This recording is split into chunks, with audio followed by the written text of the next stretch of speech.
Prologue.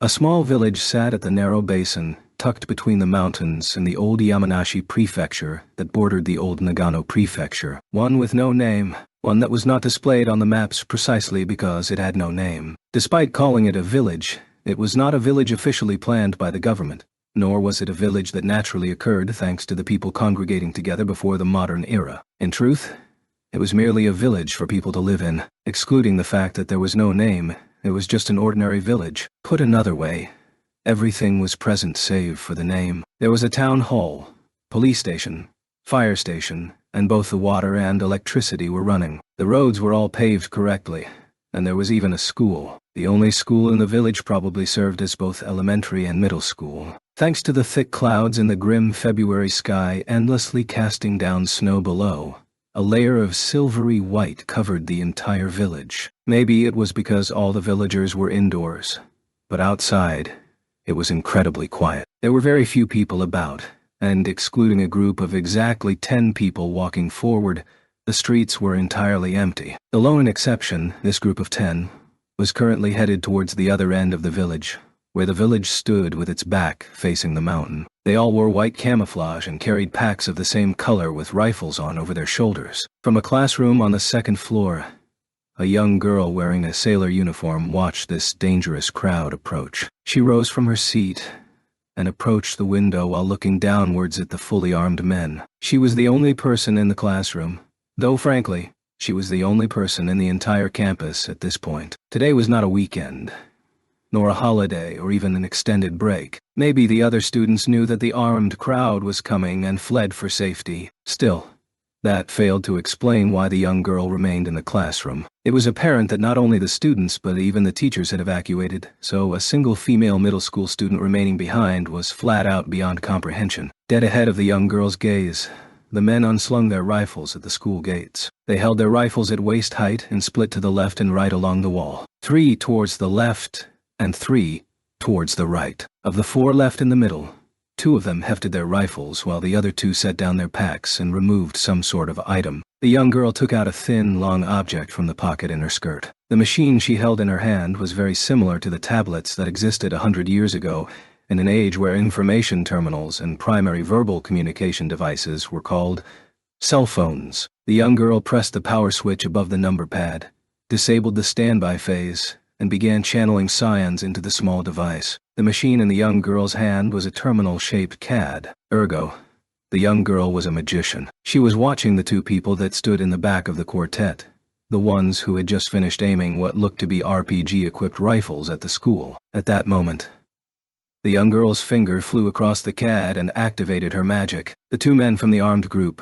brought out RPGs from their backpacks. Rather than focusing on penetration, the short, stubby head was meant to raise the ensuing damage from the shrapnel at the time of explosion, thus limiting its range to within 200 meters. There was less than 1/5 dive of that distance from the school gates to the school buildings, which was well within the ideal targeting range. However, the explosion never impacted the classroom that the young lady was in. 10 meters away from the window where the young girl was standing, the RPG round exploded. The flames from the detonation seemed to lap around an invisible wall as it mushroomed outward, and the force of the explosion rebounded towards the armed group. The metal fragments within the RPG round rained over the kneeling men. Though the shrapnel had basically lost all of its power and could not harm them, this was sufficient to raise their hackles and wariness. The 2 men in the front dropped their packs and started loading grenades onto their rifles. The men who fired the first shots were also reloading. They were well aware that the earlier phenomenon was the result of magic. The reason that the glass in the windows remained undamaged by the grenade's explosions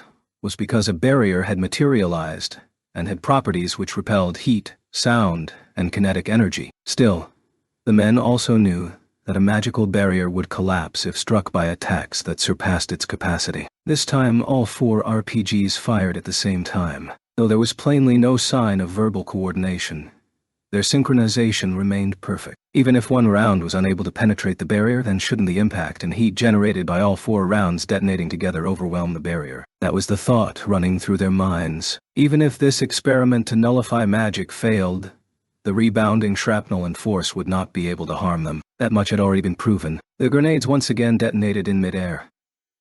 Much like the first time, The flames from the detonation of all 4 rounds seemed to spread across a transparent barrier. The only difference, however, lay in the location of that barrier. Rather than being erected 10 meters from the school building, this time the barrier was erected approximately 5 meters away from the men. To be precise, a fresh barrier was deployed the moment they squeezed the trigger. From this close proximity, the explosive force and scattered shrapnel reflected back onto the men. Though they wore goggles, anything beneath the protective helmet was practically naked. The shrapnel had already shredded their faces without giving them any time to raise their hands to protect themselves. As a result, by the time they regained contact with the ground from the force of the explosion, all 4 of them had long since lost consciousness. After verifying that the 4 targets were no longer moving, the young girl turned and departed from the window. Just as she arrived at the middle of the classroom, the door at the rear of the classroom was brutally shoved open. The young girl's fingers danced over the keypad as if on reflex,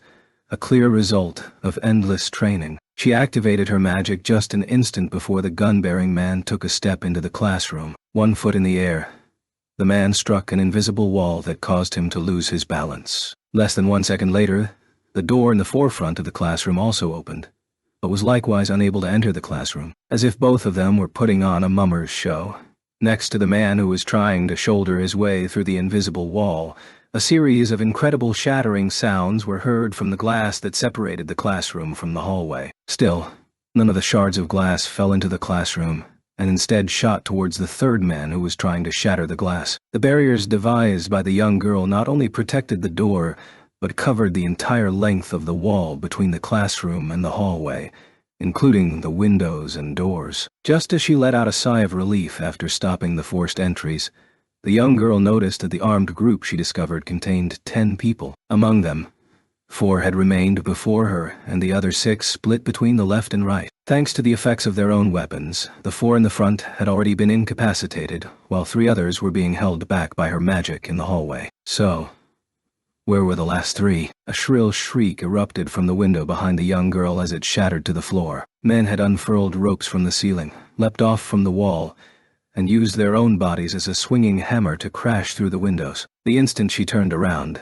the young girl was already rolling for cover. Her skirt was rolled to a precarious height, but this was not the time to worry about that. As she hit the ground, she spied the men hefting their rifles after jumping in from the corner of her eye. The roar of gunfire and the bullet holes that pierced through the blackboard and the cabinets at the far end of the room proved her decision to be the correct one. The barrier deployed against the hallway vanished. Thanks to fresh invaders drawing her attention, the magic sequence's renewal had been interrupted. The men performing the mummer's farce rolled in first. One came in through the back door while another jumped in through the windows. Now, the young girl was completely surrounded by an armed group of 6 men. If this was any ordinary female middle school student, her body would already have been shaking in terror. At most, she might have been able to get to her feet, use both hands to contain her shaking and mask her fear while glaring defiantly back at the men. But that would be as far as that narrative went. Yet, this young lass was no ordinary female middle school student. She got to her feet and sprinted for the back door. There, another man was waiting with a gun in hand, but she completely ignored this man. Seeing the young girl run straight in front of the gun barrel, the man was completely caught off guard. By the time he recovered his wits, there was barely 2 meters between the man and the young girl. This was too close a range for rifles, but there was no time to switch weapons. Given that he was against a female middle school student, the probability that the man would lose in close quarters combat was practically 0. Still, the man ultimately chose to fire with his weapon. The other 5 were much faster on the draw. By the time the man standing in the back door of the classroom raised his rifle, the other F5 men had already squeezed the trigger. 5 gunshots were heard, with another coming a beat behind them. In the next instant, 6 screams of pain could be heard. Incoherent screams of pain erupted from the men's lips. Even if their opponent was a magician, the amount of firepower was plainly overkill for a single young girl. Nevertheless, the bullets were refracted by the physical object reflecting barrier conjured by the young girl, and instead shot towards the gunmen. The guns held by the men were all high-powered rifles used against magicians. In order to penetrate magic fields, these rifles fired penetrator rounds with increased firepower. If struck full-on by these high-powered bullets that were reflected back, even Kevlar, crafted from high-quality carbon plates, would be useless. The men were sent flying by the impact of the bullets and fell unconscious in the middle. dripping blood all the while. A little lost, the young girl gazed down at them. She appeared to hesitate because she was unsure of what action to take next. At this time, an old man's voice came across the transmitter. Exercise complete. Rescue teams, please recover the advisory squad. Sakurai-san, please report back to the mansion. Milady would like to speak to you directly. Upon hearing the last few words, the young girl involuntarily straightened her back. With an anxious and stiff voice, she replied back, understood even though she knew the other side couldn't hear her. At first glance, this village was no different than any other village. From inside to out, there was an assortment of flat, blocky buildings made of concrete and steel that had no windows. As buildings that covered air bunkers below, all of these were mass-produced during the time of the non-nuclear World War III. Given that these buildings dotted the landscape all over Japan, there was nothing surprising about seeing them here deep in the mountain. Still, that was only for appearance's sake. Yet, this village was not what it appeared to be. This village was a fully equipped experimental lab, the most carefully guarded secret and infamous magician workshop of death. 4. This was the 4th research and development lab for magical techniques. This location was both a base and the main headquarters for magicians' modification and elimination for the Yotsuba family of the 10 master clans. The largest mansion in the village was the residence of the Yotsuba family's main house. Among the large buildings atop an expansive piece of land, the greatest of them was reserved for the Yotsuba head of house, Yotsuba Maya, as her living quarters. Now, in a certain room within that main building, a young girl stood stiffly with a nervous expression on her face before Maya. The young girl's name was Sakurai Minami, a 15-year-old young girl who was about to graduate from middle school, and at the same time, was the second generation of the modified Sakura series. Born of parents genetically engineered to grant them powerful magical abilities, she was also a magician with strong magical powers. As a side note, neither of her parents were among the living. After losing her parents, Minami lived with the Yotsuba family's main house while serving as a maid,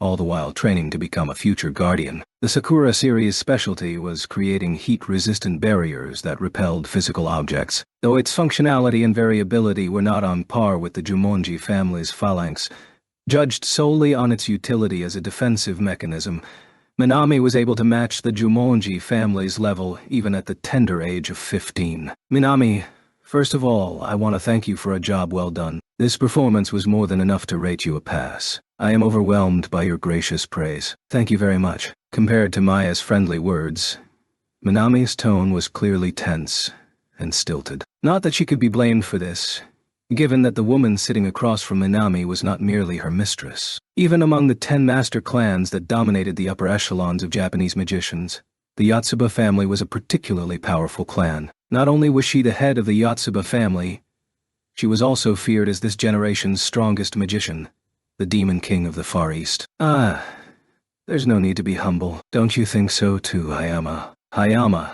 who had hitherto stood both silent and motionless behind Maya, spoke in a serious tone. Though points should be deducted for allowing the enemy to break through the window, the exercise still concluded with the successful incapacitation of all 10 targets. I believe this logically deserves a passing grade. After hearing Hayama's words, Minami's eyes widened in shock. This was not because she felt that the evaluation was overly harsh. As the head butler who oversaw all the servants in the mansion, Hayama was scant with his praise toward subordinates.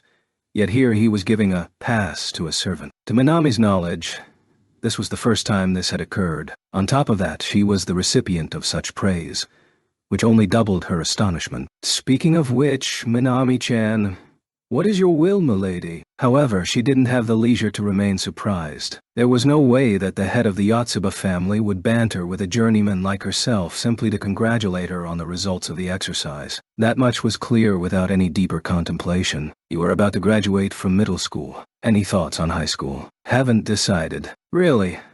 Are you still worrying about that? Worry was hardly the right word, given that the decision to enter high school was not something she could decide for herself. Minami was indentured to the Yotsuba family, even if she said that she wanted to attend high school.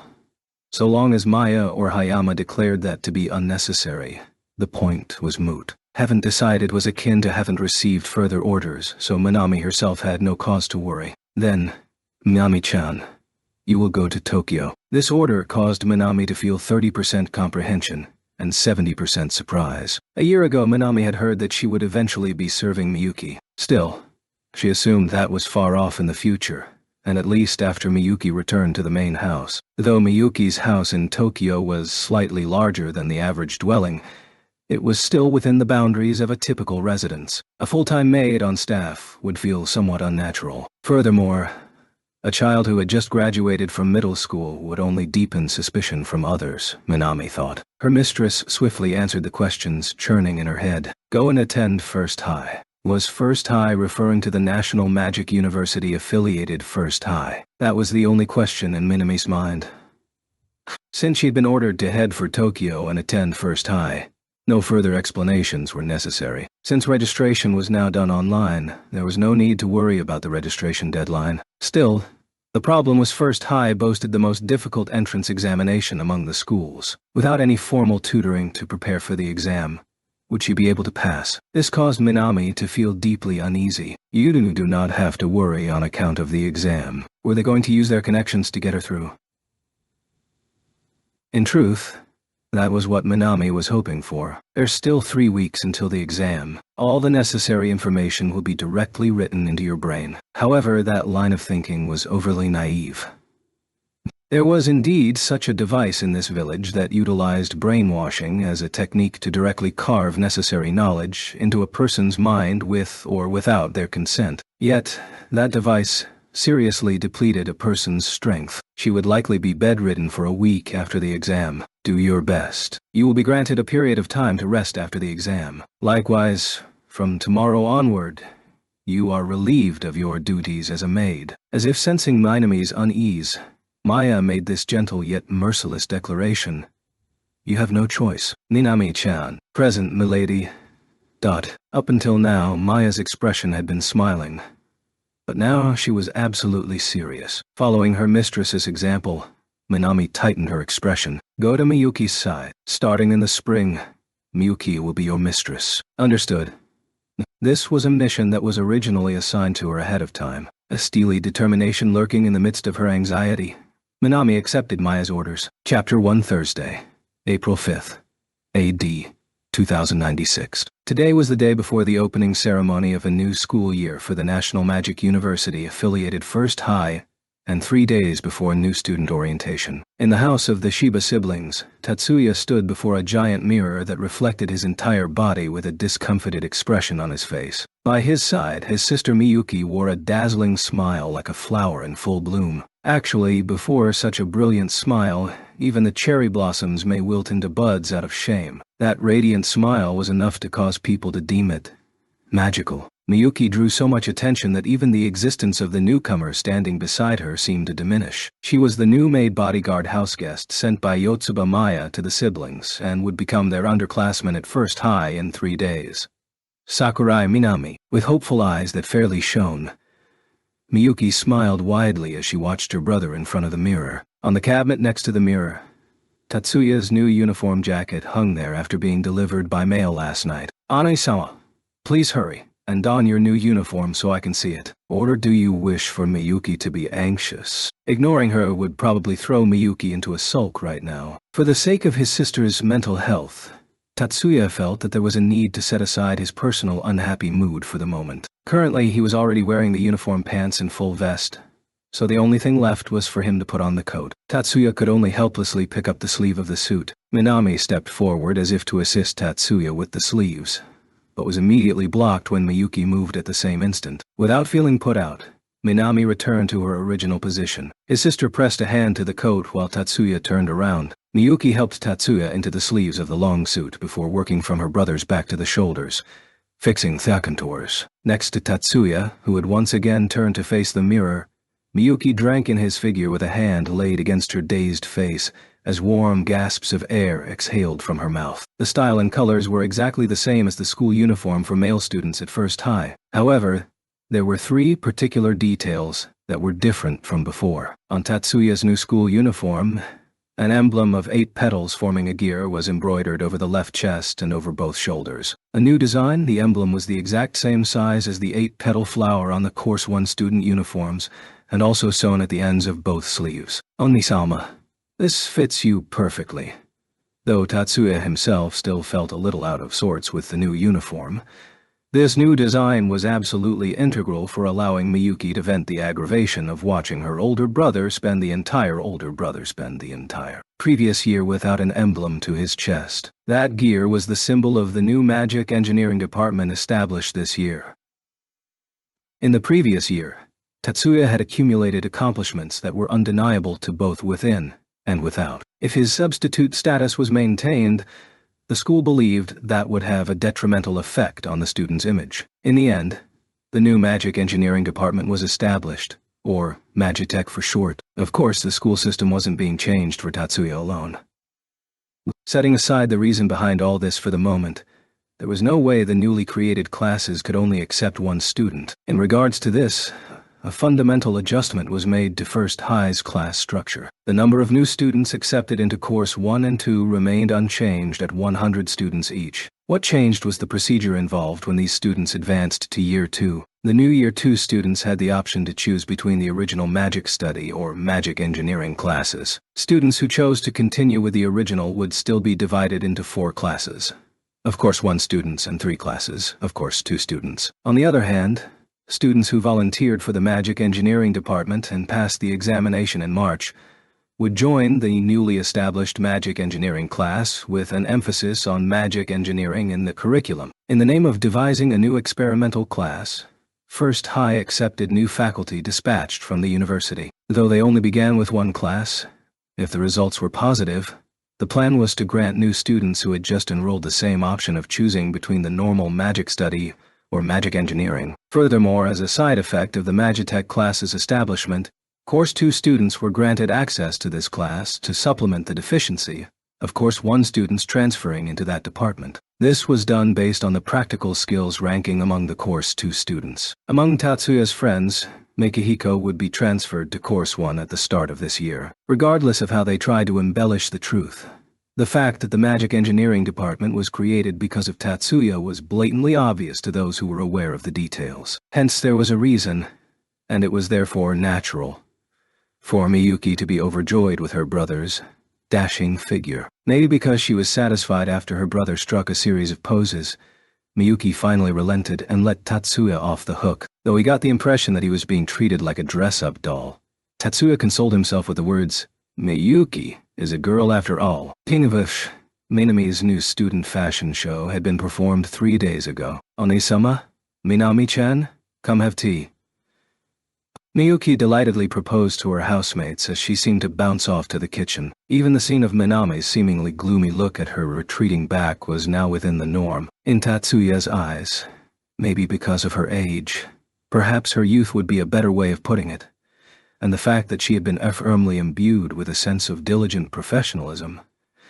Minami was very proud of her duties as a maid, a somewhat rude way of looking at it. For Minami, stealing her task of preparing the tea was something that impacted the meaning of her existence. However, when it came to the importance of taking care of Tatsuya, Miyuki would second that to no one. Which is why during the first 5 days after Minami came to this house, the two of them were outwardly pleasant towards one another, but were actually engaged in a furious tug of war. If Tatsuya was someone with a weak constitution, he would surely have succumbed to an ulcer. Fortunately, his physical flesh as well as his nerves and innards were as strong as steel. With both sides putting their raison d'etre on the line, the result of this quiet war ended in a dubious compromise between Miyuki and Minami. First, Minami was responsible for cleaning and washing clothes. Second, Minami was responsible for cleaning up after meals and tea. Third, when Tatsuya was present, Miyuki would prepare meals. Minami could do so if Tatsuya was not around. Fourth, when Tatsuya was present, Miyuki would prepare tea. Minami could do so if Tatsuya was not around. Fifth, Tatsuya's wardrobe was Miyuki's domain. Minami would assist with Miyuki's clothes and garb. The reason this was dubious was because even now, whenever Miyuki or Minami detected that the other side had left an opening, they would immediately seize the opportunity. Still, in Tatsuya's eyes, the two of them seemed to be on a relatively friendly footing. On the surface, Tatsuya and Minami's relationship appeared to be cordial. Then again, a soon-to-be 17-year-old youth and a 15-year-old girl becoming the best of friends in 2 weeks was probably a problem in and of its own right. Tatsuya thought as if all this did not affect him in the slightest. Though this didn't constitute estrangement, it was true that Tatsuya was of the mind to keep Minami at a distance, regardless of the slightly downward drooping eyes at the corner, the dark brown wavy hairstyle, willowy brows, or the dimples that appeared on the sides of her face when she smiled. Minami was too similar to Hanami. Sakurai Honami, the woman who served as his dead mother's guardian. 4 years ago, she had died at Okinawa while protecting Tatsuya. Like Honami, Minami was born from an unfertilized egg that came from the same mother, and had also undergone genetic modification before applying sperm from the same father to manufacture a genetically modified human being whose magical genus had been strengthened. A modified body. Though they weren't twins, they were close enough to be sisters. The family tree would list her as a cousin, so it was only natural for Minami's facial structure to be similar to Honami. Of course, that extent of the theory was known to Tatsuya. Still, that sort of comprehension was insufficient to explain anything or comfort anyone. The thing that created the estrangement, or something akin to that, was not her appearance, but that her appearance triggered Tatsuya's memories of the dead. To the siblings, Hanami was someone who was practically family. Upon further contemplation, she was a girl who might have been an older sister. Whenever she was reminded of her, Miyuki was always filled with melancholy and gloomy remembrance. However, Tatsuya's recollection contained more bitter regret than Miyuki. For Tatsuya, even the reminder that she was practically family only compounded the bitter aftertaste. It wasn't something he couldn't swallow, but he still couldn't help but frown at the bitterness of it all. Too powerless. The struggles Tatsuya bore towards the regret involving Hanami could be summed up in that one phrase. The cause of Hanami's death was physical weakening. If Tatsuya had not met the Great Asian Alliance's fleet attacking Okinawa, then at least she wouldn't have died there. The undeniable truth of the matter was that in order to protect Tatsuya, Hanami had forced herself to use large-scale magic that burned through all of her remaining life force. However, Tatsuya didn't regret the decision he made at the time. He didn't believe that choosing to meet the enemy assault was the incorrect decision. Although his actions at the time were not the product of careful planning and were the result of impetuousness, there was a much higher probability of the situation worsening if he had not chosen to annihilate the Great Asian Alliance fleet. This was not just Tatsuya's opinion, but the consensus of the research labs in the University of Defense after running multiple simulations. His regret came from the fact that Hanami's power was even necessary. Currently, Tatsuya did not need to employ any extra effort when wielding Material Burst. Now that he had learned to set up decomposition as an area of effect magic, Tatsuya no longer needed to rely on Hanami's power to intercept the shots fired from the enemy fleet. He was just that powerless at that time. Triggered by Minami's appearance, Tatsuya was reminded of his powerless self. Ani-sama, ... I'm on my way. Tatsuya fell into a reverie for less than 3 seconds. Miyuki didn't call out to him because they were pressed for time, but rather because of the subtle change of atmosphere that Tatsuya produced. He replied back to Miyuki's call and began walking forward. Immediately behind him, it seemed perfectly natural for Minami to wait for Tatsuya to make the first move. Since there were literally only the siblings in the house, the sudden addition of another housemate required purchasing quite a few replacement items. The dining table was one such item. The table was one size larger than before, and the surface design was now composed of glass that was able to withstand high temperatures. That said, the table was actually sturdier now and was proof against breakage unless a two-handed hammer was used against it. Considering its moisture resistance and ease of cleaning, practicality was also a plus. In comparison, the price was also significantly higher. Tatsuya took a seat at the table while Miyuki sat across from him, with Minami sitting to Miyuki's side. For some reason, Miyuki still wore an apron. By her side, Minami remained silent, though she also wore an apron. Sitting across from two young girls both wearing aprons was certainly an interesting scene, Tatsuya thought. However, though they were both wearing aprons, The style differed drastically between the two. Minami wore a full-body, long-sleeved frock with a high collar. The thick, sturdy apron practically covered every inch of her body from the front, and was clearly designed with practicality first in mind. Even though this wasn't the official European-made uniform from the 19th century, this plainly evoked that impression. Compared with that, Miyuki wore a mini-gown which daringly revealed the thighs, even though it was still early spring. The apron was also the type with thin straps.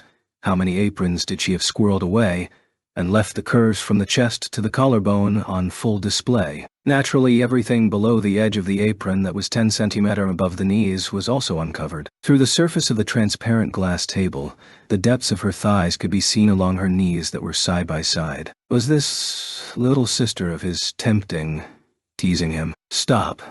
He lost if he started paying heed. Thankfully, once he made up his mind, he was truly able to put it from his mind. In this regard, he should express thanks to his mother and aunt, Tatsuya thought, though perhaps Miyuki bore the opposite opinion. Still, both sides kept their cards close to their chest as the siblings both raised their coffee mugs and sampled the snacks. There's only 3 days until student orientation. Minami-chan, are you looking forward to it? This was something that had never happened before while the two of them were living alone. Once ignored by Tatsuya, Miyuki feigned obliviousness and changed the topic to Minami. Indeed, Miyuki-ni-sama, I am looking forward to it. To the other side, it was possible that Minami failed to pick up on Miyuki's thoughts, or maybe she had no other recourse even if she noticed. At any rate, Minami replied back in a frank manner. I'll have to arrive at school ahead of time that day with Miyuki. Minami, do you mind? That's no problem. Tatsuya-ni-sama, please allow me to accompany you. As a side note, Miyuki-ni-sama and Tatsuya-ni-sama were terms that Tatsuya had proposed, and Miyuki had given the order to use. The inherent characteristic of modern public transportation, the train cabin, would usually prevent strangers from sharing the cabin, nor was there any way to share one halfway through the journey. People who wished to board the same train cabin would either have to live under the same roof or be neighbors, and at the very least needed to rendezvous at the train station. On the other hand, based on the demands of her role as a bodyguard, Minami could only choose to board the ride that Miyuki took to school. Yet, riding along in the same cabin with a complete stranger would surely be jarring and bring about unnecessary suspicion. To that end, the excuse they came up with was, Minami is a cousin from the siblings' mother's side. That itself was entailed in instructions from the Yotsuba family's main house, and the siblings' census information had been counterfeited in the first place. There would be nothing out of the ordinary even if a cousin with no blood relationship suddenly appeared out of nowhere. The problem was Minami's choice of words, such as Miyuki-sama and Tatsuya-sama. In the current age, besides an exclusive minority, there were practically no female high school students who referred to upperclassmen who were older than themselves by 1 year with Jung-sama Duigia. That minority typically belonged to the upper echelons of society, servants working for wealthier families, or girls who belonged in a serving caste to a powerful family. From the perspective of magicians, this was a phrase only found in the 10 master clans or families of similar stature. Although phrases like Oni-sama and Wani-sama were already outrageous enough, they were relatively normal when compared to Son-sama. Miyuki and Tatsuya actually hoped that she would refer to them as Miyuki and Tatsuya, but Minami adamantly refused. Minami even recoiled from referring to them as Wani-san and Oni-san. Still, she understood the necessity of concealing their identity, and finally compromised with Miyuki-ni-sama and Tatsuya-ni-sama. The siblings who had previously lived alone now had to welcome an unexpected addition to their midst, and seemed to be getting along quite well so far. During afternoon tea, the subject naturally turned to the student orientation 3 days down the road. This year's student representative is a boy.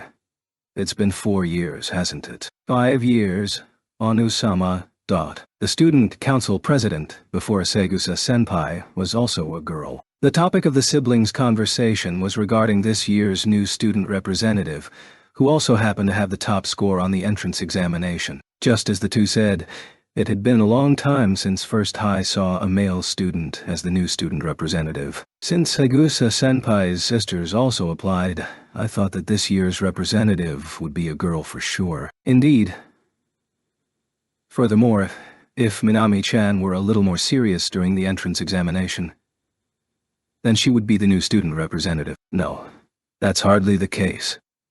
Hearing Miyuki's words with a hint of teasing, Minami wore a stiff expression as she shook her head. The main house had ordered her to remain inconspicuous, so it was true that she held back on magic power. Even so, Tatsuya believed that if she truly tried her best during the exam, there was a high probability that she could have taken the top spot. But Minami's passivity seemed to render her unable to treat this subject lightly. Just as they were about to descend into an awkward silence, Tatsuya decided to change the subject. I believe his name is Shippo Takuma. By Shippo, I don't suppose it would refer to that Shippo. Miyuki wasn't intentionally putting Minami in a hard spot. She immediately followed her brother's example. Exactly.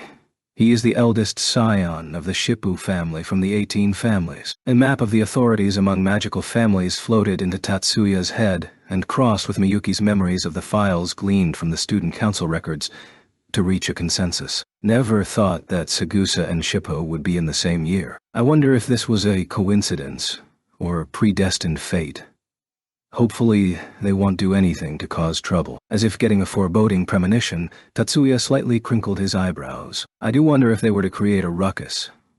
Would that help us keep our identities secret? That may also be true. What Miyuki was referring to was that the disturbance caused by the friction between the eldest son of the Shippo family and the Sagusa twins might help draw the school's attention, which would then take away anyone snooping around regarding him. Minami's link to the siblings, or at the very least, decrease it somewhat. These words worked well in theory, but Tatsuya could feel a headache coming on when he thought about who had to take care of the ensuing chaos. Speaking of which, in regards to the family party tonight, the cups and tray were all empty, so it was about time to clean up. Just as Minami was about to stand, Tatsuya raised a hand to stop her before suddenly changing the subject. I believe that Minami should still attend. Tatsuya and Miyuki had been invited to the Kitayama, Shizuku's family gathering this evening. Originally, Minami was not supposed to stay on guard at the house, but follow them to the Kitayama mansion and stay on station in the servants' waiting area.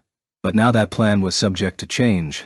Tatsuya elaborated. If that's an order, I will obey. Minami's reply was precisely how a servant should respond. However, her lacking expression seemed to intentionally convey, I'm really not interested. While Minami was an introverted young girl, that did not mean she was completely without facial expression.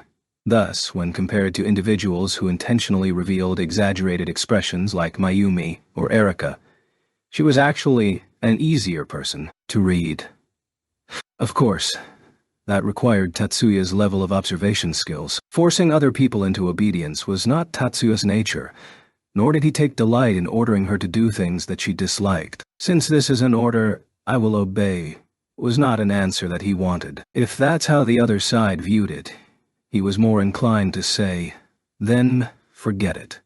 But once he remembered his earlier words, he ultimately opted against saying that aloud. In that case, sorry for putting this on you this time. Since he felt the need to put on this show to help increase the persuasiveness of the lie that she was a cousin from their mother's side, he was not going to back down, even though he heard something he disliked. Then let's hurry and pick a dress. I will help Minami-chan, and we're almost out of time. Miyuki clapped her hands together and said this to help break the tension, though she was also probably taking into account her brother's unexpressed feelings, and definitely not because she wanted to see Minami's wavering expression. Probably. Chapter 2. Despite being called a family gathering, this was still sponsored by the financial giant Kigata Ushio. Kigata Ushio was the industry name, Shizuku was the industry. Thus, the party was fairly bustling with activity and excitement. Still, no one had the impression that the event was chaotic or unorganized, in spite of the extravagant number of people present. A grand area, as expected. Kitayama Mansion might be the only place wide enough to serve as the gathering area, and prompt that undisguised admiration from Tatsuya. Still, his sentiment was not echoed by his compatriots. Miyuki merely smiled as she went along with her brother's words. To the side, Minami still wore a befuddled expression. In this regard, Tatsuya had more opportunities in the military and at the research labs to interact with plebeians. So, when compared with the heir candidate to the Yotsuba family, Miyuki, and the servant who had more or less grown up in the third Yotsuba family main house, Minami. What appealed to Tatsuya's feelings was different than what impacted his sisters based on their varying backgrounds. The purpose of today's festivities was to congratulate Shizuku on her return to the country after her short study abroad session in the USNA, as well as her advancement to Year 2. Though she had already returned 2 weeks ago, the reason why this party was delayed so long was because she was preoccupied with greeting everyone. While Shizuku was one of the finest students at the National Magic University affiliated First High, and a budding magician of talent in her own right, her identity also entailed being a daughter of a major financial giant. From society's perspective, her position as the daughter of the CEO came first. Her future as an aspiring magician, in the end, belonged to her alone, whereas her position as the CEO's daughter carried the responsibilities towards family, employees, stockholders, and clients. Owing to these layered reasons, her personal party was pushed back until the day before the new semester began. The Kitayama family of 5 people consisted of Shizuku, her parents, a grandmother, and her younger brother. Still, Shizuku's father also had an additional 5 brothers and sisters. This sort of family size was hardly odd given that they were wealthy, even among the wealthy, and given that Shizuku's father married late. Most of her relatives were older than her. More than half of them had already married and had arrived with their family members in tow, while the single ones brought their fiancé or engaged partners. Hence this family party boasted such enormous attendance. At least, that was how Shizuku's mother explained it to Tatsuya. Ushio-kun's family is an old industrial family that has lasted from the previous century to this age. A lot of people can't be simply dismissed so easily. While cautiously playing along with the lady's words, Tatsuya had lost count of the number of times he had sighed mentally, for some unfathomable purpose as to why she zeroed in on him, Lady Kitayama. Once famous throughout the magical world for her oscillation-type magic as the A-ranked magician, Kitayama Benyo, or Naru's Benyo prior to her marriage, seized upon him as her conversation partner the moment Tatsuya exchanged greetings with Shizuku. Speaking of which, Miyuki and Minami had already fled to the sides of Shizuku and Hanaka. Even so, it's still hard to put on a welcoming face to someone who was shameless enough to drag a stranger in here. Even with the company at stake, Ushio-kun shouldn't pamper his family so much. Tatsuya mentally concurred. Shizuku's mother appeared to be someone with a forked tongue. Of course, someone who always employed a forked tongue would not be able to survive in the real world, regardless of her status as the CEO's wife. The virtual world was another story altogether. So she probably selected the proper time and place as well as the appropriate conversation partner. However, as to why that conversation partner happened to be he whom she most likely met for the first time currently remained beyond Tatsuya's grasp no matter how he racked his brain. This was not the first time Tatsuya encountered Benio. When Shizuku was sending along the information she gathered from America, he and Miyuki had met Benio that day. But that was only for an instant. He didn't recall doing anything that would prompt her to strike up a conversation with him. However, Ushio-kun, is it really okay to use that name with all of these people of standing here? Starting to get a little fed up with Benyo's complaints, Tatsuya mentally retorted while indulging in a little escapism from reality. Tatsuya knew the ages of Shizuku's parents. Naturally, there was no need to go into detail regarding Shizuku's father, and since her mother was quite famous in the modern era, gathering their personal data didn't require too much effort. That being said, with the heavy security surrounding personal data in this day and age, a typical individual would be unable to do this. Adding a kun appellation to her husband's name was not because Lady Kitayama was older. Unlike Ushio, who appeared younger than his age, Benyo's age and appearance were of an accord, so their appearances put them roughly at the same age, while in reality, Ushio was older than Benyo by 9 years. Must be love then. There were qualms to even imagine applying the words pampered or spoiled to a friend's relatives. Maybe she was satisfied with venting all of her internal displeasure, and the ugly glint in Benyo's eyes faded. However, in return, she leveled a calculating gaze at Tatsuya. This time it wasn't directed towards a stranger who had been brought by a relative as a guest, but towards Tatsuya, Instead, though his face was relaxed, Tatsuya felt just as out of place as anyone else would. While he hoped to rendezvous with Miyuki's group as soon as possible, Benyo didn't seem ready to let him go. Speaking of which, Benyo spoke up even before Tatsuya could excuse himself. Though he was holding back because she was the mother of one of his peers, this was still a contemptible mistake on Tatsuya's part. Not that this was anything profound, but Tatsuya was just out of sorts. So, are you Hanuka's crush? Despite this coming out of nowhere, Tatsuya immediately picked up on the context. Hindsight was 20/20. But if he could have predicted this, then he could have prepared a suitable response. Setting aside that term for the moment, I am indeed that person. To be honest, the name crush was something Tatsuya had to resist answering. That's true. Though this was just pointless sophistry at this point, it was not something Tatsuya could so easily concede. So you aren't easily flustered.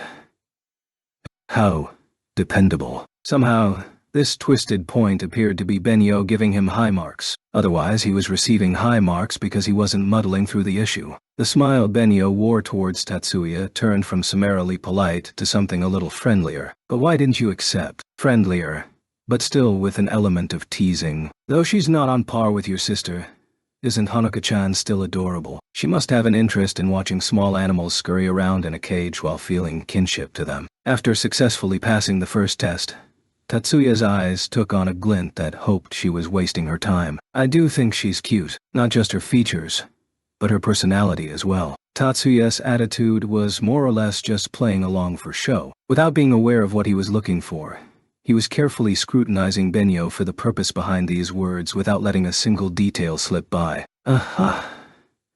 If that's how it is, then this becomes even more confusing. Plainly, facial appearance, body and personality are all excellent, but you still rejected her confession. Tatsuya failed to recall that he mentioned Hanuka's body, but this must be what a slip of the tongue was like. Tatsuya planned on ignoring her regardless of what she said, but that appeared to be unnecessary. Even faster than him, Benyo dropped an explosive declaration. Also, Hanuka-chan already helped you. She will serve you faithfully. If this wasn't an explosive declaration, then nothing else could qualify. Even for teasing on her daughter's peers, this was going too far. From one magician to another, this was neither proper nor prudent. An ordinary magic high school student would be completely unable to understand what Benyo was referring to. If they could understand the meaning behind her words, then the natural sensibilities that came along with a 16 to 17-year-old young man should have been unable to hide his exhilaration. However,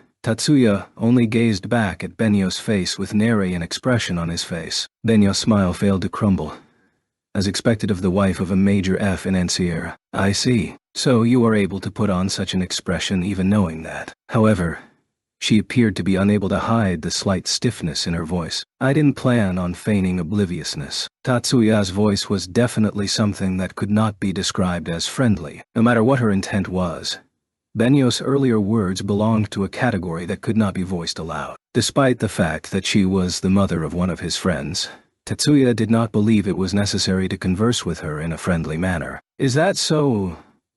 Knowing the element's power and its potential value, that's why you refused and took a hands-off attitude. Honoka's bloodline. The elements. Honoka was the descendant of magicians developed to revitalize traditional magic that came even before the 4 great systems and 8 major types of modern magic. Tothos who held positions of colossal power. That bloodline was of incredible value. Tatsuya was well aware of this point, which was the same point that Benyo was referring to. At this moment, the decorous smile on Benyo's face vanished. Her stiff voice changed to a chilly one. Don't tell me this was all part of your plan. Benyo failed to clarify what was planned out, but Tatsuya accurately captured the gist of the meaning behind her words, just as he correctly read the reprimand and slander entailed within. I never planned on using Hanuka like that. That being said, Tatsuya was not cowed, nor did he attempt to rebut the injurious words directed at him. Yet, you still allowed her to accompany you when you beat back the vampires. Benyo might have felt that Tatsuya was playing dumb. Frustration was beginning to surface in her words. There was no reason to deny her then. Tatsuya knew very well the cause behind Benyo's alteration. Even if he missed out on the positive points directed towards him, There was no way he could miss enmity. That was simply the way he had been forged. On the other hand, he had also trained to never waver even in the face of ferocious enmity and malice. Against Tatsuya, who showed no inclination of becoming enraged, no matter what sort of provocation was given, Benyo changed the conversation's direction. Hanoka is like a sister to Shizuku. We also see that child like she's one of our own. In addition, Shizuku has taken a fancy to you. The trust Shizuku bears towards you surpasses the realm between ordinary friends. The gaze Tatsuya sent back to Benyo inquired her as to the point of all this. In Tatsuya's mind, the concern that this was Shizuku's mother had long since been extinguished, which is why I conducted an investigation on you, Shiba Tatsuya-kun. Benyo watched Tatsuya with a challenging glint in her eyes. Though that would hardly be pleasant, I can understand. In response, Tatsuya received it with a magnanimous look. Who the devil are you? With Kitayamas, the information network from the corporate alliance couldn't even find your personal data. That must have been a mistake. After all, I can't attend high school without personal data. Tatsuya's answer made perfect sense. However, Benyo felt that this was the rub. Please, don't underestimate adults. It is true that your PD has the lowest level of information, interlaced with extra information that complicated the picture, and a few negative reviews, so it wasn't overly perfect. If I had not heard the things that child has said about you, I would have found nothing suspicious. Is there something suspicious? The tone Tatsuya used with his riposte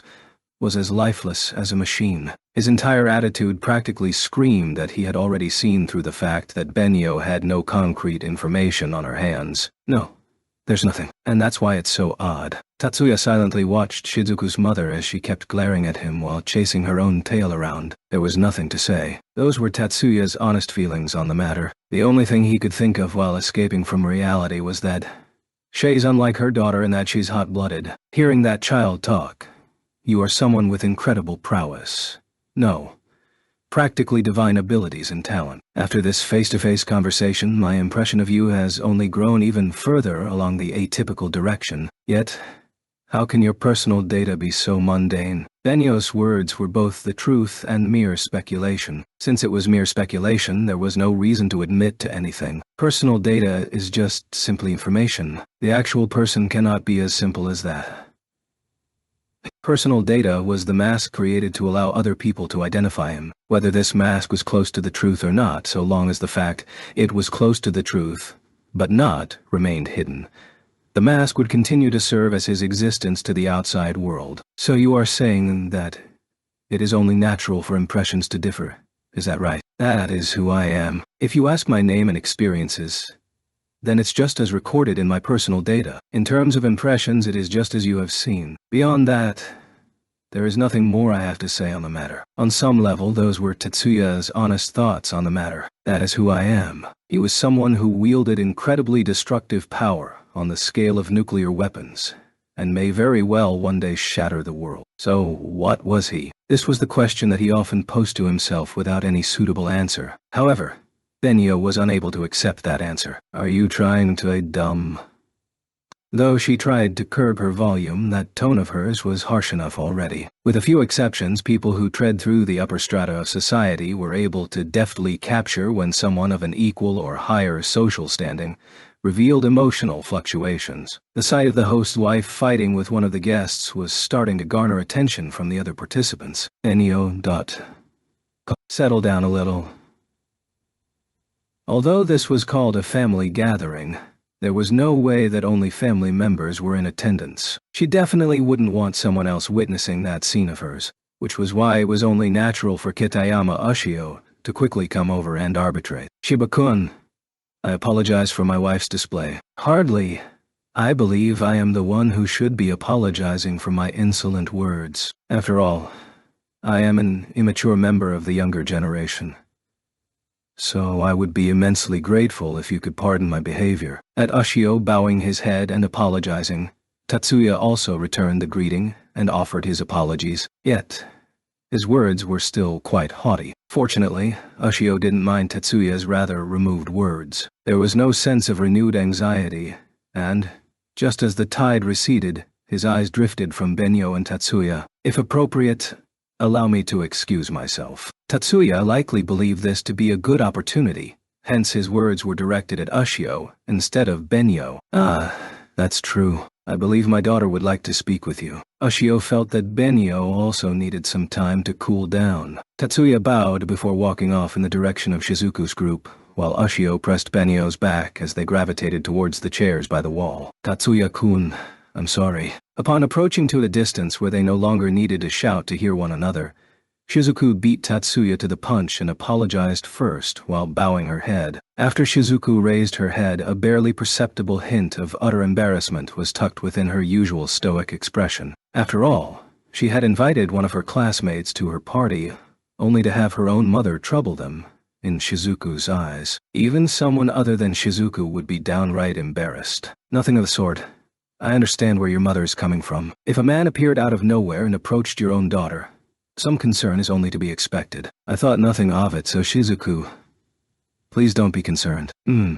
Sorry again. The lack of any more refutation was not because she wanted to change her mood, though there were some elements of that as well, but because falling silent was her nature. Though she plainly wanted to apologize even more, that was the only phrase she could muster. That feeling was multiplied against her sense of embarrassment, causing her current awkward expression. In the nick of time, Tatsuya realized that he was about to rub Shizuku on the head. This was blatantly not his responsibility, but because that overly depressed expression overlapped with a look Miyuki occasionally wore, Tatsuya was about to fall back on rubbing her on the head as a reflex. He was far too relaxed. Tatsuya chuckled wryly to himself as he tucked that thought deeply away before shaking his head and laughing lightly as if to signify, let's end this here. Shizuku, Honoka, Minami, and Miyuki. In the circle of these girls in their glamorous dresses, there stood a young boy in a suit in the middle. Normally, a person in his position would be intensely nervous, but Tatsuya didn't detect that feeling from the boy. Honoka was fervently trying to engage Minami in conversation, while Shizuku was interjecting every so often to prevent her from becoming overly excited. With Miyuki's assistance at her side, Minami was tentatively replying back. Watching them all, Tatsuya only kept a cursory ear open to this particular conversation arrangement. At this time, he suddenly heard a voice call out to him from behind and turned around. Excuse me, you are Shiba Tatsuya, Annoiti-san, correct? This young boy appeared to be under the impression that Tatsuya didn't hear him clearly. Tatsuya responded in the affirmative after the boy repeated his question. The boy probably hadn't started middle school yet. Faced with a petite young boy with an adolescent air, Tatsuya had no need to inquire his name. Wataru. Da. The young boy's name burst from Shizuku's mouth. Ani-chan. Sorry, did I interrupt you all? Yet, the boy's identity had to be confirmed by his own lips. No. Still, be sure to greet them. Taciturn as she was, Shizuku's words may sound cold on the surface, but the gaze she sent towards her younger brother was quite gentle. Fully understanding her words, the young boy named Wataru tried his best to present a diligent expression.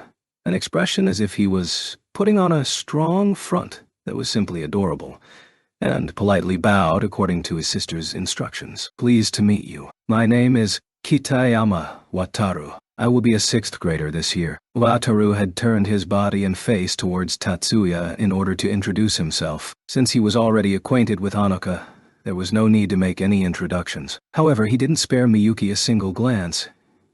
He seemed to be avoiding her, so as to not be overwhelmed. After Tatsuya exchanged greetings, he slightly averted his eyes when Miyuki replied, clenched his teeth and tightened his whole body, which only solidified that impression. Since this plainly wasn't because he disliked or was ignoring her, Miyuki only considered Wataru's attitude to be very cute. Still, his indecorous behavior towards her mistress seemed to rouse some ill will on Minami's part. I am very pleased to meet you, Wataru-san. My name is Sakurai Minami. I am Tatsuya Nisama and Miyuki Nisama's cousin. Please take care of me in the future. Minami's greeting was impeccable, but that dutiful smile on her face seemed to lack sincerity. Though this didn't constitute artificial fawning, it was difficult to hide that she was just observing decorum. Honoka was the one who stepped up to dispel the awkward atmosphere. Wataru-kun, didn't you want to ask Tatsuya Anui-san something? Still, She wasn't forcibly changing the subject here. Based on Wataru's earlier behavior towards Tatsuya, he did seem like he had a question to ask. Ah, you're right. Wataru's attention immediately turned towards Onoka. This was not because he was perceptive, but simply how children were. Shiba-san. There were two people with the name Shiba here, but everyone here knew who Wataru wanted to speak with, so no one interrupted him intentionally, including Minami. There's something I want to ask you. Faced with an anxious Wataru who finally worked up the courage to speak. Sure, so long as I can answer it, of course. Tatsuya used an easily approachable tone to reply. I wanted to know, can someone who can't use magic become an engineer? The question itself was nothing surprising, but from the mouth of the son from the Kitayama family, this became odd. Currently, both Shizuku and Hanaka wore astonished expressions. No. Magic engineers are technicians who use magic techniques for engineering. Technicians who are unable to use magic cannot be called magic engineers. However, Tatsuya never hesitated and delivered a frank reply. Is that so? Hearing Tatsuya's clear answer, Wataru's shoulders drooped gloomily. Still, it was too early to throw in the towel. Nonetheless, magic engineers are not the only technicians who work in magic engineering. Seeing Wataru raise his head to look at him, Tatsuya revealed a steady smile. His eyes brimming with hope, Wataru hung on his every word. Even without magic, you can still learn magic engineering. Tatsuya was not intentionally putting on a show out of pettiness. Even if he was a villain, that did not mean his personality was evil. At least, that's how he saw it. While it is very difficult to do CAD maintenance without getting a feel for magic, you can still make CADs without being able to use magic. This is the same for other products used for magic techniques. As long as you study hard, you will be able to obtain the knowledge and techniques necessary to help your older sister. No, I'm not. No matter how he tried to deny it, his inner thoughts were already on full display thanks to the utter embarrassment on his face. Following that, the gaze he sent towards Tatsuya morphed from one used against strangers.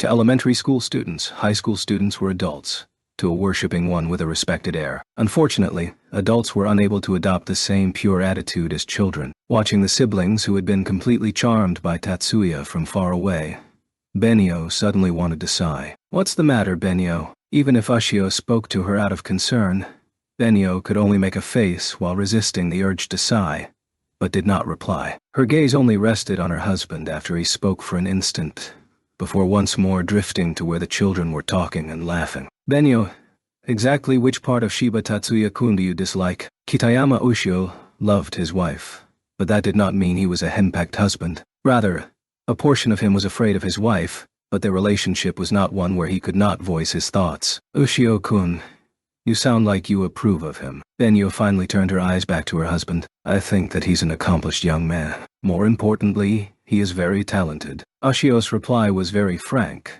Another interpretation would be that he hadn't thought very deeply on the matter. Benio felt a surge of displeasure on reflex, but didn't muster any hysterical retort. Maybe even a little too talented. However, hearing her voice with those forcibly suppressed emotions, he knew that her mental state was far from peaceful. Furthermore, he knows too much and understands too much. Even among the members of the 10 master clans I am affiliated with, not a single one of them makes me watch my step as carefully as he does. A sigh finally slipped from Benio's lips. Without sighing, there was no way to convey the concerns she felt. For magicians, being superlatively talented is not a sign of happiness. Instead, happiness recedes from them. Thankfully, Shizuku stopped at the ledge of talent.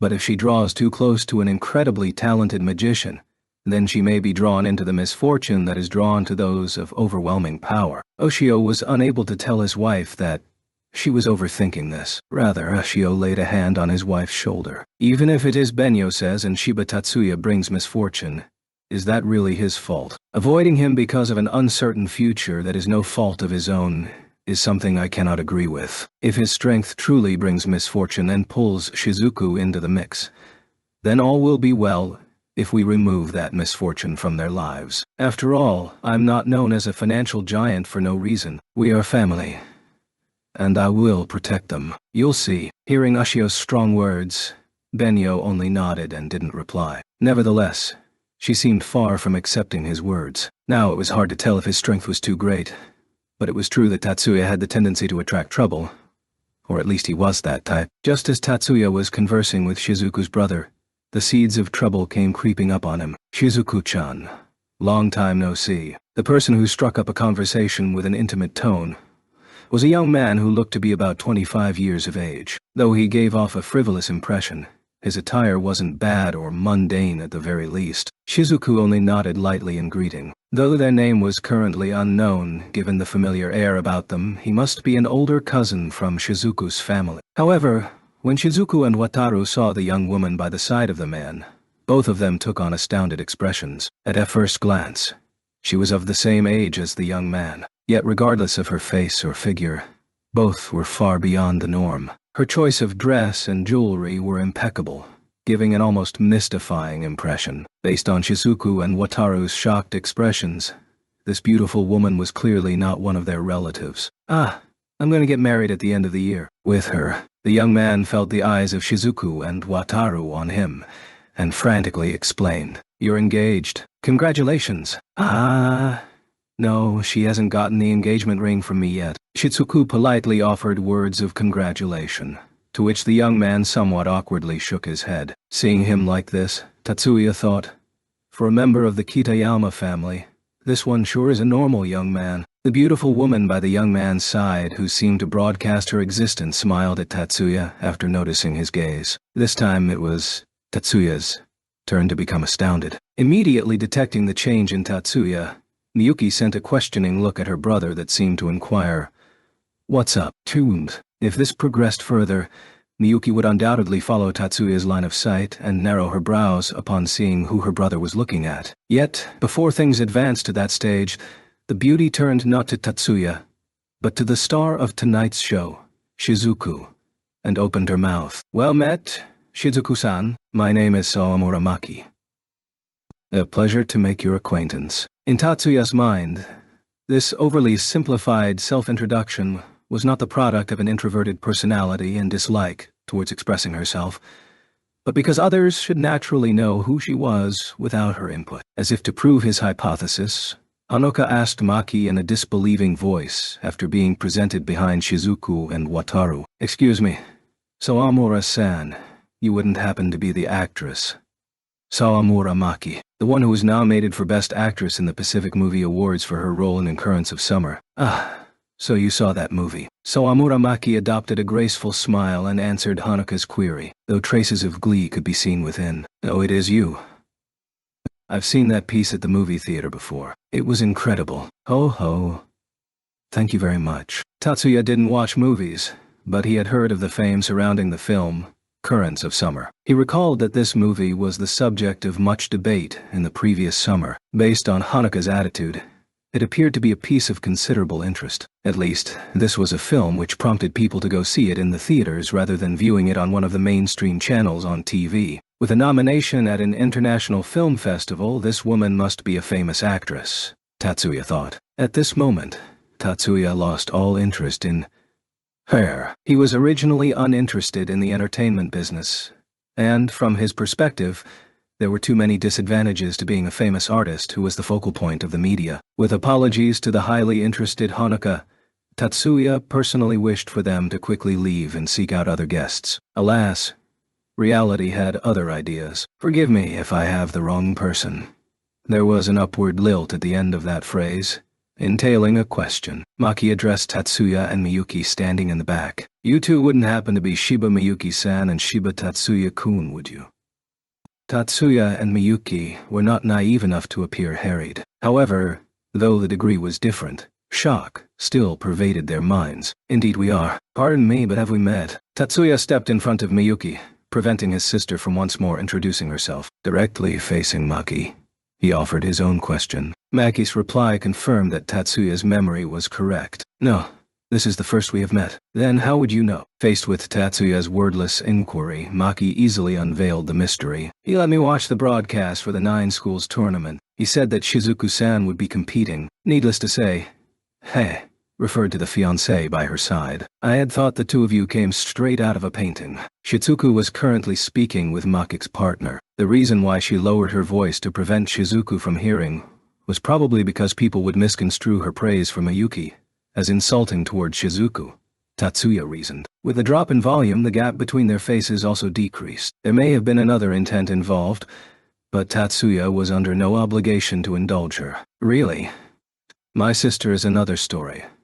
But I myself am hardly deserving of such praise. Taking into consideration the location and person he was speaking with, Tatsuya intentionally used myself in the first person. Compared to meeting with Shizuku's parents, Tatsuya held Maki at an even farther length. Under the guise of decorum, Miyuki remained silent for the exact same reason as her brother. Both the siblings' instincts told them to be wary of Maki. How humble of you. I was not the only one who thought highly of you two. My friends all concur as well. Speaking of which, Maki also listed the names of several actors and directors, but unfortunately for her, Tatsuya hadn't heard of a single one of them. Oh yes. Do you have time next weekend? If you don't mind, I would love to introduce you two to our salon. Maki invited Tatsuya with a dazzling smile. On one side, she used an innocent expression to express purity, while the other half was charming and tempting, as expected of the acting prowess from a famous young actress. To be honest, Tatsuya's interest was slightly perked. What drew his attention was finding out exactly what this artist who had nothing to do with magic wanted from him. Tatsuya never believed that codswallop about being drawn to someone's looks. The glint in Sawamura Maki's eyes was not something so superficial. Though the opportunity is hard to come by, I will have to decline. Yet, Tatsuya's reply was a refusal. Though his tone was conciliatory, there was no room for misinterpreting the meaning of his words or any chance of changing his mind. I see. In that instant, fury blazed across Maki's pupils, but was immediately extinguished. Again, as expected of the acting prowess from a famous actress. Then your sister? Would Miyuki-san grace us with her presence? This time she sent a generous smile towards Miyuki. She was able to freely wield a smile filled with womanly charms that was completely free of coquettish airs. Maki's acting skills were legitimate indeed. Since my older brother has already declined, I couldn't possibly bother you by myself. In response, Miyuki immediately replied back in the negative. Before these responses that left no room to maneuver, astonishment suffused Maki's face. During the time she was unbalanced, Tatsuya slightly inclined his head and Miyuki gracefully bowed before the two of them departed for the dining tables. Secretly observing their movements, Minami swiftly followed on their heels. Suddenly turning her head, Minami caught Maki sending an ugly look at Tatsuya before hurriedly turning away. Possibly misinterpreting the glance sent his way by chance, her self-declared fiancé returned to her side from his conversation with Shizuku. Maki welcomed him with a wide smile. A smile that contained none of her earlier fury or faltering. Chapter 3. The antique electric sports car, a replica of the super sports cars, popular throughout the country between the late 1970s and the 1980s, stopped before the tall apartment constructed in the heart of the city. Here will be fine.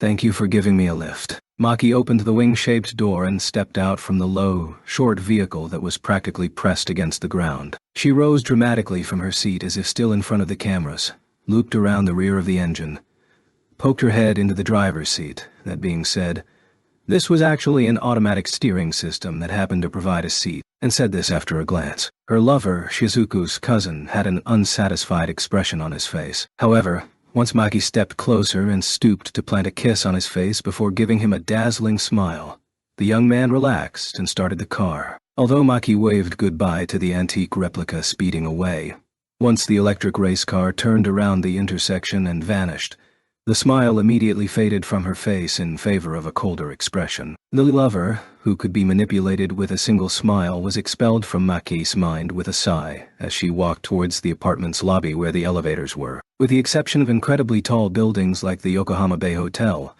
there were very few buildings in Japan that exceeded 100 meters in height in the 22nd century. This was especially the case for residential buildings. From the perspective of the efficient usage of national soil, it was preferable to construct a series of ordinary, taller dwellings, compared with a single, lone skyscraper. With that philosophy in mind, there was a row of condominiums here that stood 80 meters tall and boasted 20 stories. Maki's room was one of them, a corner room on the 20th floor. Through a combination of mirrors and fiber optics, even lower floors had sufficient light. But tenants ultimately preferred higher floors. which was why the top floor commanded the heftiest prices. In order to purchase such an expensive dwelling in the heart of the city, a famous actress early in her career would be hard-pressed to do so alone without a sponsor. That was under the condition that she was just an actress. Good work, Maki said to the two female bodyguards who stood in the hallway, knowing that their mistress had returned. These were no followers that typically accompanied those in the entertainment circles, nor were they in turns dispatched by the acting company Maki belonged to. These were guards selected by her father. In television industry, Maki's father was the CEO of a stock company with many media companies under its umbrella. Though they were not on the same level as the Kitayama family, the Sawamura family was a member of the upper crust of society with considerable wealth at its disposal. After returning home, Maki first took a shower before changing into a more relaxing dress and robes and sat on the sofa. It was a casual garb that she wore only at home or during that particular type of photo shots. After fiddling with the controls on the side of the armrest, she ordered the home automation robot, to prepare a bottle of wine and a glass. The surface of the coffee table dipped, allowing the bottle and glass hidden beneath the floor to pass through, then returned to its normal height. This was a common mechanism in high-class apartments. By now, this was worthy of neither surprise nor excitement. Maki removed the cork and held the bottle to pour herself a glass of red wine. Rather than hurrying to sample the taste, she left the glass before her and savored the smell. She wasn't really planning on drinking alcohol. It wasn't that she was incapable of imbibing alcohol, but nor was she someone who couldn't live without the bottle. This was Maki's ritual to help her loosen her fraught nerves after returning home from the job. On some level, compared to the smell of the liquor, immersing herself in the atmosphere was probably more appropriate. However, that hardly indicated that she wasn't drinking anything, and by the time half the contents of the glass had disappeared, her bodyguard opened the door to the living room and came in. Lady Shippo-sama is here. Takuma Iones. Speaking of which, it's almost time for the appointment. It is a little early, but no matter. Let him in. It's not like she was afraid of someone seeing her dressed like this. Without any sign of hesitation on her face, Maki ordered her bodyguard to allow the guest into the living room. Understood. Even after the bodyguard turned and left, she didn't frantically reach for her cosmetics. She was an actress. Even if she only wore her underclothes, she was more than capable of playing herself as others saw her. Against an inexperienced youngster, a slack dress and robe was more than sufficient. The youth shown into the living room approached with an air of familiarity and plopped himself down in front of Maki without so much as a please. He stood at approximately 170 cm. The young man's build was slightly thin, and though his face was fair, a faint trace of a childish air remained about him as befitting his age. The reason he gave off a haughty impression was likely due to the burning self-assertion that lurked in his pupils. Good evening, Maki-san. Both his tone and actions were guilty of acting older than his years. Welcome, Takuma. You're quite punctual. Maki plainly didn't pay any mind to Takuma's brave showing. Still, this sort of interaction wasn't enough to lift Takuma's mood. Their relationship had already persisted for a year. Anything to drink? No need. Alcohol impairs cognition. Takuma shook his head at Maki's suggestion. Though there was no invitation to drink alcohol, Maki didn't call him out on that. Now that you mention it, it's about time you told me. After all, that's the reason you called me here, wasn't it? True. Let's cut right to chase. Takuma was a little overzealous for Maki's taste, but faced with a youngster who was almost an entire cycle younger than she wasn't going to stick to her own style. For Maki, Takuma was neither a younger lover nor her personal gigolo. I made contact with Kitayama Shizuku. Unfortunately, it looks like she has only managed to remember my appearance and name so far. Uninterested in the arts, eh? However, her friend Mitsui Onoka clearly indicated considerable interest, I believe. Seeing Takuma make no attempt to hide his disappointed muttering, Maki employed the poise of an actress, no, a superstar, as she smiled at him. Really? Takuma's attitude shifted, far too honestly. Immediately, and he leaned his torso towards Meika's direction. Mitsui Honoka is also one of the elites among the Year 2 students. Pulling her into the fold would be of great help. Maybe. In addition, I feel that if her friend Mitsui Honoka joined Takuma's camp, the chance of achieving a breakthrough with Kitayama Shizuku would rise as well. Maki and Takuma were allies. For their own personal reasons, they sought magicians as comrades, or pieces on a board. One of these scenarios involved enticing magicians within First High, with great potential, into their camp and becoming friends. I think that it would be better to look for companions among your fellow new students first. Our goal is realignment in our respective worlds. Creating a party itself is not the goal, just as capturing a leadership position at school is utterly meaningless. Rather, we should be contemplating how to bring people with massive influence like the Kitayama family over to our side. Maki, didn't you believe in that as well? Which is why you approached that boring man who happened to be relative of the Kitayama family. Interrupting Maki's words, Takuma captured her gaze with a strong look of his own. Let's set Mitsui Hanoka as the first target. Of course, you will assist me in this matter. Maki turned a smile on the childish fervor that burst forth from Takuma. Well, that's a given. But Takuma, you better take heed to call her Mitsui-senpai. If you don't pay attention normally, you might accidentally address her by her full name at an unexpected time and place. Don't you think? A guilty look suddenly flooded Takuma's face as his eyes wavered. Wetting her lips with a touch of red wine, Maki wore a languid expression. That was, of course, an act. Maki, is something awry? Seeing that expression, Takuma furrowed his brows. His question perfectly hit the nail on the head for Maki. Something awry. That's true. Naturally, all of this was hidden away. Maki only put on an act that accidentally expressed that on her face and ended with, "Since you asked, I will reply." As we heard beforehand, Shiba Miyuki appeared at the party with her older brother. Takuma seemed ignorant of the fact that was an act. There was no way of knowing whether he was incapable of seeing through her masquerade, or he simply didn't care about Maki's mindset. He was wholly fixated on her words. Dragging those siblings to our side will be very difficult. Did something happen? No, we just talked. But those two appear to have a special relationship with the previous student council president. Maki was completely lying at this point. Maki had been dismissed by Tatsuya and Miyuki without a chance to do any information gathering. However, Takuma had no way of knowing this. The previous student council president, Segusa. No. A spike of enmity erupted from the interaction between Maki's words and Takuma's own. Fueled by animosity, his emotions covered any chance rational logic could detect the falsehood within. This is just speculation on my part, but I think the Shiba siblings are already in the Segusa camp. Taking out the Segusa family in one fell swoop will be difficult now. This is especially true for the sister, who has legions of supporters. The hatred burned fiercely in Takuma's eyes as he bit back in a belligerent tone that sounded stout. The more allies you have, the more enemies you will have as well. That's the law of the world. If they're the dogs of the Segusa family, then we will throw down against one another sooner or later. Bring it on. The sister is the student council vice president, so I think you better abandon your idea of seizing a foothold in the student council. Maki seemed to implore with her eyes as she watched Takuma, who had leaped to his feet in excitement. From what I know, the sister is a serious bro-con, and her older brother is detested by many. Wouldn't it be far more beneficial to use that approach? Maki made this suggestion to Takuma in a sincere, encouraging tone. Chapter 4. Even now.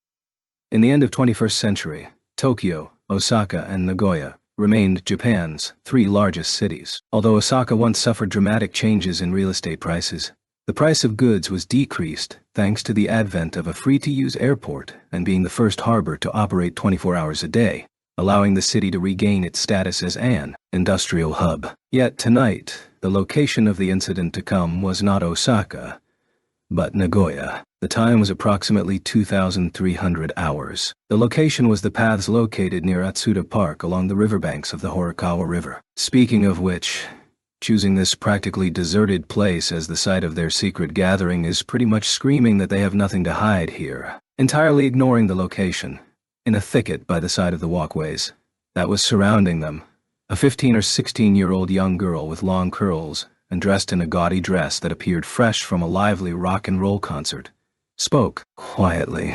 I feel that those words should not be coming from one Isan who was almost mistaken for a thug at this time and place. The voice that replied back sounded low for a girl, but still a touch too high for a boy. Maybe it was impossible to detect whether the individual was a young boy or girl based on voice alone. However, the black, Sleeveless miniskirt and frock, as well as the stockings of the same color, were plainly girls' clothing. As a side note, a black high-collared shirt with long sleeves was worn on the inside of the sleeveless frock, so the only visible flesh was the hands and face. The bosom was only slightly elevated, and the black hairstyle was cut neatly short. From appearances, this was undoubtedly a young girl. However, based on the age of the first young girl and the title of older sister, she was either a sister of similar age, or they were twins. Yami-chan, you're a knucklehead. Although the young girl who was referred to as Yami-chan by her older sister furrowed her brows for an instant in displeasure,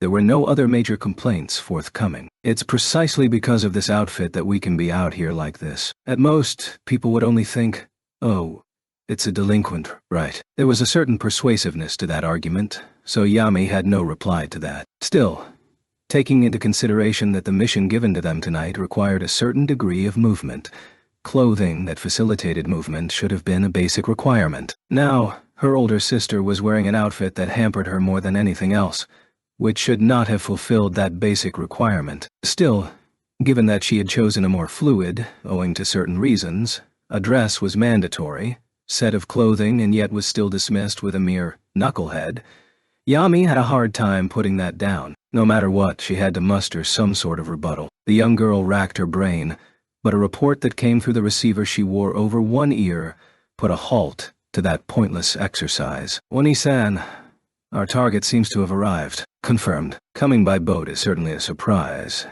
and a racing boat to boot. Given how eye-catching they are, were they not planning on hiding at all? On the other side, the large, thick-set eye patch that her sister wore over her left eye appeared to be a HMD, head-mount display. She rubbed her hand over the surface of the eye patch while her right eye squeezed shut for a moment before snapping open. It appeared to be a hassle even for the person wearing it. Yami thought, you might as well not wear it, while also coming across a more objective phrase and voiced it aloud. I believe that the target isn't trying to obscure themselves. Even if someone saw them, the information would not be provided to reporters. Reporters, eh?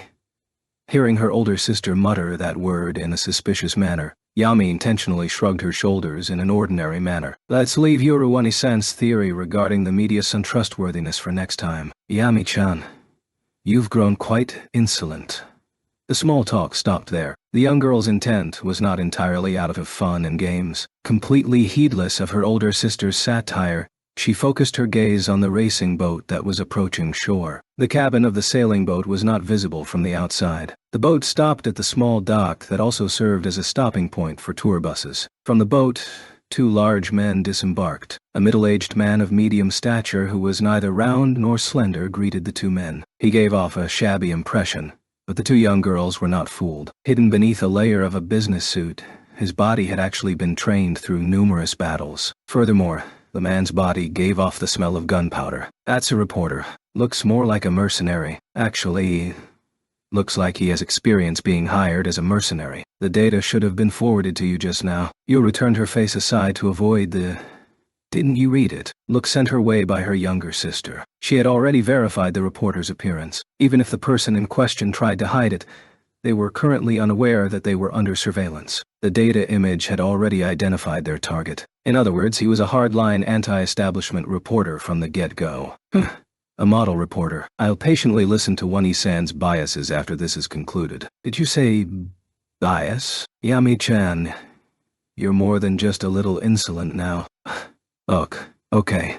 It's about to start. Let's start with the boat first. Oni-san, it's all up to you. The older sister wore an unhappy expression at being so rudely sidelined. But in spite of their youth, they weren't so unprofessional that they would bungle their task because of personal feelings. I know. Although her replying tone was casual, Yoru's expression had grown serious. She unwrapped the leather decoration covering her left forearm and revealed a bracelet-shaped, generalized CAD. Yoru pressed the power button that was slightly removed from the number pad and summoned the activation sequence. Well then, I'm setting it off, okay? Yoru moved behind her sister. Standing in the gap between the trees, she pinpointed the location of the boat. Following that, Yami's body vanished. In the next instant, Yami stood on the sailboat's bow. teleportation. That was the name Yuru used for this magic. This was a type of magic that removed an object's inertia, including the human body, surrounded it with a cocoon of air, and created an even larger tunnel of vacuum around it to move the object through that tunnel. Since this was a magic with only 4 processes that utilized weight type, convergence, and move type magic, it wasn't a very complicated technique. Still, it had its disadvantages, such as scouting out the destination prior to forming the surrounding air currents that buffered the tunnel of vacuum. If someone had the ability to repeatedly leap into the air while using this ability, they might even be able to continuously use this ability to confuse their opponent. However, this technique was fundamentally incompatible with attacking, and was more suited for fleeing. Nevertheless, the mock teleportation Yuru employed didn't leave any trail over the river's surface. She even controlled the air currents that buffered the constructed tunnel of vacuum. This proved that the showy young girl actually possessed an extraordinary caliber in magic. Using her older sister's power to charge straight into the midst of their prey, Yami lightly tapped off the deck and stormed into the cabin interior. There were 5 men waiting there. Much like the reporter who had once served as a mercenary, their bodies had also undergone training. However, unlike the barbaric impression that the reporter left people with, their eyes carried a decidedly loyal and pure gaze. "Who's there?" The voice rattling off the question sounded a touch stiff. A stiffness that came from the mother tongue being wrenched out of one's mouth, but forcibly changed into Japanese. There were many Japanese people in the Americas and Europe, and the number of East Asian individuals who appeared similar to the Japanese was even larger. Personal identification might have to wait until after the arrest, Yami thought. Under the light, Yami's appearance was simply adorable. She had a pair of large pupils within almond-shaped eyes with a finely shaped set of red lips beneath a straight, narrow nose. It was such a young girl who had suddenly burst into a cabin filled with only men. The confusion felt by the men was palpable. Not that Yami had any reason to allow these men to recover their wits.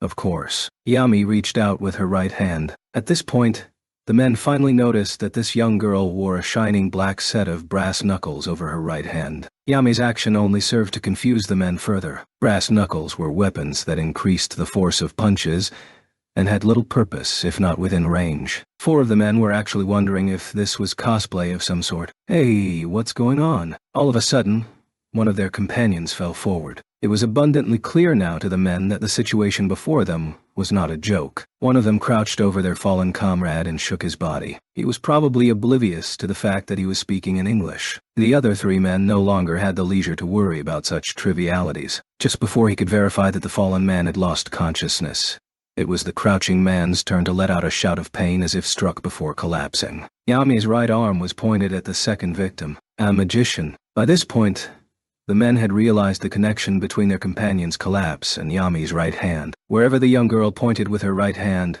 one of their fellows fell to the floor. Between the young girl and themselves stretched a distance that was difficult to cover with arms alone, nor was there any sign of any object being fired from the young girl's hands. The only remaining explanation they could think of would be a magical attack. The man who dropped the question was not anticipating any answer. He was just calling out on reflex. Yami's hand reached out towards that man and, just like his fellows, the man stretched out on the floor. "You monster!" Hatred lacing their words, 2 guns were aimed at Yami. Shouting alone could be absorbed by the sound barrier that they had deployed ahead of time.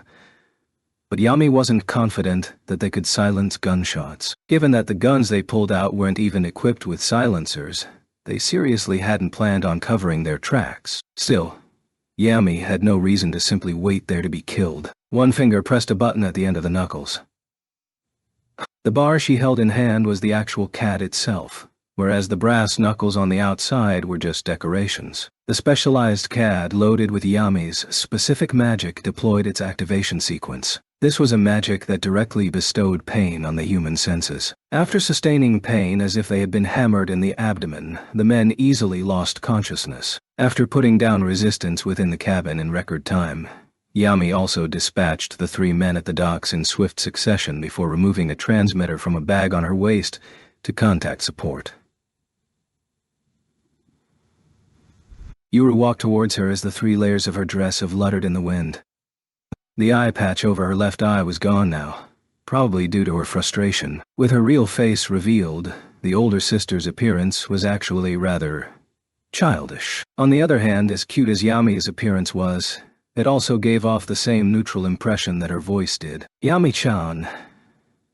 Have they been identified? We're matching their appearances now, so we should know soon. The people on board were members of the humanist organization active in the USNA. If we brought them back for intensive investigation, might we have a chance at finding out who is pulling their strings? And the reporter, based on the transmission records left in the terminal, that one appears to be an independent congressman, famous for loathing magicians. What a careless mistake. Real. I feel a little disappointed. Yeah. Looks like our intervention wasn't even required. Compared to her older sister's disappointed smile, the young sister was earnestly complaining. Hey, Yami-chan. Yet, those words roused a scolding from her older sister. How can you use that form of our? One on that being said, it's not like it was directed towards the complaints about the job. There's no harm in me using our once. Although there are girls who use that form, they are still the minority. Separating yourself from the pack and drawing attention to yourself is a big no-no. Though the phrase, "and one san has the right to talk," was stuck in his throat. His older sister's reprimand was undeniable, so Yami could only swallow his retort. However, Yami's conflict became completely meaningless with the arrival of the stream of countless men in black. Young master, we're about ready to move. The men who looked suspicious under any context directly referred to Yami as young master. Toto, you idiot. It's milady, not young master. Did you want to waste the young master's painstaking effort in cross-dressing? The one who appeared to be the leader of the men furiously struck one of the men in black on the back of the head. I'm terribly sorry, young master. No, wait, milady. You completely ruined it. The beautiful young girl, quaking in fury, was actually a cross-dressing young boy. In a soft voice, he furiously admonished. And that's not cross-dressing. It's a disguise. Yes, it's a perfect disguise. Even in our eyes, there's no way we could have thought that it was young Master Fumiya. What the hell are you doing leaking it all out? Yami, relax. Yoru, or Kuroba Ayako, warned Yami, or Kuroba Fumiya, as the latter was rapidly losing control of his volume. As a side note, Yami was a pseudonym that came from reversing the last two phonetics of the name Fumiya, whereas Yoru was devised from the middle character in Ayako. Still, you guys are all too careless. With that sort of diligence, I wonder how terribly the master will scold all of you. Men in black all paled in an instant. Fumiya's brain also cooled down, a clear sign of how greatly the fear of the master was imprinted in their hearts. We should not be staying here. Prepare to retreat. Affirmative. In an organized and efficient manner, the men in black hauled the reporter and foreigners away in large sacks. I'm sorry, Wani-san. Left behind was Fumiya, still standing there as Yami, with his head bowed down in shame. Oh well, there was nothing we could do anyways. If I had taken your feelings into account, I am overjoyed to hear you say that. Fumiya's shoulders seemed to slump at his sister's reassuring words. Just bear with it a little longer. Once you hit puberty, there's no way to disguise yourself as a girl any longer. Though it would be a hassle, we will be forced to come up with another disguise for you. Yeah, you're right. Though he was plainly a high school student, there was no sign that he was physically unable to continue pretending to be a girl. Fumiya nodded encouragingly to himself as if trying to avoid facing that fact. On the surface, Zhou Gongjing was the young owner of a popular Chinese restaurant, but he had several other personas on the sly. One of the more well-known ones was an intermediary who helped transport refugees who were staying in Japan temporarily after fleeing from the totalitarian regime in the Great Asian Alliance to a third country. Not only was he assisting in transportation, he was also providing funding for various resistance movements against the Great Asian Alliance afterwards. As if to balance the scales, he also served as a spy for the Great Asian Alliance. To be precise, he was the local collaborator for spies. During the Yokohama incident last October, he had provided assistance to the Great Asian Alliance's operational units. Even within the vampire incident at the dawn of the year, Joe had provided critical assistance in aiding the parasites to secretly enter the country. Superficially, his secret activities appeared downright treacherous as he aided and abetted both Japan and the Great Asian Alliance, But naturally there was a method to the madness. A student of small government, this political view did influence him somewhat. But above all else, Zhao served as cat's paw to someone else in order to further anti-magician activities to damage both Japan and the Great Asian Alliance. It was deep in the night on China Street. In the basement of his restaurant, Zhao Gongjing knelt in a room that no one else had tread in before. The target he bowed to was a large, humanoid doll, dressed in Chinese finery woven with countless gold and silver threads while sitting in a chair. This was a sorcery booster medium that had been created from a human corpse, with its entrails removed and preservatives applied before directly modifying the brain. Behind the doll, a gigantic transmission device that rivaled the freezer used for the restaurant sat there with a cable coming out that plugged directly into the back of the skull. Great One. Hearing the young man's summons, the corpse that served as the medium opened its eyelids. From within the empty sockets a will-o'-the-wisp was lit. Gongjing. How go the preparations? The doll let out a rattling voice. Given the obvious lack of any lung movement, the voice was created from ancient magic that came from mainland China. Zombification. Using the same technique found in CADs to transform science signals into electronic ones, the corpse was turned into a communication device that could not be wiretapped. Alas, the humanists gathered from America have all been apprehended with the reporter. So the plan to devise sympathetic witnesses has failed. Completely the opposite of the utterly revolting voice, the phrases and tone emitted by the corpse were both modern and commonplace. This proved that the one speaking through the corpse's mouth was no spirit but a living, breathing human being. It is as the Great One has surmised. Zhao respectfully bowed. Though the corpse doll had no gift of sight, it was still able to convey the atmosphere here. At the very least, Zhao's attitude was not supplicating. Their mission was merely complimentary. The project with the media is proceeding smoothly. What is your progress? Approximately 40% with televised media and 30% with the press. Once you reach 50% with the televised media, begin operations at once. Continue until the politicians beholden to the voters are forced to act. As you command. Zhao bowed deeply, and the doll emitted a satisfied aura. The will-o'-the-wisp in the empty eye sockets flickered out. By the time the young man raised his head, the doll had closed its eyes. Zhao rose to his feet and remained facing the doll as he backed out of the basement. After closing the door behind his back, the young man finally sighed in relief now that the doll was no longer in sight. Even ancient magic users from the mainland who specialized in ghostwalker like Zhao had nothing to do with zombification.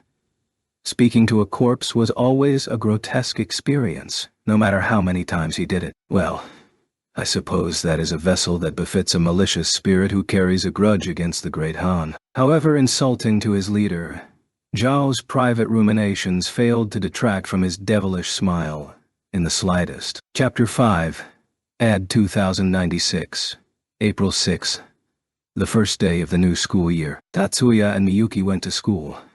Minami stayed home. The cliché phrase, "It's been a while," didn't fit, because they had occasionally gone to school for student council meetings during spring break. After today and tomorrow, the two siblings would no longer be alone on the path to and from school. Perhaps because she was conscious of that, Miyuki glued herself to Tatsuya during the short commute from the station even more than usual. From afar or even from close by, their point-blank nearness gave off the illusion that they were walking arm in arm. From the start, these siblings had become pretty well known among the Magic High School students, whose numbers could not be called small. At this time, almost no student did not know of the relationship of the elder brother and his younger sister. The conventional people who raised their eyebrows at the impropriety of relatives who acted more like lovers were not just one or two. It was not a surprise that there were no brave souls, or possibly boorish people, calling out to them to take them to task, but the number of people who directed shocked eyes at them was not small. Naturally, such a thing, being surrounded by those stares, did not make Miyuki anxious at all. For her, people who could not face her and speak up were only riffraff. Even under normal circumstances, it could be said that she accumulated a lot of looks, so the times she wasn't being looked at were fewer. For Miyuki, other people's stares were too numerous to be bothered about.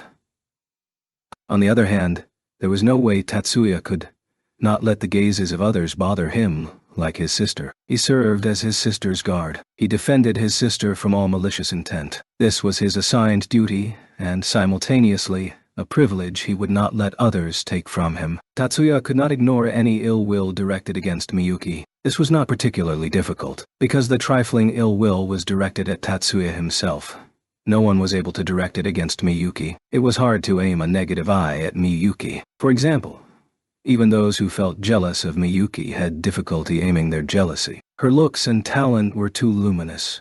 Jealously sent against her became a sort of graciousness. Due to the difficulty of directing malicious intent against Miyuki, a strong will was needed to do it. Thus, if Tatsuya was aware of it, it was never a mere fluke. Paired with a strong will, the stare was neither distinctly hostile nor friendly. The look being aimed at Miyuki was of an unusual type. Especially from the opposite sex, it was even less understandable. Tatsuya was familiar with the boy's face. He had not met him face to face, but he had seen the 3D image that had come with the profile. The boy was 1 year younger than him, the freshman representative. That is certainly the eldest son of the Shippo clan. Unconsciously, his brow furrowed, but Tatsuya deliberately kept his expression from changing. Tatsuya vigilantly kept himself from displaying oversensitivity.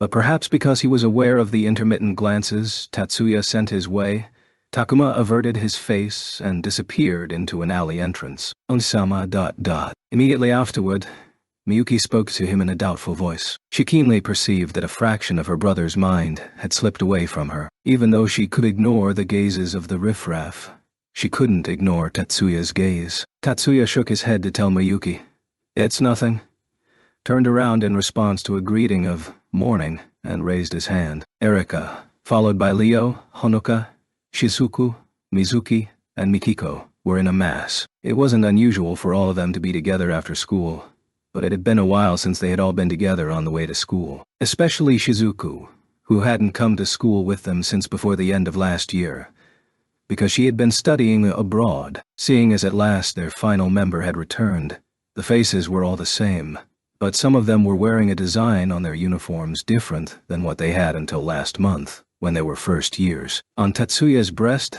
there was now an emblem of an 8-petal F lower, surrounded by a gear. The same embroidered design was on Mizuki's blazer, and on the left side of Mikihiko's chest, there was the 8-petal icon of First High School. "Mikihiko, how does it feel to wear the uniform of the first course?" "Don't mock me, Tatsuya," Mikihiko answered Tatsuya's broadly grinning, teasing congratulations with a pained but smug smile. They had known that Mikihiko would be transferring to the first course since last month.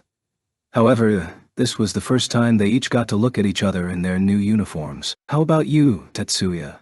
How does the new blazer feel? Even though you called it new, it only looks that way." Mikihiko's remark had also referred to the fact that the magic engineering course was a new course. Only the name denoted what it was, and instruction for the brand new course hadn't even started yet. Well, not just instruction, but everything about the new course would start from today.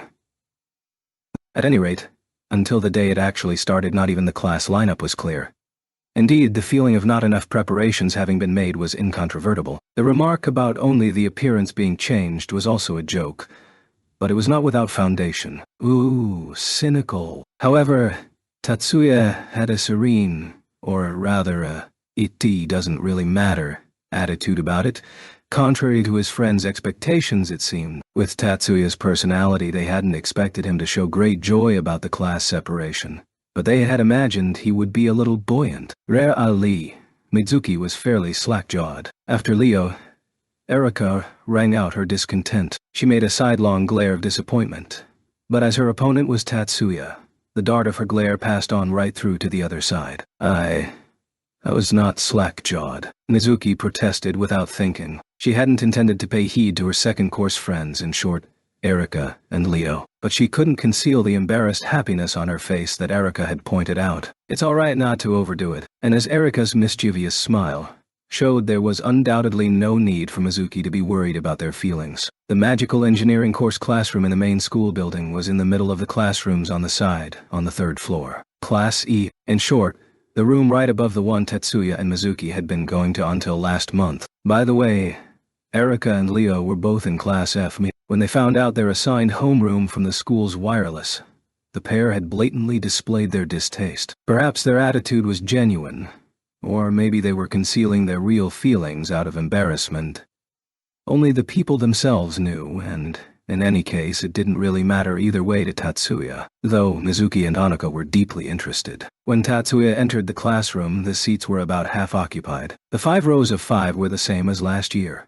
The Japanese phonetic order of the seating was also the same as when they were first years. However, did the A-I-U-E-O lined up on the sides without regard to gender have a special meaning, or was it merely a whim? After wasting less than a second on solving the meaningless puzzle, Tatsuya went to his own seat, the first row from the hallway, second seat from the front. Like the previous year, Mizuki was in the seat next to him. Well, this had no special meaning since in Japanese phonetics, they were Shiba and Shibata. Mizuki is next to Tatsuya this year too, huh? Maybe I should have attempted to change classes as well. The one who grumbled the unnecessary joke without caring whether anyone heard it was Erika, who had both her arms on the rail of a wide-open window. Surely, that's not needed. You're in the class next door. Leo, who was peering at the face of Erika, who was thrusting her body out the window, followed up with a remark that, contrary to its contents, was spoken in a regretful tone. That's right. Even though we're in different classes, it's not particularly inconvenient. 1 year before, this scene would have become an exchange of abusive language, but Erika didn't follow up with an inflammatory remark or tit for tat. That change was a little amusing to Tatsuya, as that behavior, on the surface at least, indicated agreement with Leo's words without looking at him even a little, since intruding on another class isn't forbidden. Only taking instruction in another class is. Mizuki promptly showed her agreement with Tatsuya's statement. She probably thought she could divert Erika. Of course, although she looked wild, Erika had almost never escaped from instruction. Tatsuya was the clear winner in number of times leaving the classroom during instruction. That's also true. Perhaps Erika no longer remembered placing any objections. She readily nodded her assent to Mizuki's words. Nevertheless, there are a lot of unfamiliar faces. Erika murmured that as she looked around the room, changing her train of thought. The ostensibly sociable Erika remembered the faces and names of almost all 100 of the second course students in their year. In short, the unfamiliar faces were former first course students. Now that you've mentioned it, it does seem a little unexpected. The number of students inside the classroom had considerably increased as it got closer to the start of instruction, and 2/3 of the seats were now filled. That was confirmed by examining the group, and the genuinely sociable Leo, in a voice soaked in surprise as his words suggested, exhibited his agreement. The pair, no.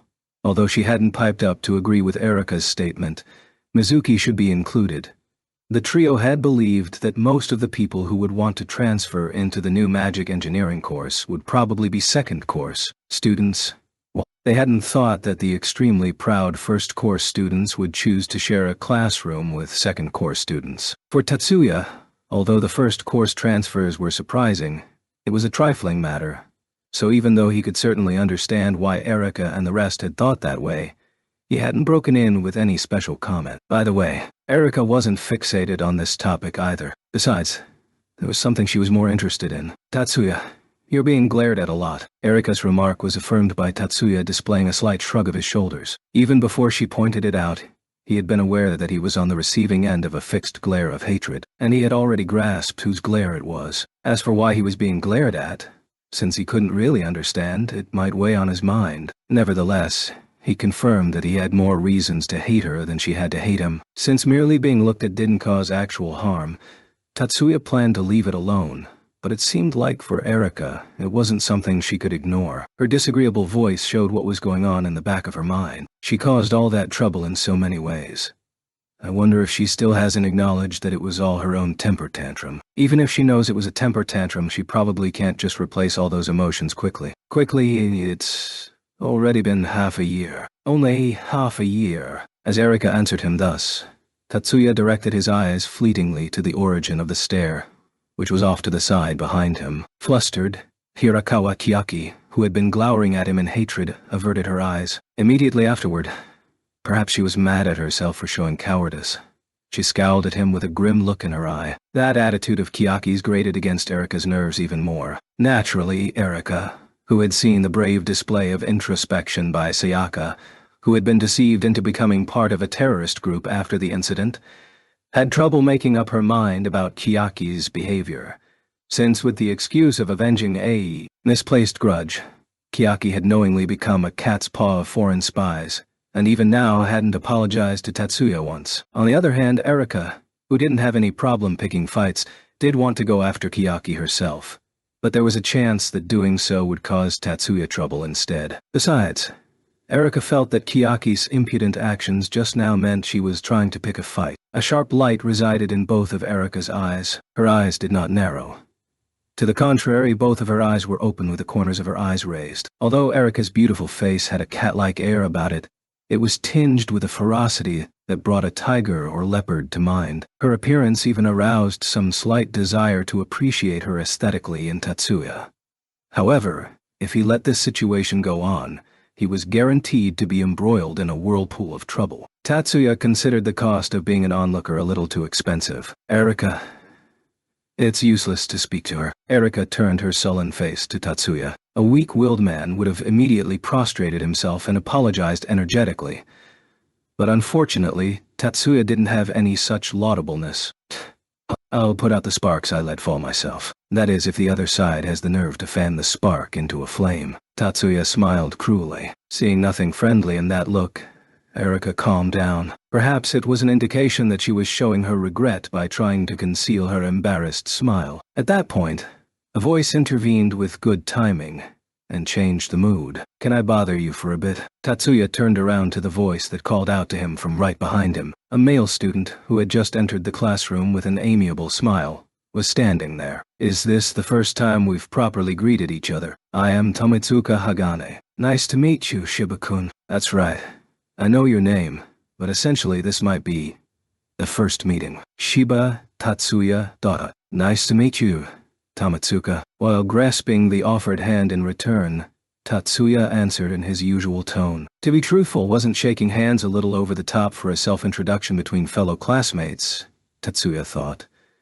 But he didn't reveal his feelings. Tatsuya's surprise over Tomitsuka being here also didn't show on his face. Nonetheless, Tatsuya's friends didn't have a poker face like Tatsuya's. For example, Mizuki fixedly stared at Tomitsuka, who had sat down right behind Tatsuya, and when she came back to herself, her face turned red. She was probably embarrassed over her own bad manners. Mizuki spoke to Tomitsuka with an embarrassed grin. Tomitsuka-kun, nice to meet you. I am Shibata Mizuki. Dada. Pleased to meet you. I am pleased to meet you too. Tomitsuka's friendly smile rid Mizuki of her embarrassed grin. Watching what was somewhat a normal high school exchange at last released the other two from their petrified state. How unexpected. For the fifth-ranked Tomitsuka to join the magic engineering course. As her words implied, the awkward words Erika directed to someone were full of surprise. That was understandable. As Erika said, Tomitsuka was a top-class honor student who was ranked 5th in the combined scores of the final exams at the end of their last school year. The top of the overall scores were first place Miyuki, second place Anoka, third place a male student by the name of Igara Susuke, fourth place Akichi Amy. Shizuku didn't make the list because she was studying abroad.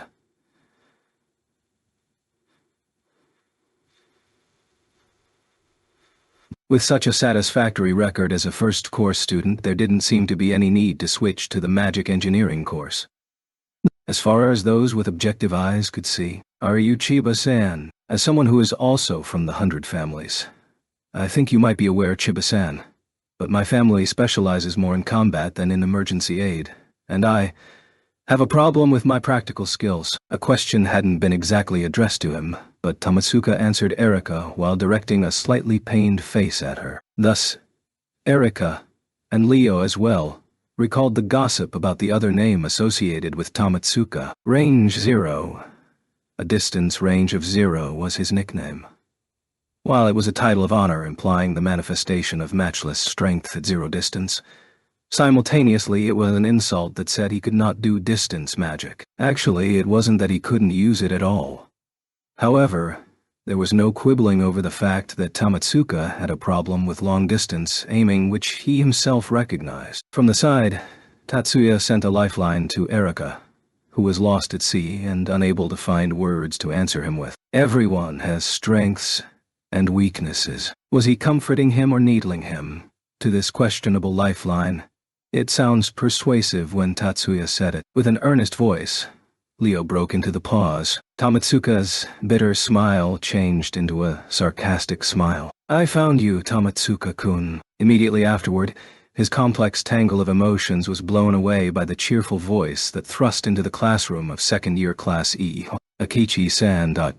In front of the sight of Tamatsuka, who hurriedly turned around, Amy, that is, Akechi Amy, was noisily trotting to him from the classroom's rear entrance. Due to the fact that she was an athlete in last summer's 9-schools competition, she was also an acquaintance of Tatsuya. There was a large number of high-pitched clicking sounds as the framework of Tamatsuka's desk brought her to a halt.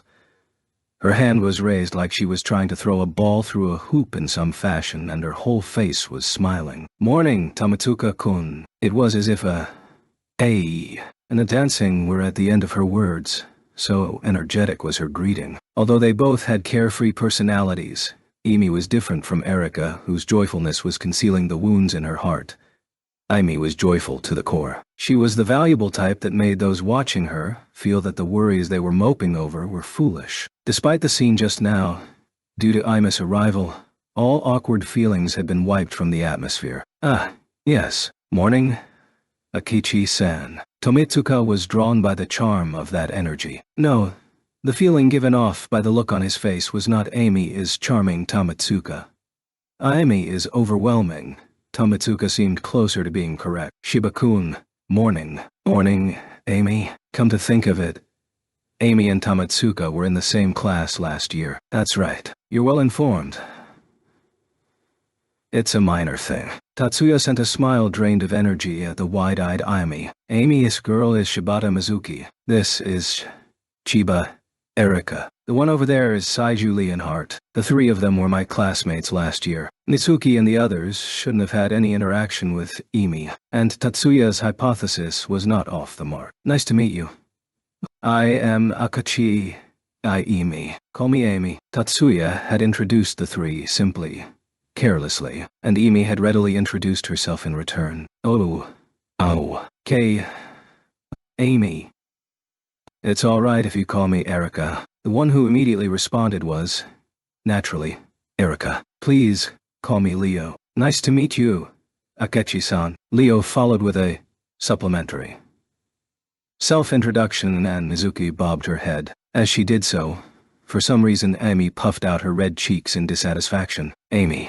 Didn't I tell you to call me Amy? Mizuki could not understand what she'd done to make Amy angry, and her eyes showed guilt and innocence. If you looked at it objectively, Amy's insistence was nearly irrational, but cases where force triumphed over reason had been observed repeatedly in the world. Anyway, Erika and Leo were dumbfounded since they didn't know what kind of girl Amy was, and Tatsuya, who somewhat knew her, was not showing any intention of intervening for some reason, and the other person who knew her, Tamatsuka, appeared to be merely impatient and reluctant to intervene. Nice to meet you, Amy. It would be fine if you addressed me as Mizuki. In the end, although she was puzzled, Mizuki gave in. Yes. Nice to meet you, Mizuki. At once, Amy smiled openly. The smile was more foolishly naive than pleasant. It had the effect of making people slightly doubt that the selfish manner of speaking she used had really taken place. Satisfied, Amy nodded and pivoted her body to turn towards Tamatsuka. Now, it's Tamatsuka's turn. Why had the conversation turned to himself? What the heck did she mean by his turn? Tamatsuka was completely dumbfounded by this too rapid turn of events. Amy once again voiced her nickname. Tamatsuka still didn't understand what Amy was demanding from him. The puzzled Tamatsuka looked right and left, and became aware that Tatsuya was enduring the scene with a smile. Tamatsuka asked for help from Tatsuya by eye contact. Tatsuya constructed a sober expression to answer Tamatsuka's 911 call. You don't like being called Akechi-san, right? Tatsuya's hypothesis was on the mark, it seemed. As Amy nodded, Yes. Don't you want Tamatsuka to also call you by your nickname? Aime's sullen display with Mizuki had foreshadowed this. Well, Tatsuya had already expected this development, so he hadn't said anything during the previous episode. On the other hand, Tamatsuka's face started to flow with cold sweat. Akechi-san, you called me Tomitsuka-kun and... Oh, so it would be all right if I called you Hagan-kun. So that's it, you should have said so earlier, Yami said with her eyes while she leaned toward Tamatsuka, peering up at his face with both arms behind her back, holding her hands together. Tamatsuka was clearly flustered to anyone's eyes. The lukewarm eyes of Tatsuya and the others went to Tamatsuka, who was leaning backwards with an even stiffer face. No, that isn't exactly what I wanted to say. Ah. Tomitsuka was desperately trying to avoid meeting the eyes of Amy, who was blissfully staring at him, and he deliberately stood up and raised his voice when he caught a stare flowing at him from 2 seats away. Akechi-san, let's have this talk next time. Evading Amy, who had blocked off half his field of vision by leaning forward, Tamatsuka walked toward the seat of the girl that had been looking at him. Is that you, Hirakawa-san? You're in this class as well. Tatsuya and the others were just barely able to catch Tamatsuka's voice from where they were. They weren't able to catch Chiaki's diffidently whispered words of reply at all. Amy, is it all right not to follow him? Erika spoke to Amy, who looked sullen about being abruptly left behind, in a purposely low tone. Do you think there's nothing you can do now but retreat? Was this the whisper of a devil tempting a human heart into sin? Or was it the voice of an angel to someone facing a hard road? Of course, it wasn't such a grandiose thing. It was simply nothing more than the utterance of an imp egging on her fellow schoolmate, but the effect was instantaneous. Amy nodded with a determined look and rapidly went after Tamatsuka. You are one scary female. To Leo, who was not quipping but whispering it in a somber tone. This way is more constructive, right?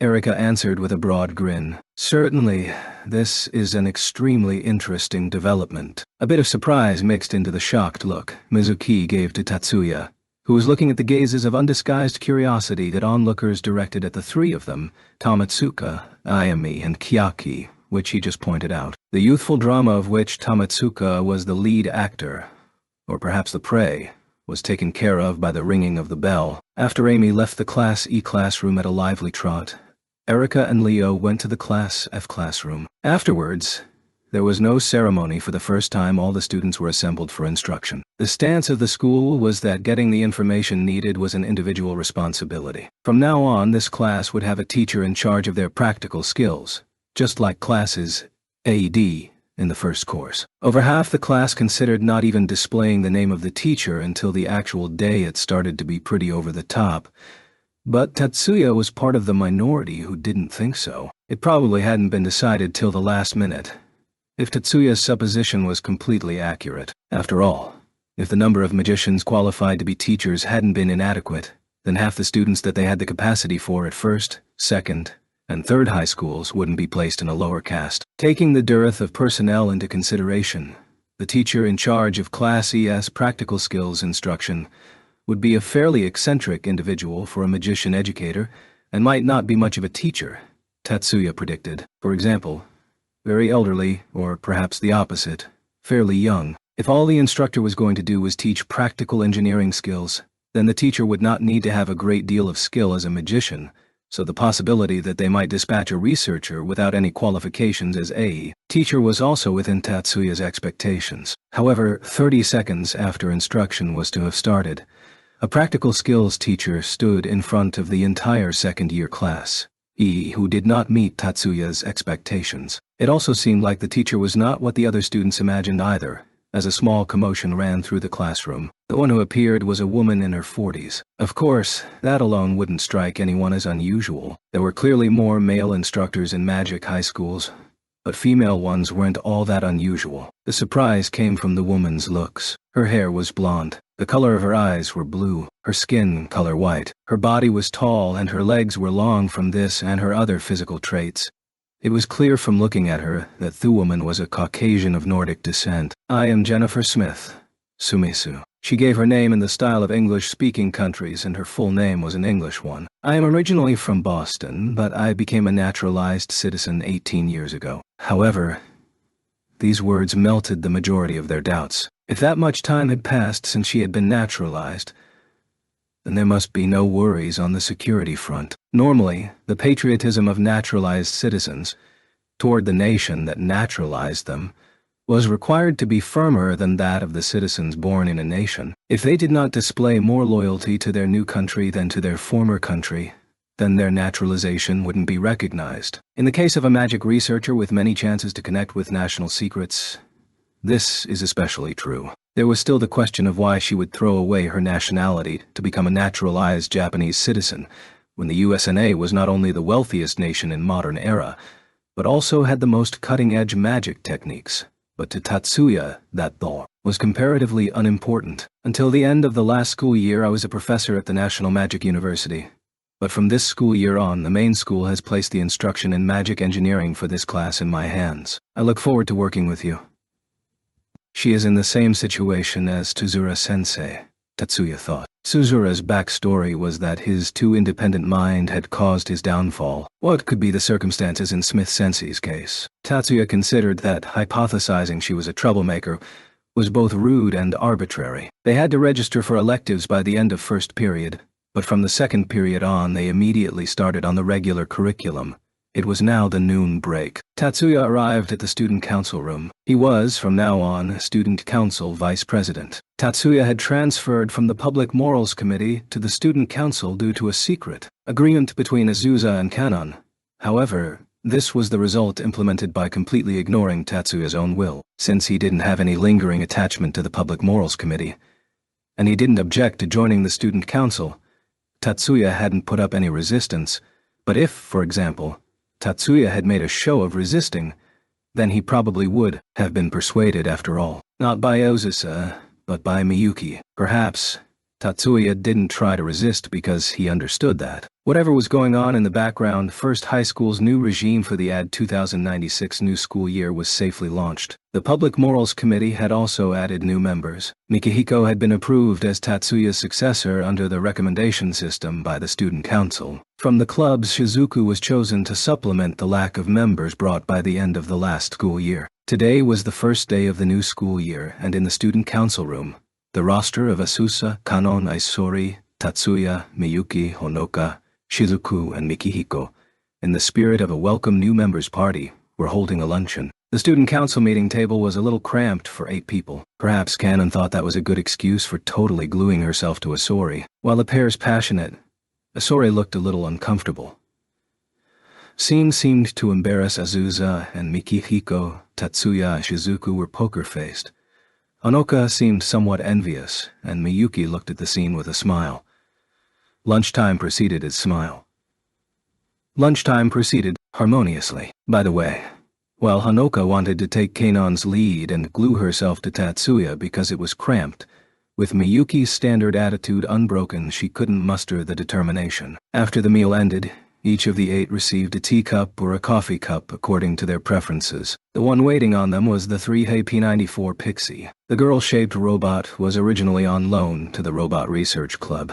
However, due to various circumstances, especially because Pixie itself wished it, from today on it became something for Tatsuya to use in the student council room. The topic of their first lunchtime conversation was the new magical engineering course, Unique Choice of Professor. However, close to halfway through the noon break, their interest turned to the imminent admissions ceremony. Is there another rehearsal after school today? Makiko, who had not been involved in the preparations for the admissions ceremony, asked, politely conscious of the presence of the upperclassmen. It's more of a business meeting than a rehearsal. There are only 2 formal rehearsals, one during spring break, and one immediately before the ceremony. And since we're only practicing the program, we won't be reading the formal address. Miyuki replied in her default, polite tone for speaking to male students. Last year as well. Yes. Miyuki, who had made the formal address last year, replied to Shizuku's follow-up question also. Really, it did not look that way at all. Kanon's response displayed her surprise in a way that looked slightly exaggerated. Naturally, for that reason, the person herself immediately spoke up. Our turns were pretty tough. Because it's hard work, I thought we'd hold many rehearsals. At any rate, it was rough. As was her apparent habit, Kanon belatedly cut off her words just after she committed a verbal gaffe. Asa, who had been employed as the freshman representative the year before last, was timidly sinking into a deep depression. Well, Nakaju-san was nervous. That's not particularly unusual. Isori quickly followed up after his betrothed's error on one side, of course. Miyuki not getting stage fright was not all that peculiar, and Tatsuya followed up after Isori to prevent Miyuki from taking it the wrong way. Dear me, Onue-sama. Even I was nervous. Miyuki's timing was not very natural when she spoke from her place next to Tatsuya, with both hands clasped on her thighs. In that state, she leaned her upper body to peek up at her elder brother's face. While making a pained smile at his sister's expression with slightly puffed cheeks, Tatsuya lightly caressed Miyuki's hair, making her return her head to the original distance. Miyuki let out a small and sent a bashful smile to Tatsuya. Shizuku jabbed Hanuka, whose face had frozen in an R, with her elbow in her flank, and Kanon, who was closely sticking to Isori, looked innocent and unaware of her own inappropriateness. In the confused atmosphere, Mikahiko deliberately coughed to return things to normal, and Tatsuya spoke to Mikahiko, whose face showed the effects of his effort to cough as if nothing had happened. Actually, neither Miyuki or myself has met this year's freshman representative face-to-face yet. That's because the school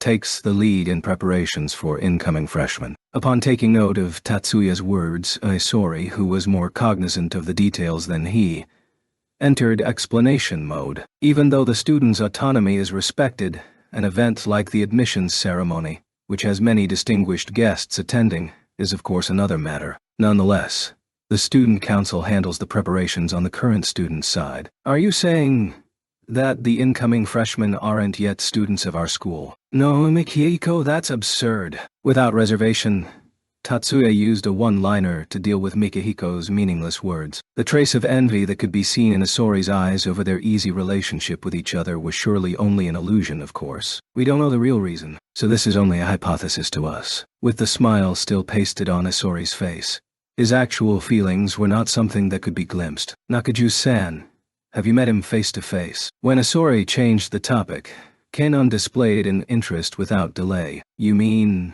Shippo-kun? Azusa cast down her eyes as she pondered when gazes filled with curiosity turned toward her. I have.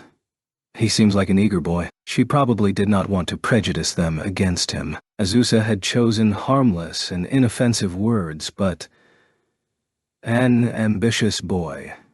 Eh? Seeing the lightly pained smile Azusa gave when Kanon put her words into blunt terms then, it seems that Azusa also actually shared the same opinion. The living room after dinner. In accordance with the division of labor, the dirty dishes were left to Minami, and Miyuki was preparing coffee to Tatsuya's tastes. To his sister, who had sat down next to the side table she had placed her own coffee on, if you consider his position as the eldest son of the Shippo family, he probably can't help being an ambitious person. Tatsuya started the conversation like that with a soothing voice. Onisama, why are you suddenly bringing up Shippo-kun? With both her hands folded together and placed on her thigh, Miyuki tilted her head inquiringly in a polite, ladylike manner. There was no way Tatsuya was fooled by her formal face. Just because he has his reasons, there's no need for us to bend over backwards. As long as we don't have a quarrel with him, we don't need to be any friendlier to him. I did not quarrel or anything like that. As Tatsuya had been telling her not to pick a fight in a rather roundabout way,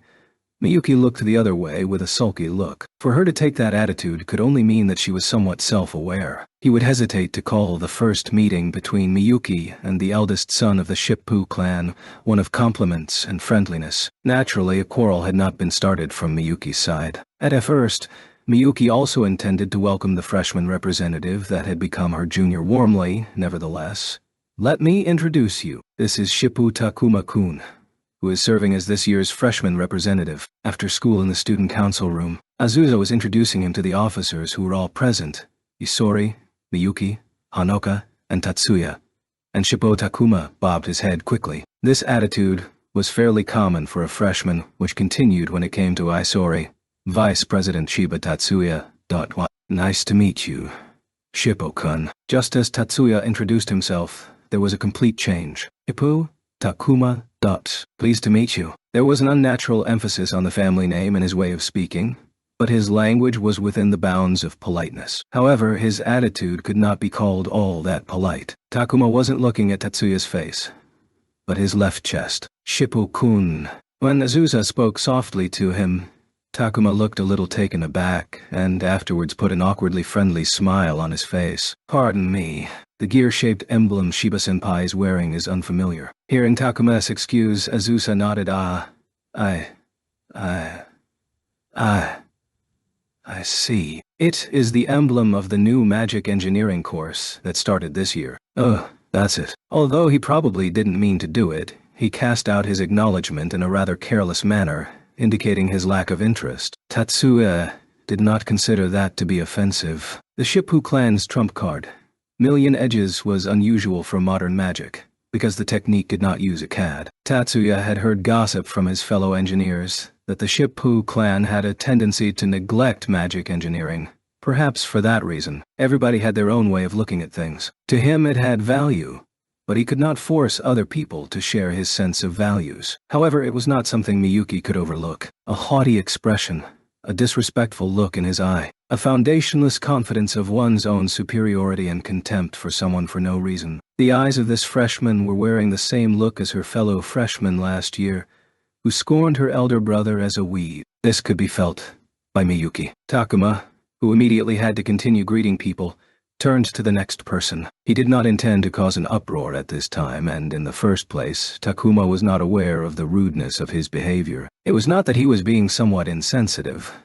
One probably had to be very sensitive to how his rudeness would be taken, so he was not especially prepared for the next student council officer.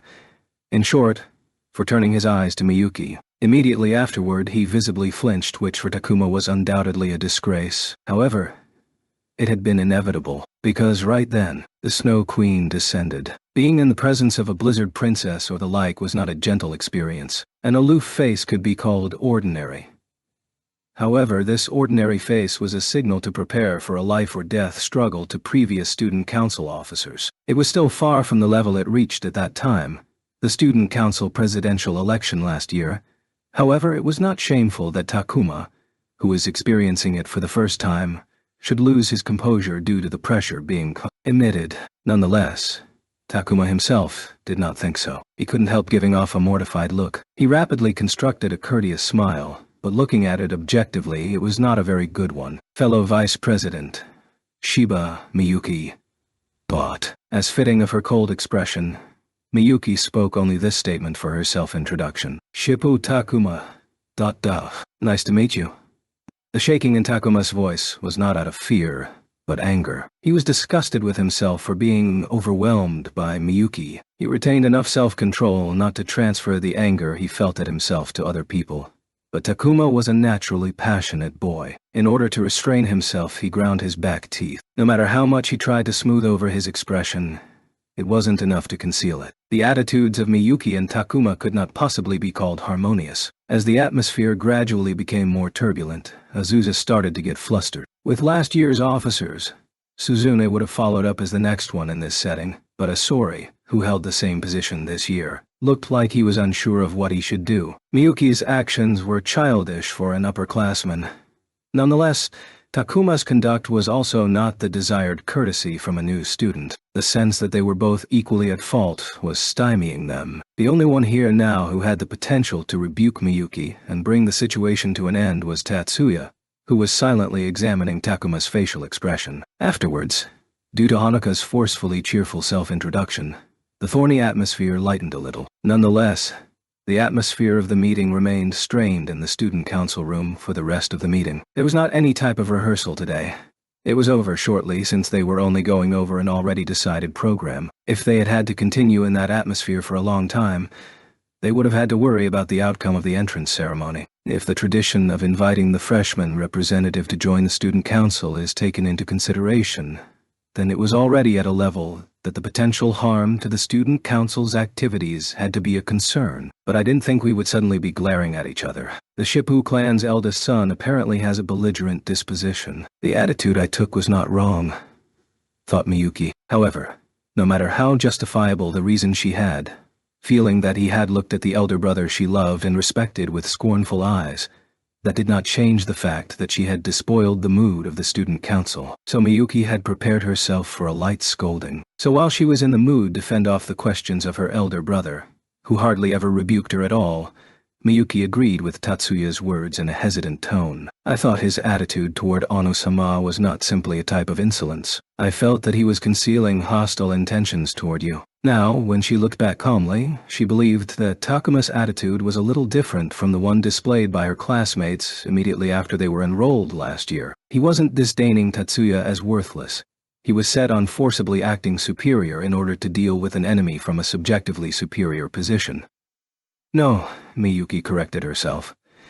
He did not have the luxury of keeping it concealed. That's right, he was watching us. Tatsuya knew that the hostility from Takuma was more towards Miyuki rather than himself. This morning on the way to school, the person Takuma had been looking at intently as if he was glaring was not Tatsuya, but Miyuki. Tatsuya felt that the hostility directed against himself was simply appended to the hostility toward Miyuki. On the other hand, Miyuki had not considered the idea that she was the main target, and Tatsuya was only an additional target even a little bit. Miyuki was aware that Tatsuya had said, "Oos," but in her own mind, she persistently put her elder brother as the greater and herself as the lesser. I do not comprehend the reason, but I believe it is best if we do not take it too lightly. Not like last year. Miyuki was talking about the incident that had taken place immediately after they enrolled last year, caused by the domestic terrorism organization, Blanche. The impetus for the siblings to become deeply involved in the terrible situation that developed when terrorists infiltrated First High School had been Sayaka's invitations to Tatsuya. At first, Tatsuya had taken it lightly, only considering it an invitation to join in club activities. It was questionable if there would have been any changes in the developments that happened afterward had things been considered seriously. The consequences for the siblings had not been all that great. However, to Miyuki, her brother's attitude that everything will be okay if we don't get into a fight with him as the way they should react to Takuma's challenging manner was reminiscent of the time with Sayaka. That he felt there was no need for Sayaka. That he felt there was no need for caution. Last year. No, it probably won't become anything like that. After all, he is a member of the 28 families. By the 28 families, he referred to the 10 master clans and the 18 associated clans, which wasn't a common way to refer to them. Only someone who is referring to their common origin in the magician development research laboratories would lump the 10 master clans and the 18 associated clans together as equals and use that expression for them. I wouldn't know anything about Shippo Takuma's natural disposition, but while holding his coffee cup, Tatsuya muttered something like a monologue. It is said that because of their rivalry with the Segusa clan, the Shippo clan has the strongest desire to ascend the position of one of the master clans among the 18 associated clans. Miyuki knew of the hostility between the Segusa clan and the Shippo clan, but this was probably the first time she heard the rest of it. She listened to Tatsuya's comments with a deeply interested look. He only wants his own power acknowledged because he really craves the spotlight, like most boys around our own age. Well, you like that too, Oni-sama. Well, about that. Ordinarily, I too would want that. Tatsuya answered her with a wry smile, feeling like he was being teased by his little sister when she asked him that. It seems that Shippo-kun has the kind of desire to be in the spotlight that makes him work twice as hard as other people. He probably wants to demonstrate that he has power suitable to be a member of the 10 master clans, so perhaps he acts hostile to people he feels might hinder him. But we are not doing anything in particular to hinder Shippo-kun, are we? For someone who wants to be acknowledged by those around him, people who are already acknowledged are a hindrance. Miyuki agreed with the words Tatsuya related to her with a wry smile and a deep nod. I see. In short, Shippo-kun is jealous of Anui-sama's reputation. Tatsuya almost spit out his coffee in response to the comment Miyuki made to indicate her understanding. No, Miyuki. The one he recognizes as his rival and feels jealous of is probably you. Nay. Miyuki asked with her eyes if Takuma had really disregarded her Anui-sama to focus on herself, to which Tatsuya nodded his head countless times. He is this year's freshman representative. you are last year's representative. That is enough of a reason to view you as a rival. Additionally, you were very active in the 9 schools competition. Doesn't he view me as hostile because I am Miyuki's hanger-on? Absolutely not. Onisama isn't Miyuki's hanger-on or anything like that. No, it's alright not to get excited. I'm just making an assumption about how Shippu-kun looks at me. I will not accept any ridiculous assumptions like that, even if you say you won't accept it. Tatsuya felt a little bit at a loss about how to handle Miyuki when he suddenly pressed one of her buttons. Rather, it is I who is Ono-isama's. No. I must reluctantly admit that Oni-sama is my very important partner. In the portion that was mumbled out of embarrassment, he heard Oni-sama's belonging, but Tatsuya didn't let it bother him. To Tatsuya, the way she rephrased it was bold and fairly embarrassing, but he ignored it as well. If we reconsider once more, there is also the possibility that he views us as hostile, because he knows we are related to the 10 master clans. He pointed this out in a nonchalant tone, but it had enough weight to bring Miyuki's mind back down to earth from where it had been lightly whirling around. He knows that we are related to the Yotsuba. Aren't you overthinking things, Ono-isama? That's true. I don't believe he has. No, rather the Shippu clan has the ability to penetrate the Yotsuba's control of information, but I feel that there was some kind of strong impression of something of that level in his eyes. What Tatsuya was recalling was not the scene in the student council room where they glared at each other, but the intermittent staring Takuma had done at Miyuki on the way to school. Miyuki was unaware that Takuma did that. So, right now, what her brother was saying didn't ring any bells. Even so, Miyuki housed her brother's worry in her heart. That's true. He is a member of the 28 families. It might be better to be cautious. It was the right answer that the hostility directed to them related to the 10 master clans, but the idea that it was because they are related to the Yotsuba was completely wrong. The right answer would be because they were suspected of being related to the Segusa. But neither Tatsuya nor Miyuki hit on that possibility. Even though they were friendly with Mayumi, for the pair who never forgot the complicated relationship between the Yotsuba and the Segusa, being seen as part of the Segusa's clique was something that would never occur to them. Chapter 6.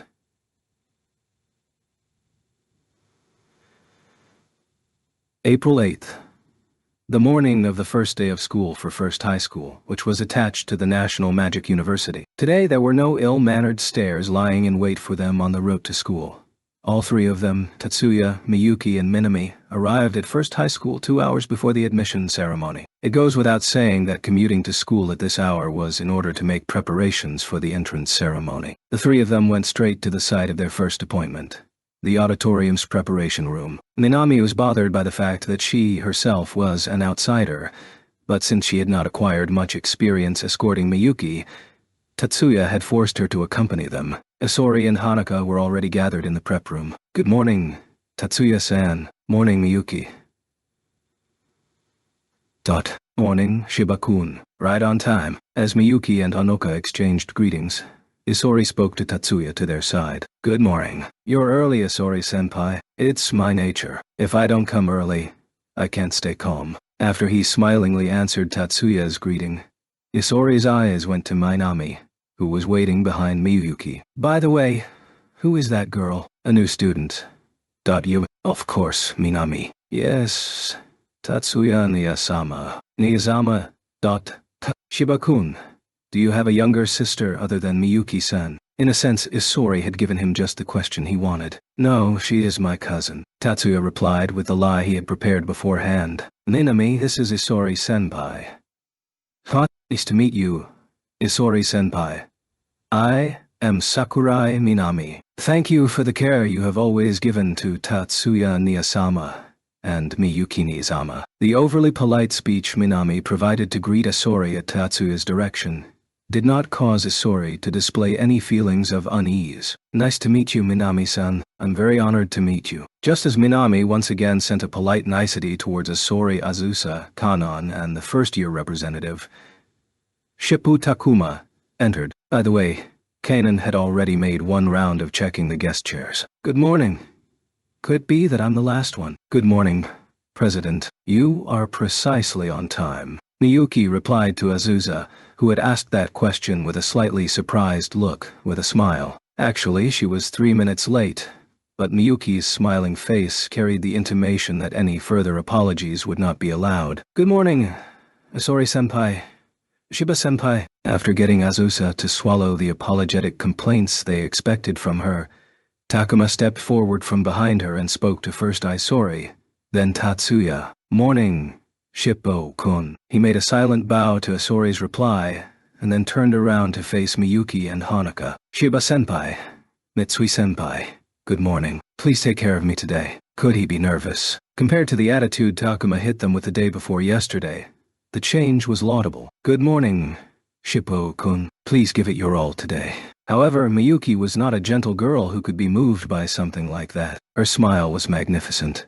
Her tone was gentle. The perfect face of a lady in what was known as an impeccable social mask. Only Takuma's attitude had changed.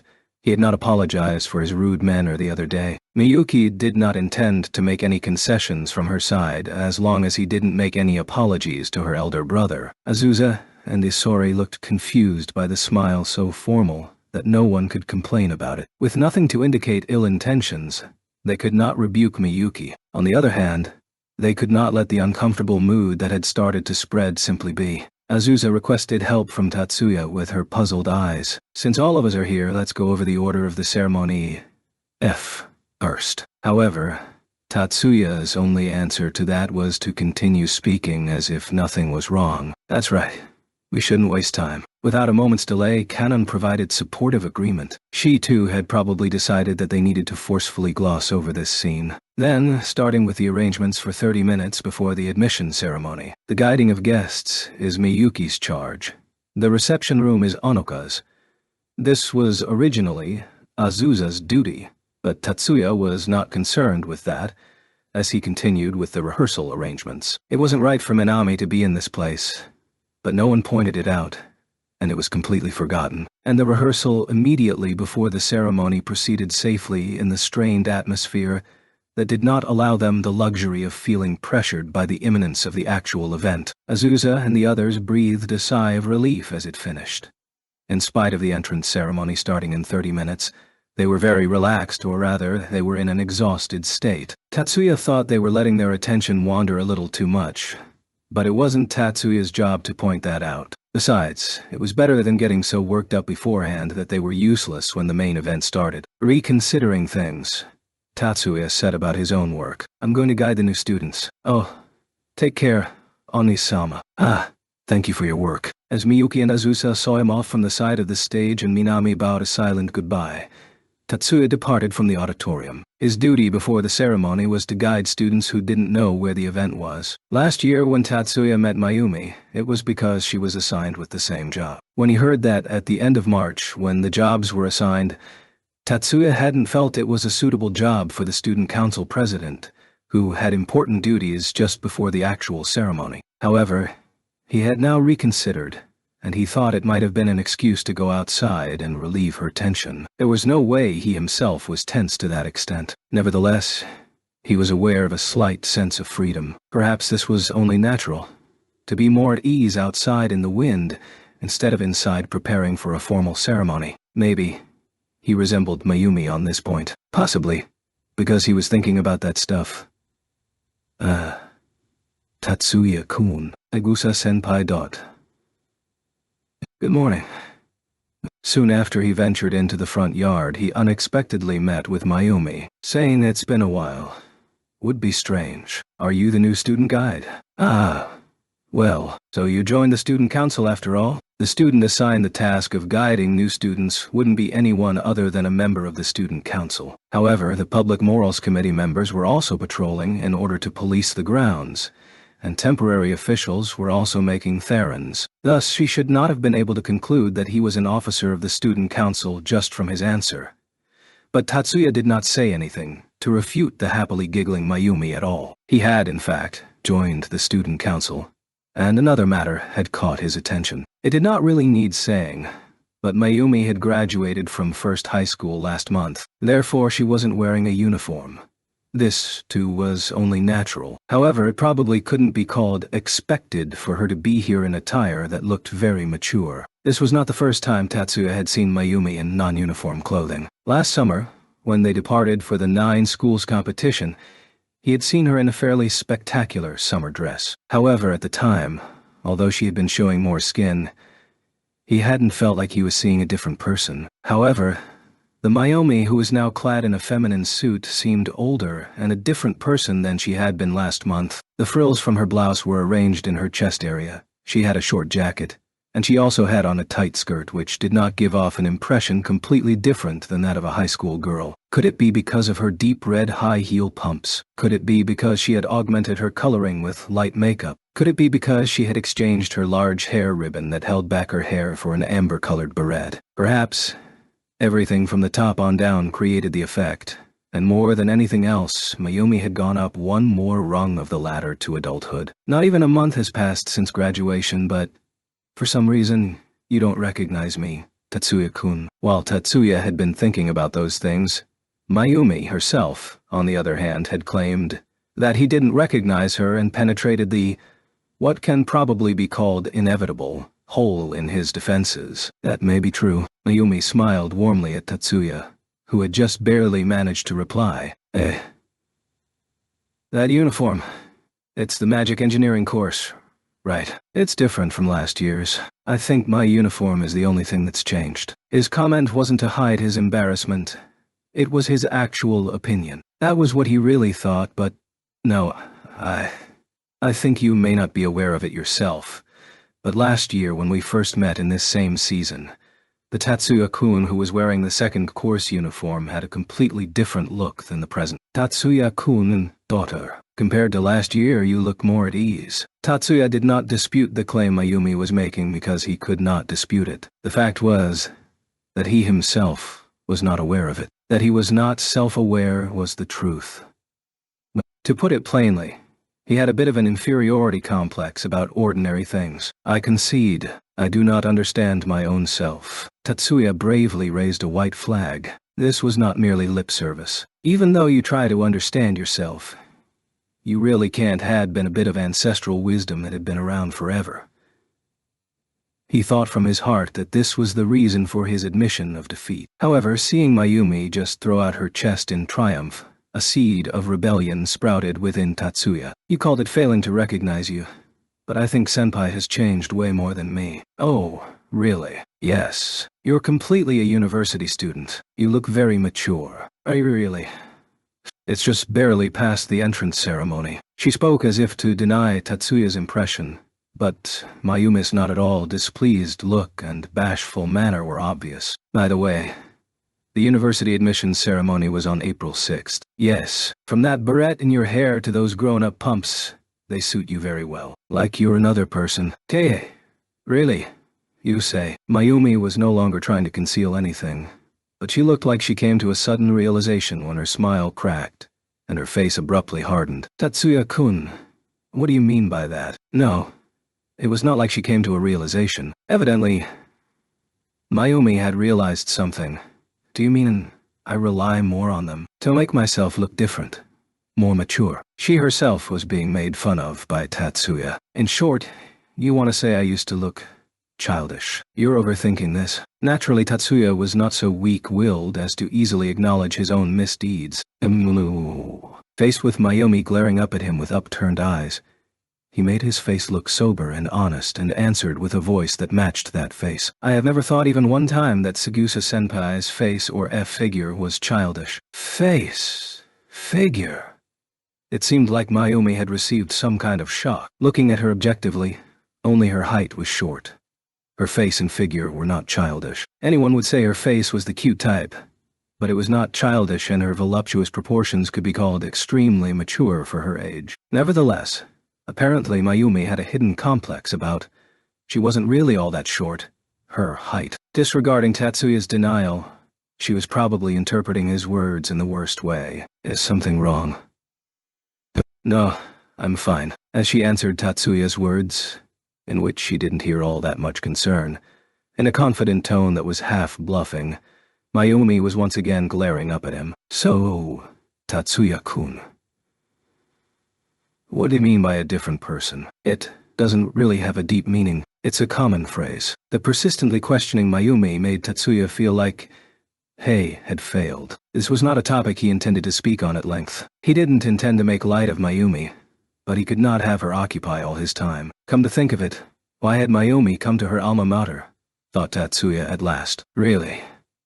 I don't think so. Mayumi made a straightforward appraisal. The upturned stare transformed into AA's scowl at point-blank range. Mayumi herself probably wasn't conscious of it, but a spectator would mistake it for unwanted closeness. No, really. By the way, senpai, why are you here today? Mayumi displayed an "ah look" and a "hey, you" in a shrill angry voice reached his ear at nearly the same time. Get away from Wani-chan, you, skirt chaser. At first, Tatsuya did not understand that those words were directed at himself, because the label of skirt chaser was completely unwarranted. However, he saw that the petite girl that matched the shrill voice was coming down the path between the rows of cherry trees directly at him, and he became aware that apparently, this situation, the difference in the heights between Tatsuya and Mayumi had concealed what was actually going on, had been mistaken for something else. Kasumi-chan. On the other hand, from the word Wani-chan and the distinctive voice, Mayumi had understood that the remark was aimed at them. Mayumi turned toward the girl who was running to them and immediately looked back in Tatsuya's direction and vigorously took one step backwards, clearly flustered. Perhaps she had some kind of clue of how the girl had misunderstood the situation. Tatsuya knew the girl called Kasumi-chan was Mayumi's younger sister even without looking at the new student registry. If her cordial relationship with her male junior was misunderstood by her younger sister, then it was only natural for her to be flustered, thought Tatsuya.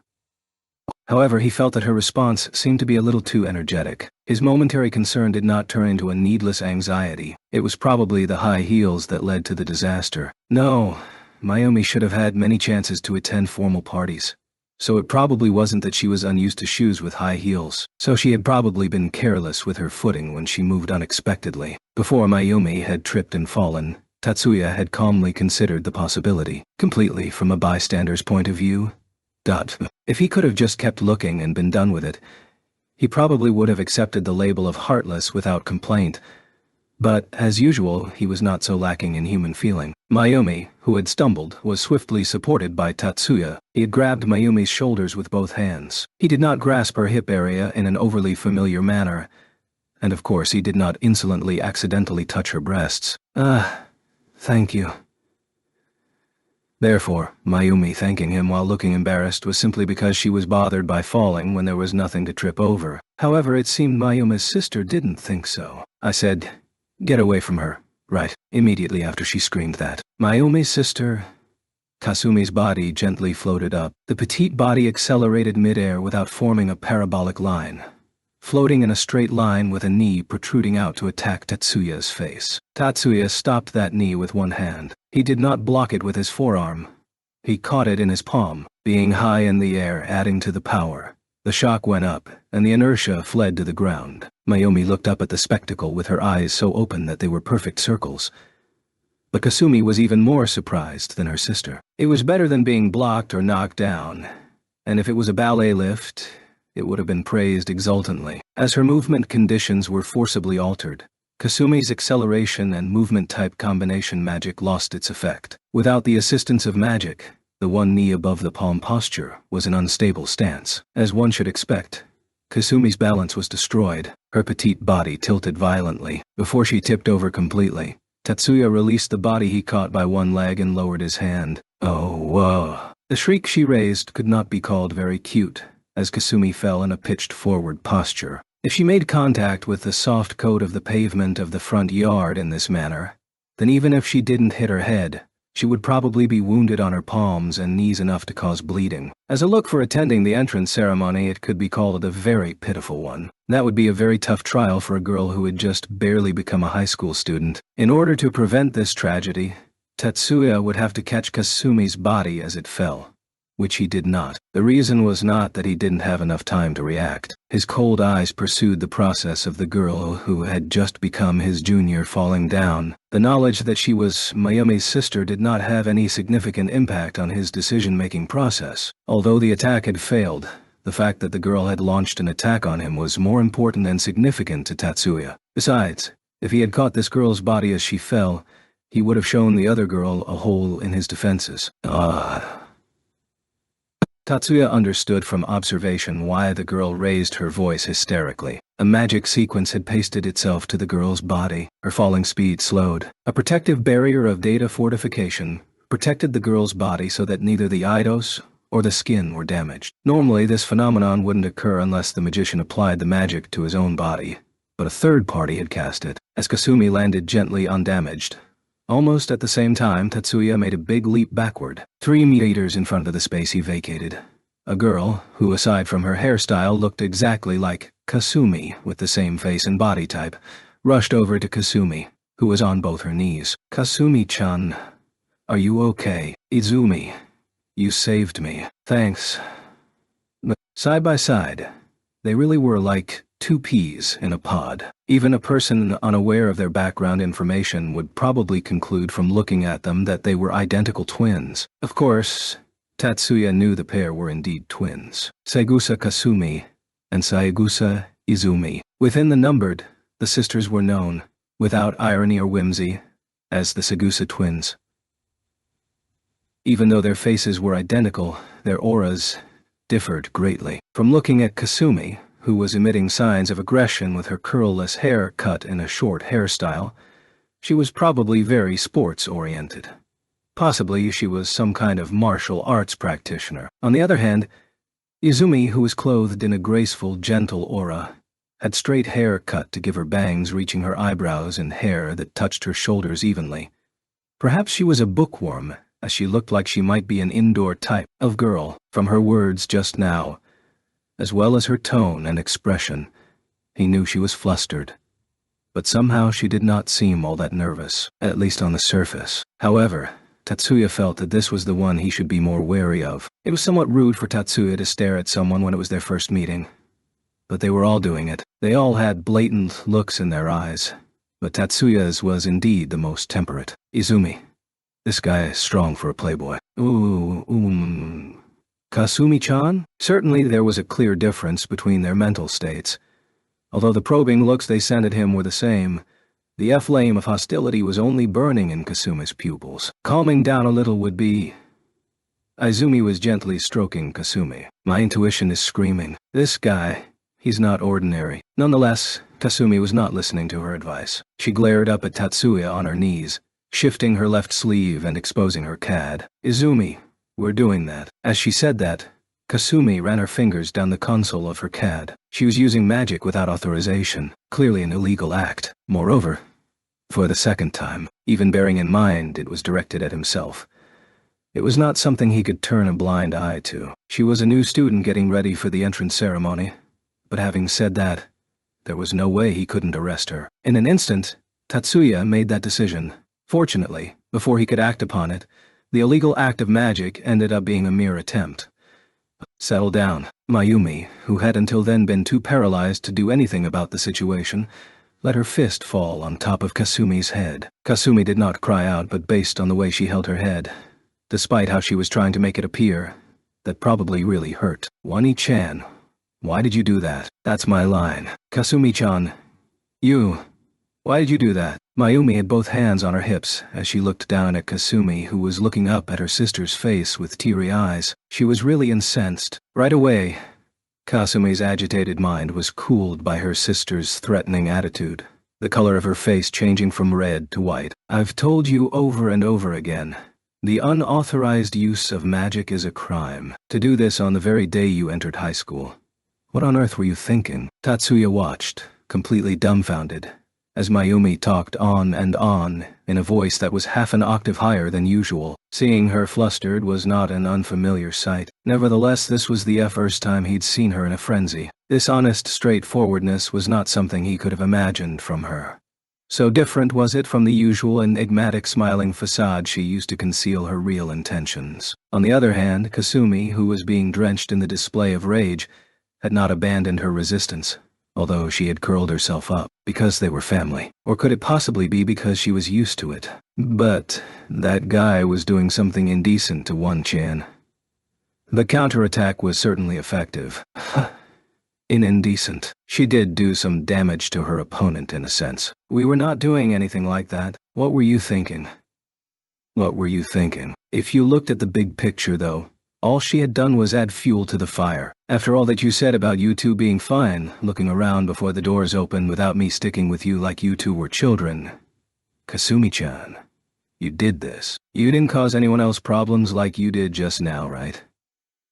I see that was the reason, thought Tatsuya. Mayumi came here because she was escorting her sisters to the admission ceremony instead of their busy parents. Wani-sama. That is absurd. The one who disputed the reprimand of Mayumi's that had taken the form of a question was not Kasumi, whose body had begun quivering, but Izumi, who was snuggled next to her. Aside from Kasumi-chan's mistake just now, we have not done anything to cause problems for other people. I see. Izumi-chan, should I believe you? I promise. There are no discrepancies. Izumi's polite tone was a bit too polite as she proclaimed their innocence, which seemed to restore Mayumi's equanimity somewhat. Understood. Tatsuya-kun, please forgive us. After seeing the affirmative in Izumi's eyes, Mayumi turned to Tatsuya and bowed deeply. My little sister did something outrageous. Kasumi-chan, you apologized to Tatsuya-kun as well. Perhaps she understood how serious her sister was. Whatever she was feeling in her heart, Kasumi-chan wasn't displaying that defiant manner anymore. I cannot excuse my behavior. She lined up next to Mayumi and bravely lowered her head. I too offer my apologies. Shiba-senpai, please pardon Kasumi-kan's rudeness somehow. Kasumi was not the only interested party. Izumi followed up after her elder sister, receiving a simultaneous apology from the three beautiful girls. No, one beautiful woman and two beautiful girls made him feel ill at ease. Miraculously, there had been no witnesses to the use of power a little while ago. But now, for some reason or other, he felt many suspicious gazes on them from here and there. If people mistakenly thought he was bullying the girls or something, then the damage of the aftermath would be worse than Kasumi's flying knee kick. Please raise your heads. No harm has been done, so please don't worry about it, is what he said, but please don't do this for my sake was closer to what Tatsuya meant. In order to escape from the gazes of the gradually increasing onlookers, he wanted to get away from this place as soon as possible. However, don't worry about it anymore was not a pretense. That was something Mayumi probably understood also. When she raised her head, she had a relieved look on her face. However, that look was soon replaced by a guilty one. Ah, Tatsuya-kun, what is it? In response to her mood, which was somewhat strange for some reason, Tatsuya put his mind on alert. I know that.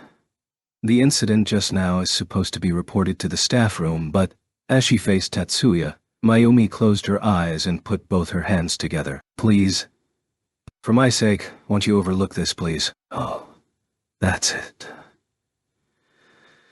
Tatsuya did not mutter this out loud. I do not intend to make a big deal out of something as minor as this. Actually, if something as minor as this was a problem, he didn't know how many times he and Miyuki would have been placed in protective custody. I don't want this talked about either was Tatsuya's honest feeling. Thank you, Tatsuya-kun. So, he was troubled by the abundance of emotion. Besides, no, she intended to barely miss me from the start. That flying knee kick had been what is known as a bluff. If she had been attacking him earnestly, Tatsuya wouldn't have made such a gentle response. Kasumi had planned for the combination acceleration and movement magic she had applied to herself to be caught by the other magic she linked to it, when her knee was 30 centimeters from Tatsuya's face, so rapid deceleration would be cast at the distance of 10 centimeters when she would halt mid-air. If she hadn't done so, not even Tatsuya would have grasped her knee with one hand. No matter how much he had been trained, stopping a person who weighed 40 kilograms and was accelerating at 15 meters per second was impossible. Because he knew the point where the rapid deceleration started,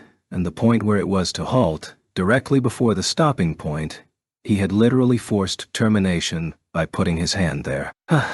I've come to expect that from you, Tatsuya-kun. As a look of astonishment, and a mutter of, how the came from Kasumi on her side, Mayumi nodded yes with an impressed look on her face. For Mayumi, abnormalities like this from Tatsuya had become a normal thing. Senpai, I have the job of new student guidance, so I must go. The event site is already open. To forestall Mayumi, who looked like she was going to say something unnecessary, Tatsuya made this announcement and quit the scene without waiting for a reply. Tixie. After separating from the Saigusa sisters, in a place where there were few people, Tatsuya put a vocal transmission unit near his mouth. Yes, master. The voice that replied in a soft whisper was an active form of telepathy. This was the response of E.G. Pixie, who was in the 3-type P94 Dodges. Erase all the Scion-censored data from the records, from right now to 10 minutes before now, for the area in front of the front yard entrance to the auditorium. As you wish. It seemed that Mayumi had carelessly forgotten, but Kasumi's use of magic without authorization could not be concealed merely by Tatsuya's silence. Everywhere inside the school grounds was covered with sensors to observe magic activity. Aside from the exception of periods like the new club member invitation week, the unauthorized use of magic would be recorded by the sensors. Erasure completed. Naturally, Tatsuya had not gotten Pixie moved to the student council room simply to wait on tables. Since she was originally a housekeeping robot, it let her do what she wanted, but Tatsuya's intention was entirely different. It was to hack the surveillance system inside the school. If this was March, when Mayumi was still enrolled, then most of her usual requests would be accommodated. She had overcome the usual limits of the powers of the former student council presidents, and retained the intervention codes for the surveillance system. Of course, she had not gotten them by honest means. Therefore, the student council president that followed her hadn't inherited them, of course. Tatsuya, who had various dark spots in his background, needed a means to intervene in the surveillance system other than Mayumi. Then he cast his eyes on how Pixie was constructed. Right now, Pixie was operating from within the humanoid home helper robot's electronic brain, where her actual body was lodged, which she manipulated directly. In short, Pixie was concealing the ability to interface and seize electronic systems without an intermediary. This is what Tatsuya realized. So Tatsuya spent most of spring break engrossed in teaching Pixie various hacking techniques. The techniques were ones he originally learned from the electron sorceress Fujibayashi. The fruit of Tatsuya's labor was that, within the limits of the first high school's private system, Pixie had learned how to freely infiltrate the surveillance system and overwrite the data. Although it was called New Student Guidance, it was not hard to figure out where the auditorium that was the site of the entrance ceremony was. And if you had a terminal equipped with an LPS, local positioning system, function, you couldn't get lost. Cases like Erica's last year, where she didn't have a terminal so she didn't know where to go, were the exception. Tatsuya and the others' job was not to guide new students. Their main job was to provide a heads-up to new students who looked like they were going to be late. Excuse me, senpai, which way is it to the auditorium? Therefore, Tatsuya had not expected to encounter a genuinely lost new student. The place was the tree-lined path between the library and small second gymnasium. The site for the entrance ceremony was on the opposite side. The male new student, with a puzzled look on his face that he'd seen looking hither and thither, had just called out to him. Now it was up to him to reply to this sentence. Nevertheless, the new student was very ostentatious, thought Tatsuya. Although there were some students in his own grade who possessed red hair, blue eyes, black skin, or other colors that were unlike the majority of Japanese people. However, they were not as radiantly hued as the slight male student standing before him. The color of his hair was platinum. The color of his eyes was silver. The color of his skin was white. It wasn't just his coordinating colors. His facial features did not have any distinctive Japanese traits. Perhaps his Nordic genes were expressed to a large extent. Come to think of it, Tatsuya perceived a resemblance to the new female teacher Sumisu, Smith. I'll guide you. Come with me. Even though his mind was considering such things, Tatsuya did not delay giving an answer. As he said it, the new student bowed deeply with a relieved look. Thank you. I am Sumisu Kento. Sumisu, Tatsuya muttered without thinking, because the surname of the person he had been thinking about resembled the family name of the boy. However, Smith was one of the common names in English-speaking countries. It could be a coincidence, reconsidered Tatsuya. Ah yes, it is written with Sumi, the symbol in corner, and Su, the symbol in counterattack, and read as Sumisu. My parents emigrated from the States before I was born. At time, Smith started being spelled with the symbols as Sumisu.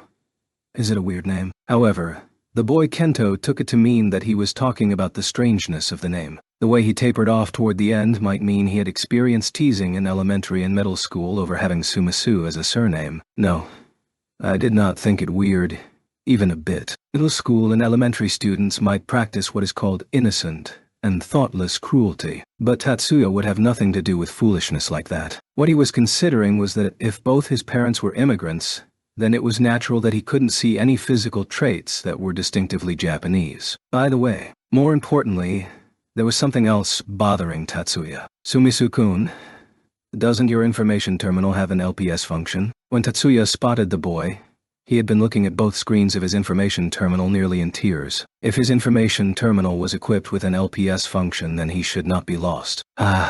Please call me Kento. About the LPs. The function is attached, but as he was speaking, Kento retrieved his rather large information terminal from his pocket. His height wasn't even up to Tatsuya's chest. One of his inherited traits must be having an extremely small stature. Height-wise, he would be classified with the shorter Japanese males of his own age. So perhaps because he thought it would be hard to see if he merely held it in his hand, he held it above his head when he pointed it toward Tatsuya. The information terminal was an extremely old model. Tatsuya couldn't determine anything about it other than that it was old. But the model was at least 20 years old, and it wasn't a domestic brand, a type that had been constructed in the USNA, and fairly common. I didn't have anything but a visual model terminal, so my father lent me the information terminal he used to use, but it doesn't have standard LPs. I see, thought Tatsuya. Since it was designed for an earlier version of the public infrastructure, it has low compatibility with the current version. No, that would be limited to domestic models. Japan and the USNA process data by subtly different methods. Besides, the USNA's LPS is at most a supplement of their GPS system. It is not an independent function like Japan's LPS. Let me see it. Tatsuya reflexively checked the processing power and unused capacity of the terminal Kento handed him. It was an old model, but it had undergone various tune-ups. Kento's father might be an electrical engineer. Deciding that it would be fine, Tatsuya linked Kento's terminal directly to his own by a wire and transferred the local position application. I've installed a school map that uses GPS. It is lower in speed than LPS application, but it should serve you as a map guide. He returned the terminal to Kento after the installation was completed. Thank you. Despite the fact that that was all he did, Kento looked at Tatsuya as if he had saved his life. Of course, it would be better to buy a replacement. After all, this is only a temporary fix. He was giving out advice that did not need to be said because behind his poker face, Tatsuya was a little taken aback. He soon found out the reason for Kento's excessive response. Are you Shiba Tatsuya senpai? Oh, that's true. You know of me. Yes. I saw your activities in last year's 9 schools competition. Tatsuya was not surprised at Kento's answer. Although it was in the newcomers division, he had played a leading role in the Monolith Code matches. On occasion, someone should probably remember his face from that. That was what Tatsuya thought. But your tactics were incredible. Your tune-ups were brilliant. I chose First High School because you would be my senpai here. He had been half right. Kento hadn't recognized him as an athlete but as an engineer. Until I saw last year's 9 schools competition, I intended to enroll in 4th High School, because my practical skills are poor. But when I saw Senpai's super technical skills, I decided that I absolutely had to go to the same school as Senpai. Listening to Kento's enthusiastic words made Tatsuya feel like he was hearing someone else being talked about. Right now, I am, as you can see, a second course student, but I'm determined to try to transfer into the same magic engineering course as you Senpai next year. I see.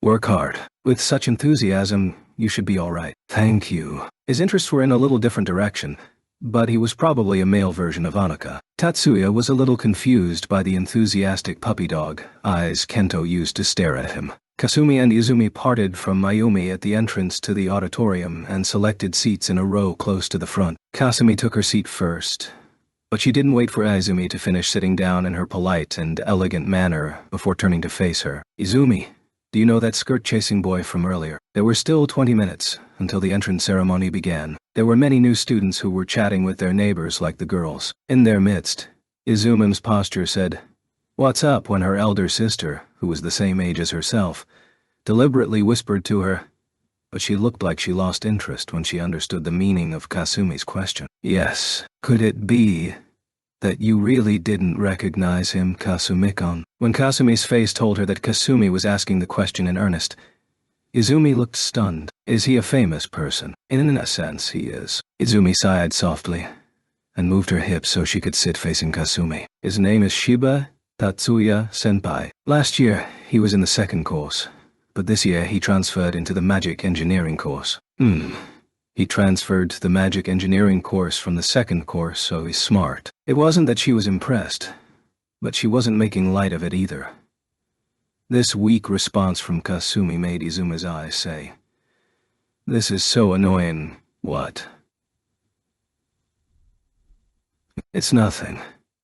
Certainly he is smart, but is it really right to assign him such a common label? Izumi deliberately put her hand to her cheek and posed as if confused. Her attitude made Kasumi petulant, but Kasumi knew letting Izumi get you irritated only made it easier for Izumi to manipulate you. With these twins, who had been together since they had been born, their inclinations and countermeasures were exactly the same. Kasumi silently waited for Izumi to continue her comments. When he was a first year, moreover a second course student, he participated in last year's 9 schools competition as an engineer. The athletes he was responsible for in the newcomers division, girls speed shooting and icicle destruction, monopolized F to 3rd place, took 1st and 2nd place in the newcomers division Mirage Bat, and took 1st place in the main range divisions Mirage Bet.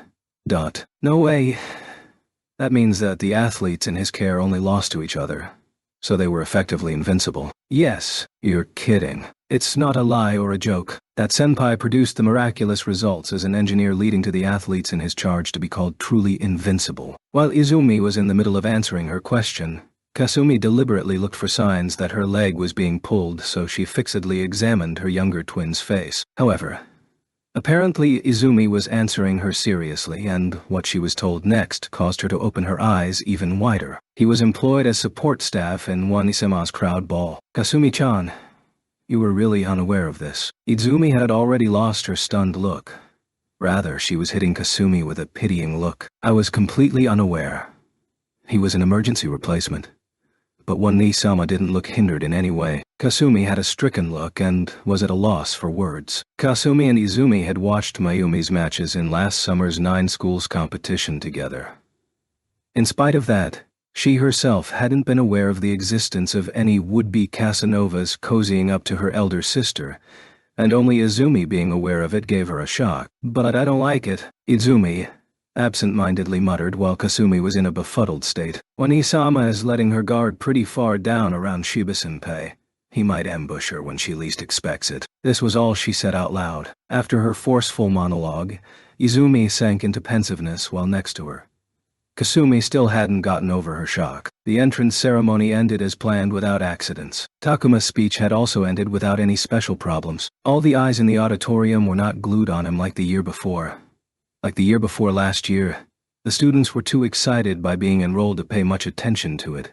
An easy speech. Afterwards was the traditional invitation to join the student council. The unwritten rule was that the discussion would take place after the admissions ceremony was over. Not for the reason that until the admissions ceremony was over, they weren't really students. It feels a little too formalized, but until now, there hadn't been any trouble with it. Despite the slight turmoil last year, none of the invitations had been refused up to now. However, I am sorry, but please accept my refusal. This was Takuma's answer to Asuza's. Won't you please join the student council invitation? Is it alright to ask for a reason? Instead of Asuza, who was transfixed by the completely unexpected "No, I sorry," who was the only person who accompanied her, made the inquiry. I wish to devote all my attention to improving myself. While staring back at Asori, looking directly into his eyes, Takuma answered thus. I want to be as strong as any magician in the 10 master clans. That is my goal. So, for extracurricular activities, instead of organizational management in the student council, I wish to devote myself to club activities. The unhesitating reply had probably been prepared beforehand. In short, his decision was that firm. Persuading him would be difficult, thought Isori. I see. The owner of that despondent-sounding voice was not Isori, but Azusa. Azusa had been released from her paralysis unexpectedly fast, but as she sighed, she feebly hung her head down. She had probably been quite shocked. At least Isori thought so when he looked at her from the side. If that's how it is, then we can't force you to do it. However, astonishingly, Azusa readily accepted Takuma's words. It is unfortunate for us, but if that is what you decided, Shippukan, please work hard at your club activities. Her all-too-quick surrender was completely outside of Takuma's predictions. However, if he lingered here, the student council officers might think he had misgivings. Perhaps they might think he was counting on them to restrain him, and believe he was only faking his refusal. This was what Takuma thought. Excuse me, I'm leaving. The thought that there was a very high possibility that he might be overthinking things hurried him up, and Takuma left Azusa's presence very quickly. While the pair of third years, Azusa and Isori, tried hard, and failed, to get Takuma to join the student council, the 3 second years, Tatsuya, Miyuki, and Honoka, were also very busy. Honoka was in charge of putting things in order after the admissions ceremony, checking the presence or absence of the main guests, sorting congratulatory addresses, and so on.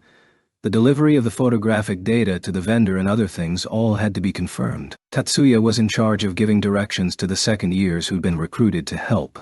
No one raised sullen protests over being ordered by Tatsuya, who was in the second course last year and was now wearing the 8-pedal gear emblem. He was reclaiming the armbands, headsets, and other stuff now that their tasks were done. And, as for Miyuki, my only regret about this year's admissions ceremony is that I didn't hear a speech from Shiba-kun. That would be impossible, Kuzuka-sensei. The only students who go up on the stage during the admissions ceremony are the student council president and the freshman representative, after all. Ha ha ha ha. Now that you mentioned it, that's right. She was surrounded by adults who made something over nothing, like this one, with a determinedly amiable smile on her face. The profession of the man in the prime of life she called Kuzuka-sensei was politician. As a member of the National Diet attached to the ruling political party based in Tokyo, if his party won the next election, then he was a young man with good prospects of securing a cabinet minister's post. He was known as a parliamentary member favorable to magicians, and he was also working as a supervisor on the non-school matters of the Magic University. In the present circumstances, when the forces hostile to magicians were gradually gaining influence, he was not a person either the Magic University or First High School could ignore. Miyuki was well aware of this as well. That was why she had been putting up with his small talk with an amiable smile for a while now. Actually, this was not something a 16-year-old girl should be concerned with, but Miyuki was patiently enduring it. In the eyes of Congressman Kuzuke, specks of sexual awareness flickered. It was not strong enough to be linked to actual deed. Men who were conscious of their waning physicality seemed to instinctively long to embrace young, beautiful women. However, even if it was only in his mind, it was not platonic. Being eyed like that unmistakably makes a young girl feel unclean. Nonetheless, Miyuki endured that rude stare while pretending not to notice. His long-windedness would become a problem for the staff soon. As long as a public official with his exalted status, even among the other VIPs, remained at the site, the staff couldn't leave the site either. Actually, last year he wasn't this long-winded. However, he hadn't suddenly decided he liked to make small talk this year. Last year and the year before, he had showed restraint due to Mayumi. Not Mayumi as an individual, but to the name of Saigusa of the 10 master clans. Congressman Kuzuke did not display friendliness to magicians out of goodwill or a liking for them. He probably did like magicians, but what he liked were the advantages for his political activities he, as a politician, got from being an advocate for magicians. Kuzuke and the magicians were bound in a profitable relationship. For that reason, he showed deference when faced with the 10 master clans who had exalted status among the magicians. If Miyuki's relationship with the Yotsuba had been obvious, Kuzuke would have made a stiff smile and quickly left the site. The Yotsuba name had even more impact than the Sagusa name. The political utility of the Sagusa name was higher, but the Yotsuba name incited much more fear in people with influence. However, the family name Miyuki was allowed to claim was Shiba, not Yotsuba. Besides, no matter how close she was to the limit of her patience, this was far too trivial a matter to rely on the power of the Yotsuba to resolve it. For her, The Yotsuba were not allies she could rely on unconditionally. The one who saved Miyuki, who had almost no more ability to cope with her annoyance and irritation, was not a Yotsuba, but a Sagusa. "Hello, Kosuke-sensei." Kosuke turned his head toward the voice that suddenly called his name, and the instant he registered the sight of Mayumi, clothed in her feminine suit and womanly smile, his face stiffened. "You have graced us with your presence again this year. Thank you for always taking the time when you are so busy. Because this is an important day for the talented youths who must shoulder the burden of this nation's future. I believe it is more of an honor that I receive an invitation to this event every year." In the presence of Mayumi, with her overly formal attitude and who spoke to him in a polite tone, Kuzuka quickly got the urge to flee. If he had been incapable of reading between the lines when Mayumi put an unnatural emphasis on "so busy," then he wouldn't have become a candidate to become a cabinet minister in the government. Although insensitivity was pardonable, a politician couldn't function well if he was stupid. More importantly, why are you here, Mayumi-kun? Are you escorting your sisters? Kosuke asked that as he looked toward Kasumi and Izumi, who remained behind Mayumi. As he prepared to make his retreat, he offered a proper comment to ensure he didn't appear abnormal. "Yes, because both our parents unfeelingly said that they couldn't take the time to do it right now." "Ha ha ha, both of them are such busy people." Kozuke's amiable smile was a bit stiff. "Kasumi-chan, Izumi-chan, say hello." Without trying to make any more witticism, Mayumi looked back at her sisters. "Kozuke-sensei, we haven't seen you in so long. It has really been a long time, hasn't it?" There is no excuse for it. The pair who had been silently holding back until addressed made their bows. Kasumi energetically, Izumi elegantly. Their stereotypical greetings offered Kozuke a good opportunity. My, both of you have been busy studying for exams, right? So you should not be bothered by such a thing. Please do well in high school." "Thank you, sensei. We will put all our efforts into it." As Kasumi and Izumi once again lowered their heads, a pause in the atmosphere was created. Kozuke did not miss this change. "I expect great things from you two. And so, Mayumi-kun, it is about time for me to take my leave." And with this simple goodbye, Kozuke departed from that place. Mayumi did not chase after his back as he left. "Are you all right, Miyuki-san?" "Yes." "Thank you, Sagusa-senpai." Mayumi spoke to her with a cheerful smile which Miyuki answered with a humble smile. This place still had the attention of the school staff. An all too clear display of sympathy would only cause them problems from Congressman Kuzuke. For that reason, Miyuki had deliberately not given out any sign that would cause the school staff to show active concern. She hadn't been only behaving as if she wasn't really being taken advantage of. As long as it would not entangle Tatsuya, she wove a thin protective barrier on her skin of polyparaphenylene terephthalamide, product name Kevlar. Noticing that her bare face was underneath a see-through mask, stronger than steel was difficult, unless you had extremely discerning eyes, and there was no possibility of it being done by a high school girl that had just met her. Even if you were a direct descendant of the 10 master clans and were used to watching foxes and raccoons, most people would undoubtedly only be able to see Miyuki's reserved expression as part of her embodiment as the ideal,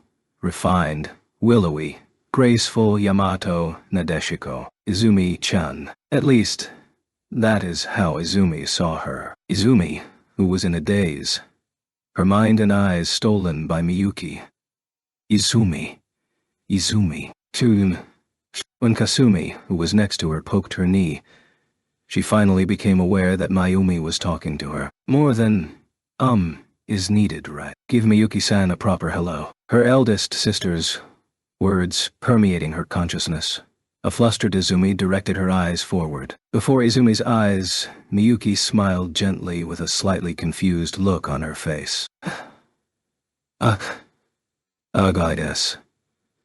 Of course, Izumi had not encountered an existence that could be called a goddess. The words just naturally drifted into her mind as to how to describe the sight of Miyuki as reflected in the eyes of Izumi, who had separated from reality. As for calling her a beautiful girl, her eldest sister Mayumi was undisputedly in that caste, and although a stranger might think it narcissistic, Izumi thought Kasumi was pretty cute as well. However, this was the first time she had seen beauty at the level of the upperclassman with the ethereal smile. Izumi felt. Miyuki fit the imagined ideal of what Izumi wanted to become. Igusa Izumi. Ah, would it be alright if I called you Miyuki-senpai? Yes. I wouldn't mind. Izumi's eyes were blurry with zeal, and her voice was a little thin. What has come over her so suddenly?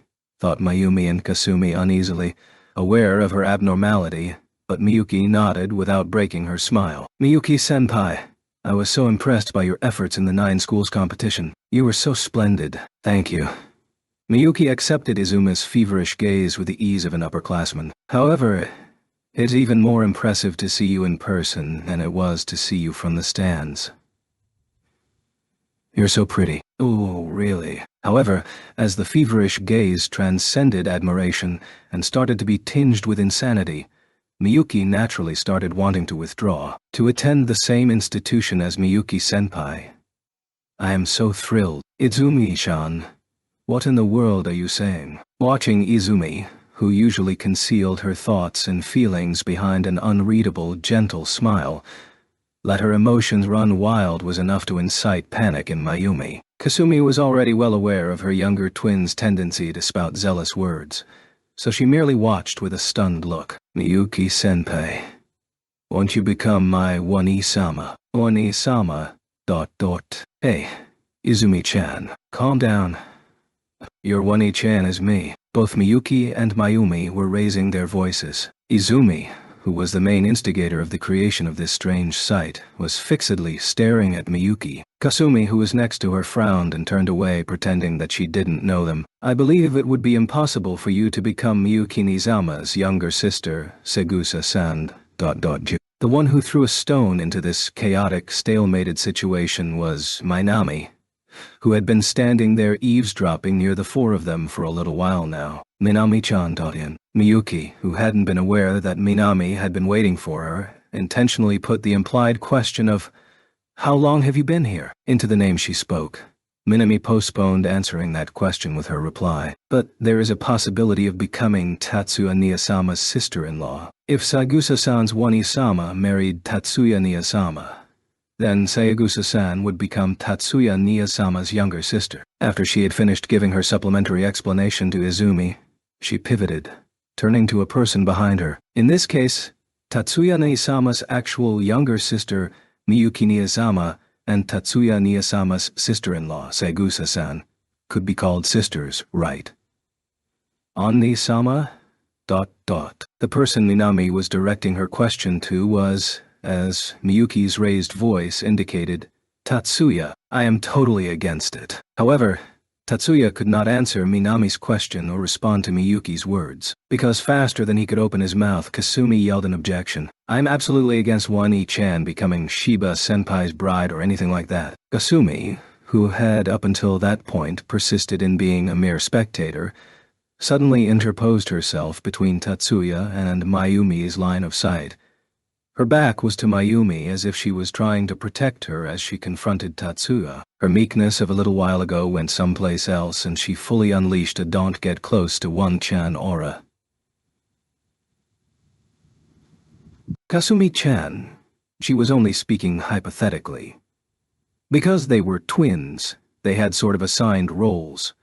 With Kasumi and Izumi, if one of them went into a frenzy, the other one's job was apparently to return that one to normal. Izumi, who had up until now been crushing on Miyuki, was suddenly serene and began to soothe Kasumi. Mayumi applied pressure to her temples as she watched the pair. This was not just a pose. It seemed she really had a headache. Tatsuya-kun, with her head cast down and her hand on her forehead, Mayumi called Tatsuya's name. Tatsuya tried to get nearer to her so that he would be at a distance at which they could hold a normal conversation. Kasumi stood glaring at him intimidatingly before him, blocking his way. However, in the next instant, Fuja. Kasumi raised a scream like a cat whose tail got stepped on, and immediately held her head, cowering. Miyuki-san. Dottie. Behind Kasumi, Mayumi had swung her fist downward, her eyes still looking at the floor. The voice that sprung from her showed she was miserable, all the way to her core. For my stupid sisters? I'm really sorry. What could be seen of Mayumi's face as she was hanging her head was extremely red. She was probably really embarrassed. It wasn't as if that was something Tatsuya couldn't understand. Standing there all that time, her sister's going off the rails, even he probably wouldn't have been able to endure it any longer. Don't let it bother you. Right, Miyuki. Yes, senpai. Please don't worry about it. Tatsuya directed Miyuki to gloss this over, so Miyuki also cheerfully shook her head. Despite Izume's disgraceful behavior and Kasumi's running amok, treating Tatsuya as a skirt chaser, Miyuki was in high spirits for some reason. Miyuki's attitude made Mayumi feel suspicious and uneasy, but right now she couldn't indulge in the luxury of pursuing the matter. I will surely make it up to you. You two, we're leaving right now. Oh. It hurts. Wani-chan, Wani-sama. You're hurting me. Why are you treating me like this too? A hand on the nape of the neck of each twin, Mayumi departed like she was making an escape. On the route used to commute from the school entrance to the first high school station, turning one corner takes one to the coffee shop Ina Breeze that Tatsuya and his friends like. Today also, on Tatsuya's way back from the ceremony, with a coffee in one hand, he was enjoying a chat in the cafe with Miyuki, Minami, Honoka, Shizuku, and Mikihiko. After separating from the Segusa sisters, Tatsuya and Miyuki had linked up with Azusa temporarily. However, Azusa had emphatically told them that it was all right to leave, so they came here on the way home with Hanukkah and the rest. Come to think of it, how did the invitation to the freshman representative go? When Shizuku asked that, she unintentionally silenced the conversation. She hadn't meant anything by it. She hadn't asked the question out of gossipy curiosity. She was unprepared for thessalence that her words caused. He refused. So when she was faced with a black cloud she suddenly cast over the table, and the thoroughly crushed Hanukkah, Shizuku tasted bitter regret and wished she hadn't asked that question. Shippo-kun declined to join the student council, so Mikiko's words, which gave his own curiosity precedence, could be called a fine move to get rid of the oppressive ambience. The person himself seems to have said he wants to devote himself to club activities. Nothing can be done if he has other things he wants to do. Tatsuya's answer seemed to be more of a "don't worry about it" to Hanukkah than an answer to Mikihiko's question. Yes, we can't coerce him, because he read Tatsuya.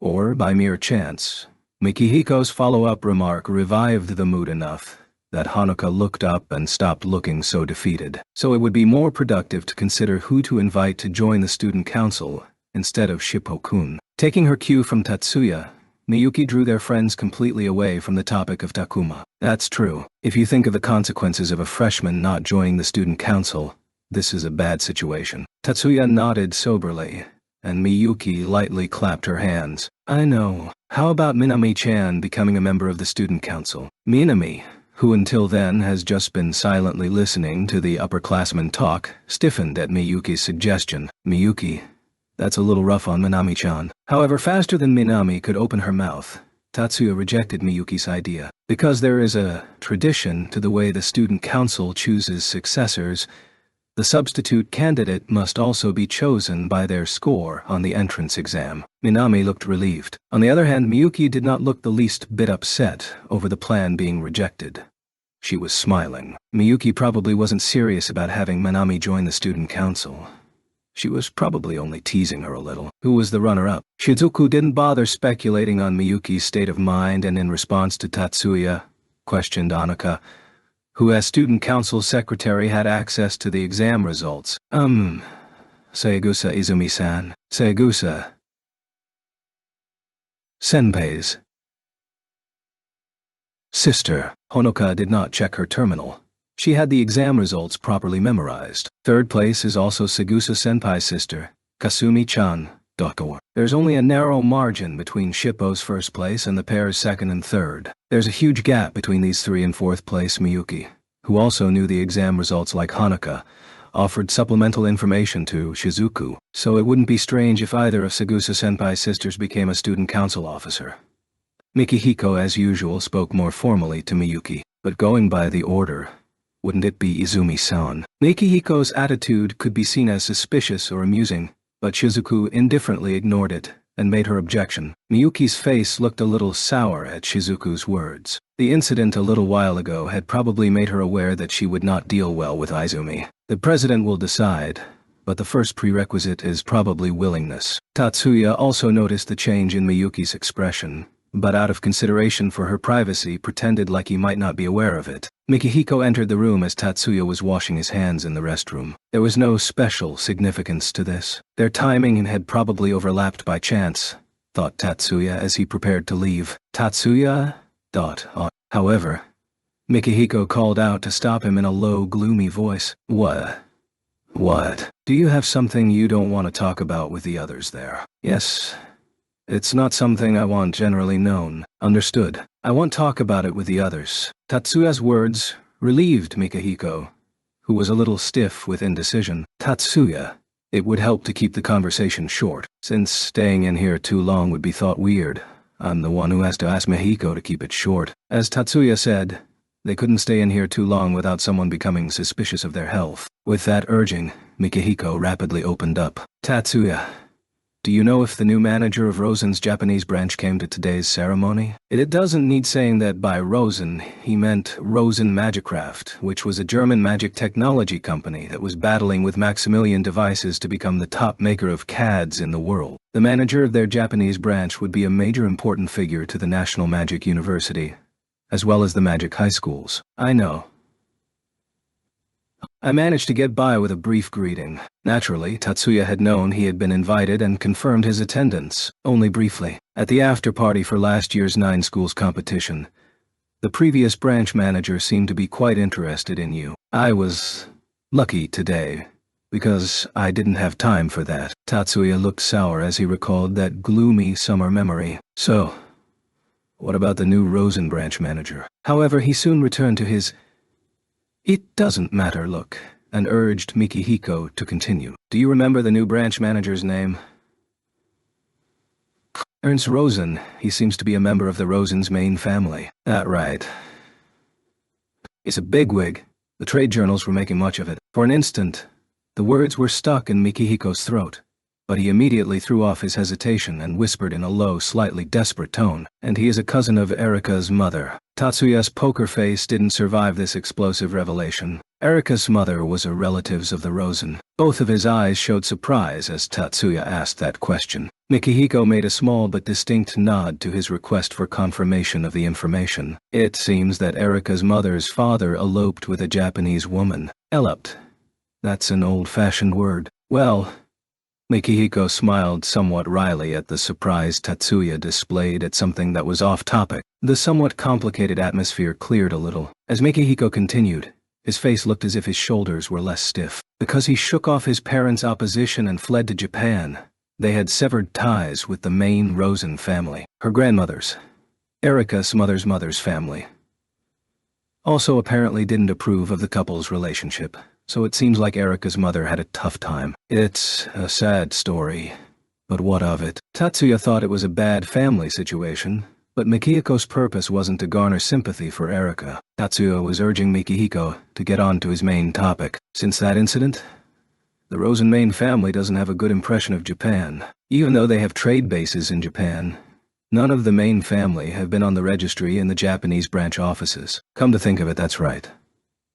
As Mikihiko spoke, Tatsuya went through the registry of executives for the last 10 years for Rosen Magicraft Japanese branch offices. Certainly, there were no Rosens listed. I may be overthinking things, but I feel that Ernst Rosen's trip to Japan has something to do with Erika. Tatsuya also thought he might be overthinking things. However, he was more concerned with why Mikihiko was telling him this. And what do you want me to do about this? I don't actually have anything I want you to do. However, I wanted to share my concerns. Faced with Tatsuya's suspicious eyes, Mikihiko smiled wryly to himself. No, it's not that.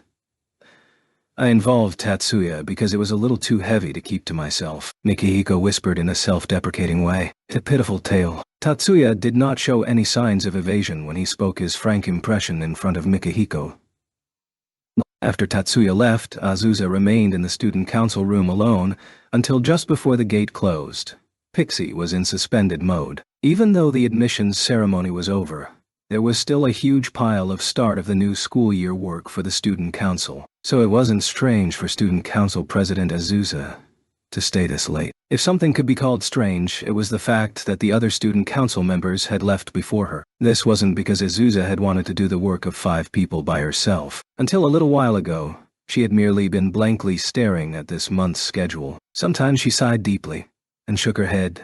No. Those were the only times she turned to the terminal with a determined face and immediately relapsed to wasting time looking blankly at the monitor. For some time now, she had been repeating this behavior. After who knows how many sighs, a change finally arrived. The electronic chime and the message display announcing the visitor's arrival notified her simultaneously. The screensaver on the camera was replaced by the image of Hattori. Azusa hurriedly manipulated the terminal and opened the door with a key. "Pardon me.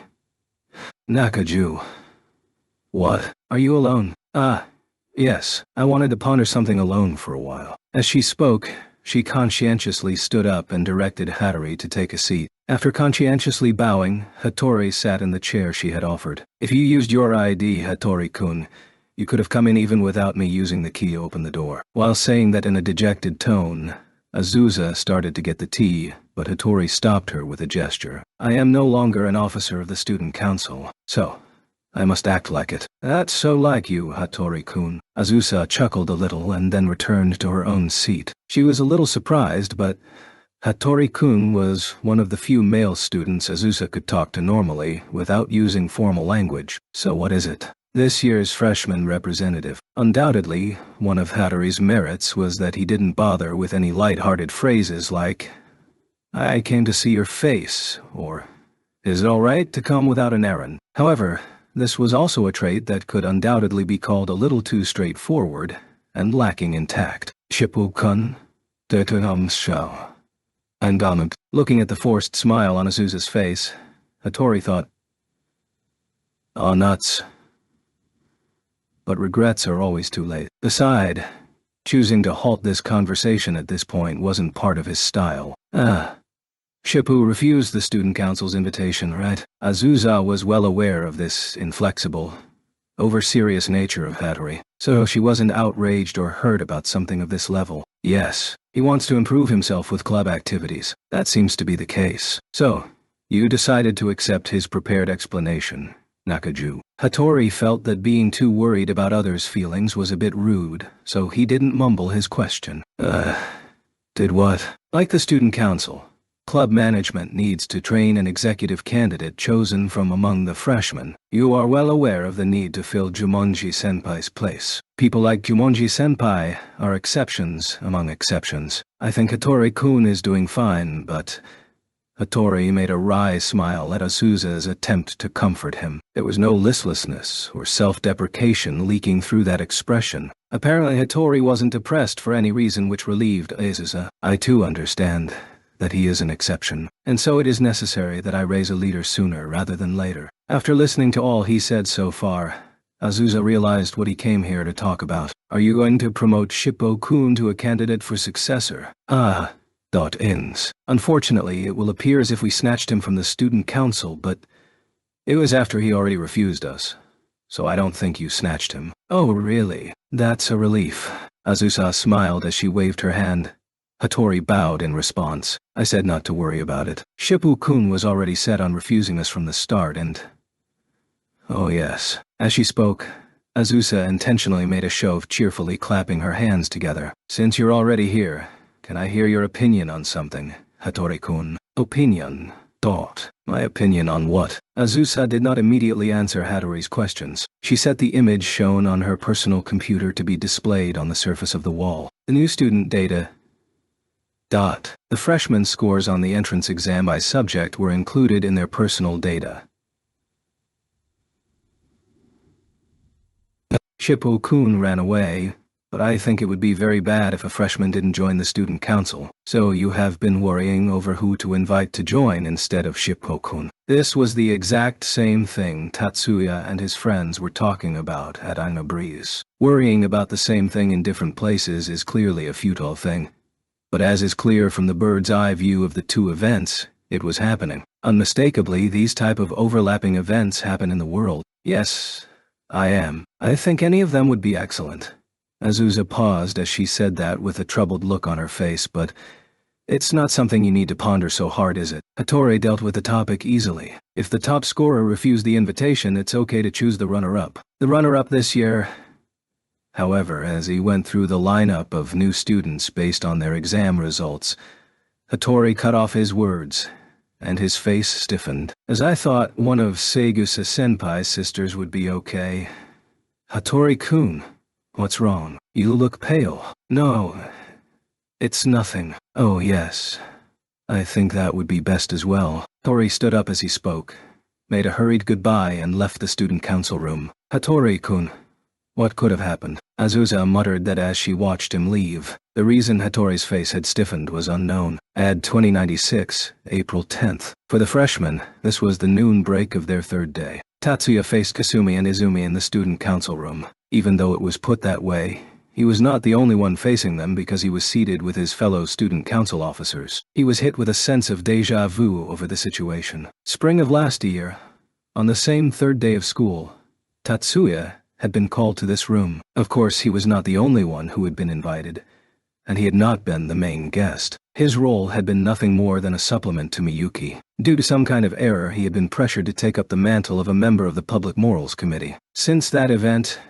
big unimaginable changes had been forced on his high school life. If he had not come to this room on that day, Tatsuya would probably be enjoying a peaceful high school life. At least, he himself thought so. People other than himself would have some doubts about agreeing with him on that. The one who had invited Miyuki and Tatsuya at that time was Mayumi. And now, Tatsuya had become a member of the student council that had invited Mayuma's sisters. Maybe this is karma, was Tatsuya's slightly disjointed thought. So you wish to promote one of us to the position of student council officer.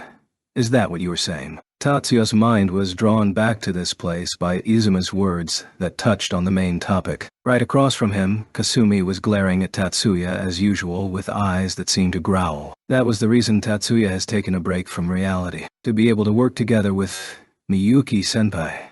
It's like a dream. He couldn't tell what Miyuki was thinking behind her iron wall of an amiable smile looking at Izumi, who had a hand on her cheek directly across from her. Kasumi, who was open in her hostility, and Izumi, who was open with her desires. Azusa, Asori, and Anoka were completely overwhelmed by the pair's strange attitudes. As a result, the roles of interacting with the pair fell to the targets of their hostility and lust, Tatsuya and Miyuki. If you wish, there is no problem with both of you working together.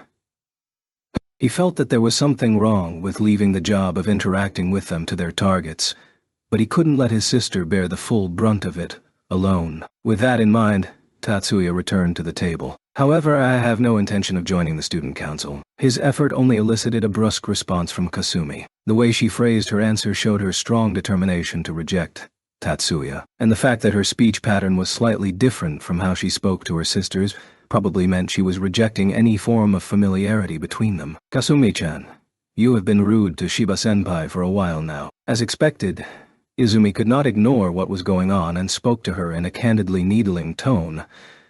Izumi was clearly paying attention to Kasumi. The fact that she wasn't whispering might mean that giving excuses for each other's behavior was an aspect of their relationship. On their side, Asusa, Isori, and Hanuka could not conceal their surprise over the fact that Miyuki had said nothing. Her sisterly love for Tatsuya was practically a credo for her.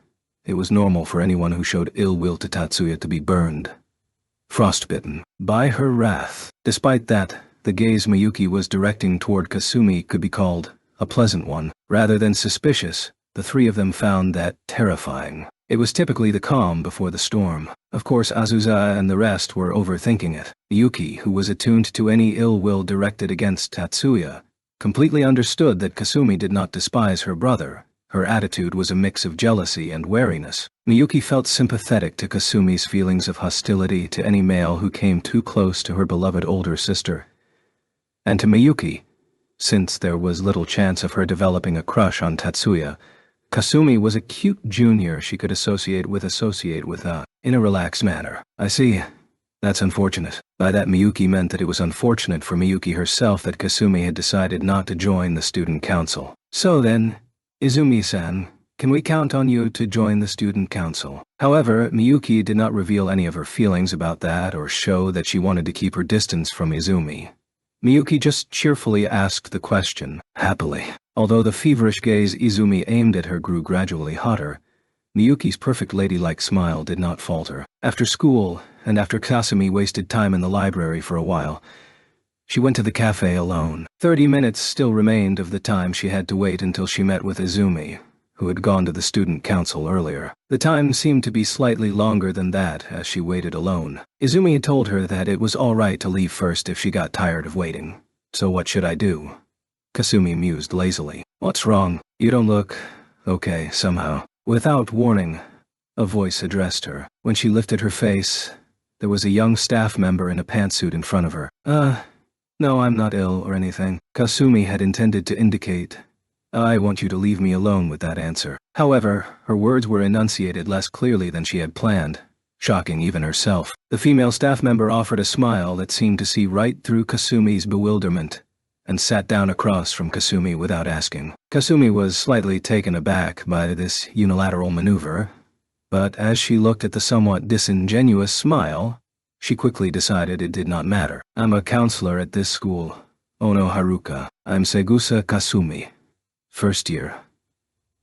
Haruka had aimed her self-introduction for the precise moment that the troubled look vanished from Kasumi's face, and Kasumi had automatically given her name in return. Segusa-san is in Class C, I believe. Yes, that's right. Because Haruka had stolen the initiative, Kasumi was following Haruka's lead. Class C isn't in my charge, but I'll listen to any worries you have. I'm not really worried about anything. Her mental resistance didn't last long, and Kasumi earnestly talked about how she had to spend too much time waiting for Izumi, who had joined the student council. I see.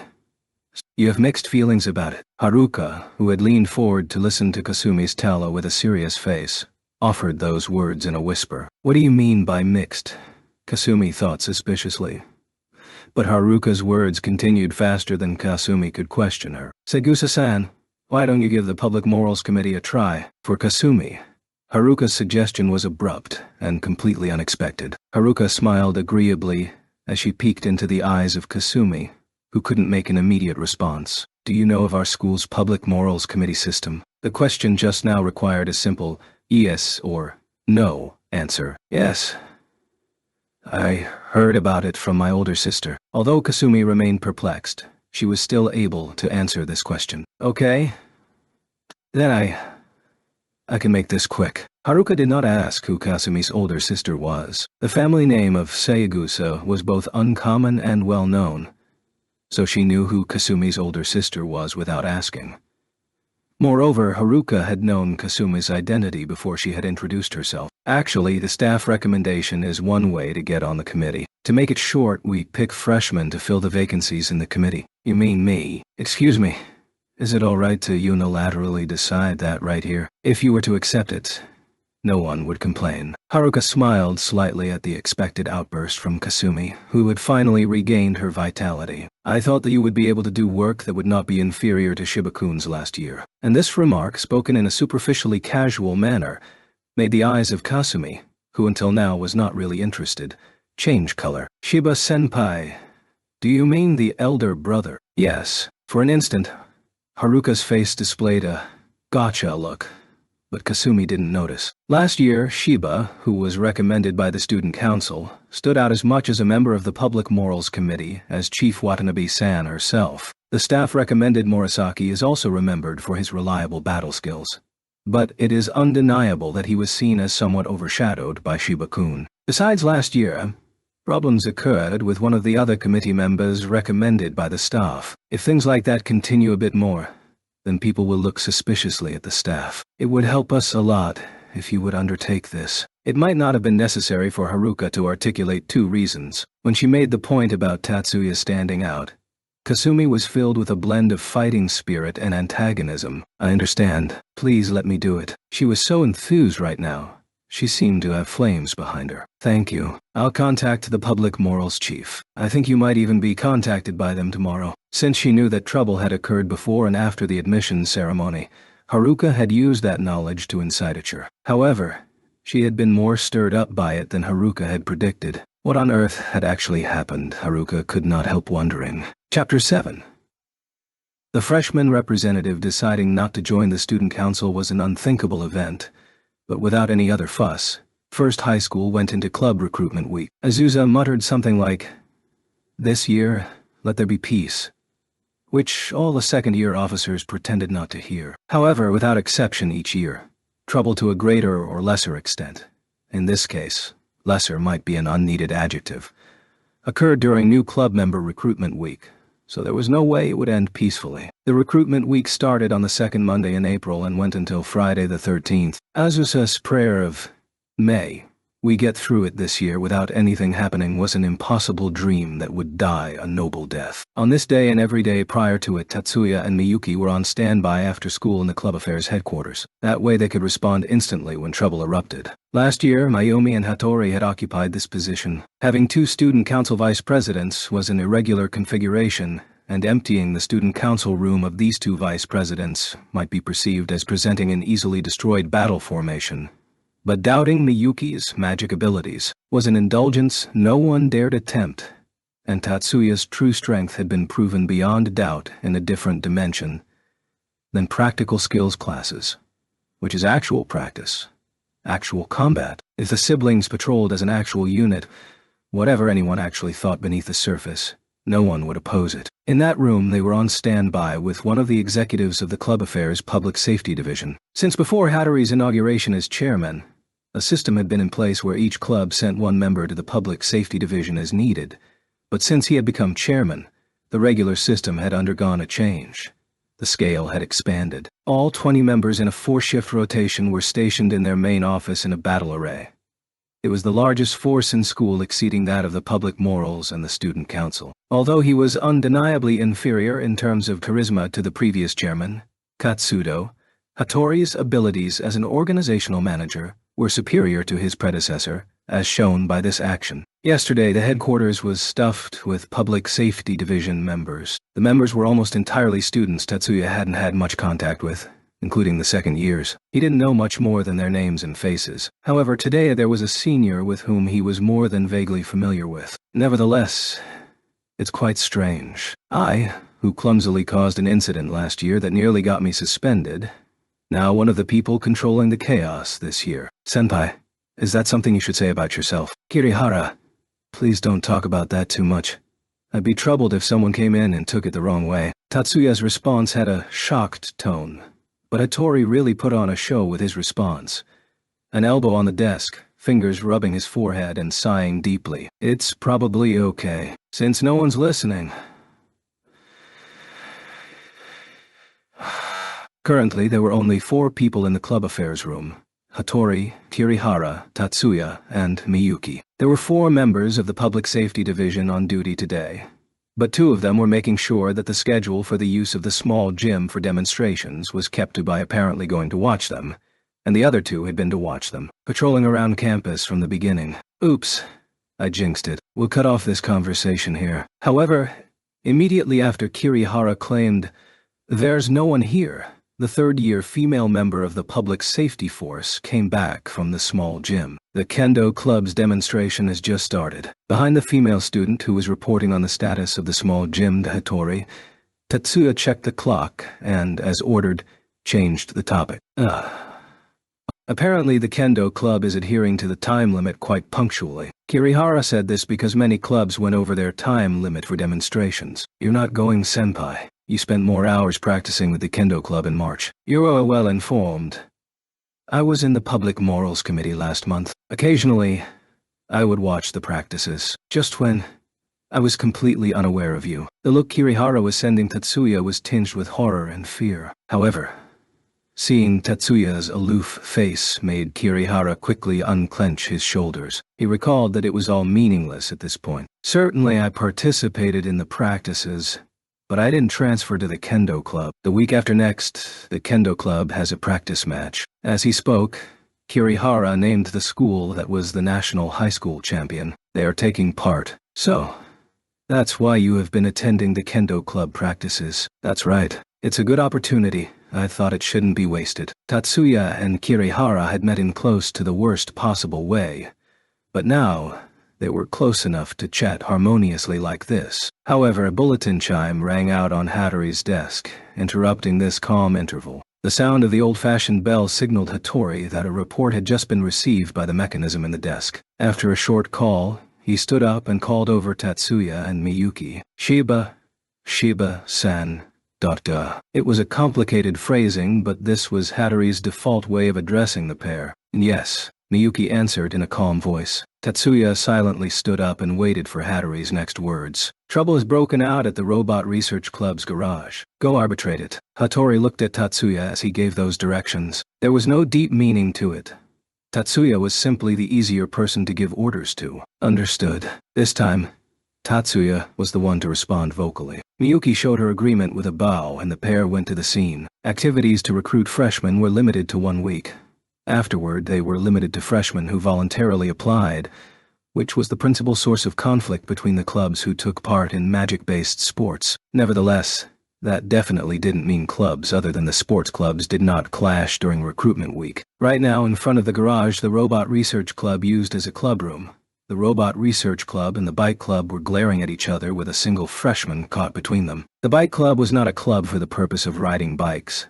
Their club's activities included making and remodeling bikes and were originally part of the Robot Research Club. It would be okay to say that the Robot Research Club had split on movement using legs and movement using wheels. Due to this background, the two clubs were normally at odds. The Bike Club, which rented a former car maintenance facility nearby, could be said to harbor more antagonism to its rival than the Robot Research Club, who had a garage on campus. Both clubs had their eyes on an extremely eye-catching freshman with platinum blonde hair, silver eyes, and white skin. His slight physique and winsome facial features gave off an impression of cuteness to observers. He was a boy that stirred up desires to make him their mascot in the second and third-year girls. The third-year girls of both clubs were standing in the front rows of those glaring at each other. Give up gracefully. Sumisu-kun said he would join the Robot Research Club.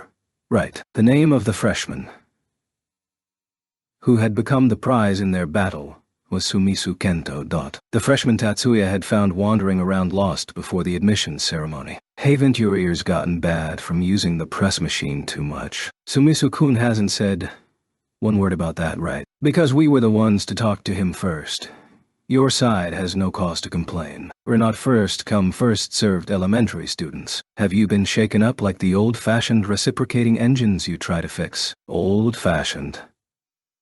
Those words are only to be expected from a cutting-edge geek who is hooked on playing with life-sized mechanical dolls. A pretty large crowd of riffraff had been drawn to watch the unsightly mudslinging match between girls as spectators. However, the male club members hanging back behind the girls, old-fashioned, a geek, got pretty revved up, apparently, by those keywords.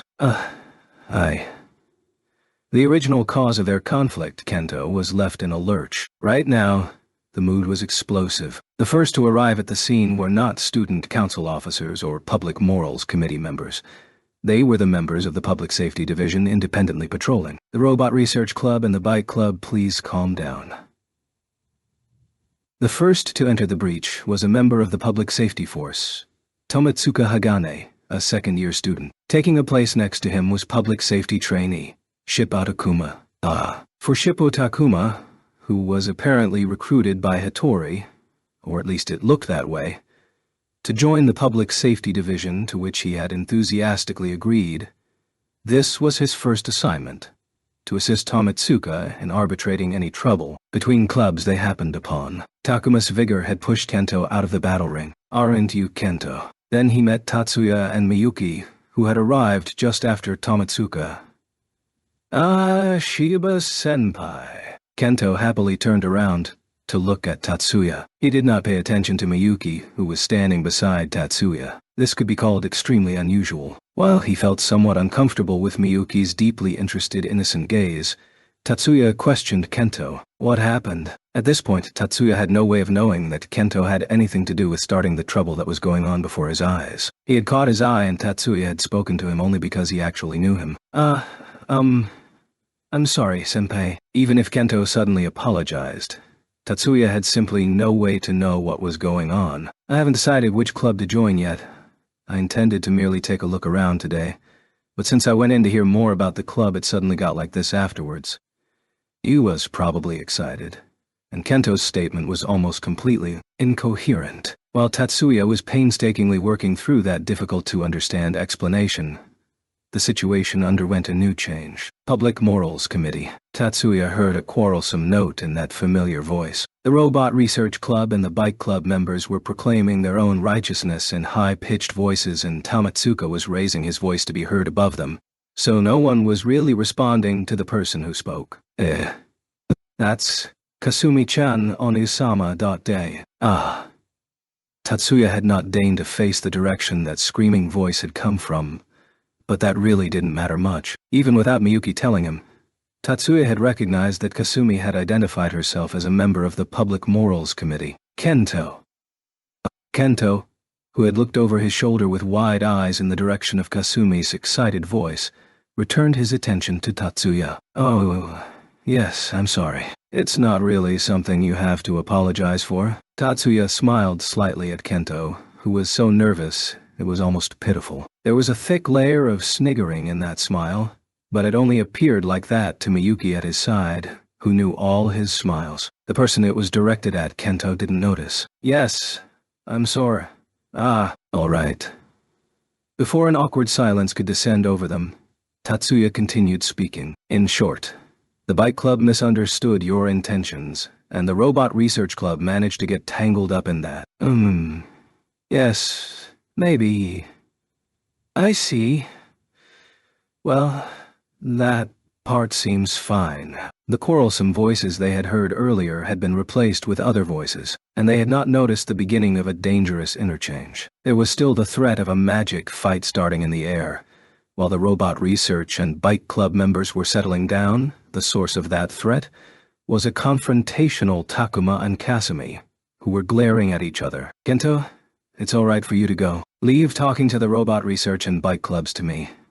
While the thought of the underclassmen who had come here to arbitrate one incident starting one of their own made his head hurt, Tatsuya directed Kento to leave the area. Yes, thank you. Kento seemed a little hesitant about whether he could allow Tatsuya to settle the matter for him, but in the end, he made a bow to Tatsuya and obeyed his command. This matter is already being handled by the Club Affairs Public Safety Division, so you can leave already, Public Morals member. This had been the first thing Takuma had said to start the dispute. His arrogant way of speaking instantly made Kasumi flinch. However, when she recognized him as a fellow freshman, she indignantly spoke back to him. But I believe the Public Morals Committee has jurisdiction over disputes between students, so there's no reason for me to just dolefully leave. Kasumi implicitly informed and tried to bypass Takuma. Hey, wait. Takuma reached out to take hold of Kasumi's arm as she passed him. However, that hand wasn't able to grab hold of anything. Kasumi made a smooth sidestep and evaded Takuma's hand. Takuma was momentarily dumbfounded by his unthinkable failure to grab her. However, seeing Kasumi's triumphant look made his blood boil and rush all to his head. Naturally, even Takuma was not so simple-minded as to use that as an excuse for violence. Persistent, aren't you? Can't you stop getting in the way? Nimbly going around Takuma, who got in her way again, Kasumi spoke to him in a bored tone. I said we're taking care of things, Sagusa. Or, can't you understand that? Without me speaking more clearly. There's no reason for you to intervene. Shippo-kun, you know who I am. Kasumi looked at Takuma with meaningful eyes and attempted to forestall him with words. Do you even notice when you're being treated as a hindrance? What a sorry state. You do know that Public Morals members don't have to obey the orders of the Public Safety Division. Within Kasumi's slightly amused expression, only her eyes were glimmering with the light of battle. Sagusa, are you picking a fight? Takuma was the opposite with his red-faced expression. Only his eyes contained a cold light. I don't intend to pick a fight, but I'm always ready to accept one. Oh, so you're ready to take me on? Takuma's left sleeve was tugged back slightly, revealing the form of a bracelet-style CAD. Officially, only members of the Student Council and Public Morals Committee were permitted to carry CADs on campus, so members of the Club Affairs Public Safety Division who were not members of those organizations were forbidden to carry them. However, some of the rules against carrying CADs were relaxed during club recruitment week. What glittered on his wrist was not a CAD with safety limits for use in competitions. but his personal one that was suitable for actual combat. I guess so. I'll do my best to give you more of a fight than you expect. Enough that you won't consider picking a fight with me again. Kasumi also tugged back her left sleeve to reveal her left arm. It sat slightly higher on her wrist than Takuma's. It was on the small size, and it was designed to look prettier. However, the CAD within was a cutting-edge model that was not in any way inferior. You don't seem to have anyone with you. You okay with doing it solo? What? You want the excuse that you lost because it was too toon. Takuma and Kasumi were now already incapable of noticing anything but the adversary right before their eyes. Not even the fact that the dispute between the Robot Research Club and the Bike Club that they had come to arbitrate was now in the middle of an armistice, or that Kento, the one who triggered their dispute, had already left the scene. Wait a minute. The dispute between the Robot Research and the Bike Clubs had drawn a big gallery of spectators. A male student suddenly intervened before they could have what looked like an inevitable and extremely public battle. Both of you settle down. This was Tomitsuka, who had been stunned by the malice Takuma and Kasumi had been invoking into the atmosphere until now. Senpai, please don't interfere. I said settle down. Shippu. Tomitsuka senpai. Are you protecting Shippu-kun? No way. Saigusa-san, you settle down as well. With Tomitsuka between them, the violent mood receded somewhat. But it didn't feel like they were done snarling at each other. Due to this, neither the Robot Research nor the Bike Club felt like bringing up the fact that the dispute that had brought them here hadn't been resolved yet. Everyone, isn't it time to go back to whatever you were doing? So, the voice that called out from the side made them feel like they had been graced with a proclamation from an angel. It was quite convenient. Do not make this incident a problem for the student council. I will be the one who talks to the Public Morals Committee and the Public Safety Division. Tatsuya had followed after Miyuki with an assertion to not make this incident a problem, which meant that the Robot Research Club went back to the garage and the Bike Club went back to their tent to gradually resume recruitment. Tatsuya and Miyuki also went back to Club Affairs headquarters. All that remained was the gallery of onlookers and the three people who had garnered their attention: Takuma, Kasumi, and Tomitsuka. Chapter 8. And that's why it was so annoying. I'm amazed you were able to hold back, Kasumi-chan. The same day, during the evening of April 13th, AD 2096.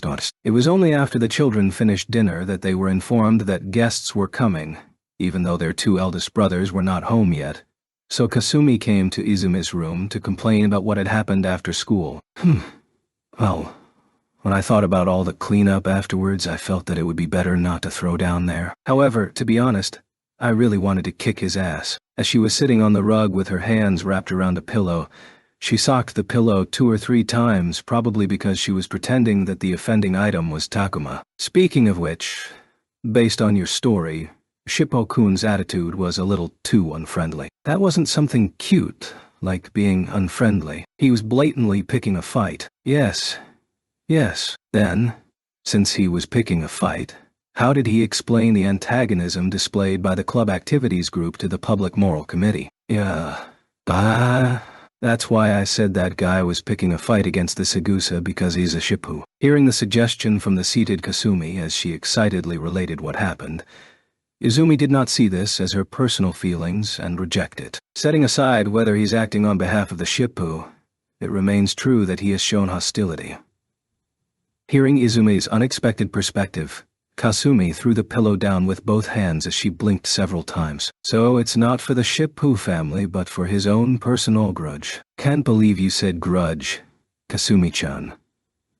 Well, I guess that's close enough. Seeing Kasumi's exaggerated display, Izumi nodded with a bewildered expression before putting on an expression of rapt attention as she thought to herself. I heard that the head of the Shippo family is a moderate. Based on the rumors, he shouldn't be the type to do anything that directly antagonized the Saigusa family.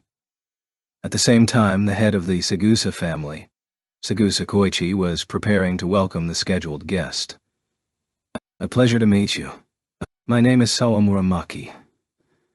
We have been waiting for you. I am the head's daughter, Mayumi. Please follow me. The one who welcomed her was Mayumi. This was not a coincidence, as Koichi ordered Mayumi to lead the way. After leading Maki to the guest dining hall, Mayumi felt more suspicious than curious. This person should be the actress Sawamura Maki-san. What business does an artist have with the 10 master clans? If the visitor was a politician or an industrialist, Mayumi would not have found anything odd regardless of the visitor's gender. Even someone from the entertainment circle seeking the power of magicians itself was not something out of place. However, employing the might of the 10 master clans on someone from the cream of the entertainment business was a mite too much. Otu-sama, I have brought Soamura-san. Despite how suspicious this was in her mind, none of this was reflected on her face, perfectly playing the part of a refined daughter welcoming a guest. Mayumi led Maki to the dining hall where her father was waiting. After allowing Mayumi to leave from the doorway and dismissing the maids in attendance, Koichi remained seated as he opened the conversation with Maki. This should be the second time we have met. Adopting a similar seated posture, Maki smiled back. I am honored that you remember me. You're welcome. Please, enjoy yourself before the dinner gets cold. A full array of appetizers and main entrees was set up on the table. The format intentionally avoided presenting one dish at a time because Koichi was aware that this was supposed to be a secret negotiation. Nor did Maki raise a fuss over this. Thank you very much. Then, allow us to dine. Accompanied by a somewhat suave answer, Maki picked up her utensils. Completely different from the slightly nervous tick in her manners, Maki's table manners were impeccable. In Maki's eyes, Koichi seemed to smile in satisfaction upon seeing this. My apologies. It was impossible to determine how to decipher that look. Maybe because he wished to muddle the issue, Koichi opened his mouth to offer his apology. How rude of me to wear these glasses indoors. No, I am aware of the details surrounding your story. When he was 14, Koichi was the victim of an international kidnapping incident that targeted magicians. An incident that cost him his right eye in battle. Once he became an adult and his body's development halted, he began using a false eye. Though he was quite famous during his teenage years as the young magician with the eye patch among magic circles. Now, he preferred to use lightly colored glasses to help disguise the oddity of the false eye. Such details were easily available with a small amount of investigation. After exchanging small talk and finishing the main entrees, Maki adopted a proper sitting posture. Personally, she wanted to talk about this in a more natural atmosphere.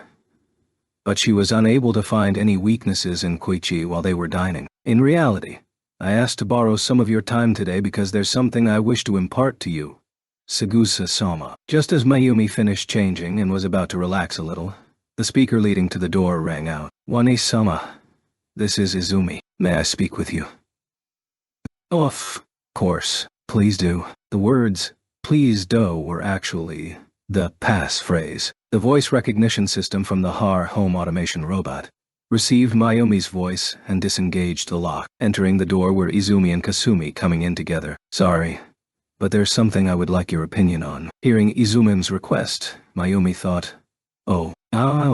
She did not say, please teach me, but your opinion instead. In other words, this was something unrelated to school studies or magic training. What is it? Wani-san, do you know what kind of a person is the head of house for the Shippu family? The first thing that ran across Mayumi's mind after hearing Kasumi's question was, why would you ask such a thing? But the answer immediately flashed through her mind. Kasumi-chan. Mayumi was well aware of how terrible her facial expression was right now without seeing her young sister's reactions. Oh, what is it?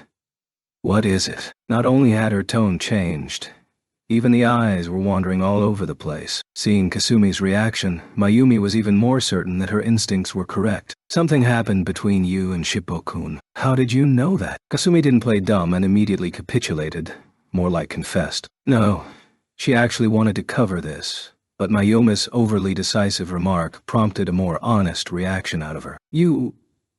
Please wait.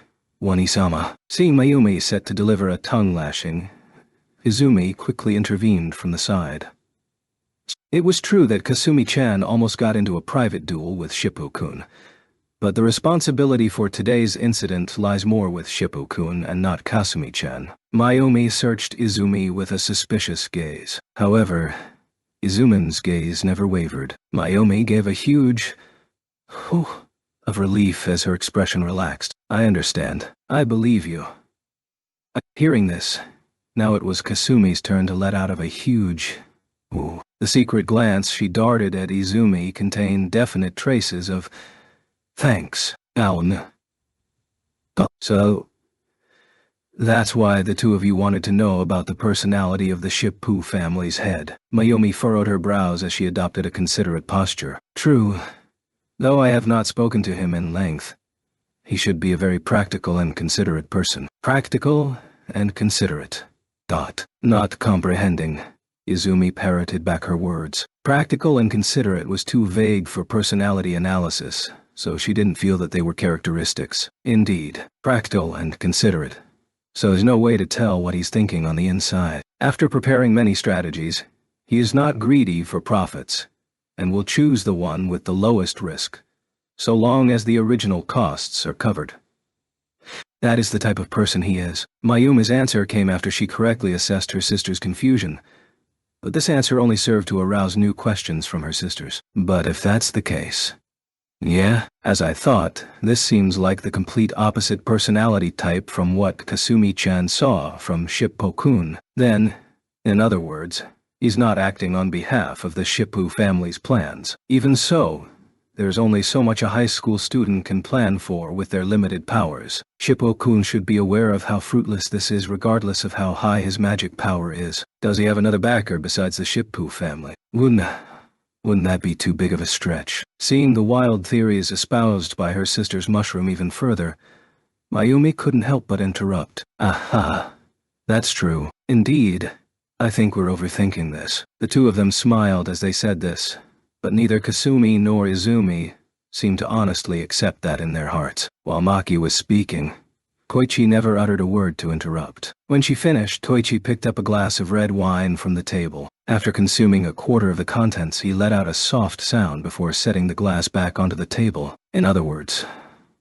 Finally, Koichi turned his gaze back to Maki. Your grandfather plans on breaking his secret agreement with the anti-magic faction? Correct. In response to Koichi's leisurely phrased question, Maki decisively nodded. Ah yes. I also believe that the proclamations of anti-magic ideology are both unrealistic and harmful. Any aid extended towards that sort of thing would only become a noose around my own neck. My father is also well aware of that point. Thank you. You appear to be someone who can come to a logical conclusion. Koichi slightly inclined his head and used his eyes to urge her onward. I believe the uses of magic should receive more evaluation from society. Not just in the military or the police force. I think that magic has a lot of potential in the areas of the media or entertainment. Media aside, you said entertainment. That is a novel idea. Please do not misunderstand. I do not view people who are magicians as monkeys. I have no plans on turning magic into something that just draws attention. Filming movies are often accompanied by danger. Furthermore, we are often troubled by the fact that SFX or special effects are unable to bring enough realism. Naturally, there's no need to speak of reporters, but both as actors and supporting staff, the value of magic is incalculable. So? Koichi urged her on with high interest across his face. Even for magicians who are treated poorly due to the fact that they are not combat capable, I firmly believe that there are many areas in the filming or media realm where they can display their talents. I see. I will invite the magicians who never had the chance to prove themselves and give everyone a chance to wield such a wonderful talent, like magic. For this, I will definitely prepare a reward that will prove most satisfactory for you. Here.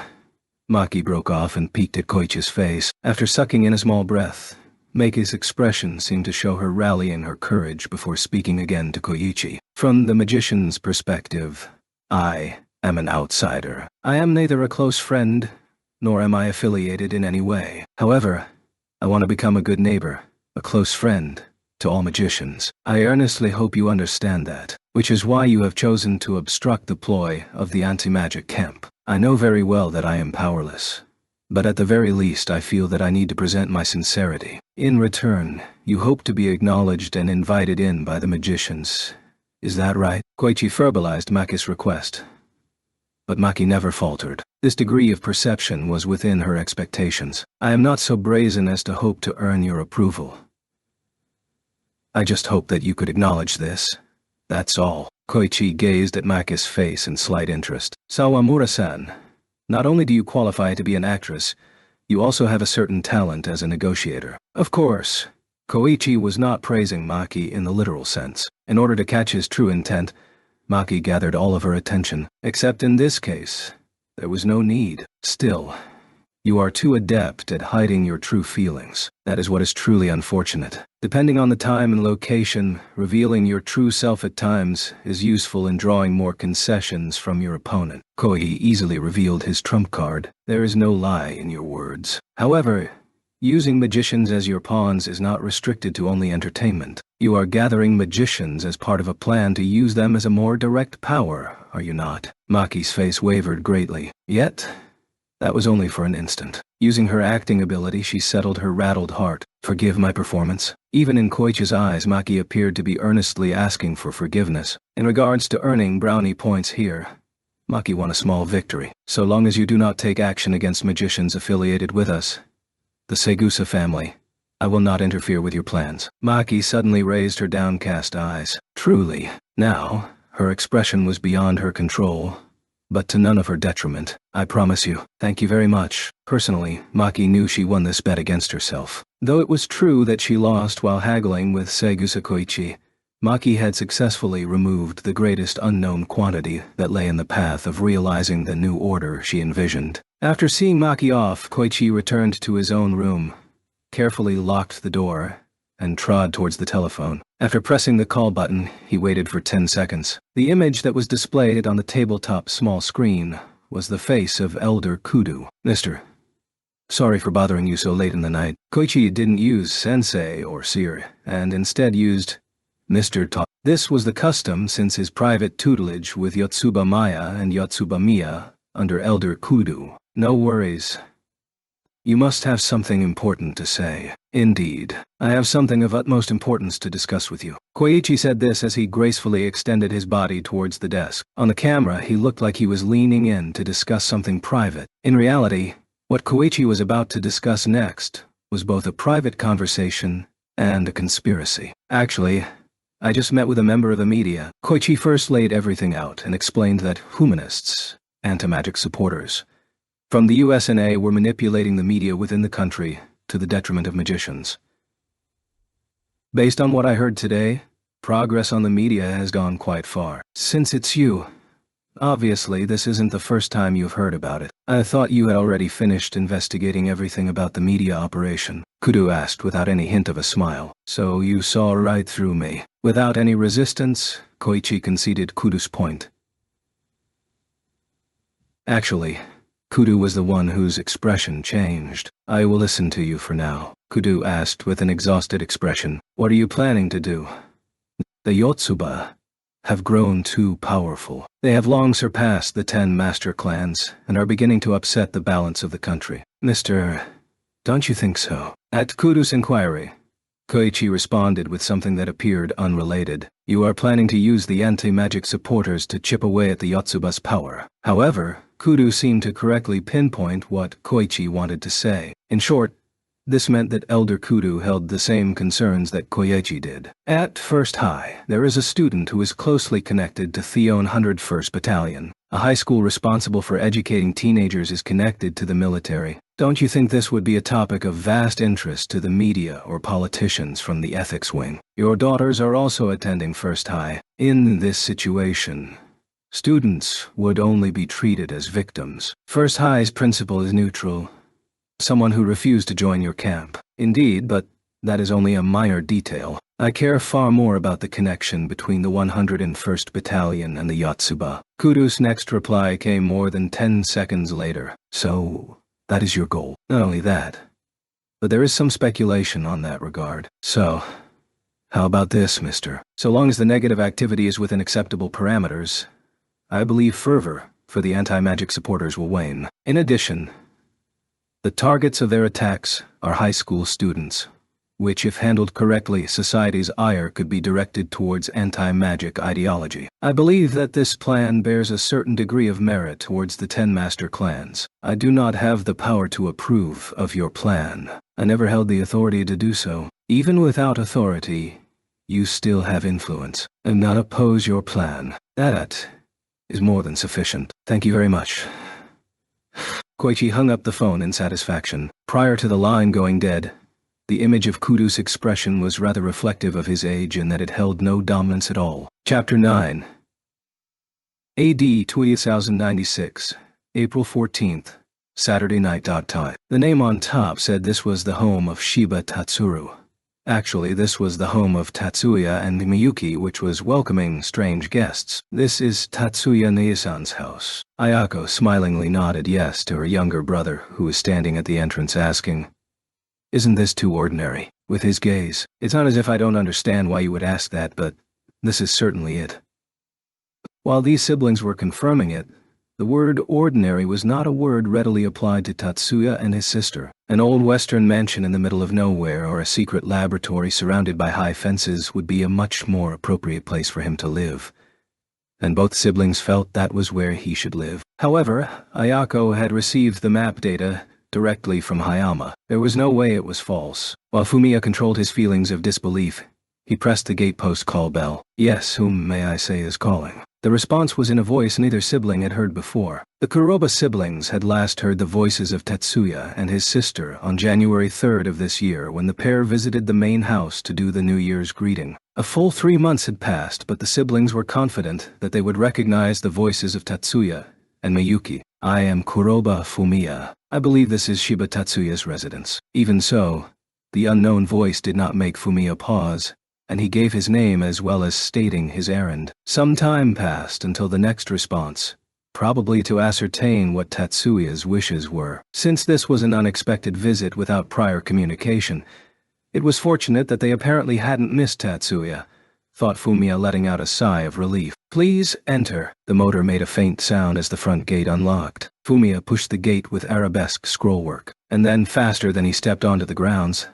the front door opened. Within it, a young girl in a black dress and a white apron appeared and directed a deep bow to the pair. The siblings were led to the living room, where only Tatsuya was waiting for them. "Fumiya, Ayako-chan, it's been a while." They didn't take offense over being greeted by Tatsuya, who remained seated. Ayako seated herself directly across from Tatsuya, without being encouraged to sit. "Ni-san." Fumiya properly remained standing politely and rebuked his sister's rudeness, but Ayako listened to it as if it had nothing to do with her. No, it was not as if she was ignoring him. Immediately after Ayako sat down, she politely placed both hands on top of her skirt, looked straight ahead and bowed. "Tatsuya-san, it's been so long since we've called on you. Please forgive us for the impoliteness of not taking the time to make an appointment with you beforehand. It is not necessary to bother about such a thing. We're second cousins. No, fellow kinsmen. Furthermore, fellow high school students. There's no need for appointments for a visit between high school students who are relatives. Thank you for your generosity. Fumiya-san, what are doing? Quickly greet Tatsuya as well." It was a somewhat insolent excuse. Nonetheless, Fumiya, with his fundamentally serious nature, was unable to ignore his own wrongdoing. "Fumiya, you sit too. Such formality will make it impossible to talk." Tatsuya smiled as he spoke those words to Fumiya, who was standing stock still with emotions he did not understand. Upon Tatsuya urging him to sit, Fumiya somehow regained his calm and sat down next to Ayako as he was told to. "Tatsuya-ni-san, it's been a while." Fumiya simply bowed his head. However, this was not due to his being reserved with Tatsuya, or him looking down at Tatsuya or anything like that. Fumiya was simply nervous over meeting his second cousin that he respected and hadn't seen in about 3 months. At nearly the same time as that, Miyuki and Minami entered the living room. Miyuki was empty-handed, but Minami carried a tray with tea for 4. "Ayako-san, Fumiya-kun, please have some tea." Clad in a flare skirt that hit below the knee and prettily made up, Miyuki sat down next to Tatsuya. Miyuki, who had been wearing her usual at-home attire, changed into her outside clothes to face their sudden guests. "Miyuki Wane-sama, pardon our intrusion." Undaunted by Miyuki, Ayako deliberately stood up and politely bowed. Her classical wide flowing dress fluttered elegantly with her movements. His elder sister's display of her competitive spirit caused Fumiya to look away with a "my head" hurt look on his face. By the way, Fumiya was dressed in normal male clothing and wasn't wearing a wig. Tatsuya watched the pair with amused eyes. Just as Ayako sat down again, Minami placed the tea on the table. "Please forgive us for coming so late at night, but tomorrow morning we have to be back in Hamamatsu." Fumiya broke the ice with his introductory remarks, at last calming the atmosphere. "The hour is not so late that it can be called late at night. Actually, the said late hour was just about after dinner would be finished. Nevertheless, the pair's late-night visit did not feel troublesome. Fumiya and Ayako were the relatives closest to Tatsuya and Miyuki in age, and some of the very few relatives that they knew were not their enemies. Come to think of it, I haven't said it yet. Congratulations for getting into 4th high school.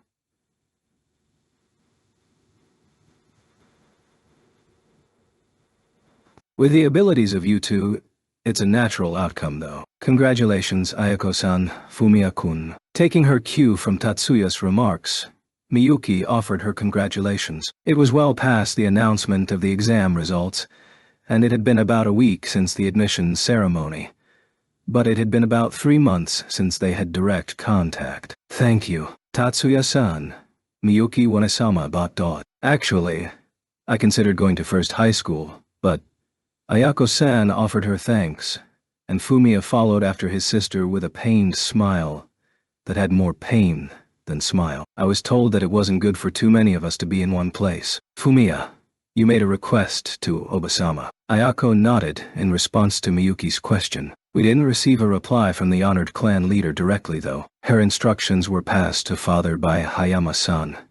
Give up on first high school. Whatever she actually felt, Ayako's face did not show any upset about it at all, but Fumiya appeared to regret it deeply. If Obayu forbade it, nothing can be done. Tatsuya responded with a tone of generalized sympathy to comfort Fumiya and then casually changed the subject. By the way, why are you in Tokyo today?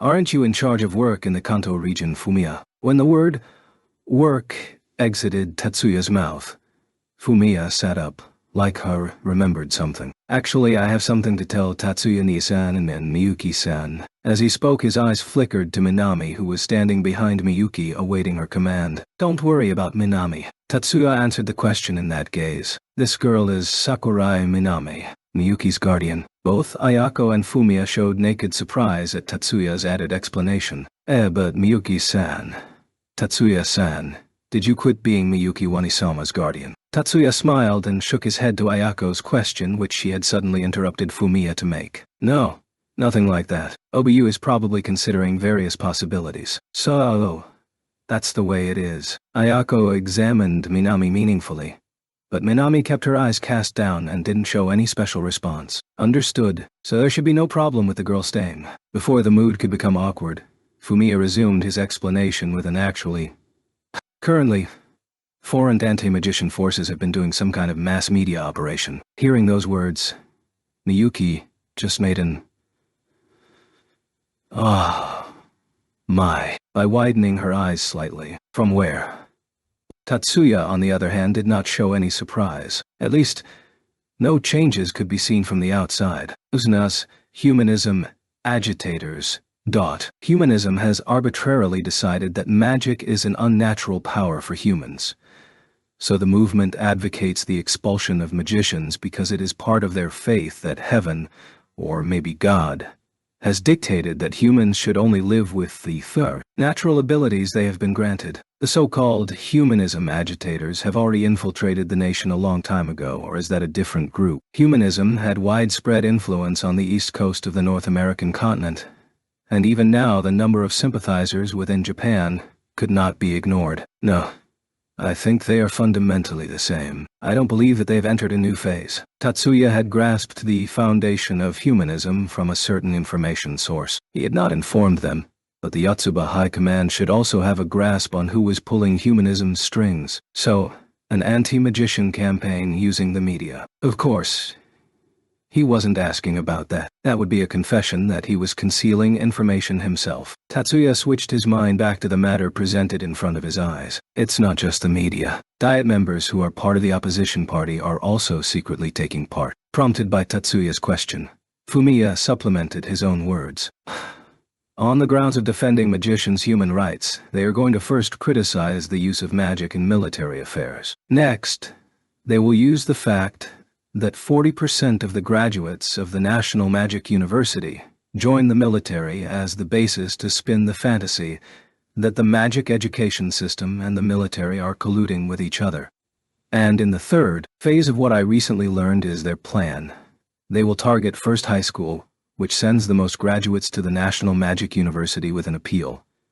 Save the children from being used by the military. Fumiya wet his throat with tea after his long explanation. When he looked up again, Tatsuya was giving him a look of praise. The Kuroba family was a branch family of the Yotsuba clan that gathered intelligence. They did not limit themselves to magical means.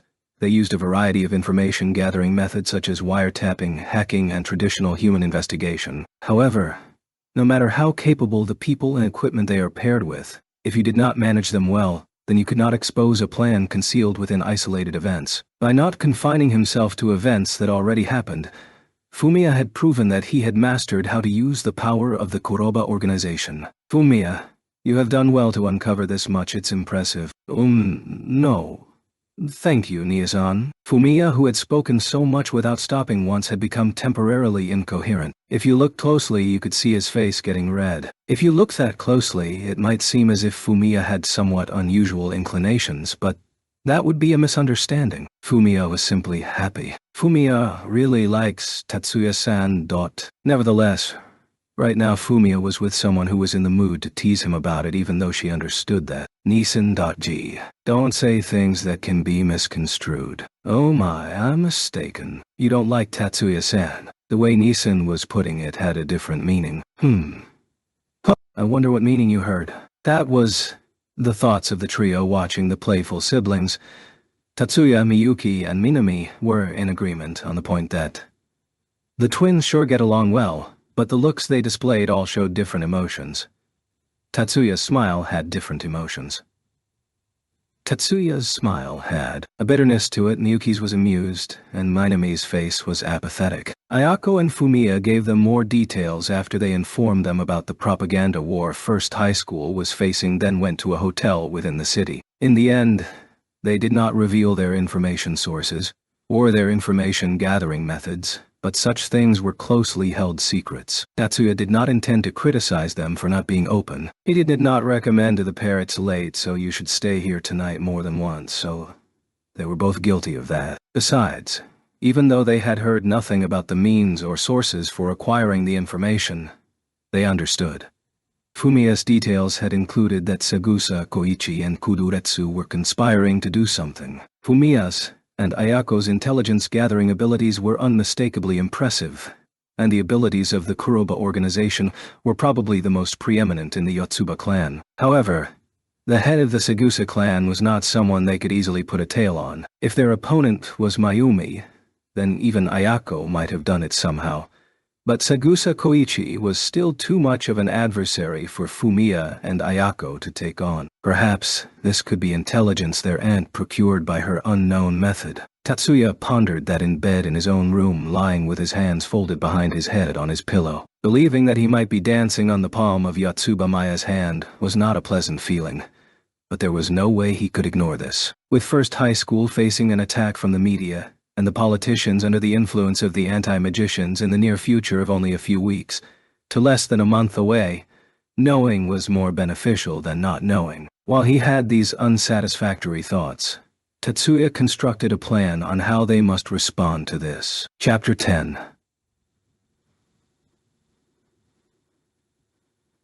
The National Magic University was founded on the old Nerima garrison. On the surface, this land was empty after the expansion of the Asaka garrison absorbed the Nerima garrison. However, approving the construction plan for the Magic University also played a part in combining the Nerima and Asaka garrisons. With this developmental process, the Magic University shared a close relationship with the military. At least 40% of the Magic University's graduates chose to pursue a career in the military or related to one. While there was somewhat of a misguided feeling here, once society's needs for magicians were taken into account, this ceased to feel unnatural. Precisely because of this, one would think that the atmosphere at the university was just as disciplined as that of a military academy, and just as rigid, which was not actually the case. For example, the dress code was entirely up to the students, and even the more incredible or casual garb was excused so long as they did not infringe upon any morals. Any warning was only restricted to mutual warnings between students. In various areas, the sense of freedom was even greater here than the magic high schools. That was how Miami felt in the past half a month. Speaking of which, Today Mayumi was dressed in a soft A-style dress that left the shoulders exposed with cardigan sweater with sleeves. The cardigan was thinly knit with large holes, and while the dress ran to her knees, the lace only extended 15 millimeters downwards, enough to allow her shins to peek out from the thin stockings. Her wardrobe was far more revealing than a high school uniform. But neither the students nor the faculty sent any disapproving gazes her way. Currently, she had been asked to come to the buffet. Her presence had been requested by a male student who also happened to be a freshman at the Magic University. In spite of this, it was plain that there wasn't a hint of anxiety or excitement about her. As for the reason why, that was because the individual who invited Mayumi was someone she was well acquainted with. Upon arriving at the cafe, Mayumi suddenly felt a little dizzy, and not because she was feeling unwell. The overwhelming amount of couples present gave a shock to her nervous system. Rather than being frivolous, Mayumi knew that they were all quite serious about their relationships, but that knowledge was little comfort to the single Mayumi. She too bore dreams of love like any normal person. When seeing close couples, ideas like envy or go away would float across her mind. Naturally, she refused to acknowledge the fact that she would think this way and didn't plan on any self-reflection, just like most people. There was also the possibility that this feeling was amplified because the person she was contacting today was in no way, shape, or form related to love. In reality, he wasn't wholly unrelated, but on some level, such a close proximity caused Mayumi to unconsciously expel this possibility beyond her sight. Yonji-kun, sorry for the wait. The moment Mayumi opened her mouth to speak, many eyes were drawn to her table. At the Magic University, no one was ignorant of the meaning behind the name Jumonji, though many did not know him personally. The expression that graced many an onlooker's face signified, "So that's Jumonji.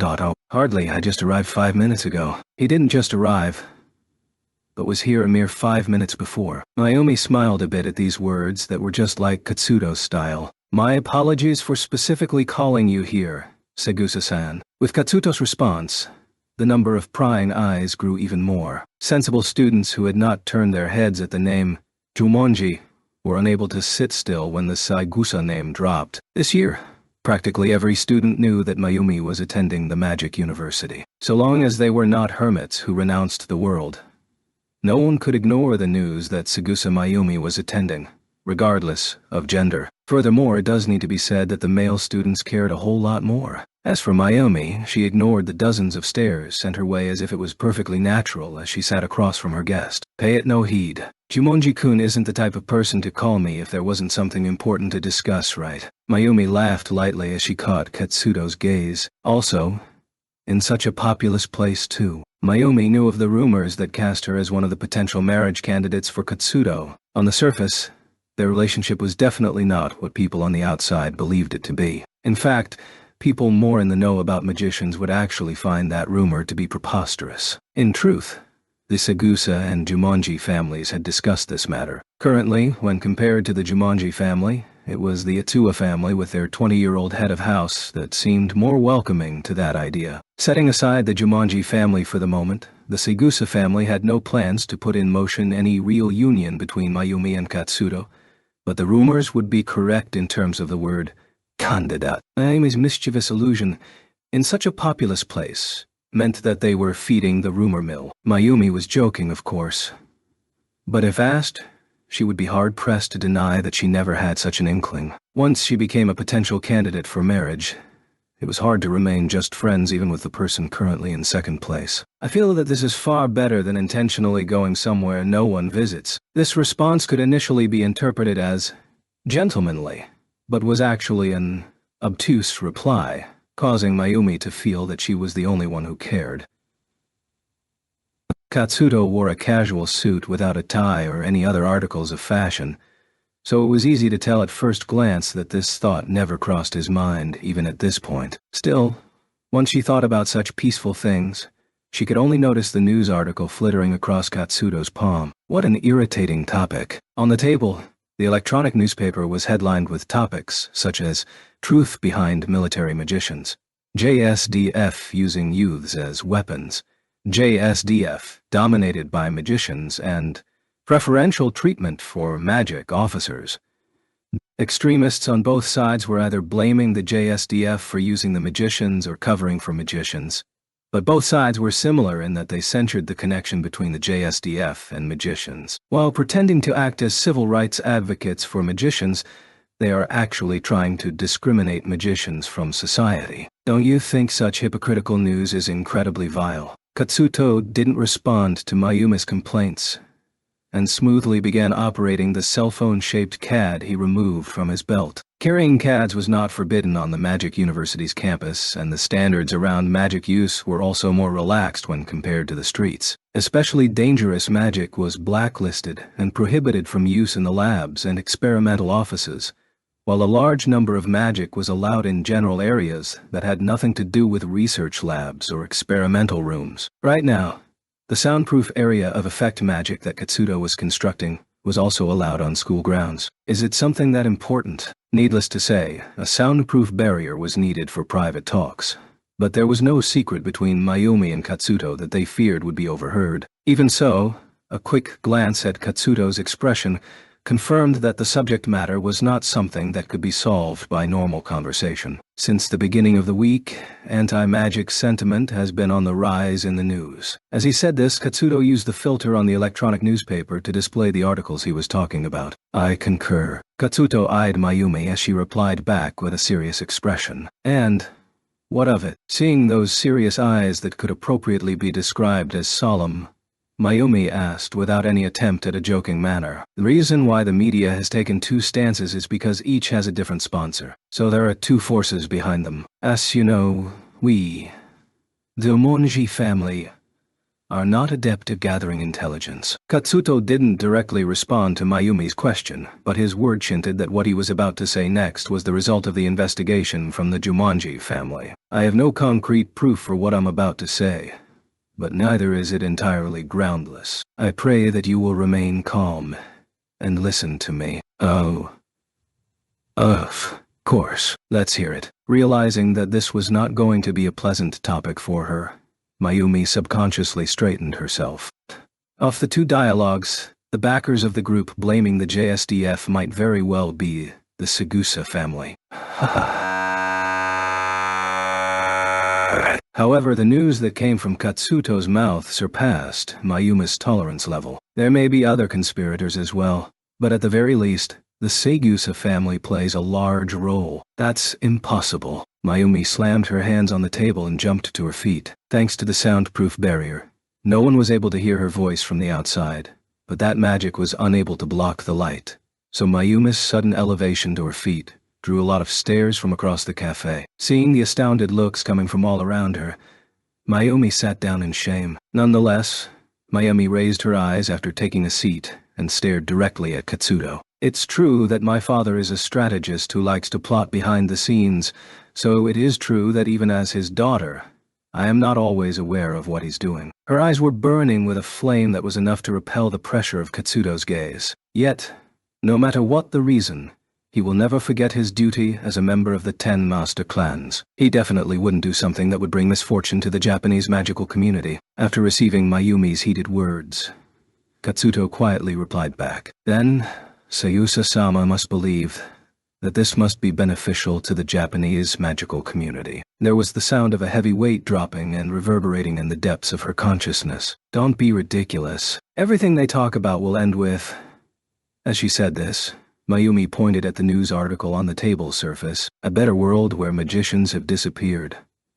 Did you think that this blatantly obvious jibe at protecting the human rights of magicians would be enough to fool my father? Even if it's Jumanji-kun, I cannot ignore this level of slander. He never planned to offend. Katsuto's reply to Mayumi, who stood there with her teeth clenched in fury, was devoid of any excuses. Feeling the powerful confidence behind his attitude, Mayumi's head slightly cooled down. So you're saying that above the discrimination against magicians, there is an ulterior motive in action. As to what that is exactly, I have no idea. The only thing I do know is that Segusa-sama appears to be engaged in media activity that runs counter to the 10 master clans. Mayumi pinned Katsuto with a particularly fierce gaze. That gaze failed to conjure any faltering in Katsuto's eyes. Fine then. Katsuto-kun, do you have any plans tonight? No. Then please come to my house. Whether it is truly as Jumanji-kun said, I hope you will make your decision after directly asking my father.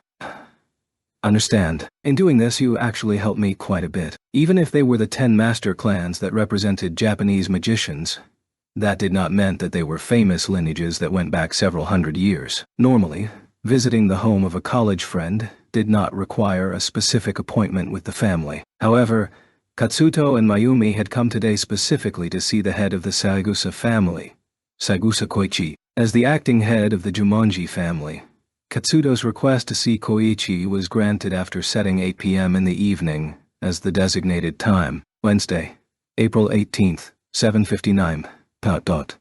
A pitch-black limousine stopped before the threshold of the Saigusa household. From the back seat, a giant of a young man dressed in a formal suit with a tie opened the door himself and disembarked. The reason why the young man appeared colossal was the overwhelming personality he carried that did not befit his age, a special existence even among students who graduated from high school recently. He was the acting head of the Jumonji family, Jumonji Katsuto. The one who greeted him was the eldest daughter in the Saigusa family, Saigusa Mayumi. Wearing a darkly colored formal gown that extended to her ankles, Mayumi curtsied to Katsuto before showing him the way. At precisely 8 p.m., Katsuto set foot in the Saigusa household. Your investigation was very thorough. After conversing with Katsuto in the guest room, Saigusa Koichi readily admitted to the inquiry regarding whether he was one of the backers behind the anti-magician media insiders. Otusama, what have you done? Faced with her brazen father nodding his head, Mayumi furiously reprimanded him. Relax, Mayumi. Why are you so excited? Earnestly tilting his head at his daughter's vibrant reaction, Koichi calmly scolded Mayumi. How can you tell me to relax? What Otusama has done is blatant betrayal to the 10 master clans. No, to the Japanese magic community as a whole. Perfectly calm, Koichi easily took in the stern gaze leveled at him by his own daughter, who had leaped from her seat on the sofa. This is no betrayal. Mayumi, you're thinking in the wrong direction. What is... Saigusa?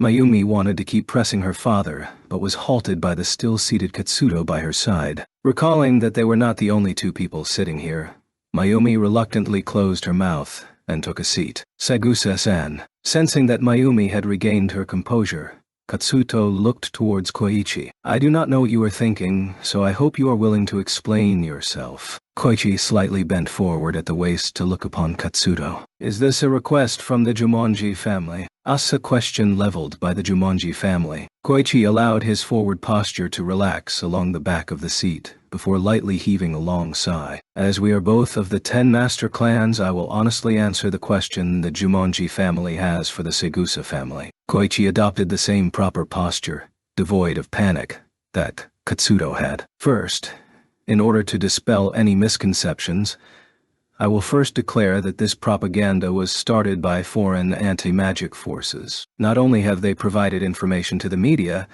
they have made funds available as well, in the form of investing in the media. But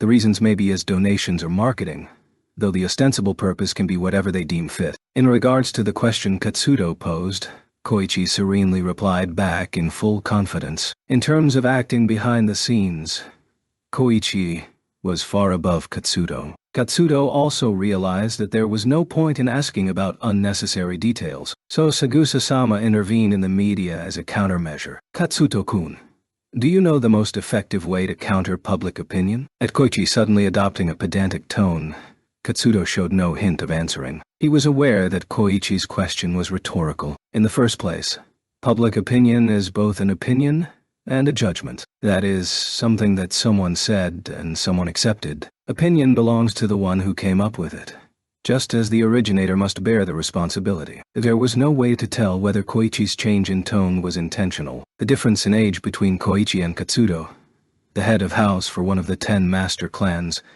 and the acting head who was only the son of the current head. Taking into account all these differences, Koichi's tone was not lecturing, but more of a natural turn of events. Once the sources behind the opinion is known, then refuting it becomes easy. Direct your questions towards that individual, find the gaps in their logic, and cause them to acknowledge their error. There is also the possibility of a compromise where both sides point out the lacking areas lurking in each other's arguments. This was why Mayumi was the only one who wore a furious expression at Koichi's high and mighty tone, whereas Katsuto didn't do anything out of place. This is why refuting public opinion is so difficult. If pressed for a reason, it is because there is no opponent to counter when it comes to public opinion. This was the same even though Katsuto found Koichi's words to be quite tedious. Even if public opinion is just an opinion the moment someone says it, their advantages and disadvantages become revealed. However, the ones who came up with this opinion are citizens, and the ones who hide behind this public opinion never take the stage. The media only reflects the citizens' wishes.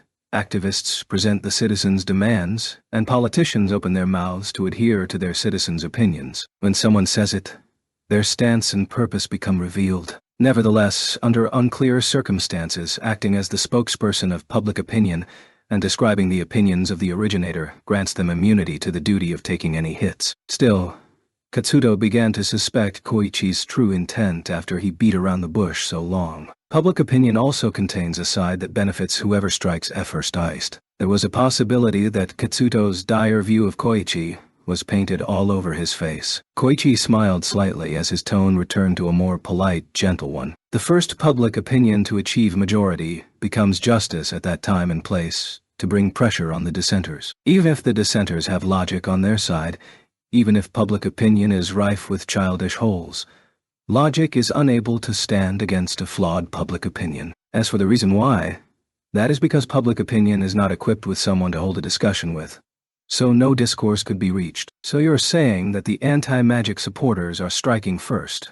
Otu-sama. Mayumi wore a displeased look while obediently listening to all this before finally interjecting in an agitated voice. The seeds of anti-magic sentiment were sown over a year ago. They saw through the fact that we were unable to act against them on that stage. Casually handling his daughter's impulsivity, Koichi immediately turned his eyes back to Katsuto. Countering public opinion would achieve little. So, Katsuto-kun, how would you act against public opinion? Scattering their opinion would do. Without puzzling over it or being overly theatrical, Katsuto replied back in a frank manner. Even if it wasn't him, anyone reared to carry the burdens of the 10 master clans would logically arrive at an answer. This was not the only answer, nor the absolute answer, but a possibly correct answer. Correct.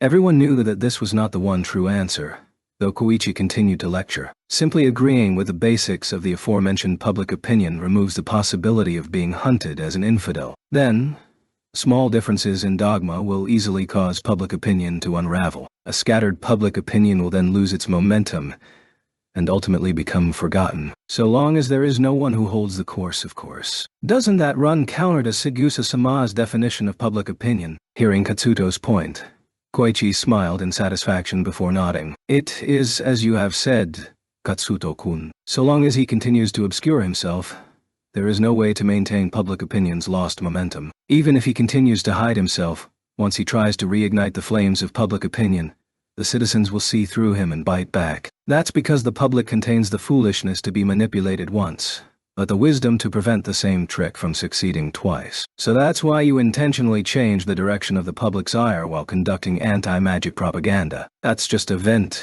Katsuto-kun. There is nothing we can do about people with no talent being jealous of those who have talent. That is the same when it comes to magic. Trying to suppress aroused envy even once with whips or candy is impossible. The only thing that can be done is to allow them to vent somewhere, before they coalesce into an inferno.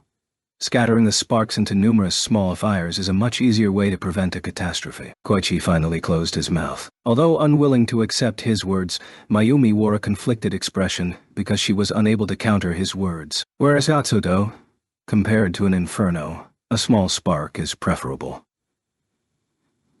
I do agree that might be true. After speaking in a solemn voice, Katsuto turned a fiery gaze on Koichi. However, there are still people who lose their lives because of small fires. If the individual, scattered sparks are not put out in time, then the small sparks are no longer small and may very well become an inferno that devours lives. That is a hypothetical situation. The pot calls the kettle black. After crossing gazes with Koichi, Katsuto rose upon seeing that his opponent was not going to speak any further. Elder Segusa. Using the title exclusively used at the clan meetings between two equals, Katsuto called out to Koichi. The Jumonji family deeply regrets the Segusa family's actions in regard to the media and petitions that you immediately cease and desist any anti-magician propaganda. The Segusa family requests that the Jumonji family deliver their protest in writing. A reply will be prepared after an official protest has been made. Koichi also stood and slightly raised his head to look at Katsuto before replying. I understand. When I return home, I will get them to agree with me. I am sorry that you came all this way out here today. Mayumi. See Jumonji-sama out. Carefully see him to the door. Katsuto silently bowed to Koichi, to which Koichi just as silently returned. Mayumi hurriedly moved in front of Katsuto as he was about to turn around and led him to the threshold. When Mayumi returned from seeing Katsuto to the door, Koichi was still in the guest room. With a stern expression on her face, Mayumi stood before her father where he was relaxing on the sofa. Well, Mayumi, come sit.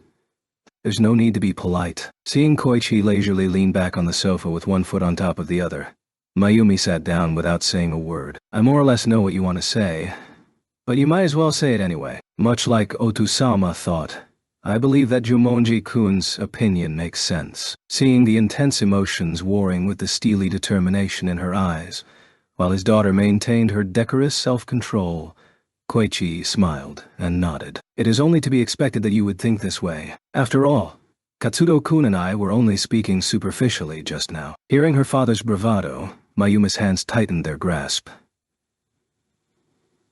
So, there's more than meets the eye. You didn't understand. Katsuto-kun seems to have noticed already. Mayumi slightly shook her head and hid her discontented, teeth-clenched face from Koichi's vision. As expected, Katsuto-kun has much higher tolerance than Hirofumi-kun. Hirofumi referred to the oldest son of the Itsuwa family.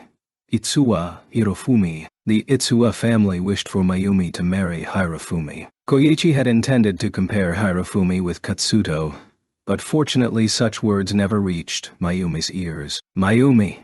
Elder Kudo is already aware of this. Mr. did not disapprove of my plan. In place of the murmurs that didn't reach her ears, Koichi dropped a bomb into his daughter's ears. Sensei, As Koichi had planned, Mayumi was befuddled into silence, but Mayumi was not about to go away so meekly. I have no idea what is on Sensei's mind. What I do know is that playing with the lives of people who are of the same country, and are also magicians, is wrong. Seeing his daughter's unexpected feistiness, Koichi was not feigning but honestly surprised. This will only last a month at most. I have no plans to allow this to develop to such a point that it could impact daily life. Even if it's merely a month, a week, it can still bring about a permanent mark on someone's heart. Maliciously wielding a pen can leave a far deeper mark than the wound left behind by a sword.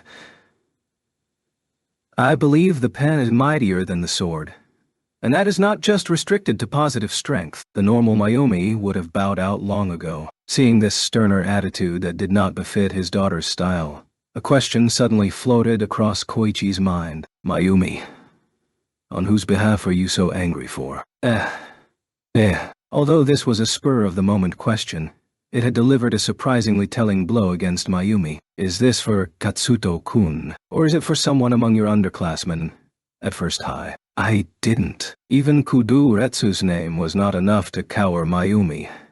And yet, here she was, wavering to the point that she trembled with terror. Chapter 11.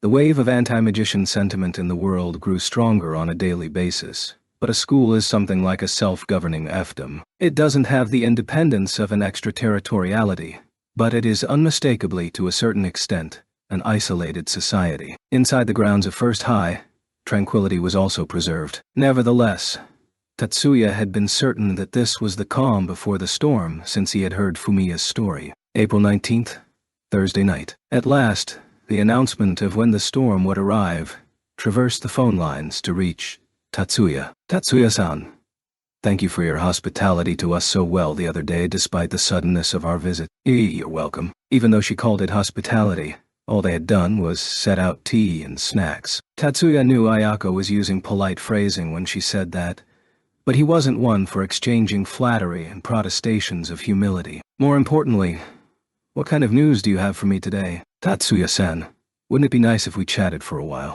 Next time. Should she be angry or shocked? The two looks fluctuated on Ayako's face, but in the end she chose to be resigned. Well, that's fine for today. Certainly. I have important news to impart. Let me hear it. Tatsuya's mind was concentrated on the important matter even before he spoke. Being examined by a gaze strong enough to cross the screens? No.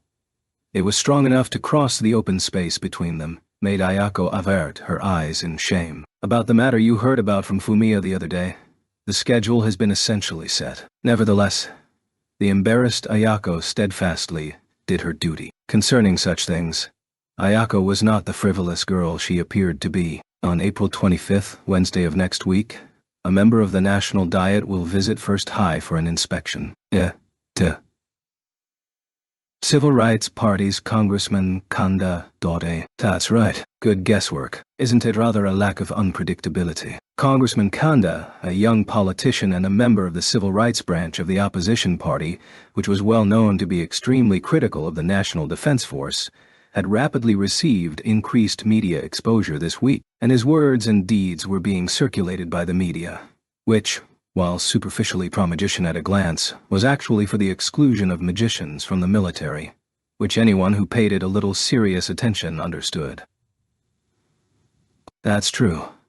Perhaps because she thought Tatsuya's point was only natural, Ayako chuckled as she smiled. So that Congressman Kanda will invade First High with his usual entourage of reporters. What will he do when he invades? Who knows, I haven't thought that far. So he hasn't prepared some big trick. Tatsuya didn't even bother pretending to consider Ayako's behavior and simply nodded with an understanding look. I think you might be interpreting this in some kind of twisted way. This conversation was being held between Tatsuya and Ayako only. Miyuki wasn't near Tatsuya and Fumiya wasn't next to Ayako. Perhaps because she was so relaxed over not being watched, Ayako looked flabbergasted in a way that was appropriate for her young age. If something large-scale was prepared for that stage, there's no way you wouldn't know Ayako, right? Yeah, I accept your words of praise. You've been praised, so enough of that. While he summed it all up in those words, Ayako barely managed to give a cool reply. At least she thought it was. However, as could be expected of Tatsuya, he took up the chase more seriously, making her genuinely at a loss for words. Tatsuya-san,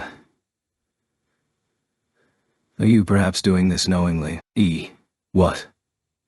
You are such a... No, enough. Apparently Ayako was making a show of being hounded, but the girl swallowed the words she was going to say, faced with the poker face with no hint of emotion peeping out from it as if it was an iron wall. And also for the reason that she finally remembered that she had not made the call for that purpose. As you have said, Tetsuya-san, I don't know what they are going to do with that too large of a stage. Maybe it's the usual performance. Right. However, the journalists who accompany him are going to be many times the norm, so he probably intends to make a big fuss. I say, that seems to be it. At this point, Tatsuya appeared to have sunk into thought in front of his second cousin for the first time that evening. However, that was only for about 5 seconds. Tatsuya returned his gaze to Ayako and gave her a slight smile of thanks. Thank you for contacting me. The information is worth considering. I will look forward to you displaying your skills. Tatsuya responded to Ayako's affectation with a smile, and after the polite niceties, the call was ended by her. The following day, April 20th, Friday, ... Tatsuya called Asuza and Izori to the student council room before class started. That's a very serious matter. When she heard about opposition party Congressman Kanda's inspection, Azusa stood up, kicking her chair, raising her voice in distress. Is it something to get that upset about? Sticking to Izori like glue as usual, Kanon presented the question. Aren't you going overboard? No. This is a grave situation, Kanon. Izori rebuked his betrothed's optimism. If you look superficially, Congressman Kanda appears to advocate for magicians' rights. However, his arbitrary reasoning is that magicians being inducted into the military is decidedly wrong. Beneath the surface is his concealed intention to obstruct the relations between magicians and the military. Even I understand that somewhat, but Kanda's target... This time is the relationship between the military and education, right? Not us. Perhaps Kanon disliked Isori siding with Azusa and Tatsuya, and not herself. She directed a slightly displeased look at Isori as she answered, even if it damages our freedom. Kanon's face made an A at Isori's retort. Kanon still had not hit upon what Isori was worrying about. If the people who believe that the practical application of magicians by the military should be stopped take power, they will certainly prohibit both magic high school students like us from choosing to enroll in the defense college upon graduation, and graduates of the magic university from joining the military as well. You mean they'd employ thought control? Kanon asked with a look of disbelief to which Isori turned his head away from so he could close his eyes. This was not a rejection of her spoken question. He was rejecting the look on her face when she asked the question. Fundamentally, the principle of pacifism doesn't even accept the analysis that defensive armaments are needed to deal with military threats to one's own nation. They'll suppress freedom of speech by forbidding slightly positive assertions about the existence of the army. For that purpose, not even violent measures would be forbidden. To them, there is probably no reason to hesitate using thought control on us. While they preach about the human rights of magicians, they take away a magician's right to choose their own employment without concern. It was an unexpectedly wicked diatribe. Since Kanon, who should know Isori better than anyone else, seemed somewhat daunted, it might be natural for Tatsuya to feel surprised. Perhaps Isori had some kind of bad memories about the fundamental principles of pacifism. For that reason, we can't pretend that it is someone else's concern, Kanon. So, Shiba-kun, how do you intend to resist them? Perhaps even himself feeling that he had gone a little overboard, Isori changed the topic with an awkwardly amiable smile. You called us here because you had some kind of idea, right? Yes. Tatsuya gave a brief answer to Isori, and turned around to exchange a look with Miyuki. From the time Azusa and the rest had come, Miyuki had been hanging back behind Tatsuya's back. But now she passed the electronic blackboard she had been carrying in her hand over to Azusa and Isori. Tatsuya saw their gazes drop onto the electronic blackboard and immediately began his explanation. They are condemning magic high schools as sites of military education and claiming that the schools are directing students into military-related fields. So then, wouldn't it be great to show that the fruits of magic education are more than things related to military purposes? Tatsuya spoke in a frank tone, anticipating the conclusion. No one responded to his words with sounds of comprehension. Objections or questions? So, I thought we would want to hold a slightly showy demonstration that coincides with Congressman Kanda's visit to the school. Slightly. Azusa and Isori finally made these responses. Their shocked faces were an indirect form of protest. However, their voices did not express their shock as well as the looks on their faces, so it gave off a superficial impression. It will need large-scale preparations, but the demo itself wouldn't be all that different from normal electrical discharge experiments, implosion experiments, and the like. The outward appearance is superior, though. Maybe we could only make a show of it. Although Azusa protested in a weak voice, Tatsuya's wry smile with which he was enduring this did not change. If we made something only similar in appearance, the meaning would be quite different, and so this would be eminently effective. But Shiba-kun. Perhaps he finally got over the shock. Isori, after vocally persuading himself to agree, gave Tatsuya a somber look. Can you really do it? One of the three great puzzles of weight systemic magic. The gravity control type magic thermonuclear fusion reactor. Isori's questioning of the most essential part of the plan made Tatsuya make a slightly hesitant face. I can't make the actual thing yet. However, this did not indicate a lack of confidence regarding the practicality. He was pondering how he should answer the question. I did not say an experimental reactor, not in the form of an reactor, but we can produce something with the potential to implement nuclear fusion in a showier and more easily understood way than the thesis we did for last year's competition. Stellar furnaces. Azusa, who had never taken her eyes off the electronic blackboard throughout the conversation, murmured that, still in the same posture, the gravity control type magic thermonuclear fusion reactor. I think this concept is the opposite of Suzune-san's proposal of an intermittent style of nuclear fusion. Azusa was staring at the electronic blackboard as if boring into it. She didn't look at either Tatsuya's face or Isori's face. The quantity of energy that it is capable of producing per unit of time is incomparably larger than Suzuna's system. If Shiba-kun's stellar furnace is implemented, there will be no distinction between day and night, it would be possible to supply energy that is unaffected by the influence of weather conditions. Factories also could operate without worrying about the electrical supply, and would put an end to fear of another radical temperature drop. There's probably no other demonstration superior to this for showing magic's use for peaceful purposes. Azusa broke off her monologue like whispering and turned to face Tatsuya. Is this an original plan of yours, Shiba-kun? It's not a unique idea by any means.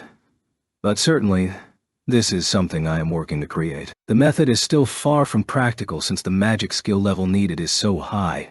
But if our school's students have the ability, and if it's for a short period of time, then there is potential to operate an experimental reactor. As Tatsuya answered Azusa's question, he nodded firmly and deliberately. It was like he was saying a gravity control-type magic thermonuclear fusion reactor was the summit of his ambitions. The stellar furnace was nothing more than the main component for realizing his own original goal. But at this point of time, Tatsuya did not intend to make that obvious. Is that so? Understood. Azusa also returned his nod with uncharacteristic boldness. Tatsuya hadn't told them everything. However, his feelings about making the stellar furnace a reality were genuine, and Azusa sensed Tatsuya's sincerity and nodded. Isori-kun. Azusa turned to face Isori. I wish to cooperate with Shiba-kun's plan. How about you, Isori-kun? I will also cooperate. A public stellar furnace experiment, not just a countermeasure to Congressman Kanda. As someone aiming to be a magic engineer, I am all for doing it. As he answered Azusa, Isori also nodded his head up and down. On the noon break of that day, Tatsuya went to the staff room to visit Professor Jennifer Smith. To hold experiments not in the course curriculum, a written application must be submitted. If it is part of club activities, then to the club advisor. If it is an independent experiment not part of club activities, then to the class teacher. If there is no class teacher due to being in the second course, then to the staff room. No experiments are allowed without the school's permission. When Jennifer looked at the list of magics to be used at the beginning of the written application, she suddenly raised her eyebrows. Gravity control, Coulomb force control, four-phase shift, gamma-ray filter, and a neutron barrier. Shiba-kun, do you intend to do a high-output laser cannon experiment? I do not intend to do something like that. Tatsuya artlessly replied to his professor's question in a traditional style. There was no need to give his answer a strange aspect. But perhaps his choice of a cliché phrase that he didn't have to think about was due to the sheer unexpectedness of the question. While he compiled the list of magic combinations he had offered, he had not been aware of the potential for their use to complete a laser device that uses a nuclear fusion reactor until Jennifer had pointed it out to him. However, Jennifer was not even listening to Tatsuya's answer, so they might be even. Christian had been a kind of a monologue. Jennifer's eyes were glued to the written application. The subject of the experiment is extremely ambitious. Jennifer looked up from the electronic paper displaying the written application and turned her eyes to Tatsuya, who was standing to the side. Can you guarantee the safety? According to my calculations, I can guarantee it. Tatsuya's answer could be thought of as irresponsible, but Jennifer did not chide him about it. It was the role of an experiment to determine whether a theoretical possibility was an actual possibility. Stopping an experiment because it was unknown whether it was actually safe was in a sense putting the cart before the horse. She was a scientist who wouldn't have anything to do with that kind of foolishness. In this school's presentation at last year's thesis competition, a proton-to-proton chain reaction was used to avoid exposure to neutron radiation. Why does this experiment use a heavy hydrogen reaction? Of course, that did not mean she did not consider the risks. That risks should be minimized by calculations was something Jennifer naturally kept in mind. It goes without saying that Tatsuya also considered that point. There was no hesitation in his answer. The conditions for using the original proton-to-proton chain reaction were too strict for the energy source. The techniques in Ishihara Senpai's experiment were likely to guarantee the successful control of the reaction. But if the utility of the energy reactor is taken into account, I believe the returns are too little to justify the investment of the techniques. Besides, with the proton-to-proton chain reaction, the danger of exposure to radiation is only slight if the neutrons don't break out. Jennifer silently considered Tatsuya's answer for a while with her arms crossed. Understood. I cannot give permission at my own discretion. The written application will circulate. A decision should be made by the end of the school day. Thank you. Furthermore, please keep the experiment secret from outsiders. Tatsuya had not thought that he would receive immediate approval to use the radiation experiment room and the campus. After a few additional last words, Tatsuya bowed a goodbye to Jennifer. So, did you get permission for the experiment? After school in the student council room. Tatsuya, who was posed this question by Azusa, offered the written application with the principal's electronic signature stored on it that had been sent to him. A condition has been attached, but it was approved. Condition, Tatu. Hearing Isori's question to Tatsuya, Azusa looked up from the electronic paper displaying the written application. It's only natural. The teacher will supervise. That is the condition. I see. So, which teacher will work with us? Just as Isori was asking for a more detailed answer from Tatsuya, the chime rang, signaling a visitor. Tsuzura, sensei, ... He has thoughtfully come here for the meeting. Miyuki, who checked the monitor, turned around to answer Isori. Izumi promptly stood up. She didn't seem the least bit energetic. However, as the only first year among upperclassmen, it was proper for her to go to the door to greet Professor Tsuzura. Student council activities temporarily ceased with the coming of Tsuzura. Izumi, who was in the middle of training in student council procedures, also stopped her hands and went to the table for the meeting. Tsuzura sat down in the seat the student council president usually sat in, and the student council room quickly changed into the experiment meeting room. Of course, Tatsuya, who had planned this experiment, had also planned on helpers beyond the student council members here. He had asked them to come at him here without telling them the reason. I've gone over the protocol for the experiment. I think it's an interesting approach. After moistening his throat with the tea picks he served, Tsuzura was the first to speak up at the meeting. So, Shiba-kun, have you considered who to assign to which duty? What he meant by duty assignments was who would perform which magic. The magic that was to be used in this. Gravity control, Coulomb force control. 4-phase movement, gamma-ray filter, neutron barrier. First, I want Mitsui-san to take charge of the gamma-ray filter. MEA, abruptly designated. Hanoka spoke out hysterically. She hadn't even heard the particulars of the experiment until this stage, so it was understandable. In magic involving controlling the frequency of electromagnetic waves, I know of no one who is superior to you, Hanoka. Won't you undertake it? Understand. I will do my best. Nevertheless, in the end, Hanoka, after hearing no more than Tatsuya's pleas, nodded her head in agreement. Considering her feelings, this was probably fairly inevitable. Isori-senpai, please take Coulomb force control. Perhaps they had already discussed this, as Isori just silently nodded. For neutron barrier, there is a first year I know of. I think she can take care of this. At this statement of Tatsuya's, Izumi's face twitched. A first year, is that okay? The unease was probably insuppressible even for Tsuzura. It felt like he interrupted without thinking. Yes, the girl possesses genius-level talent for barrier magic against objects. Who is it? Her name is Sakurai Minami. My cousin. I see. However, hearing Tatsuya's explanation, Tsuzura relaxed to his former posture with a relieved look. Tatsuya thought Tsuzura changed his attitude a little too easily. Maybe it wasn't because she was his cousin that Tsuzura's worries eased.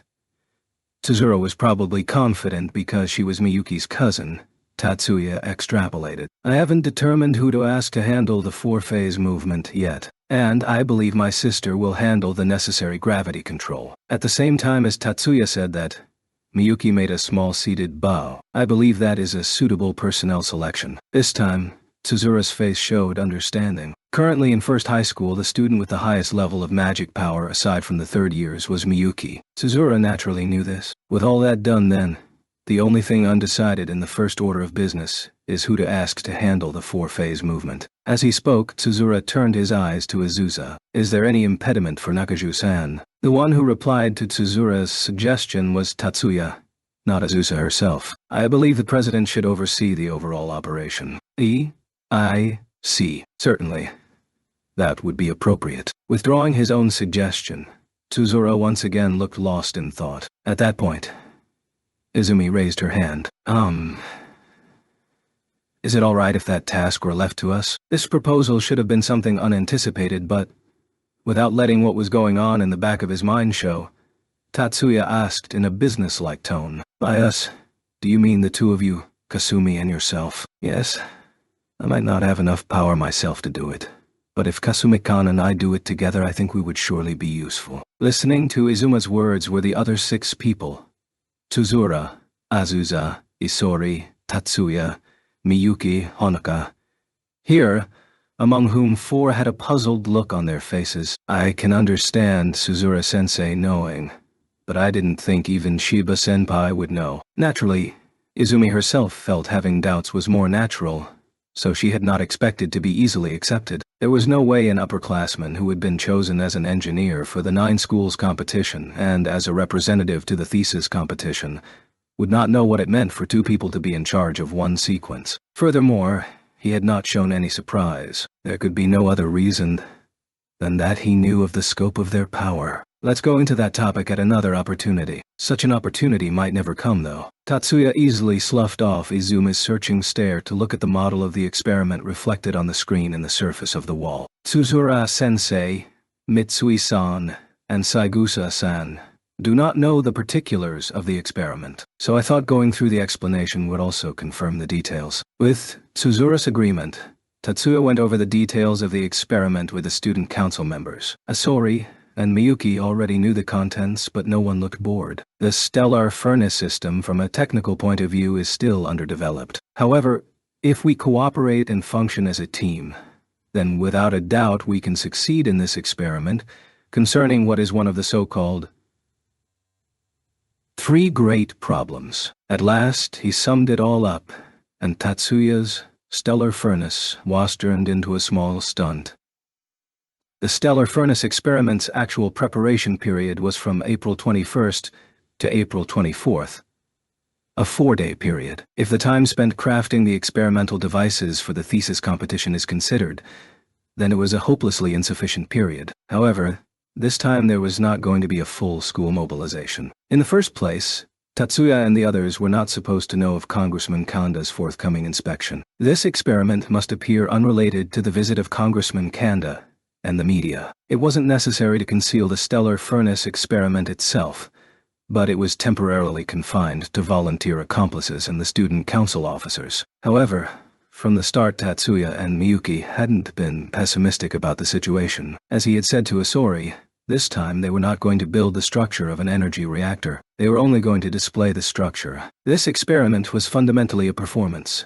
They were not constructing actually functioning experimental devices like they did for the thesis competition. Tatsuya was very conscious of the difference. On the other hand, Miyuki could not look on anything Tatsuya attempted pessimistically. The preparation steadily advanced to the goal and begun to look like the real thing, and the faces of the other participants in the experiment began to look less impatient. From the face of Kasumi, who seriously worked on the experiment, determined not to do less with her efforts than that darn Miyuki with a frowning expression that all but said she was unwilling as well.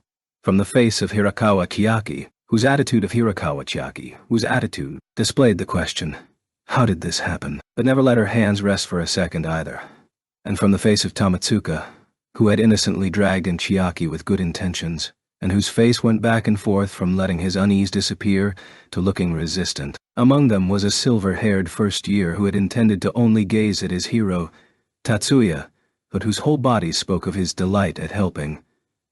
Sumisu Kento had managed to slip in, despite being an outsider. On April 24th, Tuesday, after school the day before the main event, in the radiation experiment room, the final rehearsal was being held. A 50% heavy water and 50% light water mixture had been poured into the globe-shaped water tank made from a highly transparent pressure-resistant resin. The large quantity of heavy water had been provided by Tsuzura. It was possible to industrially manufacture heavy water from ordinary seawater, but securing a large quantity of heavy water was of course difficult for a simple high school student. The abundance of heavy water that they were able to get was the result of Tsuzura exercising his connections to the fullest. Okay, let's start. Miyuki.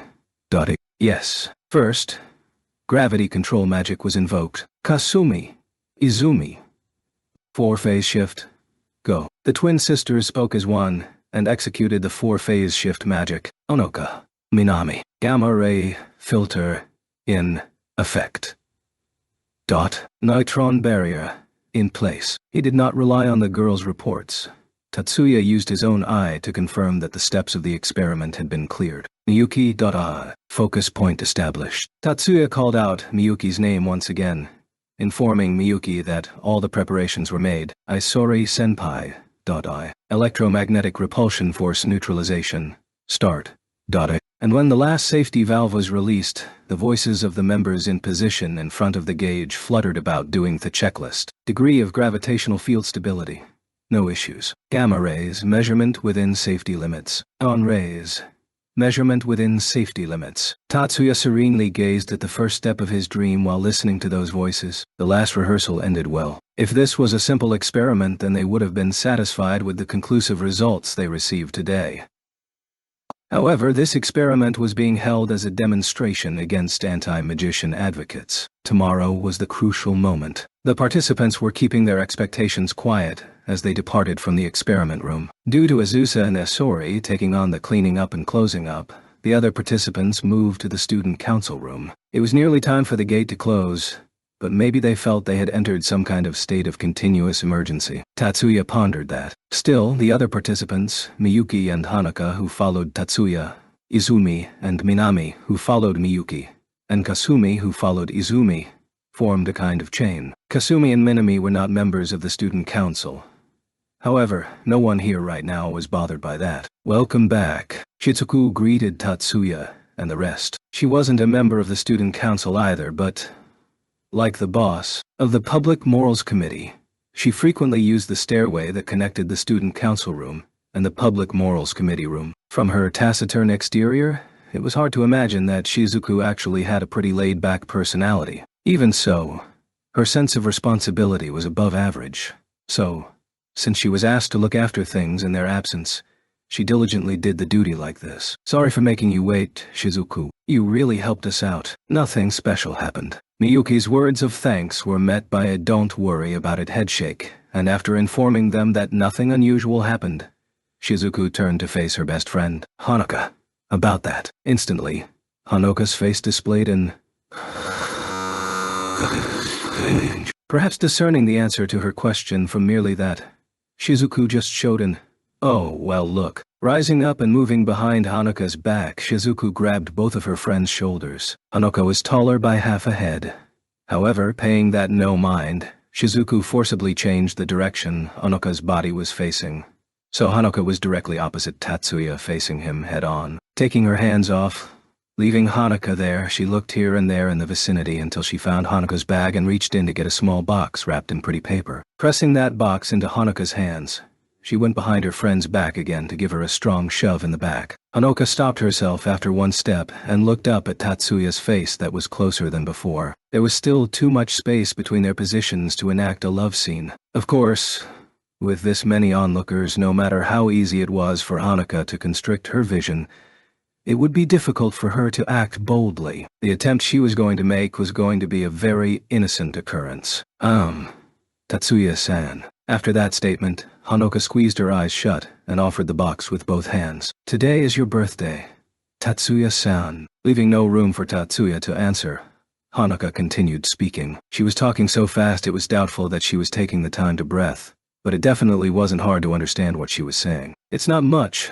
but I worked hard at picking it out. Please accept it. Kasumi's voice saying something like, "Do you Mitsui-senpai and Shibe-senpai have that kind of relationship?" reached Tatsuya's ears from a corner of the room. But Hanuka undoubtedly didn't hear her. Of course, I will accept it. The moment Tatsuya's hand touched Hanuka's present, he felt not a piercing but a penetrating gaze. However, when he took fleeting sidelong glances behind him, all traces of that sword-like stare had disappeared. Thank you. And no, it's nothing. Please unwrap it when you're alone. Got it. Tatsuya nodded with a slightly mystified look, and Hanuka let out a big sigh. She seemed like she was just about ready to collapse, having used up so much of her strength. But fortunately, all she did was stumble. Shizuku decided by the "I adore Tatsuya" look on Hanuka's face that she was not up to anything else, and took charge from next to Hanuka. Tatsuya-san, are you free next Sunday? As usual, Shizuku suddenly started speaking. Tatsuya was quite used to it, but he couldn't keep from being instantly confused. What time? Of course, he was only confused for a moment, and he continued the conversation without missing a beat. The evening. Around 6 o'clock. Nos?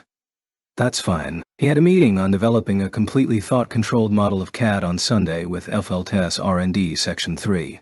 But 6 p.m. in the evening left him plenty of time to return. Neither the main office or R&D Section 3 were in the habit of letting their meetings run over. He would be a little late, but I want to hold a birthday party for Tatsuya at my house. Is that okay? Is that okay? Was packed with 3 different meanings.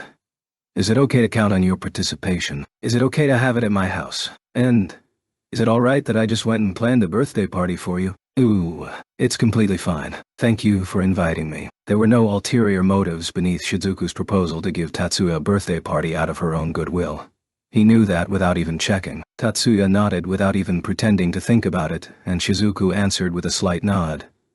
While she looked expressionless, there was a slight hint of smugness in the shape of her mouth. Miyuki and Minami-chan, too. Without a moment's delay, she spoke to Miyuki and Minami, needlessly hiding her embarrassment. Yes, it's fine. Thank you for your invitation. Unrelated to Miyuki's smiling answer and Minami's more diffident answer, Kasumi was looking at Tatsuya with an appraising eye. Kasumi hadn't thought Tatsuya was the type to be popular with girls, but that mental evaluation was shaken. Chapter 12.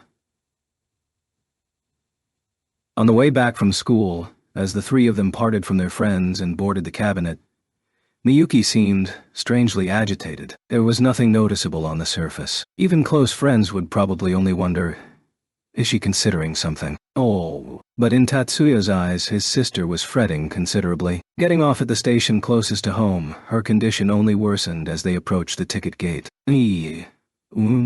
Ani-sama? At the same time Tatsuya tried to call her name, Miyuki timidly raised her head. What is it? Miyuki didn't reply immediately at Tatsuya's inquiry, but instead moved aside so as not to block the other passengers and stood still. Well, could you please accompany me shopping for a little while? I don't mind at all, but just what in the world is the matter? Tatsuya swallowed without saying. Miyuki wasn't the type who enjoyed going out shopping as entertainment on weekdays. If there was something they really needed to buy, she'd order it online, and it'd arrive the very same day. Besides, she wasn't asking straightforwardly. Minami-chan, sorry, but could you go back and prepare dinner yourself? Certainly. Miyuki-ni-sama, Tatsuya-ni-sama. I will be going on ahead. Without showing any concern towards Miyuki, Minami briskly headed towards the commuter hall. This also invited suspicion. Although not as astute as Tatsuya, Minami should have also perceived Miyuki's state. If the reason was because Minami was confident in Tatsuya's abilities as an escort, this would be somewhat understandable. But Tatsuya could not help but feel something was off. Separated from Minami, Tatsuya led Miyuki towards the nearest cafe. He thought it'd be best to hear her out first.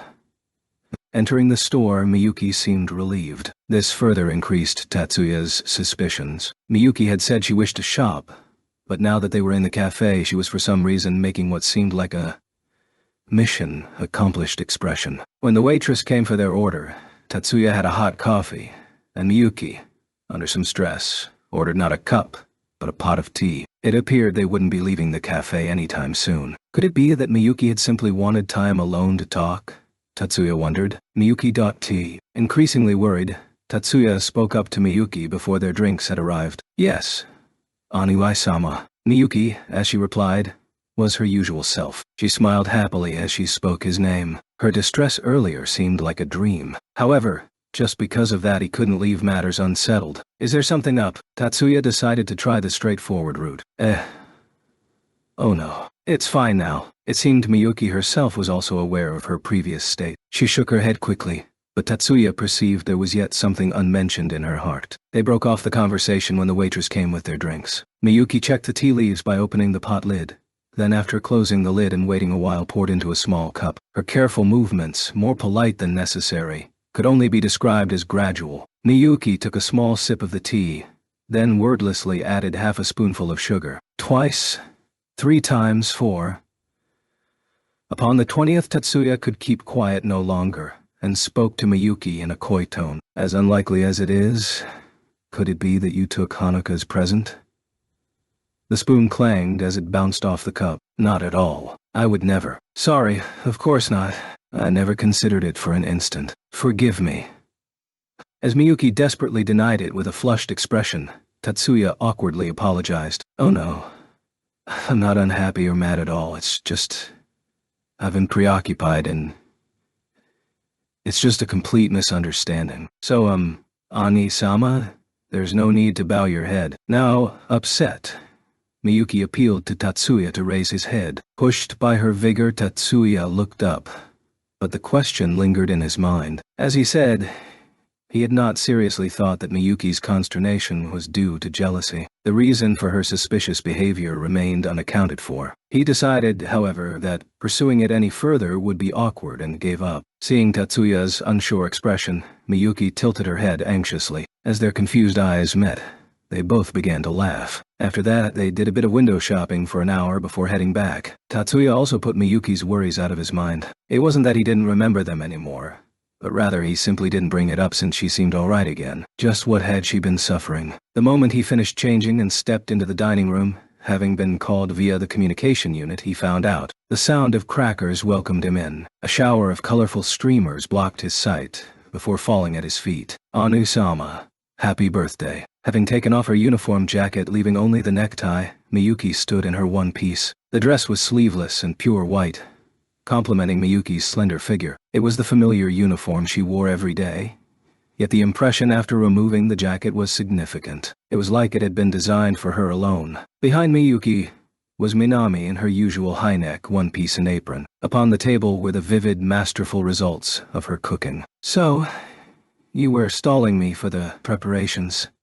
Tatsuya raised an eye as he looked towards Miyuki. She shrugged nonchalantly as she glanced away. Well, I'm really happy. Thank you. In short, they had wanted to surprise him. Certainly this would not have been possible when it had been just the two of them before. It may have seemed slightly childish, but Tatsuya was deeply aware that it had all been for him. Anu-sama, please take a seat. We're waiting on the cake right now. As Tatsuya smiled, Miyuki's face shone as she fired up and busied herself. With a slight look of resignation, Minami approached carrying a cake, inserted candles, placed a knife and fork in front of Tatsuya, and lit the candles before turning the lights off and sitting down. Anoni-sama, please. As he watched Miyuki bustling around without saying a word, Tatsuya, as requested, blew out the 17 candles in one breath. Unexpectedly treated even to Miyuki and Minami's singing voices, the birthday party ended vibrantly, despite only 3 people being present. He had been dragged along from beginning to end by his sister's exuberance,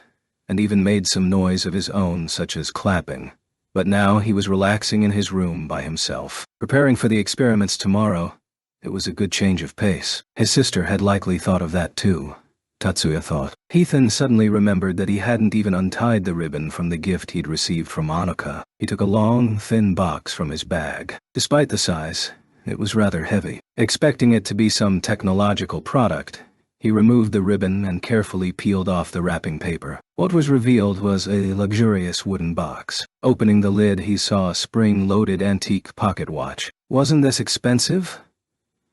Muttering subconsciously when he checked the manufacturer engraved inside, he smiled subtly. Carved within was the mark of the corporation run by Shizuku's father. In other words, this had come from Shizuku. The back of the lid where a photograph went was empty. Shizuku would most likely have placed a photo of Annika there, but Hanukkah herself seemed to have been less than enthusiastic. Imagining the scene playing out in his head, Tatsuya let out a chuckle. Through the sound of his laughter, he heard a knock on the door. It's Miyuki. Anu-sama? May I come in? Her voice barely reached inside the room. It was so quiet. Whatever her intent, it seemed she didn't want to disturb their housemate. Tatsuya likewise opened the door silently with this in mind. His sister stood there resplendent, regally dressed with a touch of makeup. Her one-piece dress was a robe décolleté of pale cherry, with plenty of lace and boldly exposing the chest and back. Her flowing black hair had been tied back, revealing her blemishless skin, and its complex combed-out form shone against her pearly back. The skirt, which reached her ankles, comprised strips of cloth of different length, and the shape of her flawless legs peeked out from the thigh down. Her charm now was even greater than in the morning when she had awoken him, and he was lost in her beauty for an instant. Ani-sama. Sorry. Come in. Tatsuya had been entranced by her momentarily, dazed and blocking the entrance. At Miyuki's puzzled voice he came to and moved aside, letting her in. Miyuki had not come empty-handed. Her right hand held a bottle. A handbag dangled from her left elbow, and in her left hand were 2 glasses. Seeing both her hands full, Tatsuya softly closed the door. Miyuki lightly bent her knees in thanks, then placed the bottle down side by side with the glasses on Tatsuya's desk. Is this Hanuka's present? Miyuki spotted the pocket watch still on his desk. Yeah. It's a very elegant design, isn't it? It is. Miyuki herself probably held no ill intent, but Tatsuya felt bad somehow, and stowed Hanuka's present away in a drawer. So, what's all this? Retrieving a spare chair from the wall storage for Miyuki, then sitting down in front of the desk himself, Tatsuya glanced over the bottle and glasses. Miyuki moved her seat, a wheeled stool without a backrest, next to Tatsuya, and sat a distance away, smiling shyly. Onisama, do you remember April 24th last year? Of course. Her question had absolutely nothing to do with his question, but it seemed that if he didn't answer this, he wouldn't get an answer himself. So he thought back. He suddenly appeared in a kimono. He had been stunned then, as he was now, by this dress. Not that he said that aloud. Right. That happened too, Miyuki murmured as she shifted herself out of sight slightly. She had been earnest back then, but looking back, it seemed even she was embarrassed. Besides that, last year, Anu-sama, it was just the 2 of us. Yeah. Just what Miyuki wanted to say. Tatsuya already knew by this stage. As he smiled with love, Miyuki also returned a clear smile. The year before was celebrated with just us 2 as well. I remember. Minami-chan is with us this year, so we celebrated together, but... Pausing, Miyuki looked down in embarrassment. In the end, I really want some time alone too. For a little while, could we celebrate Ennui-sama's birthday with just me? Leaning forward in his chair, Tatsuya reached for Miyuki's face. His hands brushed her cheek. Miyuki's shoulders were trembling. Gently held in Tatsuya's hands, Miyuki's head was brought up. Their eyes met. Miyuki's eyes were moist, and her face red. Suddenly she turned away, to avoid her brother discovering the heat now emanating from her cheeks. Anu-sama? A toast. A champagne. Tatsuya quietly lowered his hands, but his eyes remained firmly fixed on Miyuki. Yes, but it's all right. There's barely any alcohol in it. I'll open it. Perhaps the cork was in tight. Tatsuya took the bottle from Miyuki's trembling fingers. Deftly removing the cork without sending it flying, he returned the bottle to his sister. Thank you. Please go ahead. She placed a half-filled glass in front of Tatsuya. Pouring into her own glass, Miyuki held it up with her right hand. Tatsuya took hold of his glass with his left hand and held it near Miyuki's. A clear sound rang out. Anu-sama. Happy birthday. I'm thankful that Anu-sama is with me. Thanks. I'm thankful that I could be your brother. The 2 of them tilted their glasses at the same time. On a side note, the present Miyuki had prepared was in the handbag. Within the box was a somewhat oversized locket pendant, exquisitely engraved with motifs of the sun, moon, and stars. A 3D photo of Miyuki in the dress she wore now had been placed inside. Earlier Miyuki had been regretting about letting Hanuka take the initiative, but in these terms it seemed Miyuki was still in the lead. And Tatsuya, unable to fathom his sister's intentions, worried continually for over an hour. Chapter 13. Tuesday, April 24th. DOS. Today, Shippu Takuma spoke privately with the ally who shared his goal of a new order. Saw Amuramaki at the usual time before heading home. The time was already 2,300 hours. In order to avoid troubling people at home, including the servants, he had dined outside and called ahead to inform his family that they didn't need to wait for him. The servants living at his house should have already turned in for the night, so Takuma slipped in through the back door without ringing the doorbell. Takuma-san. As he was removing his shoes, a young man a few years his senior called out to Takuma. Sensei is waiting for you in the study. Sensei referred to the head of the Shippo family, Shippo Takumi. Paki. The young man serving as his father's assistant must have received orders from his father to wait here for Takuma. Despite thinking how irritating, Takuma couldn't ignore this. After replying, "Got it," to the young man, Takuma headed for the study. On the surface, the Shippu family worked as investment advisors, especially in the field of weather derivative instruments. As a particular type of risk management tool, weather derivative instruments were broadly used to predict atypical weather hazards. As a financial tool, the value of weather derivative instruments was determined by various weather values such as temperature, humidity, condensation, etc. While industrialization of the food industry has decreased the efficacy of weather derivative instruments, the rise of solar energy as the principal provider of electricity in more developed countries has rendered the estimated time for sunshine a major indicator for earnings projections used by corporations. The reason why Shippo Takumi was referred to as sensei was because he was publicly acknowledged within the nation to be the authority on annual weather predictions. However, right now Takuma was facing the head of one of the 18 replacement clans, a magician whose magical prowess rivaled that of the 10 master clans. Shippo Takumi, come in. But this phrase was spoken to Takuma as he entered the study, shortly before he sat on the set of sofas that were separated from the thick, heavy desk that his father used. Takumi rose from his office table and sat down while facing Takuma. Takuma, how's high school? Are you enjoying it? Did you call me here at this hour to talk about this nonsense? That was what Takuma thought on reflex. Though he knew very well that this was just small talk, Takuma's infuriated emotions were about to eclipse his rationality. Father, I should have already said this countless times before. For me, high school isn't a place for fun and games. In response to his son's words, Takumi wore a seriously expression. How stubborn you are. There is no need to overexert yourself to this degree. Father, you're the one who is too relaxed. Seeing Takuma's placid attitude, Takuma's agitation finally exploded. We obviously only have one more year until the next 10 Master Clans selection hearing. At this rate, those Segusa wallflowers will once again seize our place in the 10 master clans while the Shippu will again suffer the indignity of being inferior to them. The selection hearing is something that selects 10 families out of 28 families. The voice Takumi spoke towards Takuma was interlaced with a sense of futility. Fixating only on the Segusa family is absolutely pointless. Even you, Takuma, should be aware of that level. This was not the first time Takumi said these words. Rather, save for the days that he never interacted with his son, Takumi had the feeling that he said this to his son on a daily basis in the past year. There is a point. Furthermore, there was never an instance where Takuma came around to his father's words. The Segusa family is nothing more than one family among the 28. Those guys are different. Well, today, Takuma's attitude was as stubborn as ever.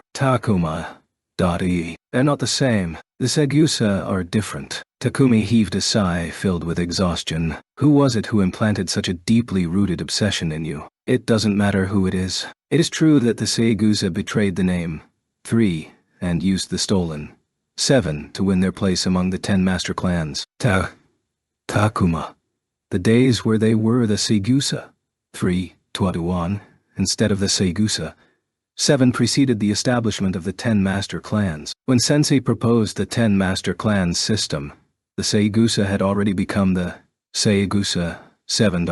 Furthermore, they do indeed possess the strength that towers above others in the 28 families. In terms of the strength that towers above others, that's only the result of them secretly devouring the research results from the 3rd and 7th research labs. Plainly, the final experimental body came from the 3rd research lab and broke away from the 3rd research lab before stealing the herd defense that was originally conceptualized and developed by the Shippu family just as we were on the last phase, prior to completion entirely for their own benefit. Not only our Shippu family, but the Mitsuya, Mikazuki, Tanabata, and Nanase families were all duped by the Segusa family. Father, how are you so calm even when this is clearly how the situation was? Takuma, like us, the magicians from the Segusa family are also experimental bodies. Hearing the sentences uttered by Takumi in such a bitter tone, even the excitable Takuma fell silent. They are beings who have been constructed. The only difference is that,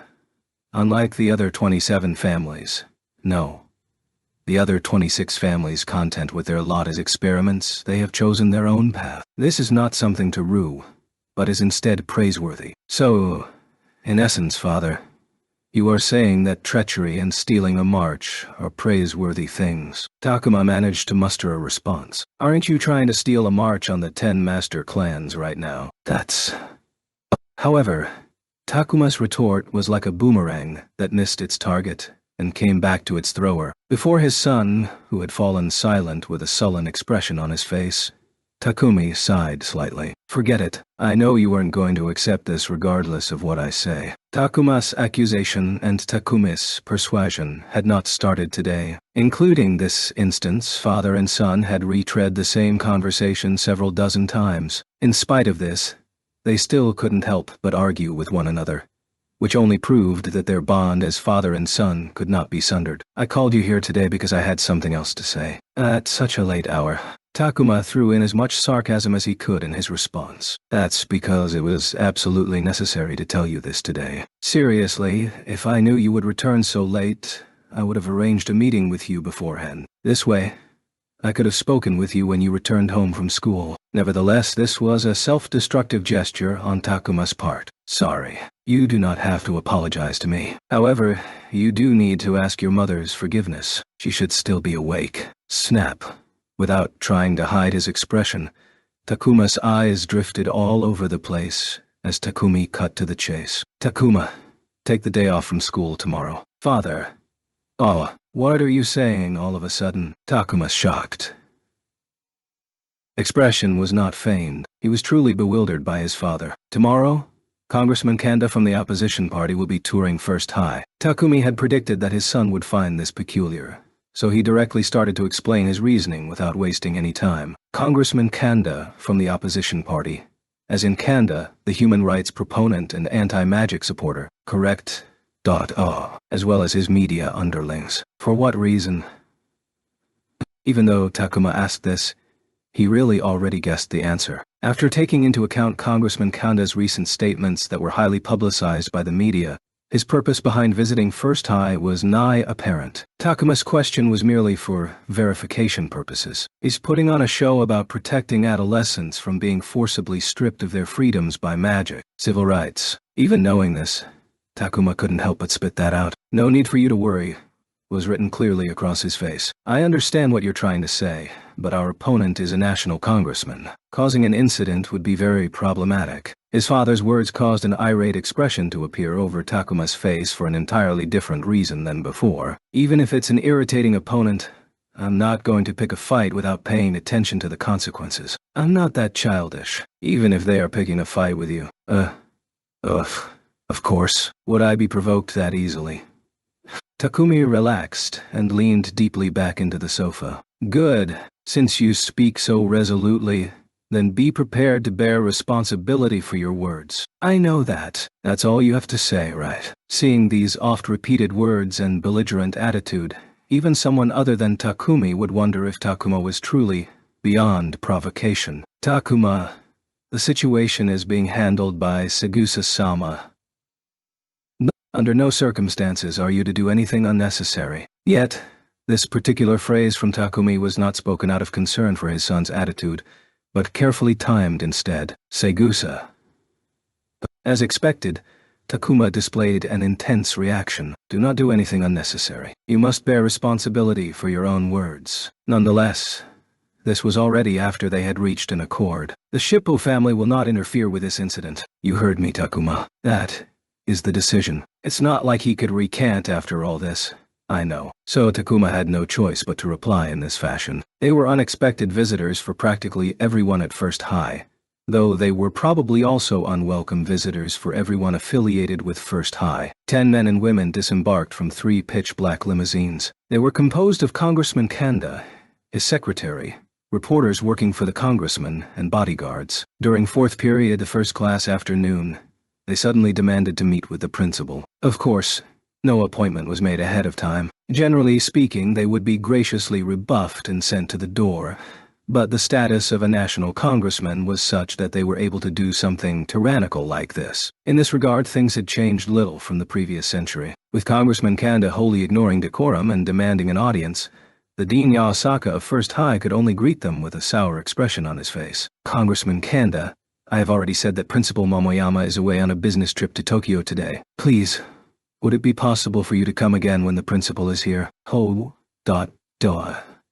you trying to dismiss I, Kanda, like a child, and tell me to come again? I dare not dismiss you like a child. Then the dean is fine as well. I wish to view the classes of your illustrious school in action. This is not something I can grant by myself. As I thought, you need to speak directly with the principal. Kanda and Yaosaka were both in their 50s. At first glance, and with a mind towards television appearances, Kanda appeared to be younger, thanks to the efforts of makeup artists and plastic surgeons. However, upon closer inspection, Kanda also carried symptoms that befit his age. Though the two men were of the same age group, the sight of one overbearing side speaking with greater and greater fervor, while the other side sweated and fretted away without daring to retaliate, made for a hilarious sight despite its rather common frequency. Speaking of which, Kanda knew from the very beginning that the principal was absent. Rather, it would be more precise to say that he invited himself specifically during the principal's absence. The principal of First High, Momoyama Asuma,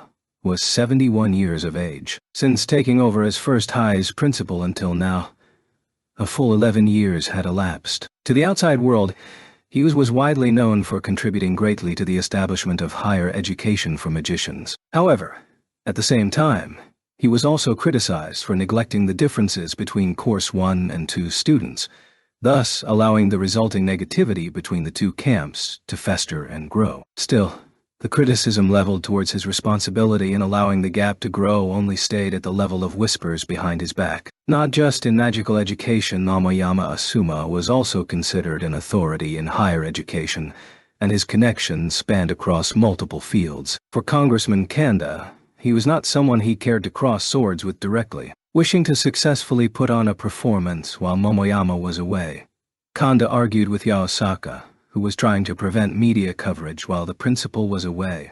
As time gradually ticked away with Kanda holding the advantage, the dean would like nothing more than a result where time had expired. For Congressman Kanda, that result would be synonymous to winning the battle and losing the war. Just as Kanda started to become agitated and was about to force the issue, a sound that imitated piano music resonated from the principal's office. Accompanied by the sudden chime of a clock, the monitor on the wall covered with a famous impressionist painting began running secretly. Swiftly, the image was transformed into a clear, real-time picture. Principal... Aren't you in a meeting? The one who appeared on the screen that could forcibly exchange broadcast signals for receiving signals was Principal Momoyama, who should have been in a meeting with the Magic Association. I was able to make a little time available, only sparing a single sentence towards the dean's question.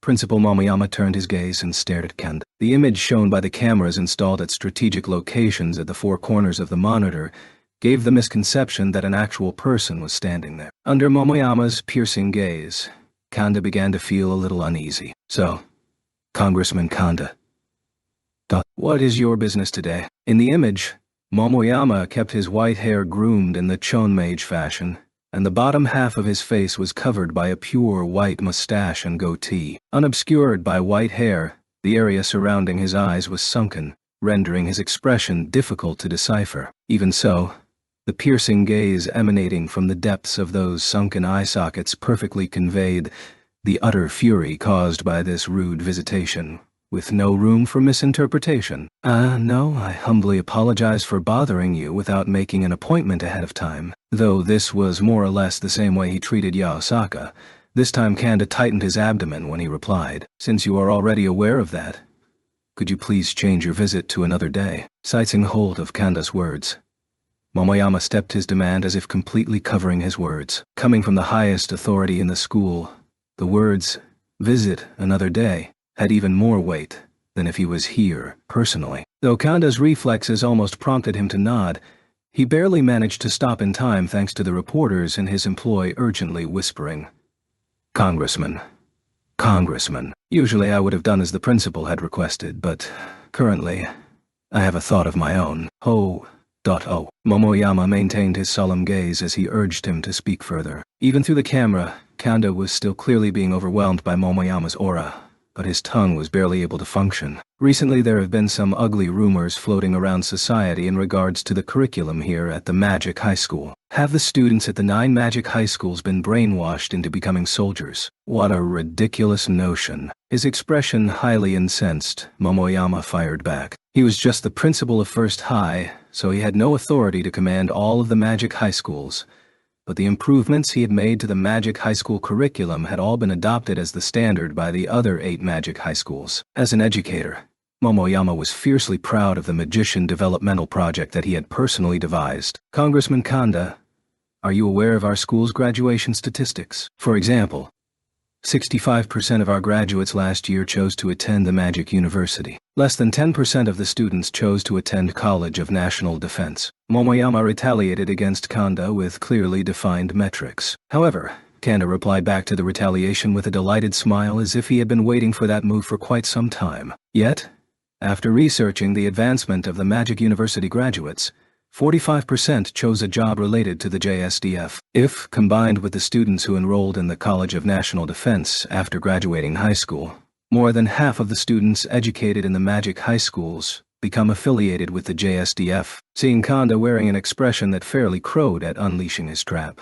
Momoyama never wavered. That's merely the paths they have chosen for themselves. In the final year at Magic University, they are mature adults capable of making their decisions. Even small interjections from the wayside cannot cause any meaningful effect. Oh, of course. For some reason, Kanda nodded gravely at Momoyama's argument. My thoughts are perfectly aligned with what the principal said. Precisely because of this, I've come to inspect the school in order to erase the irresponsible impression that Magic High Schools are nothing more than a developmental camp for the military. Kanda's unspoken words were that he was going to spread propaganda about the Magic High School's impression in the manner of his choosing. For the wily Momoyama, a ploy on such a level was never going to slip by him. What a headache. Technical skills classes for Magic are extremely delicate.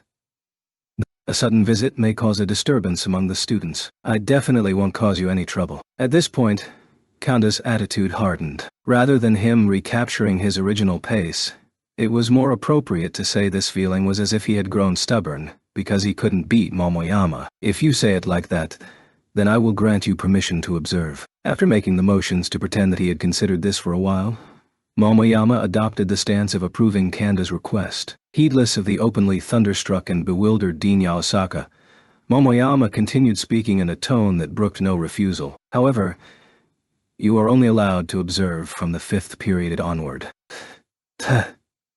No, that's fine. Kanda was about to object to the unexpected condition out of reflex, but since he had already said that he definitely won't cause trouble, he was in no position to make any objections. Ian, which classes are scheduled for technical skills classes during 5th period?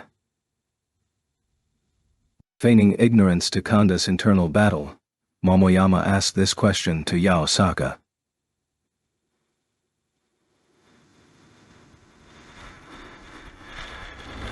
The mixed feelings of surprise and bewilderment in Yaosaka were exchanged for complete amazement. That was because even without Yaosaka's reply, Momoyama usually had a perfect grasp of the class schedules for every class across all years. There is no class scheduled for technical skills during 5th period. Even so, his current situation did not allow him to question this, and only allowed him to answer the question posed. Yaosaka replied back to the question asked of him. However, excluding official class schedules, the students from Year 2 Class E have requested to conduct an extracurricular experiment in the school quad. It's just as you heard, Congressman Kanda. It looks like you're better off coming another day. That cannot be. Then, at the very least, allow me to observe halfway through 4th period. Accommodating their schedule on another day would allow Momoyama to make all the necessary preparations ahead of time. Principal Momoyama also had close connections with the opposition party that Kanda was a part of. Clearly, their forced visitation today was a surprise attack because he feared Momoyama's influence, which was an advantage he wouldn't have if he came another day. Kanda had backed down because he had this in mind. But now, he had already agreed. Congressman Kanda... In the middle of an experiment, students will lose their concentration and be distracted by microphones and cameras. In the worst-case scenario, students can even suffer irreparable harm due to failure in magic. Nor would any teacher wish for something like this to occur. At the end of the day, Kanda was an outsider when it came to magic. He had no basis to refute Momoyama's words. Just as Kanda used students as an excuse, he didn't dare to cause a ruckus that might ruin a student's future. I understand. In this case, even if it's an extracurricular experiment, please allow me to attend. I see, Ian. Summon Smith-sensei and have her guide Congressman Kanda. Highly frustrated, this was the only thing Kanda could say. Without betraying any glee, Principal Momoyama gave these orders to Dean Yaosaka and cut the connection. After fifth period began, one of the reporters in Kanda's employ began whispering to him while Jennifer was leading them to the radiation lab that was being prepared. "Congressman, don't you think something is odd?" "What are you referring to?" The voice Kanda responded with was low with displeasure, but the reporter paid no mind as he continued. "The fact that there was not a single technical skills class. It's almost as if they knew we were coming." "Nonsense. It's just a coincidence. They should have no idea about our movements. After all, I didn't even report this to the party." But this coverage was a little strange from the get-go. Usually, any media coverage related to magic would immediately draw interference even during the planning phase. But no one spoke up this time. Just as Kanda was about to reply that this was natural, he suddenly quieted. The reason why the Magic Association didn't interfere today was because steps were taken at the highest level within the association. Though the helping hand remained anonymous, Kanda was more or less able to guess their identity. With that in mind, it was true that several points became suspicious. Though Kanda was acting as an anti-magic supporter, he wasn't of the belief that magicians were inhuman creatures. In reality, he acknowledged the benefits magicians posed.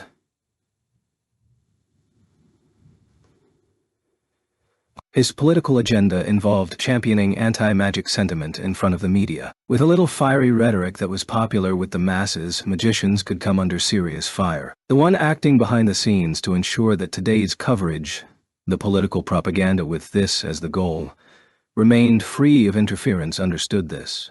Hence Kanda was tacitly approved by this mysterious benefactor to engage in this demagogy, to prevent politicians who truly hated magicians from seizing power. Yet, was this reason sufficient to allow them to turn a blind eye to his anti-magic demonstration? If it was truly that person, then it was highly likely that he would use him as a political tool to the fullest. However, that did not guarantee that everyone in the Ten Master Clan saw eye to eye in this. While he was ruminating on this and the reporters who were serving as his underlings fretted, their group with Jennifer in the lead arrived at the radiation lab. As Kanda and company stepped into the radiation lab, they abruptly came to a halt when they detected unfriendly eyes on them. The icy gazes directed towards them from the students making preparations in the lab were almost as if they knew that they were coming. Yet, that only lasted for an instant as the students seemed to completely forget about the politician and his coterie and directed all of their attention to the task at hand. No matter if it was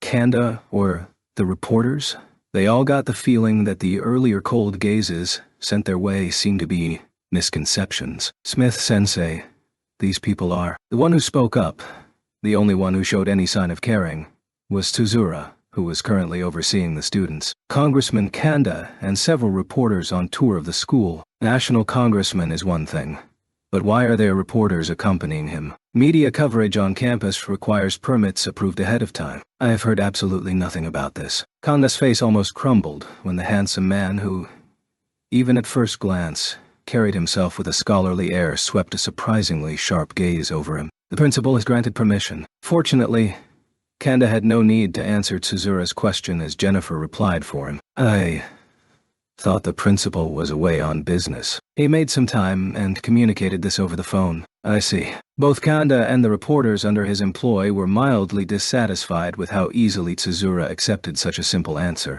Still, compared with groundless enmity, this was a far easier way to go about their business. Convincing himself to accept this, Kanda struck up a conversation with Tsuzura. "I apologize for interrupting your class." "Hardly.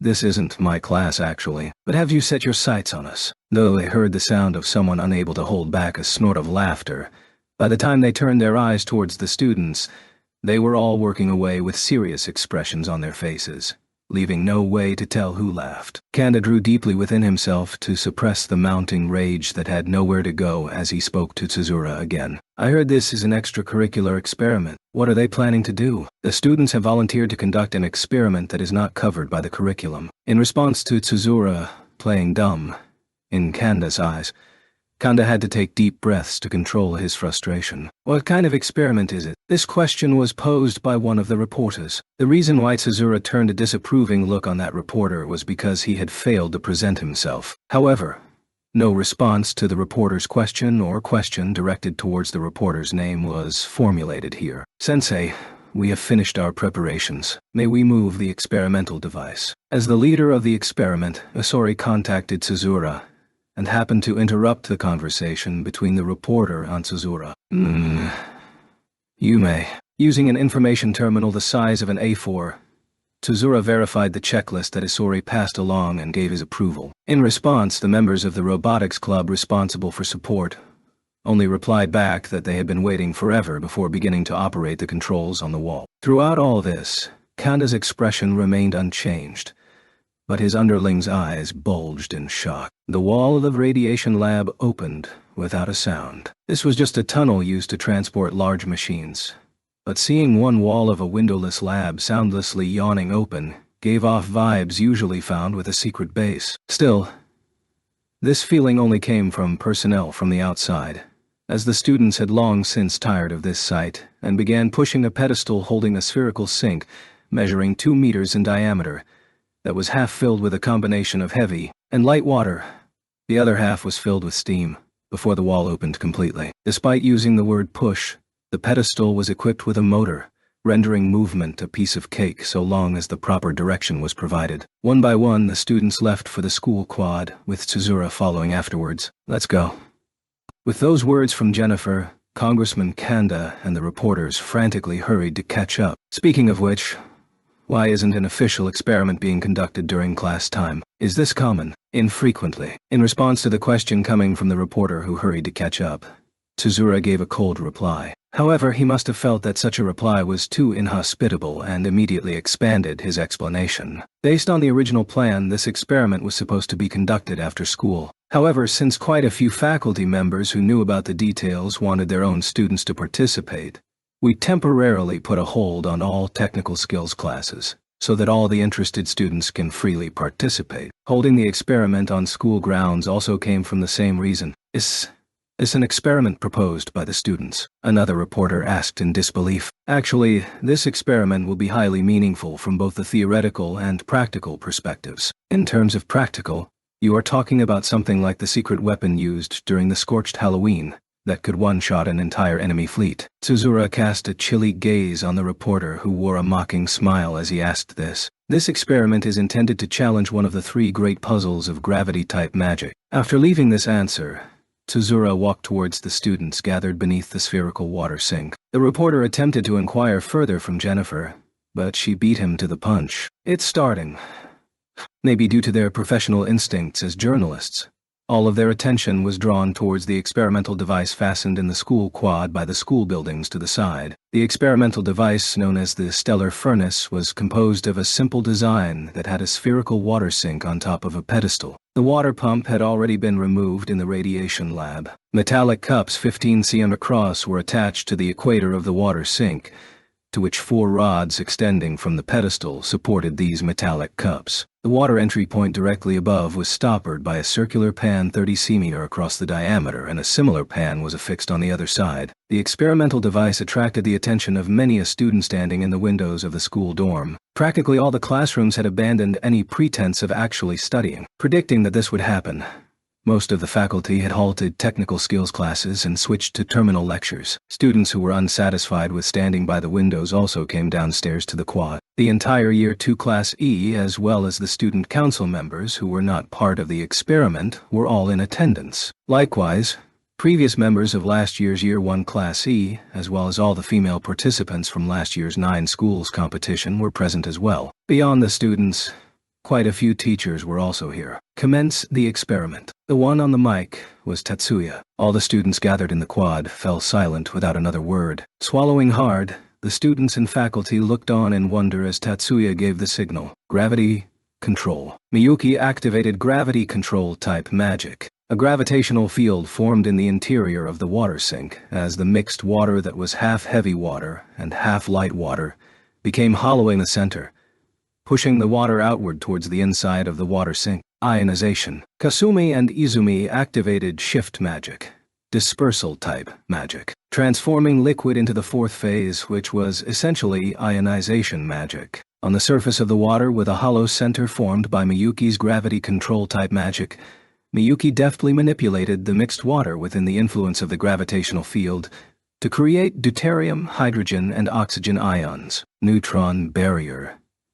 Gamma ray filter. Minami added the neutron barrier between the magic area of the gravity control type magic and the magic area formed by the shift magic. As its name implies, neutron barrier was a type of magic that generated a field that prevented neutrons from rebounding. On top of that, Hanukkah inserted the gamma ray filter between the neutron barrier and the fourth phase shift field. Gamma ray filter was a type of magic that gathered the heat energy from gamma rays and expressed it as visible light. Both gamma ray filter and neutron barrier were classified as dispersal type magic. Dispersal type magic was defined as magic that interfered with the movement and interaction of elementary and composite particles. Magic that manipulated gamma rays was categorized as dispersal type magic because the magic interfered with light particles, but on some level this was a later classification. These two magics were originally developed to neutralize the danger of nuclear fission weapons, and the two of them were researched together in most situations. For ease of research,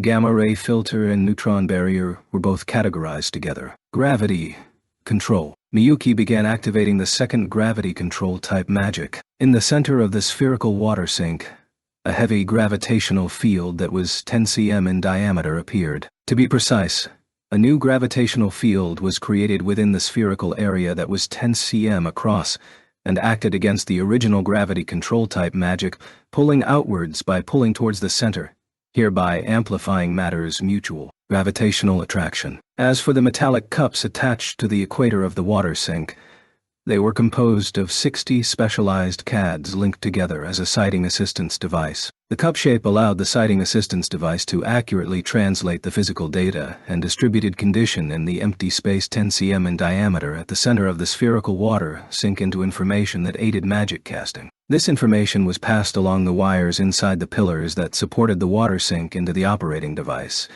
which happened to be the large fixed CAD that sat in front of Miyuki for this experiment. With processing power that dwarfed mobile CADs, the fixed CAD aggregated the data from the 60 sighting assistance devices and sent the activation sequence to the caster. Thanks to this information, Miyuki was able to devise gravity control type magic that was able to counteract the shifting energy within the gravitational field and implement it. Of course, this was only possible with her magic power as a prerequisite. Still, without the repeated gravitational F-yield technique developed through flying-type magic and the precise sighting assistance device that combined all 60 datasets, even Miyuki would not be able to continuously maintain such a stable heavy gravitational field. This sighting assistance device was the key cog for the stellar furnace experimental device. Coulomb force control. Thanks to Isori exerting control over Coulomb force, the electromagnetic repulsion within the field was lowered to 1/10,000. The electromagnetic force among the particles in the nucleus of the deuterium atom was 1036. When that electromagnetic force was lowered to 1/10,000, gravity became 100 times greater than normal, hereby preventing nuclear fusion. However, there was enough thermal energy gathered to spontaneously ignite a nuclear fusion reaction, meaning that the kinetic energy of the ions had decreased. For that matter, just the rise in pressure caused by ionization was sufficient to meet reaction requirements. A dim light appeared. A wordless shout emitted from the students observing the experiment. The brightness gradually grew stronger as the light continued for a minute, then 2 minutes. The water within the spherical water sink began boiling furiously. The theory behind this experimentally gathered thermal energy was the same as magnetic confinement thermonuclear reactors. By hitting neutrons with a decelerator, the kinetic energy of the neutrons could be converted into thermal energy. In terms of the design for this sort of nuclear fusion reactor, structural weakening due to constant exposure to neutron radiation was a problem that must be overcome in order to directly bathe the thermal energy gathering device within high-speed neutrons. Structural weakening due to exposure to neutron radiation became the defining threshold for creating a practical and enduring thermonuclear reactor. However, in this experiment, water was used as the decelerator for neutrons, and the hollow sphere formed of water completely encompassed energy from the reaction. hereby removing the problem of having the neutron radiation pass through a vessel to hit the decelerator. This design was also a highly effective countermeasure to the structural weakening of the walls. Gravity control turned the possibility of creating an empty sphere within the water a reality. The digital thermometer set alongside the spherical water sink showed that the mixed water boiling inside had reached 300 degrees. The air pressure within the sphere could be calculated to be 100 atmospheres. Although gravity control could prevent the device from falling apart regardless of how high the internal pressure rose, the vessel's endurance was about to reach its limit. Experiment concluded. 3 minutes after the start of the experiment, a declaration announcing the end of the experiment was issued from Tatsuya's lips. The Coulomb force control type magic and the second gravity control type magic were halted, and the light within the experimental device faded. Disabling gamma ray filter. After verifying that the nuclear fusion reaction had halted, the gamma ray filter used to capture the neutron's gamma rays was also disabled. Disabling gravity control. Maintain neutron barrier. The wall of water covering the inside of the vessel succumbed to Earth's gravity and fell to the bottom of the vessel. Operable arms from the robotics club connected a cable to the top of the spherical vessel. The front end of the cable contained a gas analyzer. After opening the lid, gas within the vessel quickly flowed towards the analyzer on account of the difference in pressure. Gaseous composition includes steam, deuterium, hydrogen, and oxygen. No deuterium ions or other radioactive compounds have been detected. Sitting in front of the analyzer, a highly excited Kento gave a simple report of the findings. Despite calling it simple, so long as there were no calculation errors, there would be no chance of missing anything. This caused an excited ruckus to ripple through those assembled here to observe the proceedings. Begin adding water.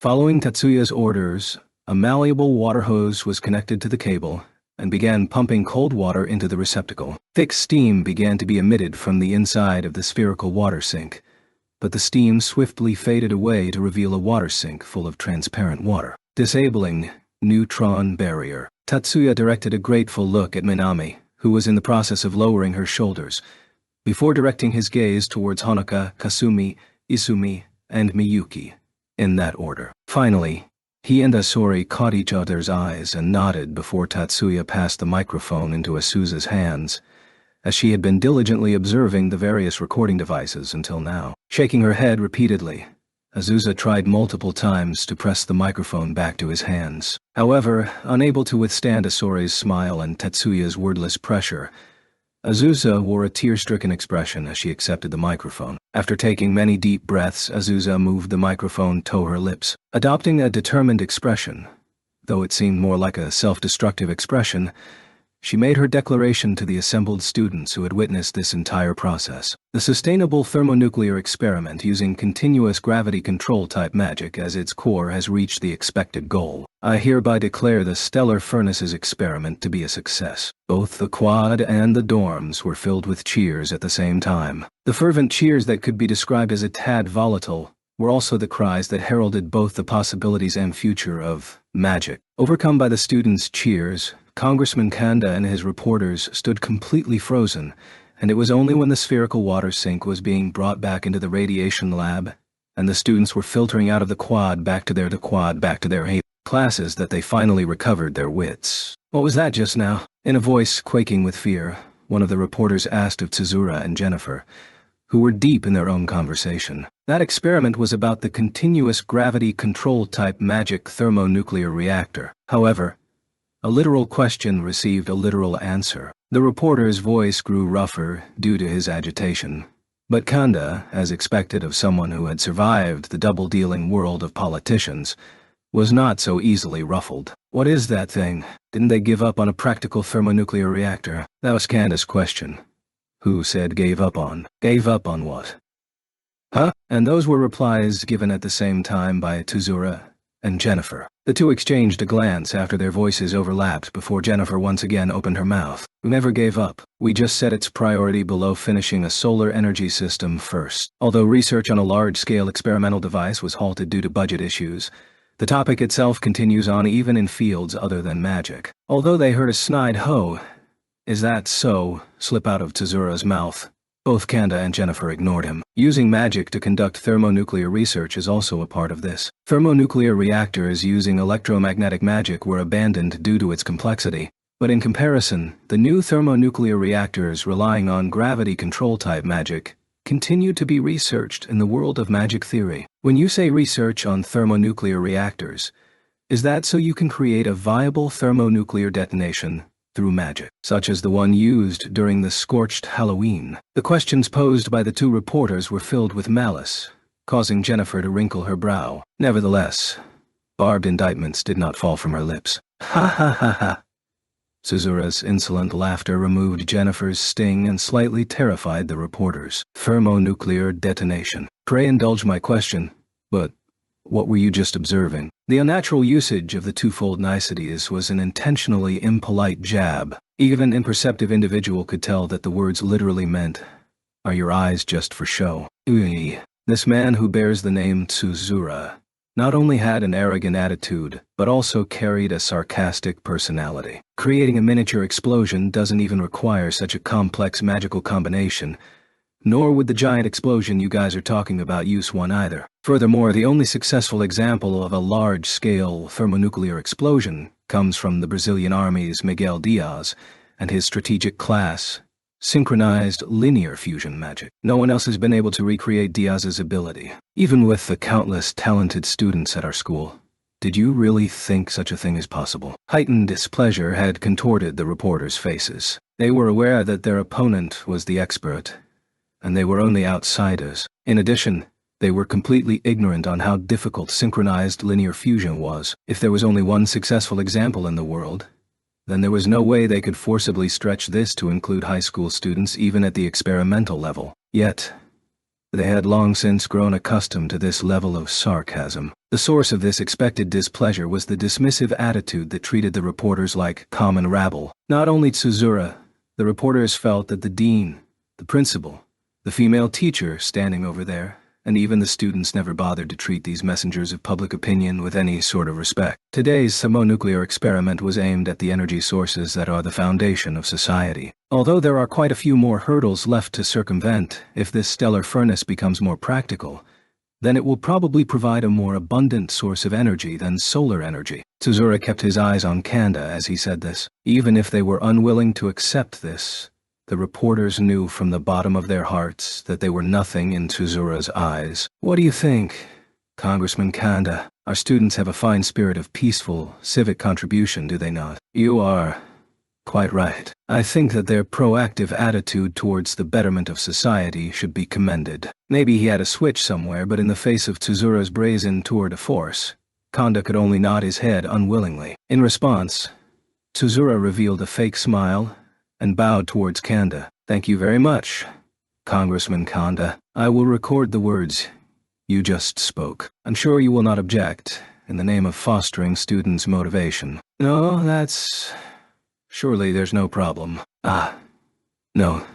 There would be nothing better if I could help out the sea children. Keeping his eyes averted, Kanda politely nodded and left this simple sentence before quitting the field. Not just the school quad, but first high altogether. He remembered that above all else, it would be terrible if he came out on record with statements that ran counter to his original intent. So today he would have to temporarily retreat. Without a god to worship, one could not remain at the festival. Abandoning the triumphal parade was the only choice, as the reporters could only bring their coverage of First High to a grinding halt. Jennifer watched the congressman's party, responsible for this disturbance, leave, and once they were out of sight, immediately spoke to Tsuzura. Tsuzura, sensei. Completely immersed in Japanese culture, Jennifer was in no way different than a Japanese person save for her appearances alone. When referring to her colleagues, she used sensei and not Mr. Boss. Didn't you go a little too far? Still, putting it so politely was also distinctly Japanese. Being brutally honest would surely be chalked up as an American bias. Sorry about that display. Tsuzura seemed to be a little embarrassed at being pointed out. I couldn't help but get a little angry when I saw our students' good intentions being misconstrued. Intention, is it? It wasn't that she was unfamiliar with the meaning behind those words. To be honest, Jennifer knew Tsuzura since Magic University. Though Jennifer was quite a few years older, Their position at the Magic University was the same. They were research colleagues. Also, by the strictest terms, they were colleagues on an excellent footing. The reason why Jennifer was shocked by Tsuzura's words was because this wasn't like him. Though Tsuzura was acknowledged as a weirdo by everyone at first high, that was only because his personality was the type that abandoned anything unnecessary to the extreme degree. Usually, he was not someone who acknowledged the value of something emotional like intention. For the typical Tsuzura, motivation and objectivity were things to be dissected and not valued. It was precisely because Jennifer was aware of this that her question slipped inadvertently from her lips. In that regard, Tsuzura himself was aware. The reason why he was embarrassed was because he felt that words like intention didn't suit him. Well, that... From a technical standpoint, this experiment is still a little immature. It was overly reliant on the individual's magical prowess. Success was only achieved due to the members selected, so there are still many problems that need to be solved prior to actualization. Jennifer nodded in agreement to Tsuzura's points. She held the exact same opinion. However, I believe that his willingness to use magic to challenge the status quo of society contains a value that is completely unrelated to this technique's completion. I believe that the intention to face society and change its perceptions is valuable beyond compare. Maybe because he was unable to hide his shame any longer, Tsuzura added the words, despite how unsuitable these words are for me, before averting his gaze. Chapter 14. Thursday, April 26th. While riding the train to school, Tatsuya wore a slight expression when he engaged in his customary practice of pulling out the information terminal and scanning the news. Oni-sama, is there something on the news that drew your attention? The alteration in his facial expression was minute as usual, but as usual, even this was not enough to escape Miyuki's eyes. Sitting in a seat across from Miyuki, Minami raised her head. Any emotional expression on her part was more cautious and not a true poker face. The gaze Minami sent Tatsuya's way also declared her interest in the question Miyuki posed for Tatsuya. It's just regarding the experiment you two helped out with yesterday. Tatsuya turned his face towards Miyuki, sitting by his side, and spoke in a volume sufficient to allow Minami sitting diagonally across from him to hear. I had already anticipated that both positive and negative news would appear today. However, I feel that there are more positive responses than negative. Miyuki's eyes and expression clearly asked what is strange about that, as she urged Tatsuya onward. Setting aside the national congressman who has an ear to the wind, I didn't think that a demonstration of that level could cause reporters from major newspapers to capitulate. Here I thought they would stubbornly continue to compose more news with one-sided appraisal. To be honest, I had planned to use this line as a trap for those manipulating public opinion. Hearing Tatsuya's confession, Miyuki's eyes widened as if to say, really? Now that we're at this point, however, Anai-sama, you're evil. Though Miyuki was not earnestly criticizing him, Tatsuya had long since come to the conclusion that he had no other choice but to chuckle wryly in situations like these. On the other hand, Minami seemed honestly stunned. As I suspected, the writing in these articles is simply ridiculous. As he said this, Tatsuya showed Miyuki the screen of the information terminal he was holding. The headline was, Magic High School Students Challenging Water Explosion Experiments, and, compared to major newspapers, this smacked even more of yellow journalism aimed at inciting the entire city. Even I could not predict this. While saying this, Tatsuya removed the displayed news article and another chain of articles appeared on the information terminal screen. Challenge of Youths Facing the 22nd Century. Looks to be a special bulletin from this news group. Are they writing about what happened yesterday? Miyuki must have shared Tatsuya's surprise as she tilted her head to ask him. This bulletin was organized by subject and contained the positive news about the revolutionary undertakings attempted by the youth. This was clearly incompatible with the subject of inciting anti-magic sentiment. Yesterday, a reporter from this news group also came, so it should come as no surprise that this was posted. Yet, I recall that this bulletin was completely covered by the anti-magic movement until yesterday. Have they had a change of heart thanks to Aniwi-sama's stellar furnace? In comparison to the absolutely bewildered expression on Tatsuya's face, Miyuki's tone seemed to imply that this was perfectly natural. That is a possibility if this reporter was interested in novel things or this resonated personally with them. Given that this is a bulletin, it does not necessarily preclude the possibility that everyone in the editorial department also shares this sentiment. Tatsuya understood that organizations were things that could not be closely united, and the greater the organization, the greater the inclination of fracturing, and he also had personal experience in this matter. There were situations where one department went off the rails in regards to the company's policy, so Tatsuya tentatively accepted this outcome for the moment. In truth, things were not so simple. Among the major newspapers that were uniformly anti-magic, yesterday's experiment did prove to be one of the catalysts that caused the appearance of perspectives in support of magic. The fact that a national congressman was surprised and acknowledged the magic high school students was also a newsworthy event for more than a few newscasters, but of course that wasn't all that happened. Suzura's recording of Congressman Kanda's declaration was passed along to the congressman himself thanks to an assistant from his time at the Magic University. In addition, there was also a roundabout request to slightly curb his activities. A major reason why this recording wasn't shown on the newspapers was of course thanks to the reporters working for him. Furthermore, Principal Momoyama lodged a serious complaint with the upper echelons of the opposition party in regards to the unannounced visitation on campus with reporters in tow, forcing Congressman Kanda and other congressmen also in the anti-magic camp to temporarily lower the scale of their activities. From a certain perspective, Principal Momoyama made full use of Tetsuya's little ploy. In addition, there was also supporting fire coming from the private sector. Hey look, Tetsuya. This interview is still being shown. During lunch in the cafeteria, Leo pointed his index finger at the recommended news image being displayed on the wall monitor. Without bothering to look in the direction Leo was pointing, Tatsuya continued to silently dine. It's quite rare for the Rosen side to voluntarily appear on the news in Japan.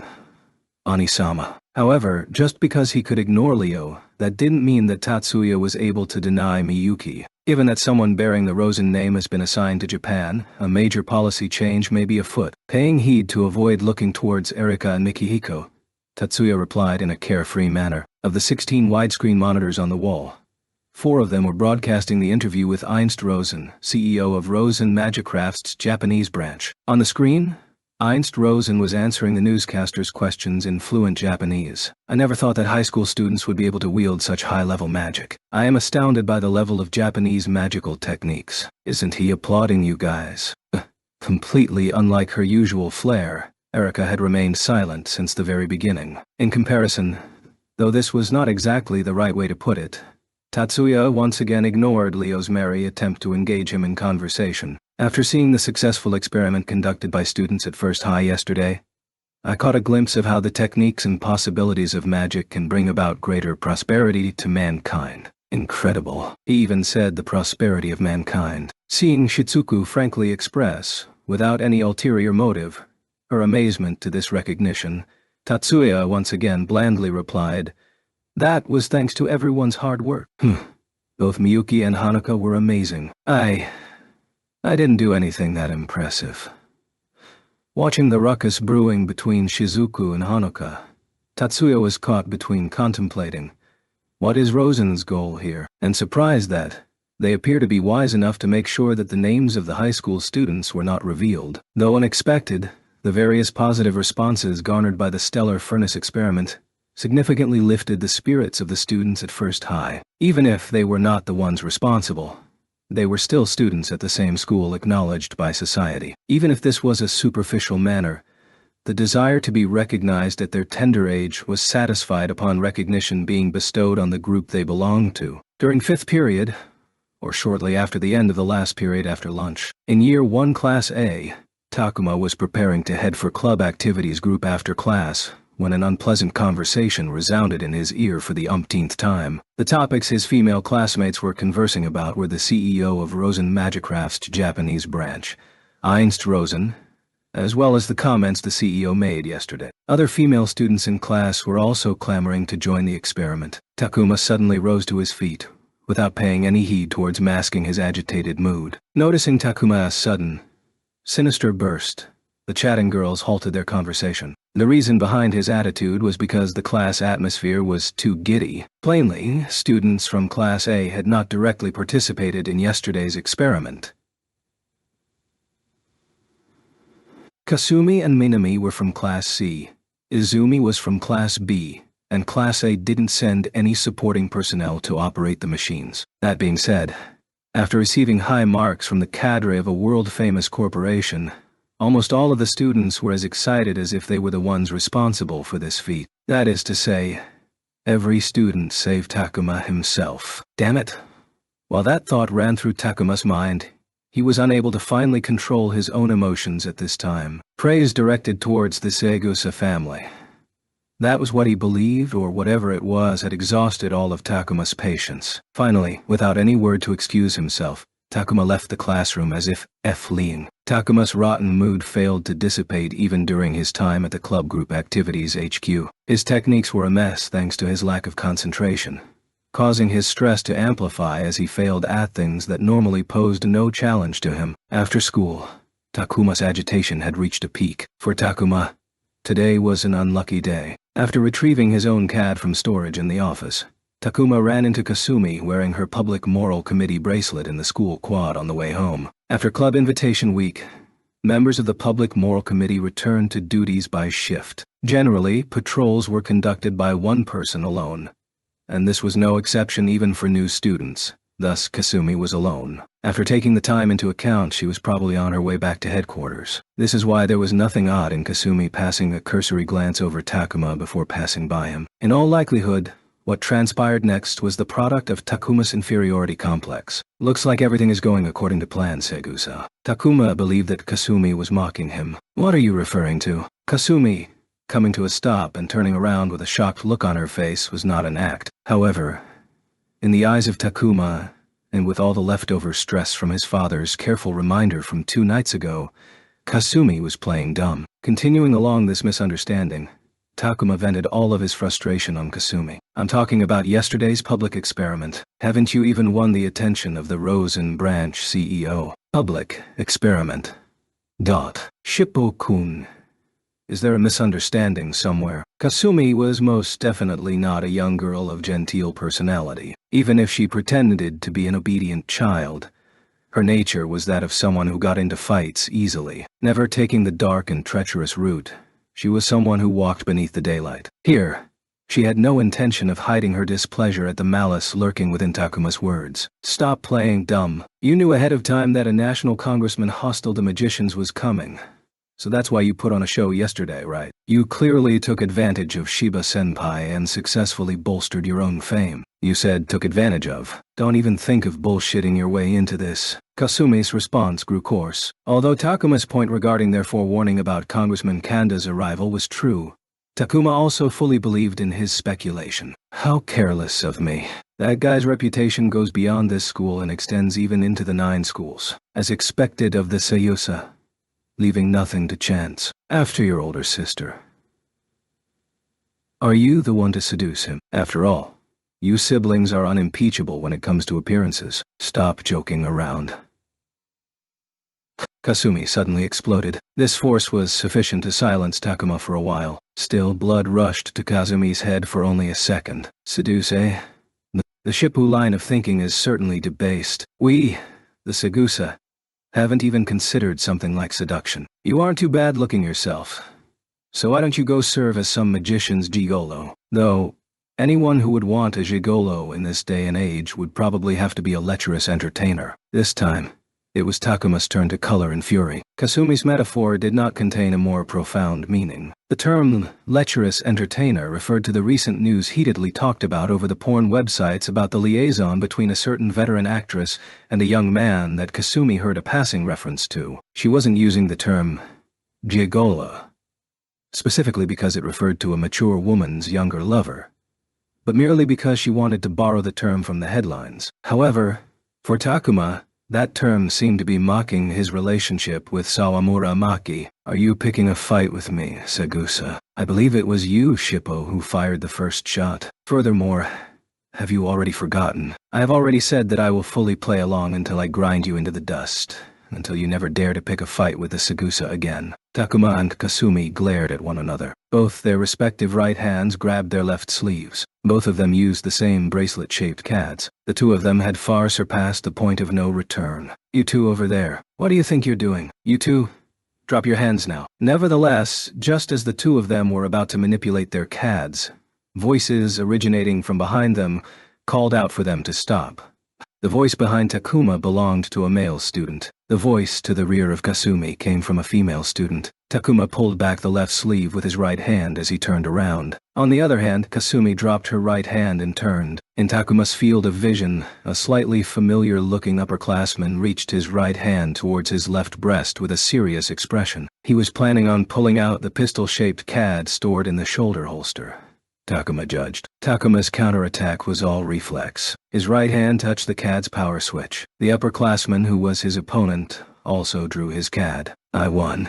Just as Takuma thought this, wobbling from being struck by concussive waves from the front and back of his body, Takuma was knocked unconscious as he fell to his knees. Detecting the signs of magic being activated behind her, Kasumi couldn't help but turn around. While she understood that unnecessary movement in her current predicament was not a wise choice, she couldn't ignore the activation of combat magic even if the target was not herself. The ones who planned on using magic were the opponent she was previously in a standoff with, Shippu Takuma, and the Public Moral Committee member, Morisaki Senpai. By the time Kasumi realized this, magic had already been activated. The first one to activate was Morisaki's magic. Although the influence of Takuma's data fortification lowered the strength quite a bit, Morisaki was still able to activate magic that caused severe shaking in front and behind the body. So from the standpoint of interrupting Takuma's attack, he was entirely successful. "Drawless."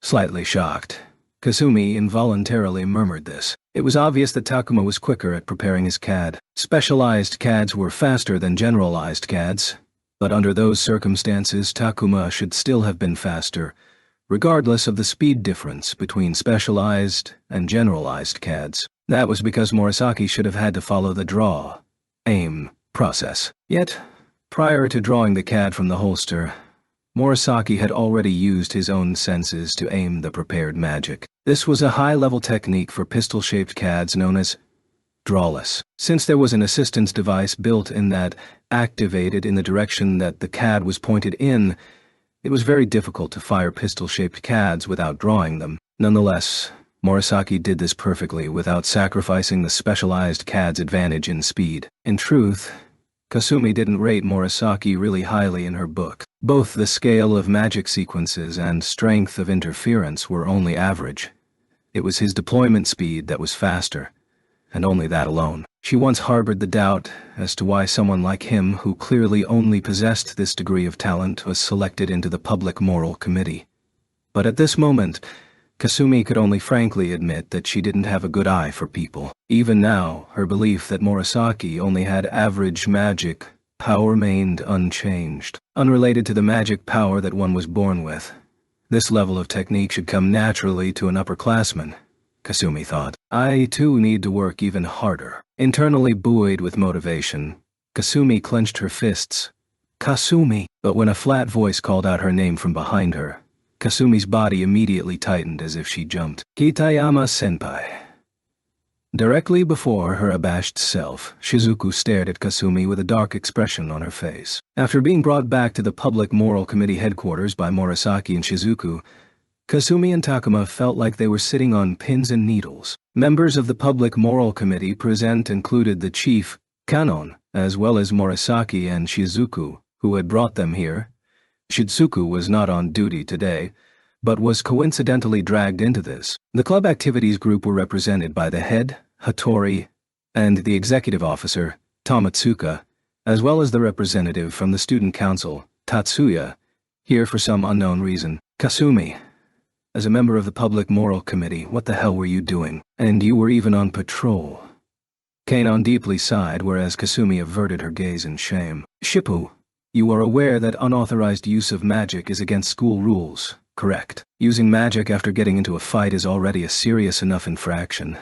Then you went ahead and attacked the Public Moral Committee member trying to defuse the situation." Tomitsuka's sigh passed into the ears of Takuma as he sat there, tightly with his eyes gazing straight ahead. At any rate, I feel that there is a need to get the whole story first. After hearing Hattori's words, Kanon nodded unhappily. Seriously. And here I thought we would be free of any hassle after club invitation week. Kanon rudely scratched her head while dipping it before raising her head to gaze sharply at Kasumi and Takuma. I will say this first. Kasumi's case was attempted, so expulsion is off the table. There is still the possibility of suspension. Although also an attempted case, Shippo's case belongs to the worst offenses for CAD-related infractions and can result in expulsion. Takuma received Kanon's declaration without moving a muscle. In order to prevent his body from trembling, he forced his body to stand. I want you both to keep that in mind as you speak. Now, what was the cause for all this? Kanon looked towards Kasumi's side first. Shippo-kun insulted the Seigusa family. Kanon turned her eyes towards Takuma. I received unforgivable slander from Seigusa. Both Kasumi and Takuma refused to look at one another. Hattori, how do you want to handle this incident? Upon hearing Kanon's words, Hattori opened his tightly closed eyes. Shippo belongs to the club activities group. I do not have the confidence that I can make an unbiased decision. If you say that, isn't Kasumi a member of the Public Moral Committee? Then let's have a third party that is not the club activities group or the Public Moral Committee, the Student Council, make the decision. With both Kanon and Hattori looking at him, Tatsuya inwardly sighed loudly. This was a sigh that everything was happening exactly how he had foreseen it. The fact of the matter was that he was only here as the representative of the Student Council because Azusa fled after getting a premonition that something troublesome was on the horizon. Isori also secured his own avenue of retreat by giving off a smile that said, "The representative of the Student Council should be the Student Council Vice President ... While there was one other Student Council Vice President, Tatsuya was unwilling to push this task onto his sister, so he could come here with the determination to do his duty. In short, he had mentally composed himself to handle this irksome business the moment he had stepped into the room. I think it would be better if they were allowed to fight it out. Hattori's brows moved slightly. Then we're letting the two of them go. Kanon asked back in shock, but Hattori said nothing. Tatsuya had an inkling to what his thoughts on the matter were, but that was not something to be verbalized. Since there's no way to discuss an appropriate solution, then strength will decide this. I heard from the previous chief of the Public Moral Committee that this was the school's recommendation. Tomitsuka displayed astonishment at Tatsuya's declaration, but Kanon and Hattori both wore looks that said all this was natural. Speaking of which, Shizuku was looking off to the side with a sleepy expression, an expression that wished that all of this would end quickly. While unauthorized use of magic is a major infraction, there is no need to penalize students who only attempted it. Isn't this a common occurrence among new students? This time it was Morisaki's turn to avert his eyes with a bitter expression on his face. But fortunately no one followed up with any barbs. I think that since both sides have put their honor on the line, using strength to determine the outcome would leave no cause for complaint. I think that the vice president's idea is sound, Hattori. After listening to Tatsuya's opinion, Kanon immediately asked Hattori without thinking about it. I have no objection. Shiba, we will rely on you for the procedural forms. Understood. Tatsuya nodded at Hattori's words and walked towards the direct staircase in order to obtain Asuza's confirmation letter. Shiba, senpai, ... Behind him, Takuma spoke up. Shippo, anything you're unsatisfied with? Tomitsuka was the one who issued the reprimand. No, but if I'm going to have a match with Seigusa, I have a request. Takuma was in no position to dictate terms, a fact he was well aware of himself. Go ahead. Thus Kanon urged him to speak on quickly. I wish for my opponent to not be Seigusa Kasumi, but Seigusa Kasumi and Seigusa Izumi both at the same time. Shippo, are you looking down on me? Setting aside whether or not she was using the correct courtesy while surrounded by upperclassmen, Kasumi's inquiry was a legitimate one. Reason being, still, when she heard Tatsuya's question for Takuma, Kasumi temporarily shut her mouth and listened carefully. This is a match that puts pride on the line for the Shippo and Seigusa families. Furthermore, isn't it public knowledge that the Seigusa twins can only reveal their true strength when both are gathered together? So a victory achieved without both of them being present is not a true victory. Exactly. Tatsuya momentarily stopped speaking before turning towards Kasumi. That is Shippo-kun's position. Do you have any objections if that is the case, Kasumi? Nothing at all. I will make him regret this dearly. Then, so shall it be. With that, Tatsuya walked towards the staircase leading to the student council room.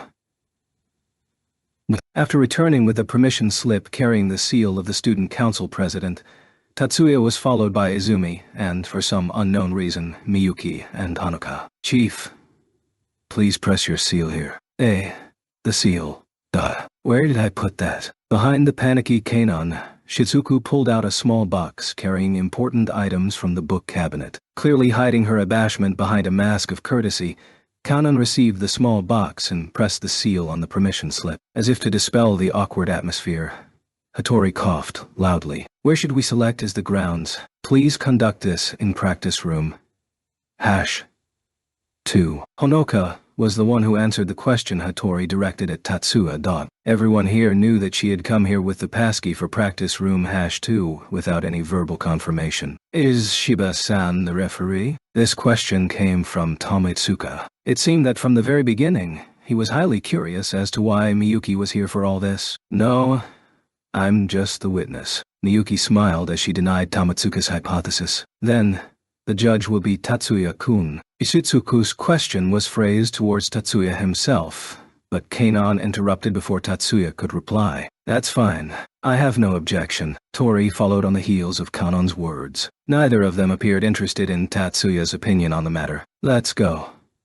We don't have much time until the school closes. The one who proposed this match was Tatsuya, so there was no way they would allow him to say no. Tatsuya could only resist the urge to sigh as he urged everyone to move. The ones who relocated to practice room #2 included the participants of this duel that was framed as a match: Takuma, Kasumi, and Izumi. Also present was Tatsuya in the capacity as the referee, Miyuki as the witness, and Hanuka as the holder of the keys, passkeys. Rounding out the 8 people were Tomitsuka from the club activities group and Shizuku from the Public Moral Committee. Murasaki should have been here as a witness considering the duty shift of the Public Moral Committee, but Shizuku volunteered to be his replacement. Faced with these witnesses, Takuma felt somewhat confused. Based on his knowledge, Tatsuya and Miyuki were in the Seigusa camp. With both the referee and witness on the enemy side, forget a stacked battle.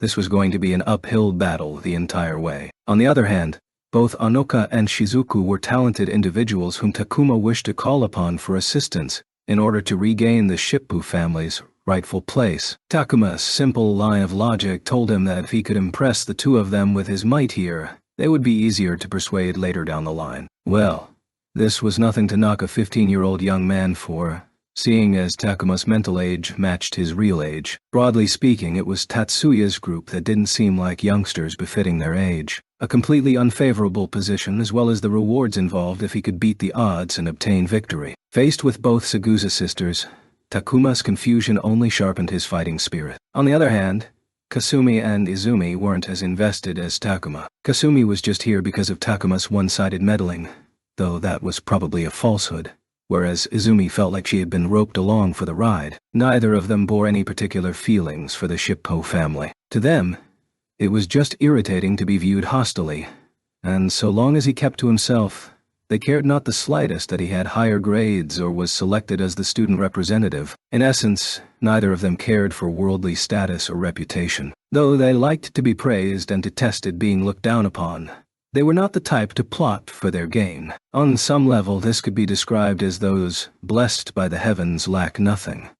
But this wasn't because they wished for it either. The two of them were of one accord when it came to drawing a period on this irritating business. For this, they needed to utterly crush him to the point that he would never dare to give provocation again. With this determination in mind, the two of them squared off against Takuma. Practice room #2 was even longer than the practice room #3 where Tatsuya faced off against Hattori 1 year ago. This was a classroom designed to use medium-range magic. The area extending 1 meter from the walls was colored in red. Takuma stood in the blue area while Kasumi and Izumi stood in the yellow area. Takuma was dressed in his usual school uniform and carried a pristinely bound book under his left armpit. Kasumi and Izumi had changed into practice uniforms that maximized ease of movement, work clothes with long sleeves and pants made from heavy fabric. Typically, a sleeveless jacket with absorption properties would be worn on top of these clothes that would be worn during outside technical exercises at the artificial forest behind the mountain.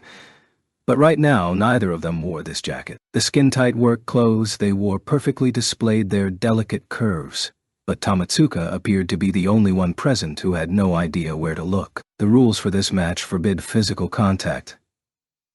Tatsuya made this declaration as he stood at the dividing line between blue and yellow areas. Forbidding physical contact referred to the rule that bodily contact was forbidden during this match, a common occurrence for matches between those of different genders unless special circumstances were involved. Typically, matches between women also adopted this rule. I believe both sides already know this, but I will go over the rules again right now. Both sides are not allowed to step outside their colored areas. Either stepping into your opponent's area or the red area would constitute defeat. You are forbidden from physically touching your opponent's body. This rule also extends to contact by weapons. However, as he said this, Tatsuya sneaked a peek at Takuma's face. Using long-range magic to manipulate weapons does not constitute an infraction. However, Tatsuya swiftly turned his gaze to a more neutral position between the two sides. Finally, fatal strikes or attacks that cause irrecoverable damage to your opponent are strictly forbidden. If I judge the situation to be at risk, I will forcibly end the match. For an instant, Takuma wore a derisive expression, which must be because he thought, "Bring it on if you can." Though Tatsuya, Miyuki, Honoka, and Shizuku all noticed this, no one scolded Takuma for his disrespectful attitude. Then, both sides, prepare yourselves. Kasumi and Izumi shifted to the center of their area. Takuma never moved from his position near the dividing line and let the book he held beneath his armpit flutter to the ground by his feet. Tatsuya alternately switched his eyes between the three of their faces. As one, all three of them nodded. Retreating to the wall, Tatsuya raised his right fist over his head before swinging it down forcefully. With a flash of scions, they released their magic. The ones launching magic attacks were Takuma and Kasumi, while Izumi was focused completely on defense with zone interference. Alone as he was, Takuma was forced to attack and defend, whereas Kasumi could focus entirely on offense. The conditions clearly favored Kasumi. "What do you think?" Shitsuku whispered to Honoka. "They appear to be now, I think." Honoka's whispered response was not filled with confidence. Kasumi primarily relied on move-type magic, setting Takuma himself as the target for the blocks of air sent flying towards him. This strategy aimed at forcing her opponent out of bounds to win. For defense, Takuma relied on data fortification and physical obstacles. On the other side, Takuma used oscillation-type magic to directly counterattack. But once deterred by Izumi's zone interference, he switched strategies to firing compressed air bullets gathered in his hands. This was a popular magic known as air bullet, and, given its popularity, its effectiveness was guaranteed. However, Izumi's zone interference was broader than he imagined, and the air bullet immediately dissipated once entering her zone interference, making it very difficult to land an effective attack. I get the feeling that Kasumi-chan doesn't want to hurt Shippo-kun.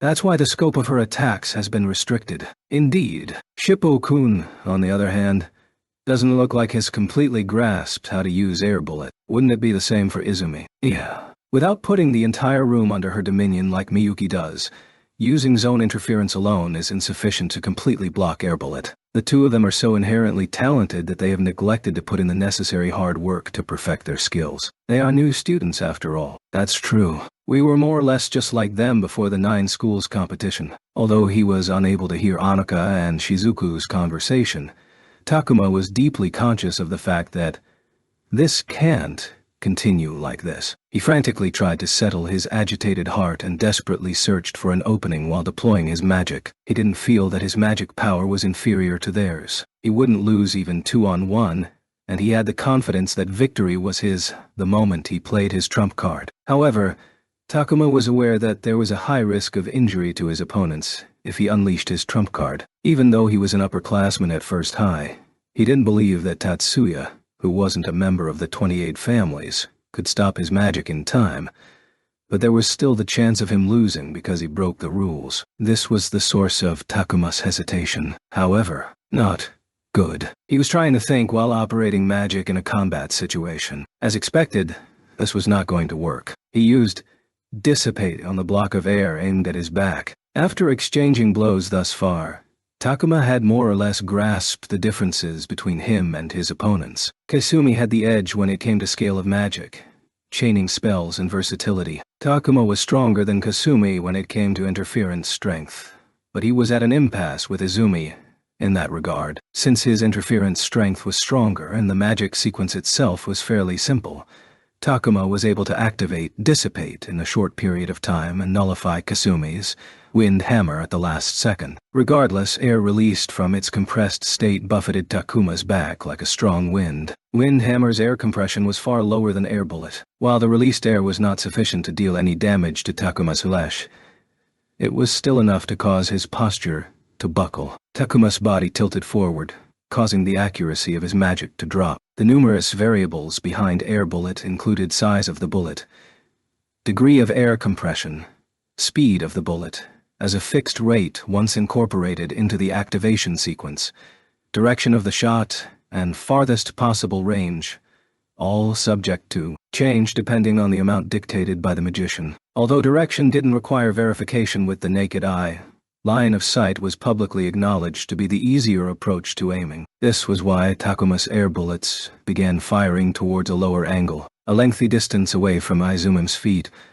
One of the bullets along its trajectory was caught by the zone interference and released from its compressed state before impacting on the ground and rolling to Izumi's feet. With a small shriek, Izumi's body was shaken by the wind. The unexpected wind surge caused her to lose her balance. Seeing this, Takuma immediately realized his error. It was only now that he realized that the zone interference nullified the compression of the air and continuously applied acceleration, but did absolutely nothing to remove the kinetic energy of the air. The sphere of empty air that had been neutralized in mid-air expanded outwards in all directions. In short, the ones near the ground that were expanding met resistance from the ground, which limited the expansion directions. The kinetic energy of the forward motion was incorporated into the air currents expanding downwards to turn into a surge of wind blowing towards his opponents. In other words, I just have to keep shooting in directions that will only nullify the magic and not the attack itself. Takuma formed 7 air bullets in the space in front of him. They were formed at the points of a hexagon with one of them in the center. The one in the center fired first, followed swiftly by the other 6 bullets with nary a lapse in time. The Shippo's magic devised by the 7th Research Lab, was called herd control. Here, the term herd does not refer to a group of biological organisms, but instead referred to a group that was connected together without any rules. Multiple independent objects or even phenomena were manipulated together as if they were one body. More than just causing several hundred ice pellets to land, this herd control could also be used on techniques aimed at one target. For the eldest son of the Shippo family, causing 7 air bullets to fire together was a piece of cake. The first bullet fell on Izumi's zone interference and detonated. However, the expanding air was immediately surrounded by the following 6 bullets and pressed forward again. In the end, the air bullets gradually lowered the density of the air until wind shrapnel rushed towards Izumi. Izumi did not call out because she was struck by the wind shrapnel, but cried out after being suddenly pushed to one side. The speed that Kasumi lunged at Izumi was obviously the result of magic. She must have altered the move-type magic originally targeting Takuma to herself, ignoring the increased burden that the body brought on by the acceleration process of move-type magic. This was the same even if it was her own magic, just as the side being pushed aside will also suffer the same harm. My chance has come, Takuma thought. Takuma clapped his hands in front of his chest. Within his area, the nature of sound altered. The sound of Takuma's clapping was amplified in volume, and the sound waves were gathered together before being released at Kasumi. Even if the zone interference nullified the magic, the amplified volume would remain unchanged. Even if the gathered sound waves would spread somewhat, there should still be enough sound to rival a concussion grenade detonating at close range, striking towards Kasumi. That should be more than enough to render her unconscious, or at least, that was the plan. Yet, Takuma's sound wave attack was severed by the vacuum fault Izumi erected. Air had been sucked away by the vacuum fault. The rush of wind accompanying the cacophony made a mess of Kasumi and Izumi's hair. Kasumi's short locks were one thing, but Izumi's longer tresses were left in a chaotic state. Yet all she did was lightly comb a hand through her hair, and all was well. "Kasumi-chan, are you okay?" Raising her torso slightly, Izumi asked Kasumi, who was still pressing down on top of her. "Thanks, Izumi. That was a close one just now," Kasumi replied back as she shifted her body away from Izumi. Right now, Takuma continued to launch his attacks. Exchanging defensive duties, Kasumi and Izumi were barely able to hold him off. Nonetheless, neither of them betrayed any hint of unease on their faces. "We appear to have underestimated this guy. I don't know about the term underestimate, but that appears to be the case. This will be bad if it continues on like this. However, you don't plan on losing, do you?" "Of course. Izumi, we're going to use that." "Yeah, Kasumi-chan, just like usual. I will shoot. I will raise. Counting down. ... Me. 3, 2, to us. 1, do. Rolls assigned. Immediately after Kasumi shouted out, the force of the magic roaring towards Takuma spiked exponentially. Takuma immediately raised his phenomena interference strength around his back, head, and flanks. Detecting the harbinger of a hitherto incomparably powerful magic, Takuma channeled all of his offense into defense. He felt that the magic targeted air molecules while gathering and moving them, so this must be a magic that controlled the air currents, but he had no time to continue observing. Instinct told him to erect an all-directional sealed barrier, and Takuma was able to finish his defensive barrier first only because the design of the magic sequence for this magic was far less complex than the magic Kasumi and Izumi were about to invoke. In the narrow framework of the classroom, a furious tornado began brewing. By the time the wind pressed down on top of his head and his entire body, the wind was everywhere around his back and sides. He was almost blown away along with the sealed barrier around him. With a barrier around him, the surface area impacted by the wind grew just as the pressure sustained would increase as well. Even with that being said, he couldn't decrease the permeability or lower the size of the barrier. As a magician, Takuma noticed that the level of nitrogen within the wind buffeting him had increased. This was a magic that raised the level of nitrogen in the air, as well as magic that moved blocks of air around. A combination of gather-type and move-type magic. Nitrogen storm.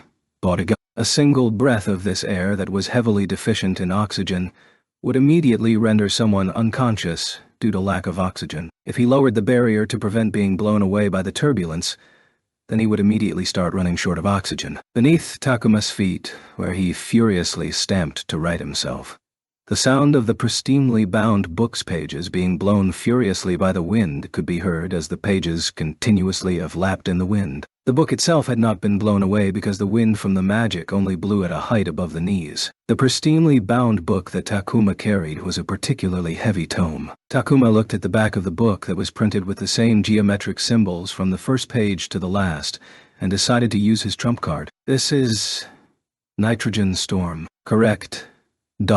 In the face of Miyuki's both shocked and amazed question, Tatsuya gave a concise confirmation. "To be able to fluently wield such a high-level magic, I guess I should say as expected of Segusa-senpai's younger sisters. Still a little rough around the edges, but impressive nonetheless. On the level of neutralizing an opponent by using magic to induce a lack of oxygen, this magic probably belonged to the same category as Mayumi's anti-personnel trump card, Dry Meteor. Kasumi and Izumi probably devised this trump card due to Mayumi's influence. Still, in terms of magic difficulty, Nitrogen Storm was far more difficult than Dry Meteor. Though it was a hassle to gather a large amount of dry ice particles laced with carbon dioxide in the air beforehand, Nitrogen Storm required constant maintenance of the molecular composition in the air, as well as careful control of the air currents, rendering this an extremely difficult magic. Kasumi and Izumi's control of the air currents for Nitrogen Storm was far too coarse,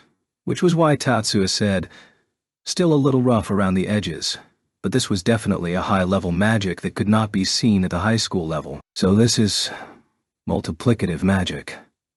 No wonder people say that the Segusa twins can only reveal their true strength when both are gathered together." Strictly speaking, until this point Kasumi and Izumi had been using fundamental magic and only resorted to high-level magic when pressed into a tight spot. As the one responsible for attacking, Kasumi didn't use this spell not because she was unwilling, or she was going easy on her opponent, but because Nitrogen Storm was too difficult for Kasumi to use by herself, Teigusa Kasumi and Saigusa Izumi bore the name Saegusa twins because of the special connotation behind that name, as well as the unique characteristic that only the two of them had. It is only through their complete cooperation that they are able to use high-powered and highly difficult magic that either one of them would not be able to on their own. People who were not magicians would think nothing of this, but this was an atypical phenomenon for magicians. There existed large-scale, high-level magical techniques that relied on multiple magicians casting the same spell. This was especially the case in ancient magic, though actual examples were quite few, but certainly not rare when it came to techniques passed down from generation to generation. However, this sort of magic ritual required chanting, worship, dance, or similar mediums that used all five senses. When multiple magicians used the same magic at the same time, magic power was not additive. In this situation, only the spell of the magician with the greatest magic power would activate, while the magic power from other magicians would actually interfere with phenomena alteration. Magical rituals conducted by multiple individuals required consensus among magicians to not overlap their magic sequences, in order to cast more complex or even gigantic magic sequences. Its major selling point or defining characteristic was allotting specific goals to each individual magician, or even a task to be repeated over and over. Yet Kasumi and Izumi were able to increase their magic power simply by using normal magic through usual assistance from their CADs. In addition, the two of them were not components of a magic sequence, but combined to form a single, greater magic power. Kasumi loved to hurtle magic sequences at the target, and Izumi gave it interference strength. Their magic power was multiplied rather than added together when casting magic. To be able to accomplish this, not only did their bodies have to contain the same hereditary genes, their mentality and unique magic calculation area had to be the same. Takuma might have determined that Kasumi was stronger in invocation speed and scale of design for magic sequences, while Izumi was stronger in interference strength. That was actually a misunderstanding. The reason he was led to believe so was because that's how Kasumi and Izumi wielded their magic, so the result would be the same even if they swapped roles. This was purely a coincidence that could not even be replicated through genetic medication. This was the secret behind the power of the Segusa twins. Holding his breath and standing firm, Takuma fell to one knee and closed the book that was about to be blown to tatters by the wind. Immediately, Takuma once more opened the cover of the pristinely bound book. In that instant, every page within the book took to the skis like snowflakes fluttering in the wind. The book Takuma brought contained 720 pages of foldable B5 paper. The book was 102 mm wide and 256 mm long. Standard B5 paper was 182 mm by 257 mm. Excluding the 2 mm on each page, covered by the book covers where the book was bound, the rest of the page was cut into little squares that were 4 mm by 4 mm. At that size, every 2 pages, one sheet, contained 2,880 pieces. At 720 pages or 360 sheets, there was a total of 1,036,800 pieces of paper. More than 1 million small paper squares flew along the turbulence like snowflakes towards the twins. Needless to say, those 4 mm squares weren't just simple pieces of paper. Anyone who could capture those countless pieces of paper in their eyes could tell that those pieces of paper were not bending in the wind, like numerous thin, square-shaped blades with the hardiness of glass. At first glance, the million-odd blades were dancing along without any organization whatsoever, but they were truly gathering around Kasumi and Izumi. Kasumi and Izumi, as well as Tatsuya and Miyuki, knew very well that all of these paper snowflakes were being manipulated by a man. They who knew the Shippu family's magic naturally knew what this magic was. One of the trump cards of the Shippu family, Million Edge. A magic that used herd control to manipulate over 1 million pieces of paper that turned into sharp blades to eviscerate the foe. The twins continued to control Nitrogen Storm as they employed another magic. By slamming blocks of air with large amounts of oxygen into the paper snowflakes, they were using adiabatic compression to create heated wind that surpassed paper's burning point to ignite the paper blades. This was an alternate form of heat storm.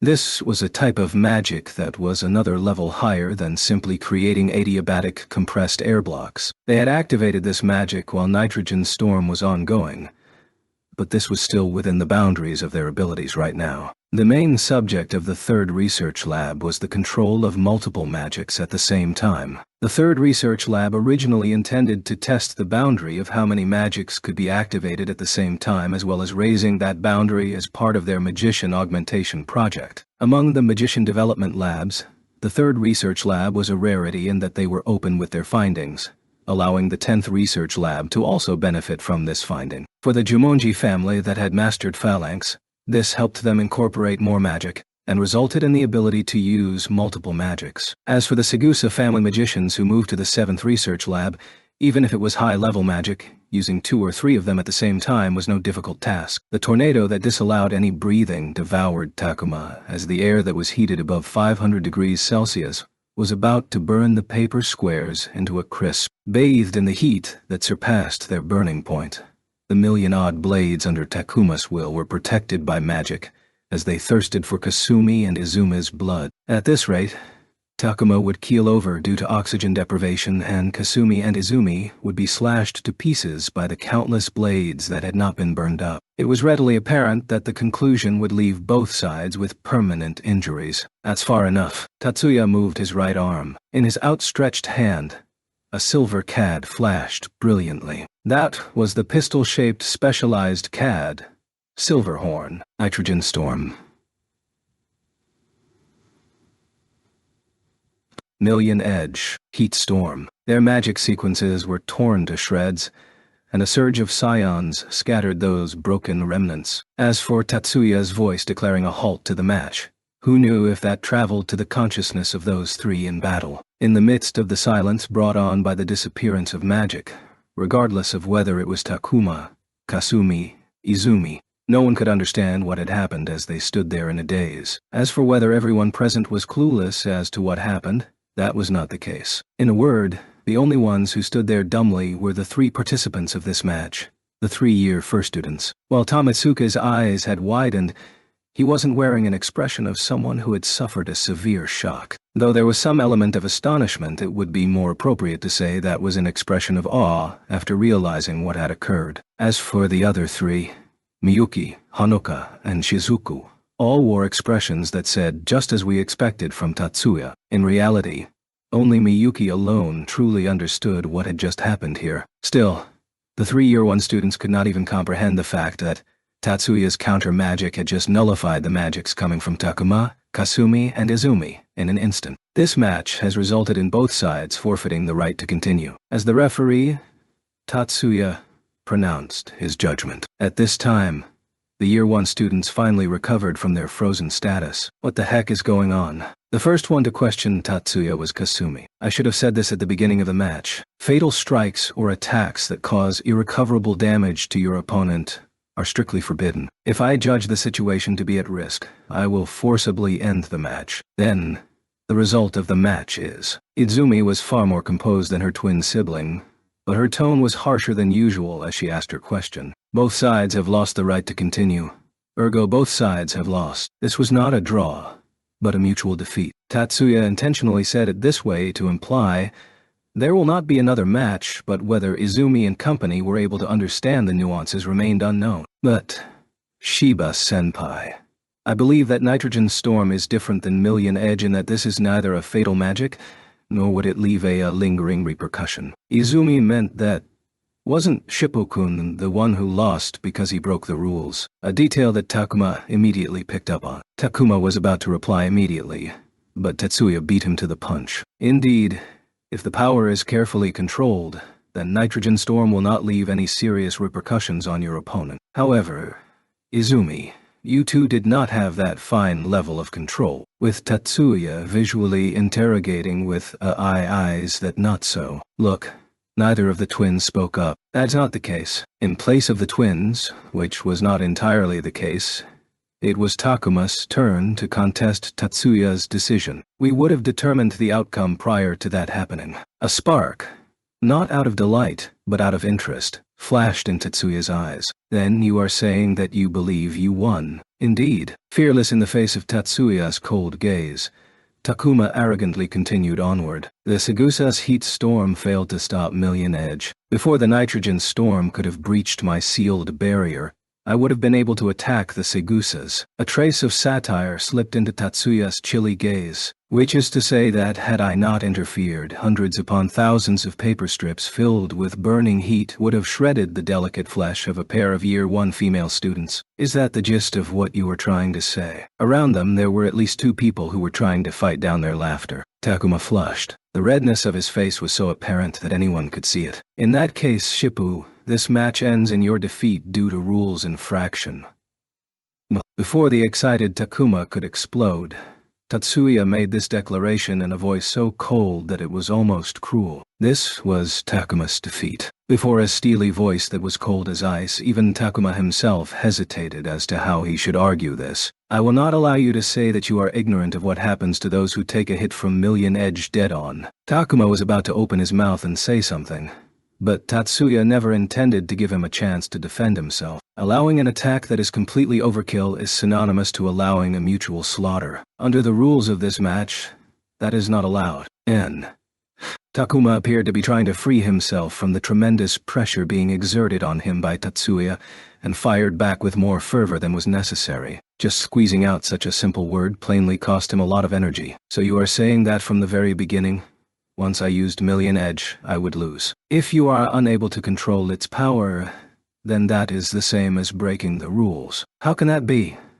That's ridiculous. Tatsuya remained calm and collected while facing the enraged Takuma, an attitude that only served to fan the flames of Takuma's fury. Seeing his agitated state, not only was his senior at the club activities group, Tomasuka, worried about him, even Takuma's opponent up until this point, Kasumi, also shared that concern. That's practically denying me my trump card even before the match has started. Isn't that an extremely unfair match? Everyone's conditions were the same. For the Segusa siblings, high-powered magic was also forbidden. Still, they were the only 2 who cared to debate the results. They are 2 female students, Miyuki, Shizuku, and Hanuka. All watched Takuma with compassionate eyes. Bullshit. They don't have magic that is powerful enough to be banned. Nitrogen Storm carries more than enough firepower. I didn't stop them in the beginning because they had controlled its power to within acceptable parameters. Takuma was struck speechless after Tatsuya spoke in a voice that couldn't even be called unpleasant by the widest of margins. Not only did he feel this from the cold gaze leveled at him from Tatsuya, Takuma felt that even the female upperclassmen were laughing at him. He frantically racked his brain for a counter-argument. However, Shippu, you were unable to finally control the strength of Million Edge. That's bullshit. I had perfect control of the spell. Takuma's response was completely groundless and was only his reflex willfully using his emotions to make his decision. All of the Year 2 students present knew very well that Takuma could not completely control Million Edge. If Tatsuya were to not only declare his own decision but also ask Miyuki, Shizuku, Honoka, and Tomatsuka to all voice their opinions, Takuma would have no choice but to concede. Setting aside Tatsuya's people for the moment, if even Tomatsuka supported Tatsuya's decision, then undoubtedly Takuma would have a hard time stubbornly sticking to his guns. I am the referee of this match, and I will determine victory or defeat. I should have said this in the beginning. Yet, Tatsuya failed to do so. Victory or defeat was determined by the referee. Tatsuya felt that there was no need to change that rule. Ah, I get it. So you're saying that the use of Million Edge constitutes overkill. Then you should have said so in the very beginning. If I knew that Million Edge was against the rules, I would have chosen another strategy. Takuma was ignorant of the fact that he was throwing a tantrum like a little child. The gaze Tomatsuka leveled at Takuma changed from concerned to uneasy. The look Miyuki directed towards Takuma switched from compassionate to piercing. Nevertheless, Tatsuya continued to use cold logic to deal with Takuma's ruckus. Stop sulking, Shippo.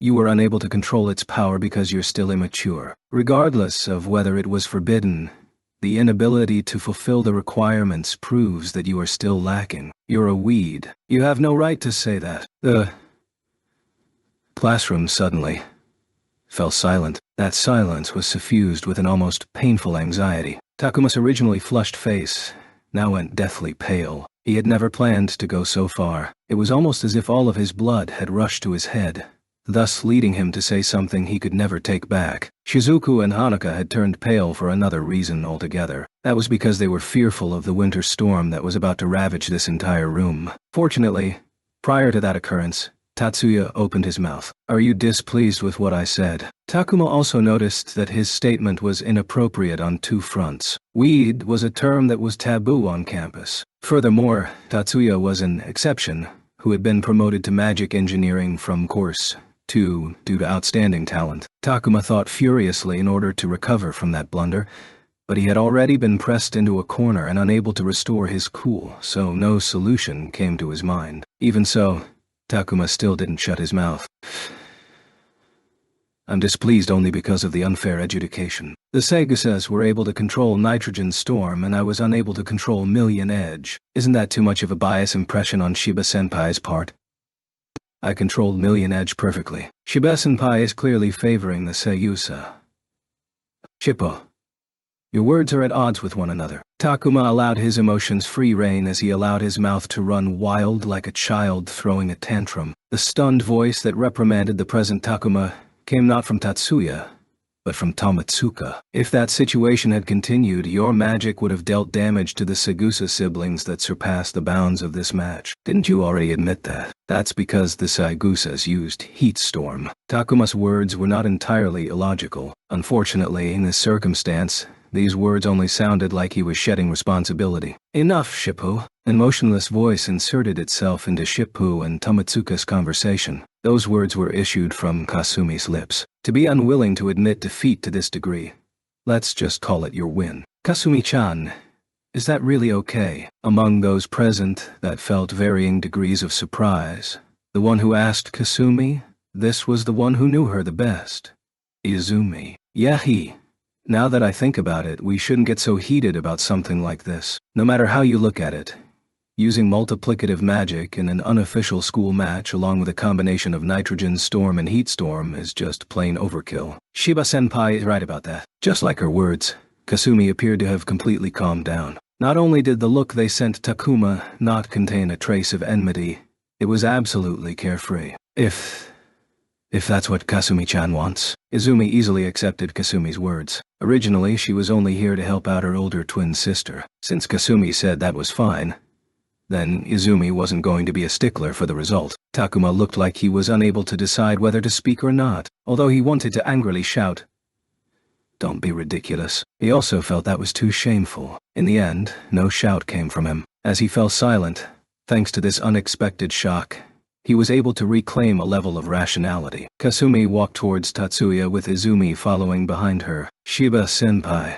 I'm sorry for troubling you." Kasumi and Izumi both bowed to Tatsuya.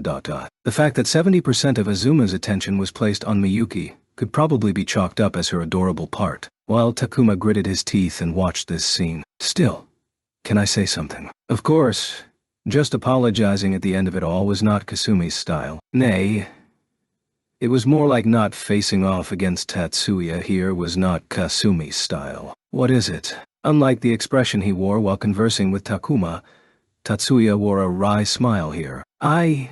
We never lost control of our magic." Forcibly stopping the match, there was the wrong call on Senpai's part. After spilling all of those words with a resolute look in her eye, Kasumi left the practice room, without waiting for Tatsuya's reply. Well, switching back and forth between Kasumi's back and Tatsuya's face, Izumi was truly, and quite rarely, bewildered. Izumi. Though this was plainly not completely unexpected, Izumi still jumped and went ramrod straight when Tatsuya called her name. Immediately afterward, Izumi lowered her head in shame at being tongue-tied. Tatsuya never teased Izumi or put on a solemn expression. Instead, he continued speaking with a gentle expression. "Please send a message to Kasumi for me. If she is unsatisfied, I am always willing to be the opponent for the two of you. That's all." Was this because she was astounded? Izumi's eyes widened. Still, Izumi immediately understood that Tatsuya was saying this because he was taking Kasumi's feelings into account. This departed greatly from her previous impression of Tatsuya. "I understand, senpai." "Thank you," Izumi replied to Tatsuya, as she bowed deeply to Tatsuya without going too far or too shallow. When Izumi raised her head, she remained where she was for some reason. "What is it?" Tatsuya asked this question to Izumi. For the first time, Izumi gave Tatsuya a smile that came from the bottom of her heart. I think I've changed my mind a little about Senpai. You do have areas that make you seem like Miyuki Wanisama's older brother. This went far beyond retort worthy, and the might of this line rivaled that of a train wreck. In spite of this, probably because this was far too honest to wield a forked tongue against, Tatsuya said nothing as he watched Izumi leave with an "excuse me" and another short bow. After Kasumi and Izumi left the practice room, Takuma continued to stand there without a word. In the eyes of the Year 2 students, he had been abandoned, but Takuma himself didn't think that way. Shiba-senpai. At least from his perspective, he had hoped to speak to Tatsuya without anyone else present, which was why he stayed behind. Is there anything else you want to say? Tatsuya's voice remained chilly, but no one called him immature. Anyone who heard of the conversation that had occurred in this room would definitely lay the blame at Takuma's feet. In truth, Takuma also thought this way after recovering his rationality. Yet, at the same time, he decided against apologizing because he felt that it was far too late to do that. Excluding his behavioral blunder, he was determined to reclaim his lost face. I still haven't accepted this. Still haven't accepted what? That I lost because I broke the rules. Shippo. Dotangs. Unable to hold it in any longer, Tamatsuka thundered at Takuma. However, Takuma kept his eyes locked on Tatsuya and never spared Tamatsuka a glance. What is your wish? Tatsuya was in position to seriously deny Takuma's objection. In the F place, this match was designed to protect Kasumi and Takuma from the serious breach in school rules they had incurred. Protection was especially the case for Takuma, seeing as he committed the greater infraction that ran the risk of expulsion. Even if this was favoritism or a mummer's farce, Takuma was in no position to make demands. Even so, Tatsuya still inquired as to the source of Takuma's dissatisfaction. Rather than calling Tatsuya a gentle soul, it would be more appropriate to say that he was the type who didn't want to procrastinate when dealing with troublesome issues. Please allow me to prove it. Prove what? Prove that I can control Million Edge perfectly. And how would you do that? Please duel me. I will use Million Edge and force Senpai to surrender without harming you. Takuma's words caused Miyuki to lift a delicate eyebrow. Nevertheless, white darkness failed to suffocate the classroom. Before her emotions could explode, there came the sounds of a furious impact and a human body hitting the floor. This unexpected turnout put a hold on Miyuki's anger. The one who fell to the floor was Takuma. The one who struck him down was Tamatsuka. Tamatsuka-senpai. Towards a completely bewildered Takuma who was propping himself up with his hands. Shippu, don't press your luck. Tamatsuka roared in absolute fury. Maybe Tamatsuka's face was originally unpleasant to look at, though not to the degree that he should be described as having the face of an enraged ghoul. This time he was truly livid. From the very start you've been spouting these arrogant and disingenuous words. Who the hell do you think you are? Huh. Or are you saying that the 28 families are allowed to behave like that? I didn't mean that. Takuma remained sitting on the ground as he seemed to mutter to himself. He maintained his posture of only sitting up with his upper body undoubtedly because this incredible shock had robbed him of any thought towards standing up. Takuma truly never noticed. He never really noticed at all. Fixated on a place within the 10 master clans, he always looked upwards and never downwards. No.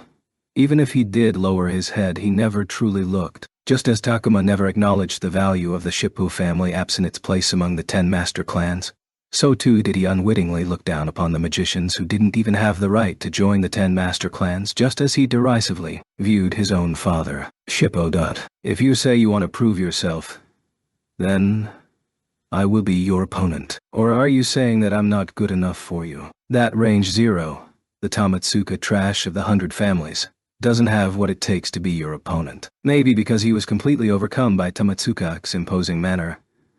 But Takuma kept crawling backwards on the ground. Was Tamatsuka about to press the attack home?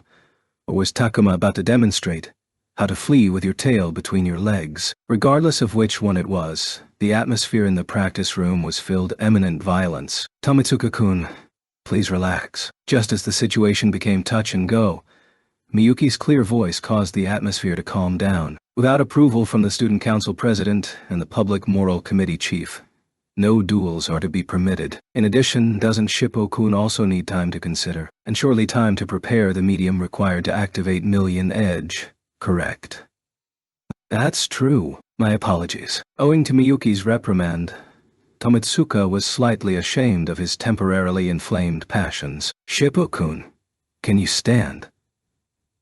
In place of Tomitsuka, who had retreated to a corner, Hanoka walked in front of Takuma. Though she was still upset with Takuma's rude display towards Tatsuya, she wasn't going to abandon an underclassman on the ground because of that. Based on that point alone, one could tell that Hanoka was far too kind. I'm fine. Takuma swiftly scrambled to his feet. His face was red because a girl he was trying to draw to his camp had seen him discomfited. That was how Takuma chose to view this. Shippo, I have no inclination to play along with you. Tomitsuka, if you want to have a match with Shippo, it would be best if you spoke with Hattori first. You're right. Tomitsuka's response started strong but faded down the stretch. Takuma stared in sullen silence at Tatsuya. Onoka, I'm sorry.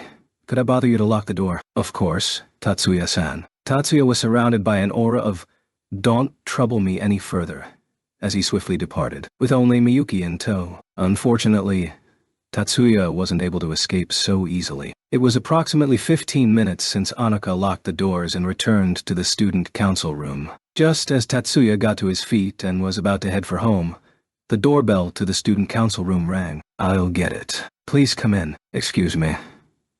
After Azusa used the remote to disengage the lock, the one who came through the door was the head of the club activities group, Hattori. Rather than saying he had a bad feeling, it was more appropriate to say that Tatsuya was sure something terrible was about to happen as he straightened in his chair. Highly displeased, or maybe with a bitter scowl, Hattori walked towards Azusa. Sitting at the desk, there was no hint of trepidation from Azusa's part, a detail that surprised Tatsuya quite a bit. Akushu. This is very difficult for me to say, or maybe I should say this is ridiculous. Hattori-kun, what is the matter? In Azusa's shoes, that was all she could say. I'm sorry, I need to request another permission slip for a match. Again, who is it this time? Under these circumstances, the fact that Hattori said nothing defamatory about anyone was a testament to his character. At the very least, he had a better sense of duty than Tatsuya, who had already foreseen this possibility and had chosen to protect himself by not reporting anything. It's Tomitsuka and Shippo. Shippo-kun again. The deep creases in between Hattori's brows indicated that he was of the same sentiment as Azusa. I felt that there were a few problems with his attitude when he refused to join the student council. This time is the same. And to be honest, I think that he needs a serious beating to help him reflect. Miyuki and Hanoka both nodded at this, but Hattori didn't see them. Still, it's a shame about his talent. I feel that if he was just a little more humble, he could be capable of great things. Again, Hattori missed the visual conversation between Miyuki and Hanoka that went something like this. What do you think? Unlikely. I think that in order to take him down a notch, making him suffer a little would be far more effective than chewing him out. So that's the reason behind this match. Will Tomitsuka-kun be okay as the opponent? If it's for that sort of reason, wouldn't Sawaki-kun or even you yourself, Hattori-kun, be a little better? With Katsuto, Mayumi, and Mari graduating, the strongest students on the surface at First High turned into Hattori and Sawaki. Turned into was just how the students phrased it, as there was no elimination tournament to determine this. I considered teaching him a lesson myself, but Tomitsuka strongly requested for him to do it. Thus far, Tomitsuka has been responsible for training Shippo, and he's definitely more than capable of doing this. Thus, this time I want to hand it over to him. Is this really going to be okay? Isori had been sitting quietly by listening to Hattori up until now, and lent his support. Tomitsuka-kun is very strong. Just as Hattori-kun said, he is definitely more than capable. Owing to the respective specialties of the two families, there was a substantial relationship between the Tomitsuka and Isori families. Though their private relationship wasn't close, there was nothing strange about Isori Kai knowing the limits of Tomitsuka Hagana's might. Furthermore, Tomitsuka-kun has an earnest personality. Even under those circumstances, his personality didn't become twisted. I think that it is unlikely that there would be an unwelcome result if we allowed him to have a match with Shippo-kun. Asusa knew about this, which was why she easily accepted Isori's suggestion. What day do you want to request? The school is about to close today, so that's out of the question. In response to Azusa's question, Hattori had prepared an answer ahead of time. 2 days from now. Is it okay if it's not tomorrow? That's because I don't want him to use continuous battles as an excuse. Leaving a day to prepare in between would be better. 2 days from now would be Saturday. I'm not sure the practice rooms will still be open after school. Azusa said this as she opened up the screen regarding facilities requests. There's an opening at 3 p.m. in practice room #3. Would 1 hour be enough? Can you keep 2 hours open? No problem. Although she was a little surprised at Hattori's request, Azusa still did as he requested and completed the scheduling request. Then, I will grant the permission slip ahead of time. Sorry for bothering you. Hattori nodded to Azusa in thanks. Azusa snickered happily. What's so funny? I feel that Hattori-kun is becoming more like Jumonji-senpai. To Azusa, this was undoubtedly praise. However, Hattori personally felt that he and Katsudo were two entirely different types of people. From his perspective, this was like saying he was imitating Katsudo to help bridge the gap between the two of them. Something that definitely put him in an odd mood. At the entrance to the living room, Miyuki was watching her brother sitting on the sofa after he had changed into casual clothes with worried eyes. On the way home from school, Tatsuya seemed to be thinking about something. Still, this was just Miyuki's personal feelings on the matter, as Tatsuya's attitude was no different than usual. He would respond any time he was asked. Not only would he respond when prompted, he also asked Minami for her thoughts on school life as well as whether today's events were circulating among the Year 1 students. However, despite everything appearing to be normal, Tatsuya was unquestionably troubled by something. Miyuki sincerely believed that. This was not whether she had observation skills, but the idea that her brother was troubled by something was passed to her heart. This might be what they call a heart-to-heart connection. Miyuki strongly felt that this was a recent development. At times she felt like this was telepathy, and at other times, she didn't. No matter what the truth behind this feeling was, Miyuki was overjoyed at this turnout. Just being able to feel connected to her brother's heart filled Miyuki with happiness. For Miyuki, to be able to detect her brother's troubles was something to be cheerful about. However, precisely because of this, Miyuki paid extra heed to what Tatsuya was troubled about. Since she knew that her brother was upset, there was no way Miyuki would pretend to be oblivious. Onisama, ... In the end, Miyuki elected to ask him directly. Even if their hearts were connected, this wasn't telepathy, so there was no way to read each other's thoughts. Yet, even if she did have the power of telepathy, the idea of reading her brother's thoughts was so preposterous to Miyuki that she would never do this. Even if there was something she could accomplish with her power, she could not serve as her brother's strength if she did not know what to do. As a side note, in the 21st century, research has proven that telepathy can only read superficial thoughts that had been converted into words. After receiving her brother's permission, Miyuki sat directly across from Tatsuya and questioned Tatsuya with a quibbling expression on her face that she was unaware of. Onisama, is something on your mind? Even if this was a direct strike, this sort of questioning was probably a little too direct. Even Tatsuya looked at his sister with a dumbfounded expression, though that might be precisely the reason why he didn't try to muddy the issue. I'm just a little concerned about the circumstances surrounding Shippu. Onisama, ... If you ever feel that you're unable to forgive his insolence, please let me know. Wait. Miyuki, don't be so hasty. Seeing the malicious glint flashing in the depths of Miyuki's eyes that bordered on killing intent, Tatsuya frantically waved his hand left and right. Though it is true that Guy's attitude is very rude, I don't mind in the slightest. Furthermore, when it comes to taking attitude with our elders, I'm in no position to say anything. Nothing of the sort. Onisama is always the model of impeccable behavior, although Tatsuya knew that this sort of response from Miyuki was practically reflex now. He wasn't going to debate this point now. What concerns me is why Shippu is pushing himself so hard, refusing to join the student council, tangling with the Sagusa family, even willing to antagonize upperclassmen. Isn't this because he never thinks about anything? Hearing his sister's fiery opinion, Tatsuya couldn't help but laugh, even though he knew that she was being serious. No, that doesn't appear to be the case. Shippu has a powerful drive to elevate himself. Seeing him, I feel that he's not someone who would be hung up about not being part of the 10 master clans. But if that's the case, then this doesn't make sense. Normally, people would want to get into the student council to forge relationships. I also think That would be normal. Miyuki seemed to have a revelation as she covered a corner of her mouth with one hand. Then, do you mean there's something abnormal in the background? Is that what Onisama believes? Well, that may be the case. Just as Tatsuya was hesitant about speaking, Minami stepped into the living room accompanied by a verbalized, "Excuse me." In her hands, she held a tray holding several coffee mugs. Seeing this, Miyuki wore an "oh no" expression. Miyuki darted a malevolent expression at Minami, but Minami naturally averted her gaze as if she had not seen it. "I brought the coffee."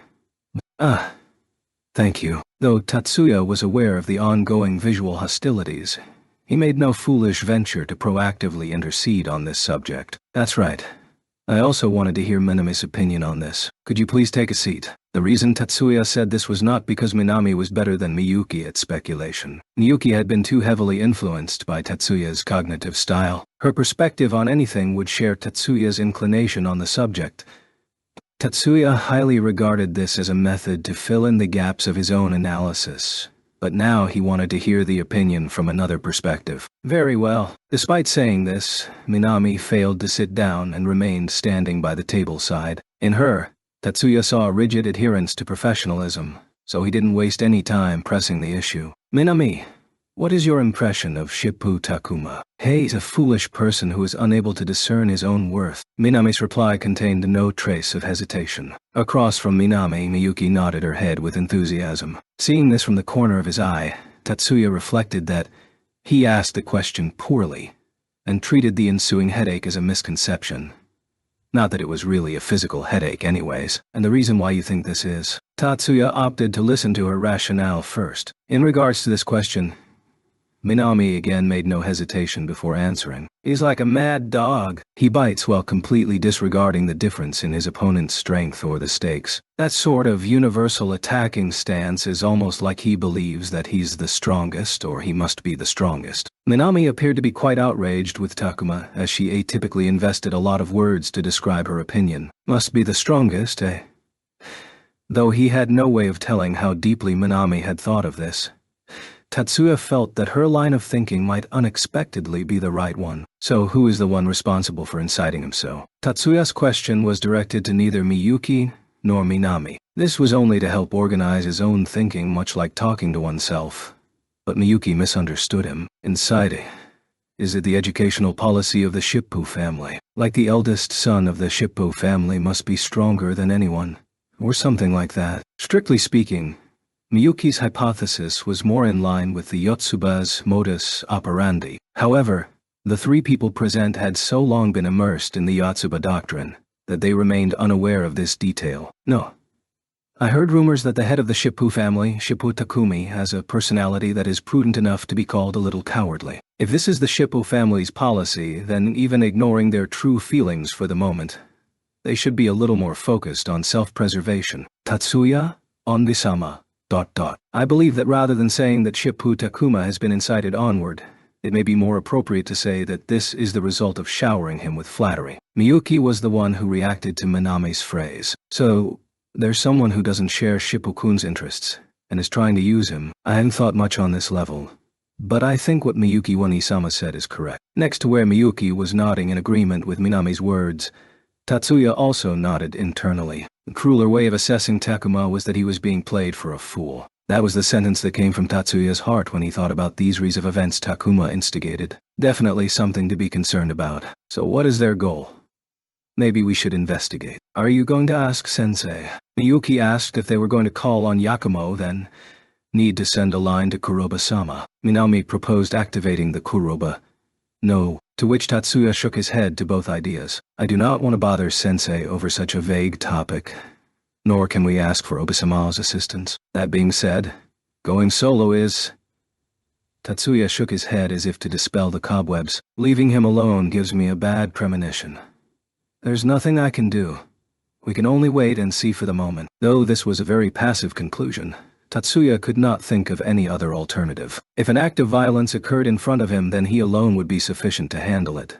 But investigations required time and manpower. This was another case altogether with a hacker of Sanada or Fujibayashi's skills. But right now, he did not possess such abilities. Tatsuya honestly decided to give up, but The god?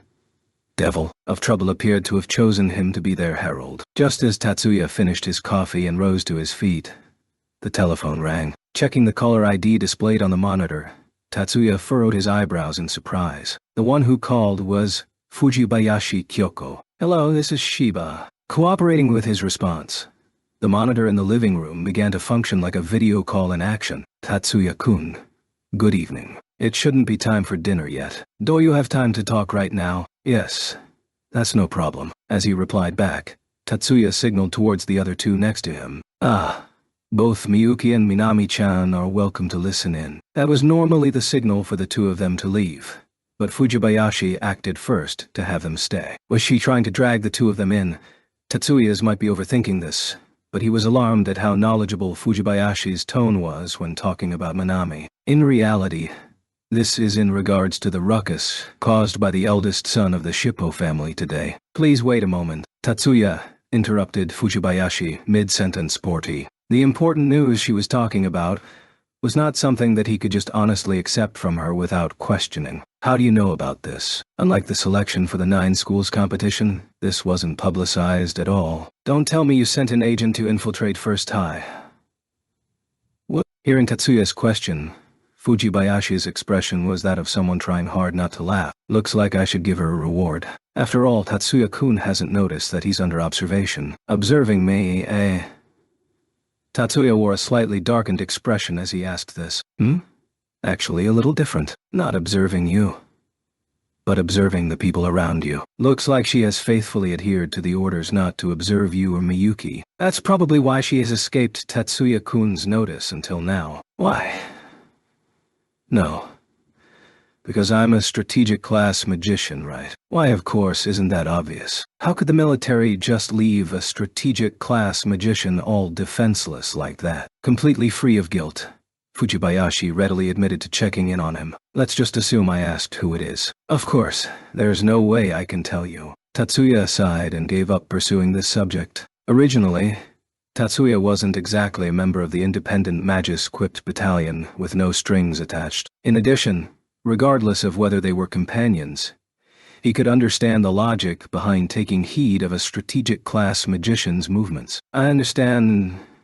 So, what about Shippo?" Seeing Tatsuya setting aside this conversation and wearing an expression as if the conversation up to this point had never happened, Fujibayashi adopted the same expression she wore when this phone call began. "I'm just thinking, you wouldn't happen to want to know who's their support, would you?" Just as before, she said a phrase that hinted that she overheard everything Tatsuya and company had just been discussing. Why would you think that? However, even against Fujibayashi, Tatsuya wasn't so axed that he missed the bugs planted in his own house. And even if his house had been tapped, Fujibayashi and her commander wouldn't be so stupid as to allow Tatsuya to catch wind of this. The Shippo family was one of the 18 replacement families that supported the 10 master clans. There was someone out there heavily influencing the son who would be inheriting that family. That existence was an unstable element that could not be ignored by the independent magic-equipped battalion that saw magic as a critical element in national defense. Alternately, they had already obtained detailed information. In regards to Tatsuya's question, she gave off the 2 answers he was expecting. "Because I am interested."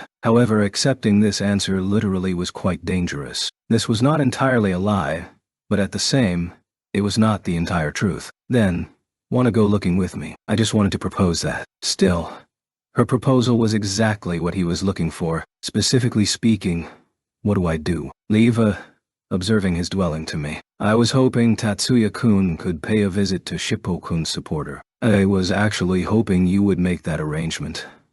But why? Because based on our jurisdiction, we should not be interfering with affairs within the nation. If it's Tatsuya-kun, then can't you use the excuse of an upperclassman at school acting out of concern for an underclassman? However, even under those circumstances, it's not like we can ask a student to do something dangerous like that. But I'm okay. A retort like that never materialized in Tatsuya's mind. "I understand.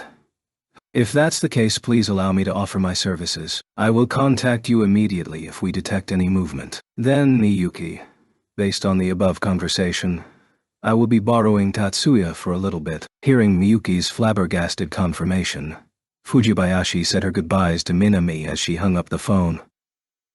Chapter 15.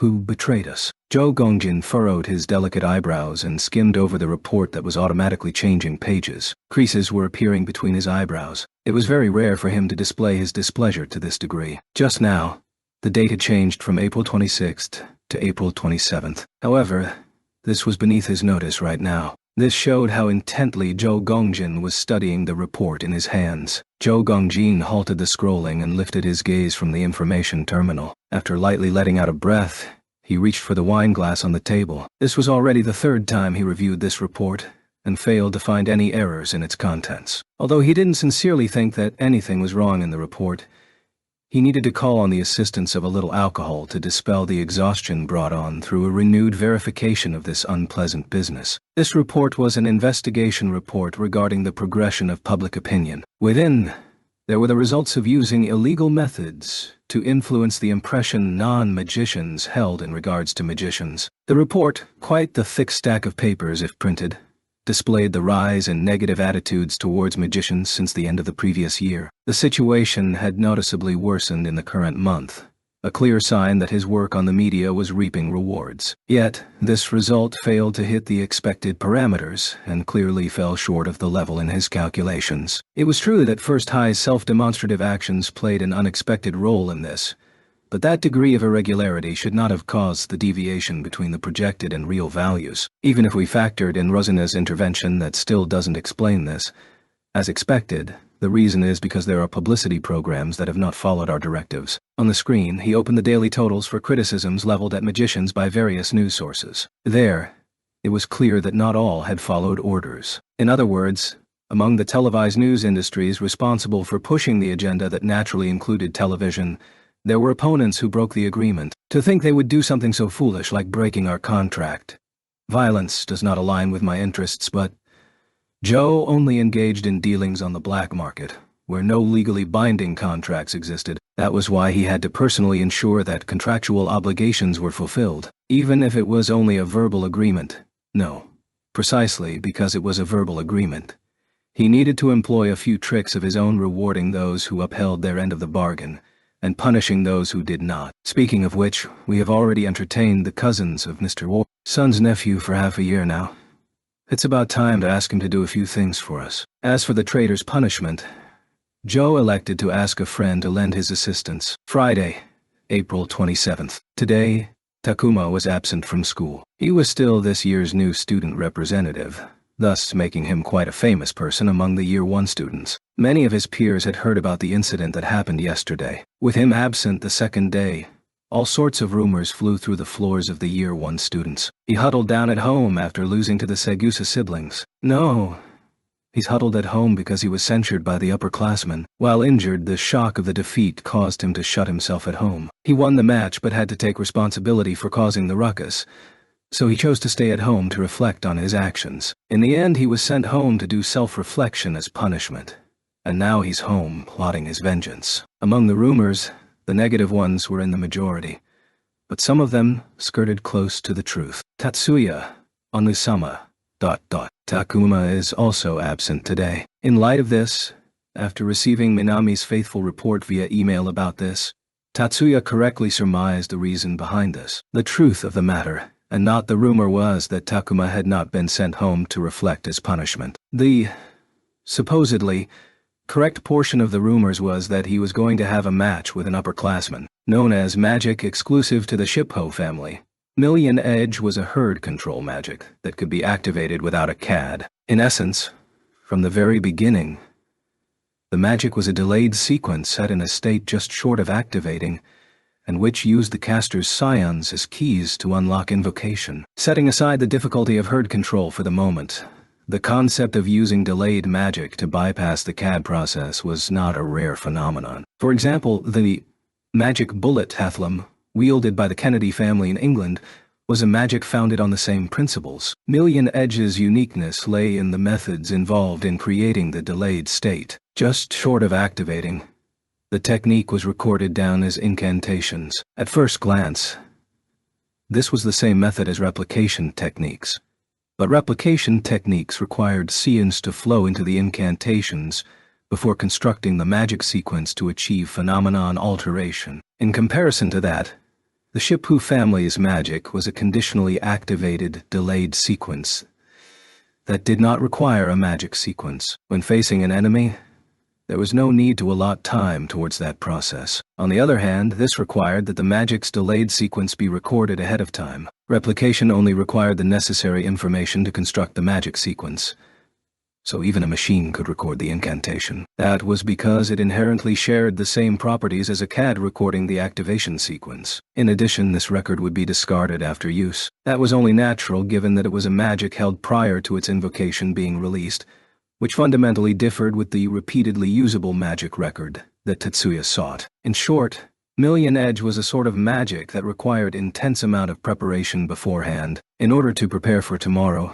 Takuma should be hard at work preparing the activating medium for Million Edge. Since he was planning on winning the match tomorrow, he couldn't be blamed for not coming to school today. Speaking of which, the reason why Minami passed along Takuma's movements was because Tatsuya had elected to join the investigation regarding Takuma's supporters in the shadows. Minami was concerned that while Tatsuya was tied down during school, Takuma could be making contact with his supporters, but Tatsuya believed otherwise. Today was Friday. This was a time that even teenagers who were not magic high school students should be attending class. Even if he was not caught, wandering about on the streets would be awfully conspicuous. Plotting something nefarious, supposedly, Takuma would probably prefer to remain beneath the radar. Tatsuya believed that any contact with his shadowy support would be during the night. More importantly, Fujibayashi's crew that was monitoring the situation would naturally contact them about any movements. Thus, until night fell, Tatsuya played the part of the high school student intent on his studies. The reprisal target is Sawamura Yoshio. He is the CEO of Culture Communication Network, or CultureNet for short. Zhao spoke to the young man sitting on the other side of the table, Robert's son, as he put a leather briefcase on the table. Robert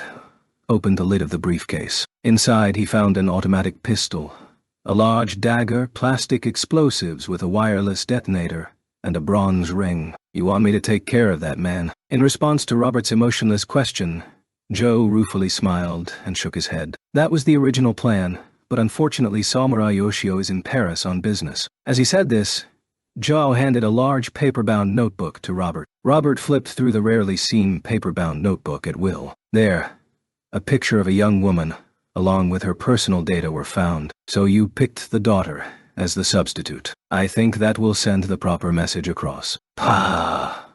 Robert closed the paper-bound notebook and turned his eyes back to the briefcase. His gaze was fixated on the bronze antonite the ring was forged with. Does she have magicians as bodyguards? Wouldn't call him a bodyguard, but someone usually by her side. Still a child, but he's someone from the 18 replacement families. Is that so? Robert's mouth turned into a vicious smirk. Magicians created by the Japanese military. Strictly speaking, Robert's understanding here was faulty. The 10 master clans and the 18 replacement families included within the 28 families were all magicians created by the Magician Development Research Labs, and not actually created by the military. However, Joe had no plan to correct such a trivial detail. For Robert, magicians from the Japanese military owed his family a debt in blood. Joe wasn't foolish enough to dash the man's rarely found, but burning motivation. The preparations are detailed within. Though I can only provide rings for 2, firearms and knives can be found for any number. That's enough. Leave it to me. Joe Gongjin smiled widely as he watched Robert's son stand up with cell phone, briefcase, and notepad. After returning home, Tatsuya was engaged in a rare study session when he looked towards the ringing alarm clock on the corner of his desk. That was Fujibayashi's signal. While he had not heard from her how she was observing the target, given that the independent magic-equipped battalion was perpetually short on men, manpower was not a likely solution. More likely than not, she had invaded the personal identification program within the street observation system and was watching for Takuma to leave. If so, he was an accomplice to illegal use of public programs to invade privacy, but Tatsuya felt no guilt whatsoever. It wasn't like they were peeking in on the household, Tatsuya rationalized. Rather than setting morals aside, it would be more appropriate to say that sort of feeling never registered with Tatsuya as he stood from his chair. Of course, this was in order to rendezvous with Fujibayashi. After leaving Miyuki and Minami to watch the house and giving strict orders for them not to follow, Tatsuya got onto his beloved electric motorcycle. Before the eyes of Tatsuya and company, Takuma's silhouette vanished into a medium-sized building filled with upper-class condominiums. He remained unaware that he was being followed. At the very least, he took heed to avoid being tailed, but his ability to detect hidden presences was quite raw. Looks like the head of the Shippo family chose not to send his son through military training. We might call it military, but it really only covers training for intelligence operatives. Speaking of which, why is Captain Sanada here with Lieutenant Fujibayashi? Tatsuya parked the motorcycle at the train station and was currently sitting in the back seat of a large limousine where they were observing Takuma enter the apartment. Next to him, Fujibayashi had an information terminal the size of a small calculator on her lap, while Sanada was in the driver's seat manipulating the large touchpad. Talented but on rotten footing with the 10 master clans. Wouldn't he be a perfect fit in our unit? Sanada turned his head from the driver's seat to answer. Somewhat surprised, Tatsuya raised an eyebrow. Are you planning on inviting that guy into the independent Magisquipt battalion? Is Tatsuya-kun against it? If you don't like Shippo-kun, then I guess we will just have to abandon that idea. Tatsuya scowled in irritation at Fujibayashi's words. What is this? You're talking like I have the power to decide that. After all, Special Lieutenant Uguro Ryuya boasts the greatest firepower within our unit. We can hardly afford to ruin your mood. This was of course a joke on Fujibayashi's part. Still, getting upset here would get him nowhere. Tatsuya's instincts told him. It's not like I dislike Shippo. So long as he does not cause trouble, I do not care what he does. Those are my feelings on the matter. So, you're not the type who is interested in fostering disagreements. Tatsuya ignored Fujibayashi's meaningless interjection. So why did you lend your assistance for this investigation? Taking over for Fujibayashi, Sanada's question was perfectly legitimate. So this time Tatsuya broke his silence. If the ones behind him are similar to the guys from Blanche from before, then even settling Shippo would only cause another problem child to appear. Halfway through Tatsuya's words, Fujibayashi burst into laughter. She was probably thinking, who is the real problem child here? Tatsuya didn't mind that overly much. I see. Shippo-kun being naughty would actually be within acceptable parameters, but a second, third, or fourth would be dejecting. Maybe not dejecting, but that's how it is. The voice that Tatsuya used to answer Sanada seemed to be laced with sighs. Looks like they're starting to talk. Wanna listen in? Fujibayashi asked Tatsuya with headphones over one ear. It appeared that the monitoring device planted on Takuma was beginning to catch his conversation with his partner in the shadows. Pretending to be a passerby, Fujibayashi planted the monitoring device on Takuma as she walked by him. Yeah, please do. Hearing Tatsuya's response, Fujibayashi laughed in delight as she switched the volume over to the car's speakers. In general, Takuma usually wore a displeased expression. At least in Soa Muramaki's eyes, Takuma was just that sort of young man. Even when he was talking about taking the top score on the entrance exam and becoming the new student representative, he never wore an expression of someone in a good mood. However, today his mood was even worse than usual. Although he was trying to adopt his usual expression, Maki saw right through him. There was no way he could fool a professional actress trained to fake expressions. Not to mention this was Maki, who, along with her natural beauty, was also one among new actors for her face that could act out every emotion possible on the silver screen. Takuma, I haven't dined yet today. Would you like to accompany me? If they cut right to the chase, she would probably have to listen to him complain until he had vented all his frustration. At present, Maki planned to use dinner as the means to buy some time for him to cool down. A tea hat. This hour. Wouldn't that harm your appearance? That's why it will only be a light one. It's almost done, so I'll go get it now. Maki mentally awarded Takuma bonus points for not saying something impolite like, get fat, and walked towards the dining room. She brought some snacks with thinly cut strips of bread with ham, salmon, tomatoes, and avocados on top. And wall. Tubayayim gansia. Gashurium?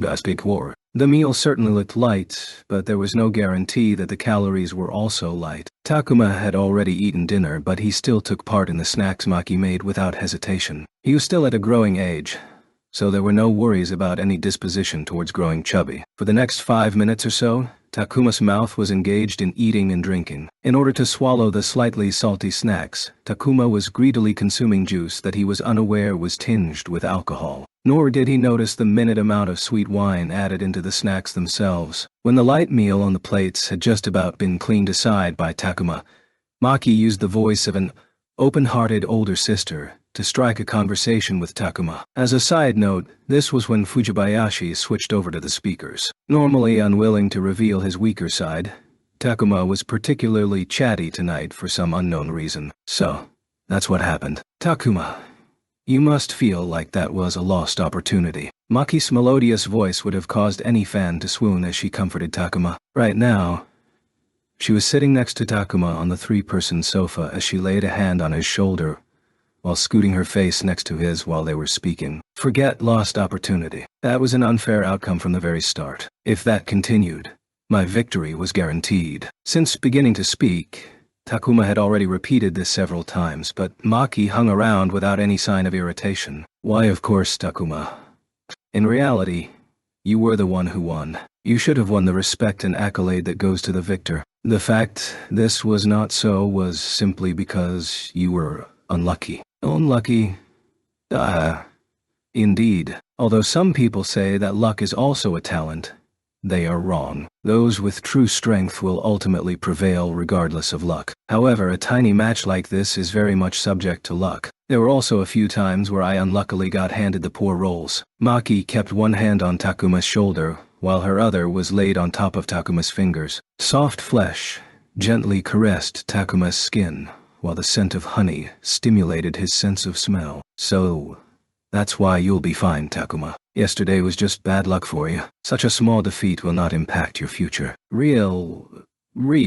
Despite repeating these words multiple times, Takuma finally exhibited a different reaction. Mentally sighing in relief, Maki felt that she only needed one more gentle push. Of course. So you need to get back on your feet. Maki drew Takuma's hand to her own knee. Although seduction was against her principles, seeing Takuma so weak like this roused Maki's teasing side. Takuma's hand gradually slid from Maki's knee to her thigh, all according to Maki's plan. She wore a loose gown that opened from the front. Though the sleeves were long, her bosom was wide open as the fabric was thin enough to allow hints of flesh to peek through. Through the dress, the feel of Maki's flesh was transferred to Takuma's hand, further chipping away at his self-control that was already unraveling due to the alcohol that lowered inhibitions. Takuma flung aside Maki's hand and retracted the hand on her thigh. In the next instant his hands grabbed Maki's shoulders. Maki only made token resistance to the strength that was pushing her down. Ara. Now we have a show. In response to the plainly interested Fujibayashi, the flabbergasted look Tatsuya sent her way failed to happen. He was neither dumbfounded by her behavior nor did he send a condescending look her way. Speaking of which, Tatsuya wore a completely uninterested look that was a far cry from blushing with excitement. This might be a good opportunity. As he listened to the sonorous voice coming across the monitoring device, Tatsuya spoke in a chilling tone. Did you think of a ploy of some sort? With a highly entertained look on her face, Fujibayashi asked Tatsuya with deep interest. Recently, hasn't the media been in an uproar about an actress soliciting a younger man? Tatsuya spoke in the objective tone he normally used. Blackmail. Fujibayashi's smile finally turned a little stiff. On occasion, we should use the media to our advantage. Can't believe you were able to immediately make that sort of connection. Sanada could devise the most vicious traps when it came down to his own techniques, but here his expression seemed to spasm as he expressed his own feelings. Still, he placed emphasis on the word immediately. So, he probably would have come up with this idea given sufficient time. Actually allowing him to go through with that would damage the school's image and may not be usable as a bargaining chip. So let's act while this is still in the realm of attempted. Never faltering even in the face of Fujibayashi and Sanada's reactions, Tatsuya lightly made this proposal. After being pressed into the sofa by Takuma, Maki calmly observed him from this position. The delighted expression she wore wasn't entirely feigned, though still less than Takuma. The alcohol in her own body had also dulled the brakes of logic. However, even though her eyes were slightly drunk, she was still soberly surveying the dazed young man pressing down on top of her. Maki had long since developed the skill to separate her body's feelings with her mental exhilaration. Thus Maki noticed the oddity even if Takuma remained oblivious. The screen door leading to the porch opened with a slight sound. Needless to say, the door was clearly locked, but had now been pried open. Before all that, the porch was protected with a security system that had the greatest firepower permissible within the boundaries of the law, but had apparently been penetrated. There was no sound of the alarm going off. The bodyguards were completely unaware. Help. Thief. Deeply regretting her over-reliance on the security system, Maki screamed as she pushed Takuma aside. Rolling on the floor, Takuma reacted to her cries. He looked in the direction that Maki was watching after frantically getting to her feet. However, faster than he could identify the thief, his face was subjected to light contact. By the time he recognized that someone had thrown something at him, the irresistible Morpheus stole over Takuma as he once more fell to the floor. Takuma, owing to a burst of anxiety, her sleeve covered the corner of her mouth, causing the despairing cry to become muffled. She was very clear as to why Takuma fell unconscious. That was a trick of ill-making, and she had seen the real deal while inspecting the props. The item that struck Takuma on the face was a soft ball soaked in highly effective sleeping medication. The duration of the medicine was very short, but that being said, he would be completely out of it for the next 5 to 10 minutes. Trying to keep a lid on her terror, Maki looked towards the porch. The screen door and window had already been closed. Before the door stood a figure wearing a black mask dressed entirely in darkness as he or she was folding up the wings attached to their back. That silhouette was practically straight out of the old films that used a bat as an inspiration. If only the mask had had ears on top, it would have looked exactly like that. In fact, this garb was made from the camouflage material that absorbed electric waves, but of course Maki didn't know that. "Milady, are you all right?" Now the two bodyguards burst into the living room. This was precisely when the stranger dropped the folded wings to the floor. Without verifying the stranger's posture, the two female guards saw him as a burglar and rushed him. Maybe this was all because only one ball soaked in sleeping medicine had been prepared. The thief in black never moved from his location and met the charge. The bodyguards held police batons used for indoors combat. These were not simple rods, as police batons had handles made of elastic material and the sharp end wrapped in plastic had increased weight so the weapon could be used like a club or short rods. The stranger easily caught the bodyguard's downward blow of the police baton. Without using the arm, the stranger used a glove-covered hand. One diagonal step away, the other bodyguard had to loop around to the window in order to avoid obstructing the first one, and was now in position where only one of her two police batons could attack. In that case, only one weapon was in position to be a threat. Catching that baton would immediately restrict their movement. So he swung his fist towards the bodyguard who could not escape. The female bodyguard was sent flying. Seeing the fighting power of someone on an entirely different level, the other female bodyguard couldn't help but shake a little. But the stranger was utterly merciless. He once again swung a black fist. Without being able to avenge herself, Maki's bodyguard was neutralized. Standing before Maki, who was so terrified that she couldn't sit up straight, the stranger spoke in a voice that Maki felt she had heard before. "Do arrange your attire." It was only after he said this that Maki remembered she was partially unclothed. The dress had been pulled down so only the sleeves were unhelpfully covering her body. Thankfully, her underclothes were still playing their part, but traces of her earlier activities could be seen all over her exposed flesh.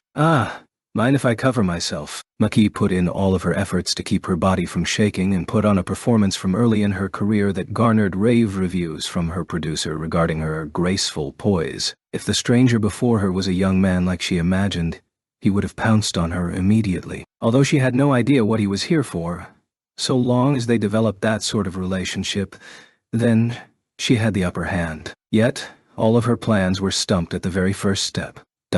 Nay, she couldn't even reach the first step. Of course, if you feel that you're fine as you are, I don't care in the slightest. Maki felt like someone doused her in cold water. The damage to her pride caused a cold fury to press down her fear. She arranged her clothing with an enraged look on her face. "That's better. Speaking of which, how long are you planning to wear that thing? It doesn't suit you at all. Shiba Tatsuya-kun." The item Maki spoke of when she used a tone that warned Tatsuya not to take her for a fool was the black mask he wore while posing as Batman. That was actually a newly developed helmet made of soft materials. However, the part she really wanted to drop was the Shiba Tatsuya-kun portion. In other words, "I know your real identity," except that Maki was cognizant of the fact that even hidden beneath the mask, Tatsuya's expression didn't flinch at all, more like he was doing this to let her know. Then, Let us begin negotiating. Tatsuya ignored Maki's provocation, as if it was perfectly natural. Negotiate. To what end? Maki did not insist on respect due to her. Right now, she was firmly standing in the weaker corner. Based on the earlier scene, violence was out of the question and feminine wiles had no effect. Maki knew that her options were limited. First, please listen to this. Maki was a little uneasy when his choice of words became polite. However, that thought fled from her mind when she heard the voices emitting from the information terminal in Tatsuya's hand. Those were the voices of her and Takuma as they were entwined on the sofa. You were eavesdropping. You pervert. Maki couldn't help but deliver her outrage, despite how dangerous her statement was in her situation, though she immediately thought, oh no. She was unable to control her involuntary reaction. I'm sure this would prove to be a major problem if leaked to the media. However, once she heard Tatsuya's words after he stopped the recording, Maki froze in a way that was far cooler than calmness. Recently, there was a similar firestorm all over the news. Apparently, even a former idol past her prime can cause such a ruckus.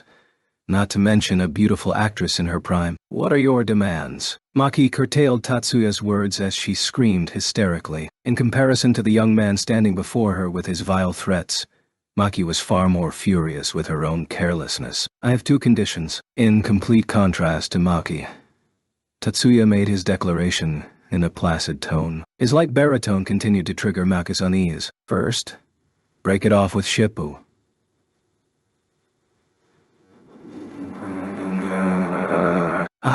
And I don't mean that way, so don't play coy with me. I understand. She was shot down just as Maki was about to lead the topic into that direction, to which he could only nod with a sullen voice. Second, please stop your activities with high school students and below. What do you mean?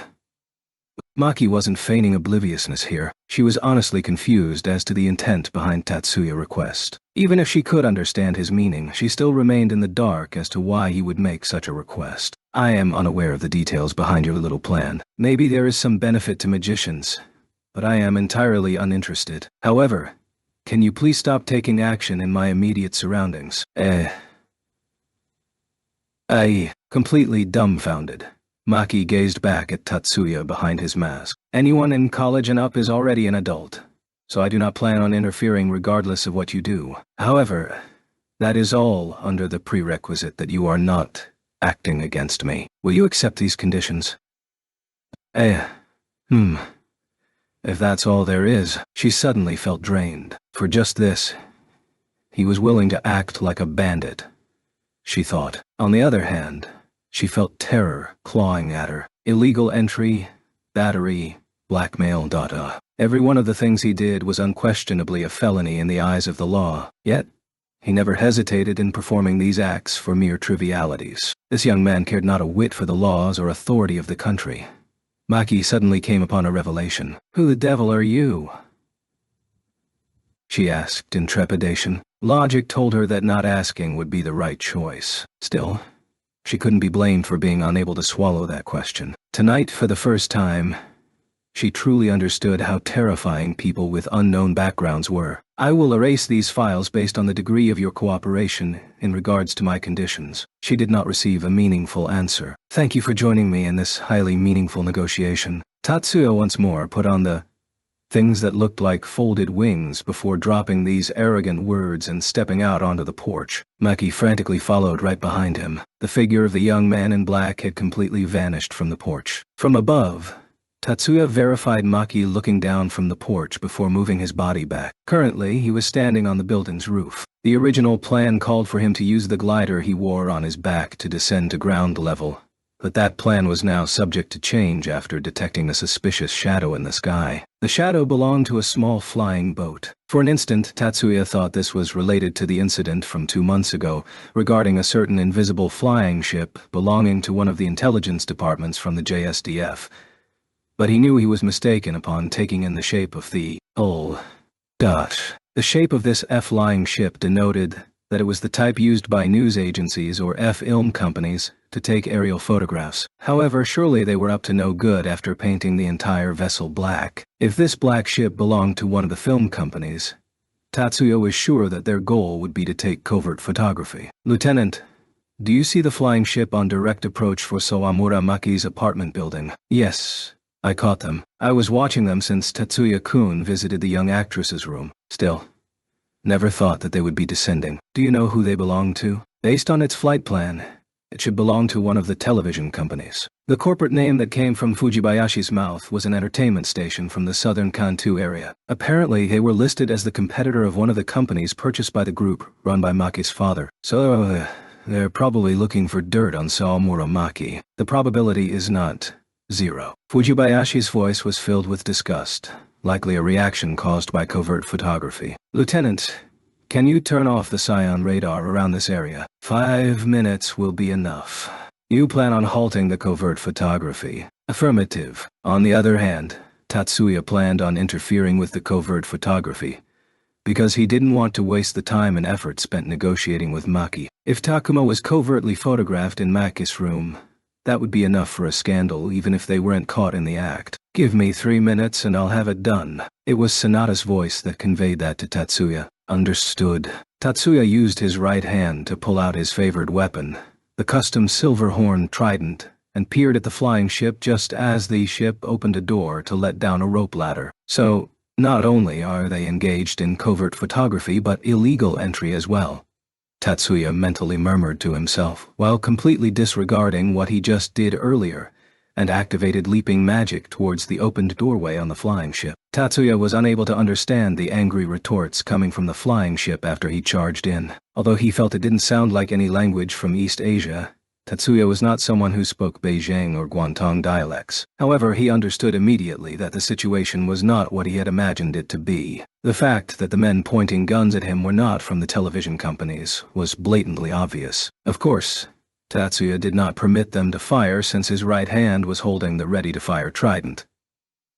Switching decomposition targets barely took him any time. There were 5 muzzles pointed at Tatsuya. All of them lost their shapes as guns before clattering to the deck of the flying ship. After getting hit by Tatsuya's decomposition magic, the men reacted with surprising speed. The men standing to the left and right of Tatsuya swung their fists. On their middle finger, they each wore a bronze ring that shone with light. Immediately, the interior of the flying ship was suffused with Scion noise. That was the sign of cast jamming brought on by Antonite vibrations. 2 men on the inside brandished daggers as they closed in on Tatsuya across the wobbly deck. Tatsuya squeezed the finger around the cat's trigger twice. Immediately after the magic that decomposed information structure wiped out the noise from cast jamming, all 5 miscreants fell to the deck with holes in their 2 legs. However, the situation was not finished. Tatsuya saw that the man in the center had his left hand tightly clasped around something before he fell. After being flung through the open door in the flying ship,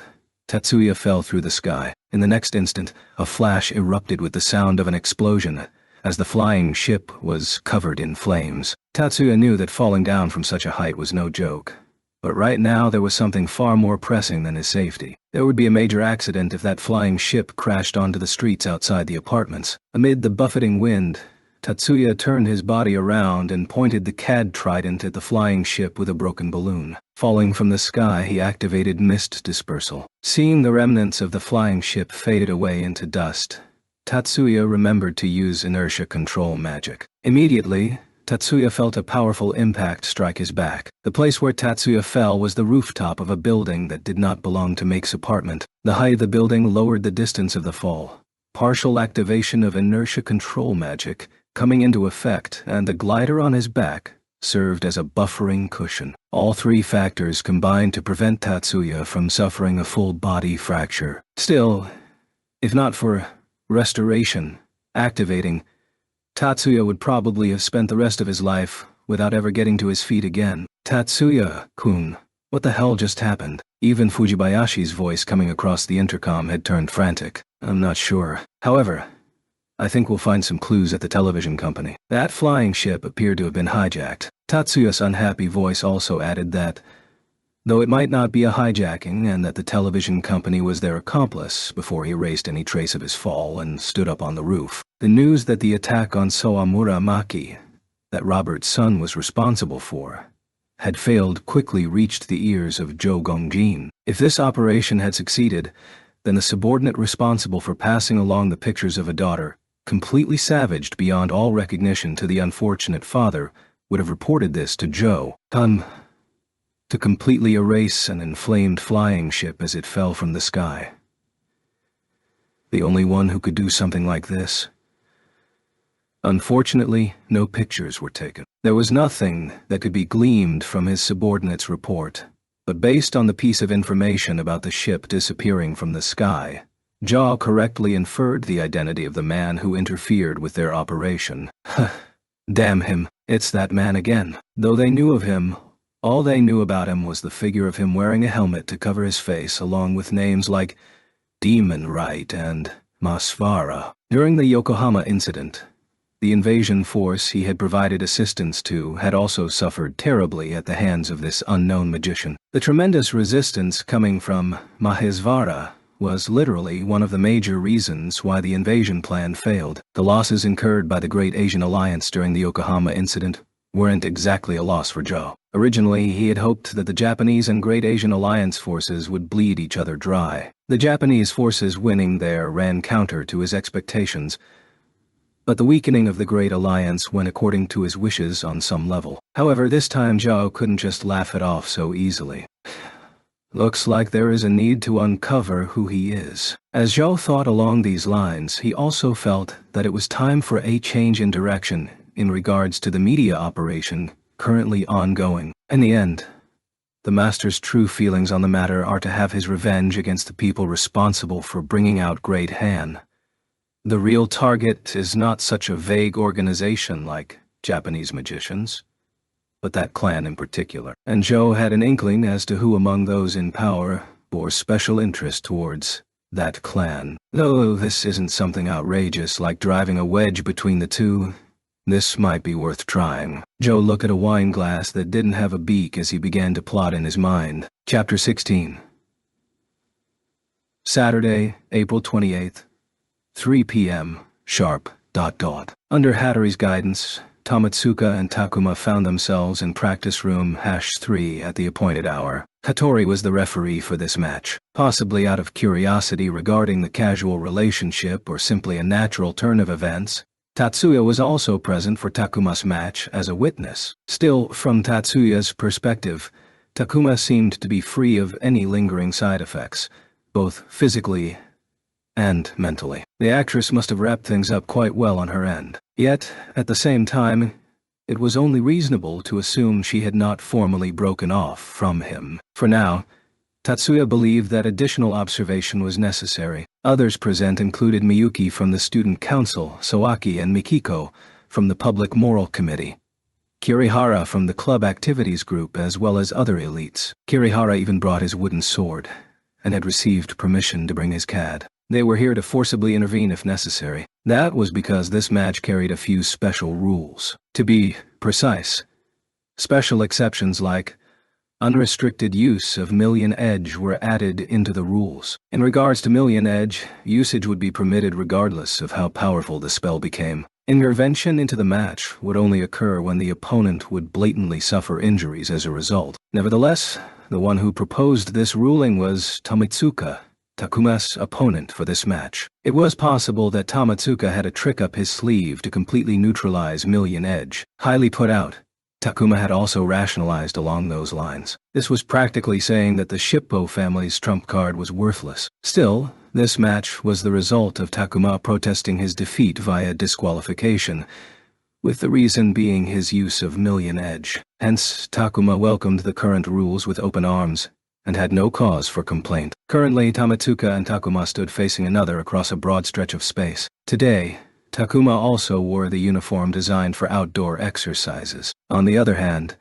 Tomitsuka wore the uniform for the Magic Martial Arts Club. The top half contained a long tunic without buttons that had padding around the forearms, while the bottom half had pads around the knees as well as loose pants that only tightened around the ankles. On his feet, he wore soft sneakers used during fighting competitions. With protective gloves over both hands, all 8 fingers besides the 2 thumbs were wearing thick rings that served as the specialized CAD input devices for the Magic Martial Arts Club. Each ring corresponded to 1 button, and when the fingers moved, pressed by the thumb, or scions gathered around his fingertips, the signal for the activation sequence selected by his fingertips would be passed through the glove to the connecting CAD around his wrist. In other words, Tamatsuka had prepared himself very seriously. Standing between the two of them, Hattori reviewed the rules. Not that there was anything in particular he had to explain, as this was just a formality. Quieting the two, Hattori raised his hand. Tense anxiety suddenly spiked here.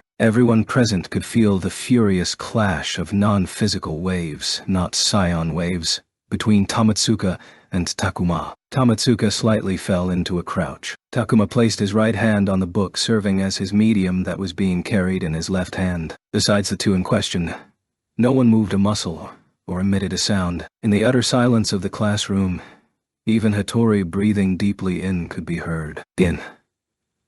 Wainta? Hattori's voice shattered the stillness and quiet. The first one to move was Takuma, or rather, Tamatsuka neglected to act. Takuma opened his book and used the fingers on his right hand to pinch several dozen pages. Takuma proceeded to rip those pages to shreds. Scratch that, in the process of applying force, he was turning the pages into paper snowflakes. There were approximately 80,000 paper blades that measured 4 cm by 4 cm. Rather than choosing to unleash Million Edge in its entirety, Takuma chose the finesse strategy and only wielded a small portion of his blades. In response, Tamatsuka remained motionless as he watched the paper squares gradually close in on him. Based on his posture, he appeared to be gathering power. That appeared to be an accurate assessment. The white paper squares dipped and soared as they advanced, like 4 giant snakes crawling through the clouds. The targets for their fangs were the left and right arms along with both legs. Takuma planned to first damage Tamatsuka's limbs to immobilize him. The current of paper drew closer to Tamatsuka as the paper snowflakes decreased in length and grew in density. The attack stalled briefly before immediately picking up speed. The storm of paper blades wrapped around Tamatsuka's limbs with the intent of shredding his flesh. At the same moment, Tamatsuka's entire body flashed with an explosive cyan light. Amid that blinding light, the paper blades faded back to being normal paper. All 80,000 paper squares lost their magic power to float in mid-air before returning to true paper snowflakes and falling to the ground. Sawaki, Kirihara, Mikiho, and company couldn't help but raise an arm to block the light. Tatsuya, Miyuki, and Hattori all narrowed their eyes. They knew exactly what that light signified. Was that Graham demolition? Mikihiko murmured in an astounded voice. So someone other than Tatsuya is able to use that in our school. And someone in the same grade level at that. But ground demolition was perceived to be a rare ability that only a few users had access to. This wasn't Mikihiko jumping to conclusions, as this was both the truth and general consensus. He could hardly be blamed for his shock that there were 2 such individuals at the same school in the same year. To be precise, I believe the term contact type should be added before that phrase. Miyuki was the one who supplemented Mikihiko's words. You are exactly right, as expected of Shiba-sen, to be so knowledgeable on the subject. Sawaki nodded overtly when he heard her words. Speaking of which, Tamatsuka seems exceptionally fired up today. As his senior from the club activities group, Sawaki knew that Tamatsuka would use what Miyuki termed contact type Graham demolition. This technique neutralized any magic that came into contact with his body. For a spell like Million Edge that used magic to continuously alter phenomena in order to convert plain paper into blades dancing in the wind,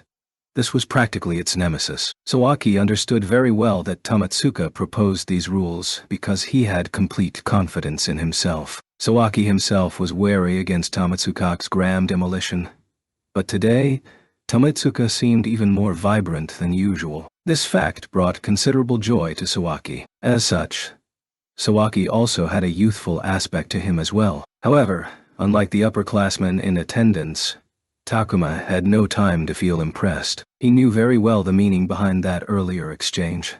Million Edge was useless against Tamatsuka. He only needed one attack to understand that. No, it's true that direct assaults are useless, but 2 days ago, I just learned that different applications of the same magic will achieve differing results. Tamatsuka's eyes were pinned on him as Takuma bolstered his own confidence. Currently, there were openings all over Takuma. If Tamatsuka intended to, he could end the match in an instant. However, that would be pointless, as Tamatsuka knew that he couldn't finish this match in such a simple manner. Finally, Takuma adopted a new pose. In response, Tamatsuka also raised the scion's activity level. Takuma's hand pretended to flip the pages as it surreptitiously stretched towards the CAD on his wrist. The magic he activated was Air Bullet. Takuma sent 7 air bullets shooting towards Tamatsuka at high speeds. Without waiting to see the result, Takuma activated the next magic. Takuma never even considered that air bullets alone could defeat Tamatsuka. This attack only served as a smokescreen. Takuma used personal acceleration magic to loop around to Tamatsuka's flank. Yet, Tamatsuka was already waiting for Takuma at his intended destination. Oof. He directly took the combination of a heavy punch and a left hook. Unable to keep his feet, Takuma fell to the floor. It was only out of sheer obstinacy that he still clung to the book that served as his medium. Takuma called upon his fighting spirit to dispel his blurred vision as he searched for Tamatsuka's figure. Tamatsuka didn't follow up on his attack as he looked downwards at Takuma. Normally, this nice guy's face seemed a tad childish, but it now wore a derisive expression as he looked upon him like one looks upon a mad dog, looking at him. In Takuma's eyes, that was the current situation. The sudden flare of heightened emotions surpassed his fear for the moment. One knee on the ground, Takuma used his left hand to flip through the book. The first attack on Tamatsuka contained twice as many paper squares as the previous assault. This time the squares weren't split into 4 groups, but gathered into one swarm. The greater the number of the herd in herd control, the lower the interference strength. By gathering the magic power from all 4 portions into one,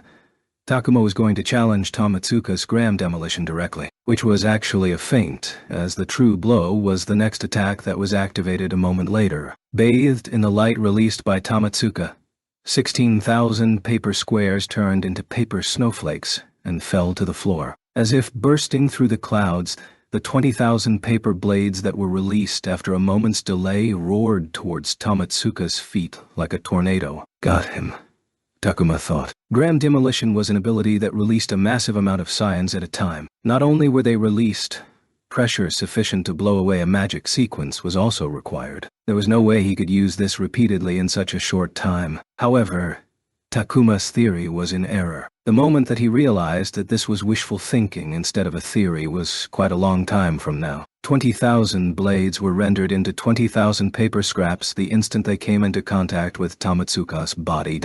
In regards to Takuma, who had just gotten back to his feet, Tamatsuka bestowed upon him the deciding blow of the match. That's enough. The victor is Tamatsuka. After Hattori announced the winner's name, Tamatsuka bowed slightly. Afterwards he fell to one knee next to Takuma lying prone on the floor. Shippu, are you awake? Takuma groaned in what seemed like considerable pain, signifying his conscious state. That was because Tamatsuka intentionally struck him in such a manner, and all went according to his plan. Thank you. After coughing a few times, Takuma finally answered the question. Then, go ahead and sit against the wall to rest a while. Got it. Overcome by the magnitude of his defeat, Takuma obeyed Tamatsuka's instructions without comprehending the reason behind them. Clutching the area around his abdomen where he had been struck, he tottered and staggered to the wall opposite from where the witnesses stood. Leaning against the wall, Takuma gradually slid to the floor. After verifying that Takuma had reached that side, Tamatsuka walked towards Tatsuya. What is it? After Tatsuya's question, the hitherto taciturn Tamatsuka finally opened his mouth. Shiba-kun, I wish for a match against you. Drawing back to survey this article that was so difficult to verbalize, Tatsuya tilted his head and thought, why? Surrounded by an array of shocked looks, Tamatsuka uneasily averted his eyes. Still, as if making the decision to cross the Rubicon, that might be an exaggeration, he wore the determined look of someone about to take a bungee jump as he endured Tatsuya's gaze. I want Shippu to witness your power. Tamatsuka watched Tatsuya with burning eyes. In his mind, he must have envisioned Tatsuya resonating with his manly display and nodding in affirmation. However, this only deepened Tatsuya's befuddlement. I'm not sure I understand what you are talking about. The moment he told him so, Tamatsuka became slightly harried in a rather fascinating manner. That, well, was kind of out of the blue. In other words, would it be possible for Shippu to see a match between people of outstanding caliber? The one who took over the explanations from the panicking Tamatsuka was Hattori. Still, Just these words alone were insufficient to dispel Tatsuya's mystification. In order to show him a match between people of sufficient caliber, wouldn't a match between Chairman Hattori and Sawaki-senpai be more appropriate? Shiba. This only becomes meaningful if he sees how powerful you are. Hattori's explanation remained incomplete to the end. Oni-sama, isn't this a wonderful idea? Nevertheless, the strongest supporting fire for their cause came to aid Tamatsuka and Hattori at this moment. I believe that providing a frame of reference for underclassmen is also one of the duties for student council members. For some reason, all the upperclassmen and her peers, excluding Tatsuya, who were present mentally translated student council members into Oni-sama. I also feel that it's about time to display Ono-isama's abilities. Miyuki's motive was both blatant and not entirely in accordance with Tamatsuka and Hattori. There was significant frustration and anxiety lurking behind her smile, to the point that Tatsuya felt that leaving it alone would be a bad idea. Since you put it that way, very well. Tatsuya changed his mind, or more like decided, and this should be exactly what Tamatsuka had desired. In spite of this clear turnout, for some reason, Tamatsuka's mood couldn't help but soar. This feeling was not restricted to him alone. Hattori had extended the appointment in this room precisely for this reason from the very beginning. All of the Year 3 students present knew about this plan. With the permission slip already obtained, they could begin at any time after clearing the practice floor. Please, leave it to me. Miyuki volunteered to clean up the paper scraps scattered all over the floor. After manipulating her CAD, there was hardly an instant's delay before air currents gradually began to move. The currents covered the entire floor in a complicated swirl and gathered all the trash into a pile in a few quick moments. Using the vacuum cleaner provided for the room, Miyuki disposed of the paper scraps. Seeing her naturally perform a complicated and pristine magic with surgical skill, the Year 3 students watched her with impressed looks. Makihiko and Tamatsuka let out amazed breaths, whereas Takuma once again suffered a blow. Excluding the process used to harden the paper scraps, the magic Miyuki just wielded far surpassed the technical difficulty for Takuma's million edge. Shiba-kun, do you think this is sufficient? It's fine. Tatsuya passed his coat to Miyuki before taking the field in his uniform. Would it be better if I removed my shoes? No, you're fine as you are. That sentence implied that Tatsuya would be fine even if struck by kicks from thick-soled shoes. Following that, Tatsuya and Tamatsuka faced one another at the center of the field. Hattori remained the referee. However, he skipped the explanation this time. Are you two ready? Then, begin. The instant Hattori gave the signal, both Tatsuya and Tamatsuka stepped off from the floor. Differing from the earlier exchange, Tamatsuka aggressively charged towards Tatsuya's position. Yet Tatsuya's retreat was even faster. One leap took him to the other end of the practice room as Tatsuya pointed his pistol-shaped CAD at Tamatsuka. ... The magic Tatsuya equipped was decomposition magic, mist dispersal. Heedless of Miyuki's shock, Tatsuya pulled the CAD's trigger, and nothing happened, as I thought. Completely opposite from the pale-faced Miyuki covering the corner of her mouth with one hand, Tatsuya wore an expression that signified that this was within his expectations as he jumped to the side in order to avoid Tamatsuka's punch that had been enhanced by personal acceleration magic. This was not him putting on a brave front, as he had already predicted that mist dispersal would be nullified. In Tatsuya's vision, Tamatsuka's projection was covered by a thick cloud, turning it into a fuzzy outline. That was how he beheld Tamatsuka's figure through the idea. The dense cloud surrounding Tamatsuka's body was the scion armor that covered his personal information. Gram demolition was a counter-magic that relied on scion pressure to strip the magic sequence from the target. However, Tamatsuka wasn't using the scions like a cannonball to blow away the magic sequence. The thick layer of scion armor surrounding his body denied any invasion from magic sequences. If Gram demolition was artillery, then Tamatsuka's contact-type Gram demolition was a wall of steel. Furthermore, that wall was not built from information, and was only a massive amount of scions haphazardly wrapped around him. Even for Tatsuya, breaking through this line of defense to directly affect Tamatsuka with magic was no easy task. In that regard, using the phenomena brought on by magic to attack could not be stopped by scion armor. Yet, so long as Tatsuya still held onto the handicap of not utilizing attacks through the idea, then he was a deficient magician who could not use magic that directly influenced physical phenomena. After his charge had been evaded for the 5th time, agitation began building in Tamatsuka's heart. He who was known as Range Zero had no long-range magic abilities. On the other hand, he was confident that he was twice as capable as the average person when it came to close-quarters magic. Nevertheless, his attacks had been easily dodged. He was not being avoided through magic, but by a combination of magical and physical techniques. Although I had my own suspicions, to think that he's capable to this degree.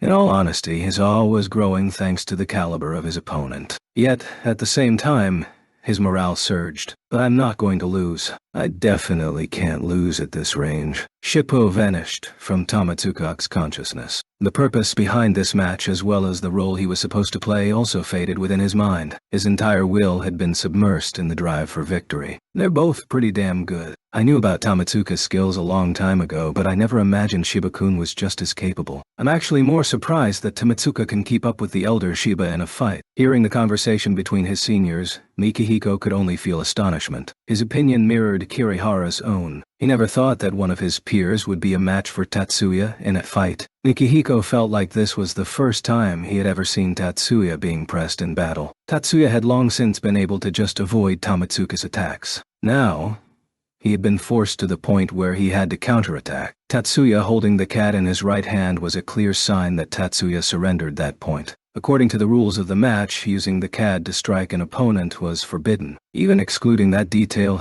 Tamatsuka's furious attack was pressing home on Tatsuya. Suddenly feeling a little concerned, Mikiya corrected his gaze to one side. There, Miyuki wore a completely invested expression as she concentrated all of her attention on her brother. Sitting against the wall, Takuma was blown away by the battle unfolding before his eyes. From a cursory examination, this was nothing more than a plain brawl. No, thanks to the occasional kick, this appeared to be a mixed martial arts match. However, high-level magic was behind every single blow. It was only because he had the talent to recognize this that the mental shock was amplified. Tamatsuka closed the distance at a speed that the naked eye was unable to follow. Although he was using personal acceleration magic to raise the physical body's speed, this was nothing so coarse as fast as possible. Within the realm of conscious control, he held his speed at the upper limit of where his consciousness was able to follow. Regardless, here Tamatsuka's pace grew ragged. The instant he stepped off to move forward, there was the misconception that the ground he stepped off from seemed to vibrate. Of course, this vibration was created by Tatsuya's magic. In spite of this, even if vibration waves appeared where Tamatsuka was standing, they were often nullified by what appeared to be occasional activation of gram demolition. Takuma had personally encountered this firsthand. Nonetheless, the aftershocks that accompanied these vibrations were pure physical phenomena and could not be dispelled by gram demolition. If this was on muddy terrain or concrete, the aftershocks would probably not be strong enough to be detected. However, the floor in this practice room was designed with the appropriate hardness and flexibility to cushion falling without disrupting movement. Taking this into account, Tatsuya used magic to interfere from this angle. His body had already taken everything into consideration until this disruption presented itself, so Tamatsuka paused briefly to maximize the fluidity of his body's motions. Using this brief opening, Tatsuya aimed the cat at Tamatsuka and pulled the trigger. At the same time, oscillation-type magic rushed towards Tamatsuka at such speed that Takuma didn't even have time to comprehend the deployment of the activation sequence. Based on the wavering scions, this magic contained both oscillation-type and non-systematic magic. This magic did not possess the power to strike down Tamatsuka. Takuma hypothesized that this magic probably placed more emphasis on speed than strength. Takuma supposed that he was unable to recognize the activation sequence because it had been tuned this way, or this was the CAD's effect. That being said, not possessing the strength to strike down Tamatsuka was not the same as having no effect. After being struck by the scion wave, the scion field around Tamatsuka's body also shook slightly, turning into noise and smoke. The scion wave briefly dulled Tamatsuka's senses. The next blow was the real attack. Using his left palm, Tatsuya threw a palm strike at Tamatsuka. Takuma detected that some sort of magic was being held in his left hand. Once again, Tatsuya displayed a different attack. This time, Tamatsuka adopted a defensive stance. Using the right arm wrapped in contact-type Graham demolition, he blocked Tatsuya's left palm holding oscillation-type magic. In the face of a myriad different attacks, Tamatsuka only used one shield to continuously defend himself. At this point, Tamatsuka's left hand jabbed towards Tatsuya's abdomen. Dodging was made difficult because his earlier attack had been blocked, and Tatsuya barely managed to slide across the blocking right arm. Tamatsuka activated Acceleration Magic. Explosion. In the middle of casting this magic, Tatsuya used Graham Demolition to destroy the magic that was being activated. In order to avoid the follow-up attack, Tatsuya jumped far to the side. Takuma momentarily forgot to breathe as he watched this. He was unable to believe the sight unfolding in front of him and was terrified that his feelings as a magician were faltering. Tamatsuka's acceleration magic had been nullified during the cast. Using the interrupted phenomenon as a stepping point, Tatsuya activated his own acceleration magic. Is that sort of thing even possible? Takuma wanted to shout out loud. If his internal shock was any lighter, he undoubtedly would have called out. It was true that for the same type of phenomenon alteration, the latter magic could be cast without suffering interference from the phenomenon alteration strength of the former. Since explosion was an acceleration vector that expanded outward from the point of activation in a semispherical manner, accelerating to the side did not violate this principle. However, that was merely not violating the principle. Takuma had never even considered the possibility of using another person's magic to create new phenomenon alteration by moving in accordance to the physical rule of least resistance. What was being displayed before his eyes was indeed the same magic he himself was using. They were techniques that belonged to the same category. Yet, his own magic was far beneath the level of the magic before him. Takuma had been completely defeated by the otherworldly duel erupting before his eyes. My attacks aren't landing. Tamatsuka was gradually growing more agitated. The battle had not gone on for very long. Barely 10 minutes had elapsed since the beginning of the match. Yet unlike his physical sensations, Tamatsuka's mental fatigue felt like he had been in combat for dozens of hours. The current situation favored him. Without a doubt, his side held the advantage. Tamatsuka had complete confidence in that assessment. Although he had yet to land the decisive blow, Tamatsuka could feel that his attacks were beginning to tell even though they fell upon his opponent's defenses. Tamatsuka sensed that from contact. However, Tatsuya was not the only one sustaining damage. Tamatsuka himself could detect the accumulated wear and tear building on him. While he had successfully blocked his opponent's attacks, the damage he incurred came from misconceptions, and not his physical body. Yet, it was precisely these misconceptions that were steadily causing his shield to crumble. Each of the varied attacks sent his way were uniform in the sense that they all contained non-systematic oscillation-type magic. The oscillation would rebound off the shield and dissipate, but in that instant, the vibration would carry over to the shield itself. That vibration would shake the scions, causing the scion field to expand as if heated, alerting Tamatsuka that the density dropped during those moments. Tamatsuka himself was unable to fire scions at distant targets and could only maintain a field tightly surrounding his own body. This deficiency was precisely the reason why he was unable to use long-distance magic. The magic scholar summoned by his parents explained that this phenomenon showed that his core heavily attracted scions, hereby restricting scions that normally flowed out of the body from doing so. On some level, the contact-type Graham demolition that Miyuki and Soaki spoke of was the byproduct of his cursed physical disposition. Tamatsuka had long since come to terms with his condition. After expending considerable effort to become somewhat able to use long-range magic, he had turned this unique condition of his into a close combat weapon that could not be found on any other magician. When facing purely physical attacks coming at him like the shockwave emitted by Sawaki's accelerated fists, the fact that the president of the Magic Martial Arts Club bestowed upon it the embarrassing title of Mach Fist remained a secret only known to club members. This only offered a slightly higher level of defense. But in regards to coming into direct contact with magic, Tamatsuka had absolute confidence in himself. In spite of this, the scion field that should only be able to contract was gradually expanding under Tatsuya's attacks. This detail struck Tamatsuka in a manner that was beyond expression. This was not simple fear or cowardice, but the shock that came upon someone who peeked into Pandora's box. The scion field that could not spread out was expanding. Wasn't this that long-cherished but impossible dream? Tomitsuka hurriedly stilled his leaping heart. The one standing against him was not an opponent he could defeat while worrying about frivolous matters. In order to settle this, he decided to use his trump card.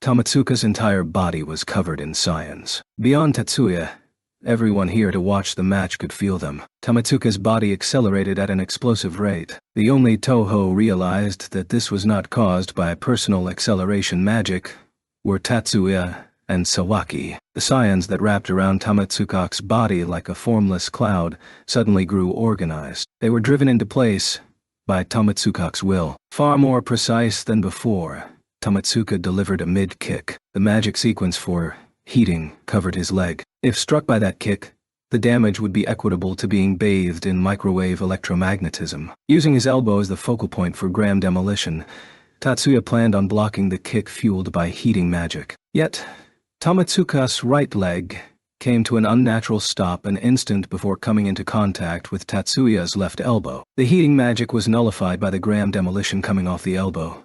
But for Tomitsuka, this was the expected outcome. From his current position with the right leg extended, Tomitsuka used a right hook. No, that wasn't a right hook. He wasn't leading with the fist, but the fingers instead, making this a palm strike. Still, his current bent posture was usually unable to deliver a strike with any force behind it. Despite this, Tomitsuka's palm strike was both swift and vicious. Bending at the waist to block the kick, Tatsuya was in a position where he was unable to avoid this attack. Ah! A lifeless sound rang out. Ani-sama... ... Along with a mournful shriek, Tatsuya's body rolled along the floorboards, lowering his right leg and retracting the right hand while standing there only on his left leg. Tomitsuka blinked in shock as he stood there like a doll. Tomitsuka is surprisingly devious. That rascal was aiming for the older Shiba's eardrum. Kirihara saw that Tomitsuka's palm strike actually curved the palm to concentrate the air pressure on the point of contact. Oh, and he managed to jump away himself. Can't believe he managed to neutralize Tomitsuka's self-marionette. Even under those conditions. Shiba-kun, nicely done. By the time the 2 Year 3 students finished dissecting the exchange, Tatsuya had already recovered his footing. Sawaki correctly caught Tatsuya rolling away to widen the distance. Tomitsuka's astounded expression came from the lack of any physical resistance that he believed was inevitable. If Tatsuya had stiffened his neck to prevent the head from shaking, then any stiffening in his leg and waist should have resulted in physical pushback on his hand. If he relaxed to jump back in accordance with the force of the blow, then naturally the contact would feel soft. In other words, Tatsuya relaxed at the same time that he applied force. Tomitsuka hurtled any shock fontaining from his heart into the back of his mind as he activated self-marionette again. This was a type of magic that only used move-type magic to move his physical body. This magic sequence attempted to suppress the flesh's magical resistance as much as possible, while prudently taking heed not to surpass the extents of the joint's movement. This was not a magic that could be used haphazardly. In terms of design,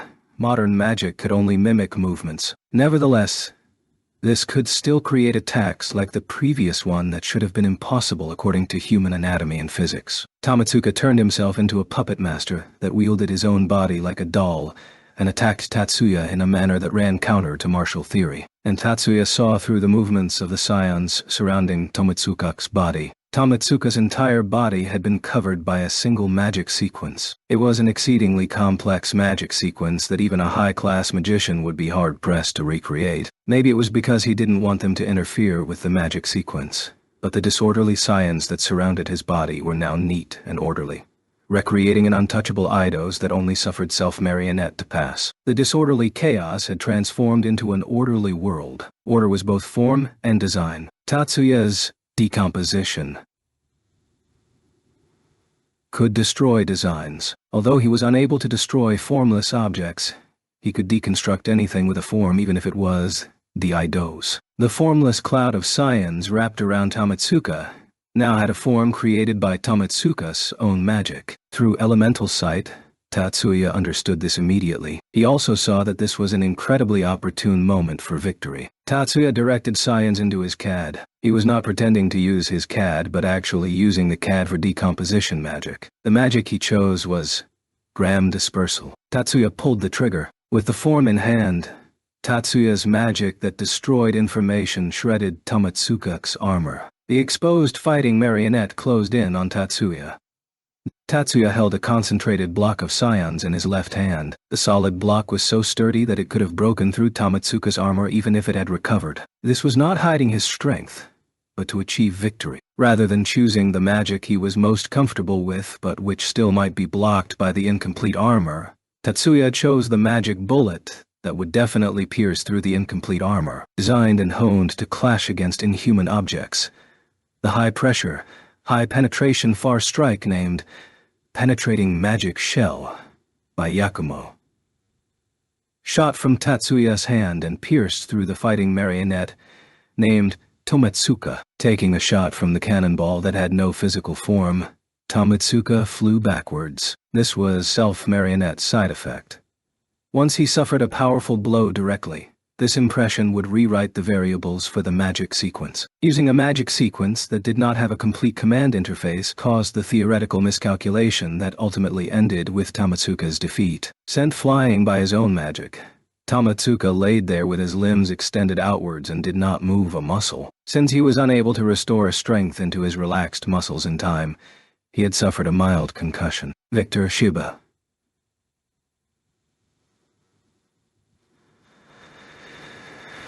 After verifying Tomitsuka's condition, Hattori announced Tatsuya's victory.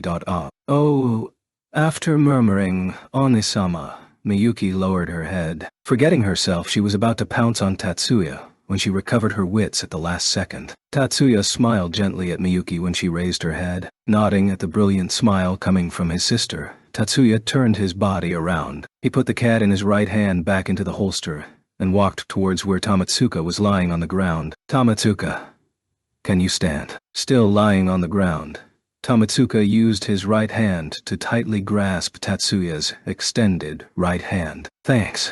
Getting a lift from Tatsuya, Tomitsuka finally got back to his feet. He appeared to be a little shaky, but his concussion didn't appear to be too serious. Tomitsuka's footsteps quickly returned to normal. As I thought.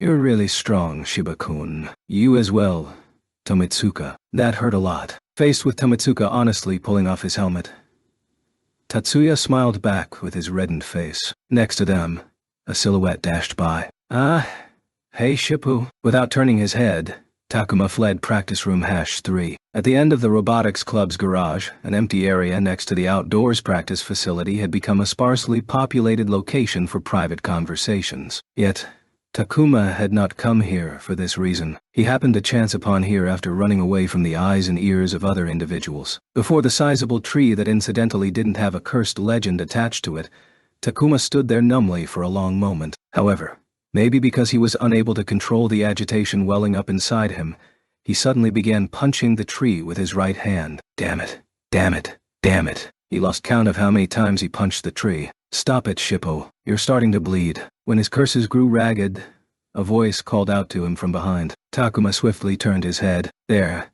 he found Kasumi staring at him in astonishment. Egusa, you. Seeing Takuma glaring at her furiously, Kasumi raised both hands and shook them softly. Ah, don't misunderstand. I wasn't following you. I just happened to be here by coincidence. After saying this, Kasumi walked towards the frowning Shippo. She pulled out a handkerchief and folded it into a bandage before grabbing Takuma's hand while he was glaring at her the entire time. What are you doing? Ah. The skin peeled off. Kasumi wrinkled her eyebrows at the blood and wrapped the handkerchief around the hand of the faltering Shippo. Sorry. I haven't been given permission to use healing magic. Remember, you're better off going to the infirmary later. Takuma was unable to answer Kasumi's words. He could only stare at the handkerchief stained with his blood. Oh, and you don't need to return the handkerchief. Standing in front of the completely motionless Takuma, Kasumi sighed deeply. You must have been soundly beaten. As expected, the upperclassman's bar is really high. Why? Takuma's eyes remained on the ground. Why what? Finally seeing a reaction, Kasumi played along with another sentence. Why are those guys so strong?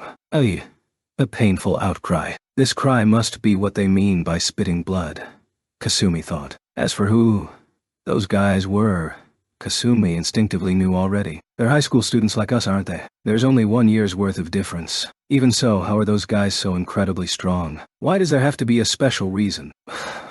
What did you say? Kasumi finally felt like they were having a conversation. But she was foolish enough to say that aloud. They must be strong. Because they are. True enough.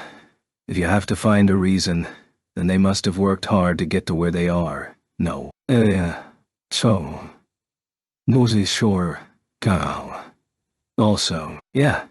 You must have worked hard too. I did as well. Yet, surely those guys are stronger because they put more effort into it. Right. I'm not denying your talent here, okay? I too believe that a large proportion of my own power comes from my talent. But a level of might that is enough to stagger even me. Surely that came from a different place than talent, don't you agree? Takuma raised his head and looked Kasumi in the eye. From Takuma's eyes, a tear of regret trickled down. Well, I'm not exactly interested in something like might. Since you want to get stronger, then that is your problem. Remember, Shippo strength is something that belongs to Shippo. Just as she said, Kasumi easily turned around and vanished from Takuma's sight. Once again, Takuma vented his rage on the tree, this time using his palm instead of his fist. After splitting off from the club activities group members with Hattori at their head, Tatsuya returned to the student council room and sat at his own desk before opening the communicator. Typing away at the keyboard at a speed that could not be captured by the naked eye, the recipient of the message he typed was also someone currently in the student council room.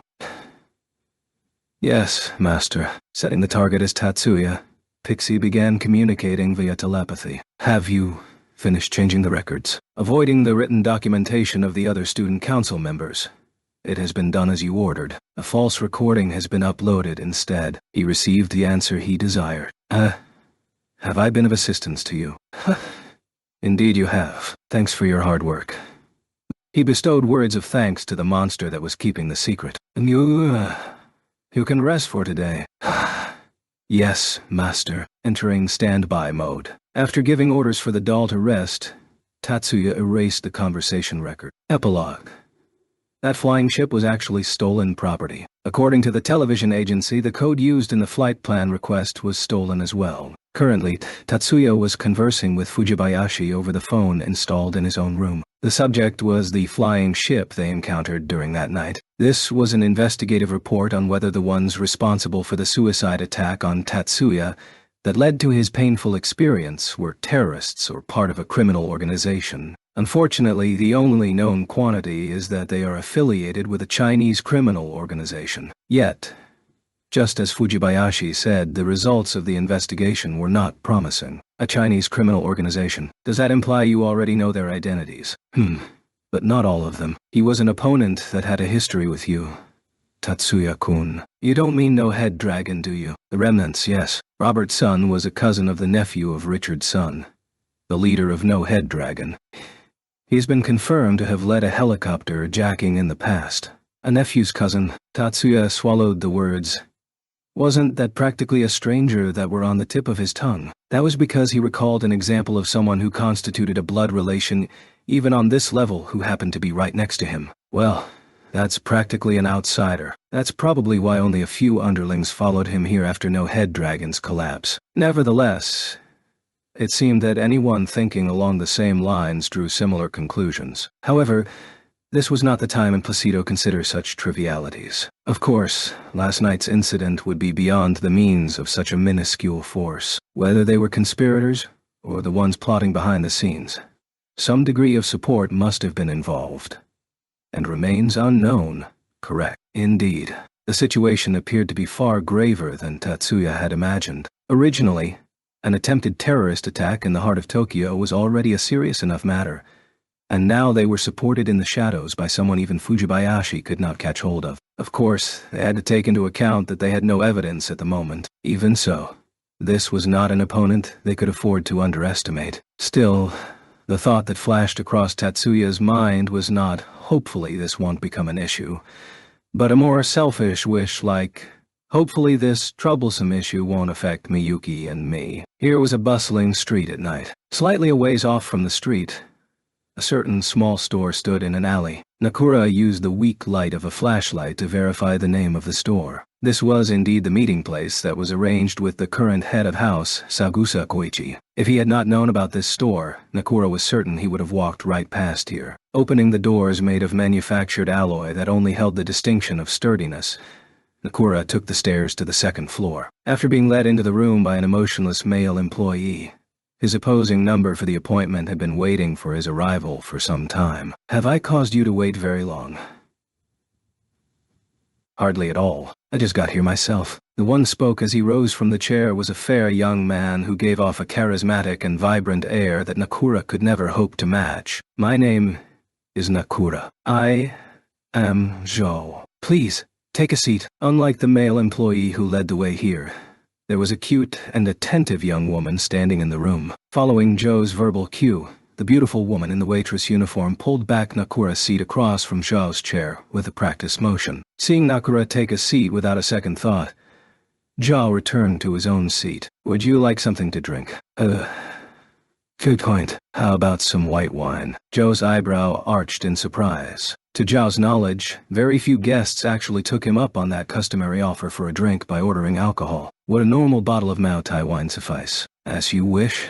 The wine Zhou ordered was swiftly obtained. After the small glass cups were filled with wine, Nakura and Zhou watched each other's breathing and downed their drinks at the same time. Setting the empty glass in the center of the table, Nakura carefully scrutinized Zhou's gaze. "Nakura-sama. ...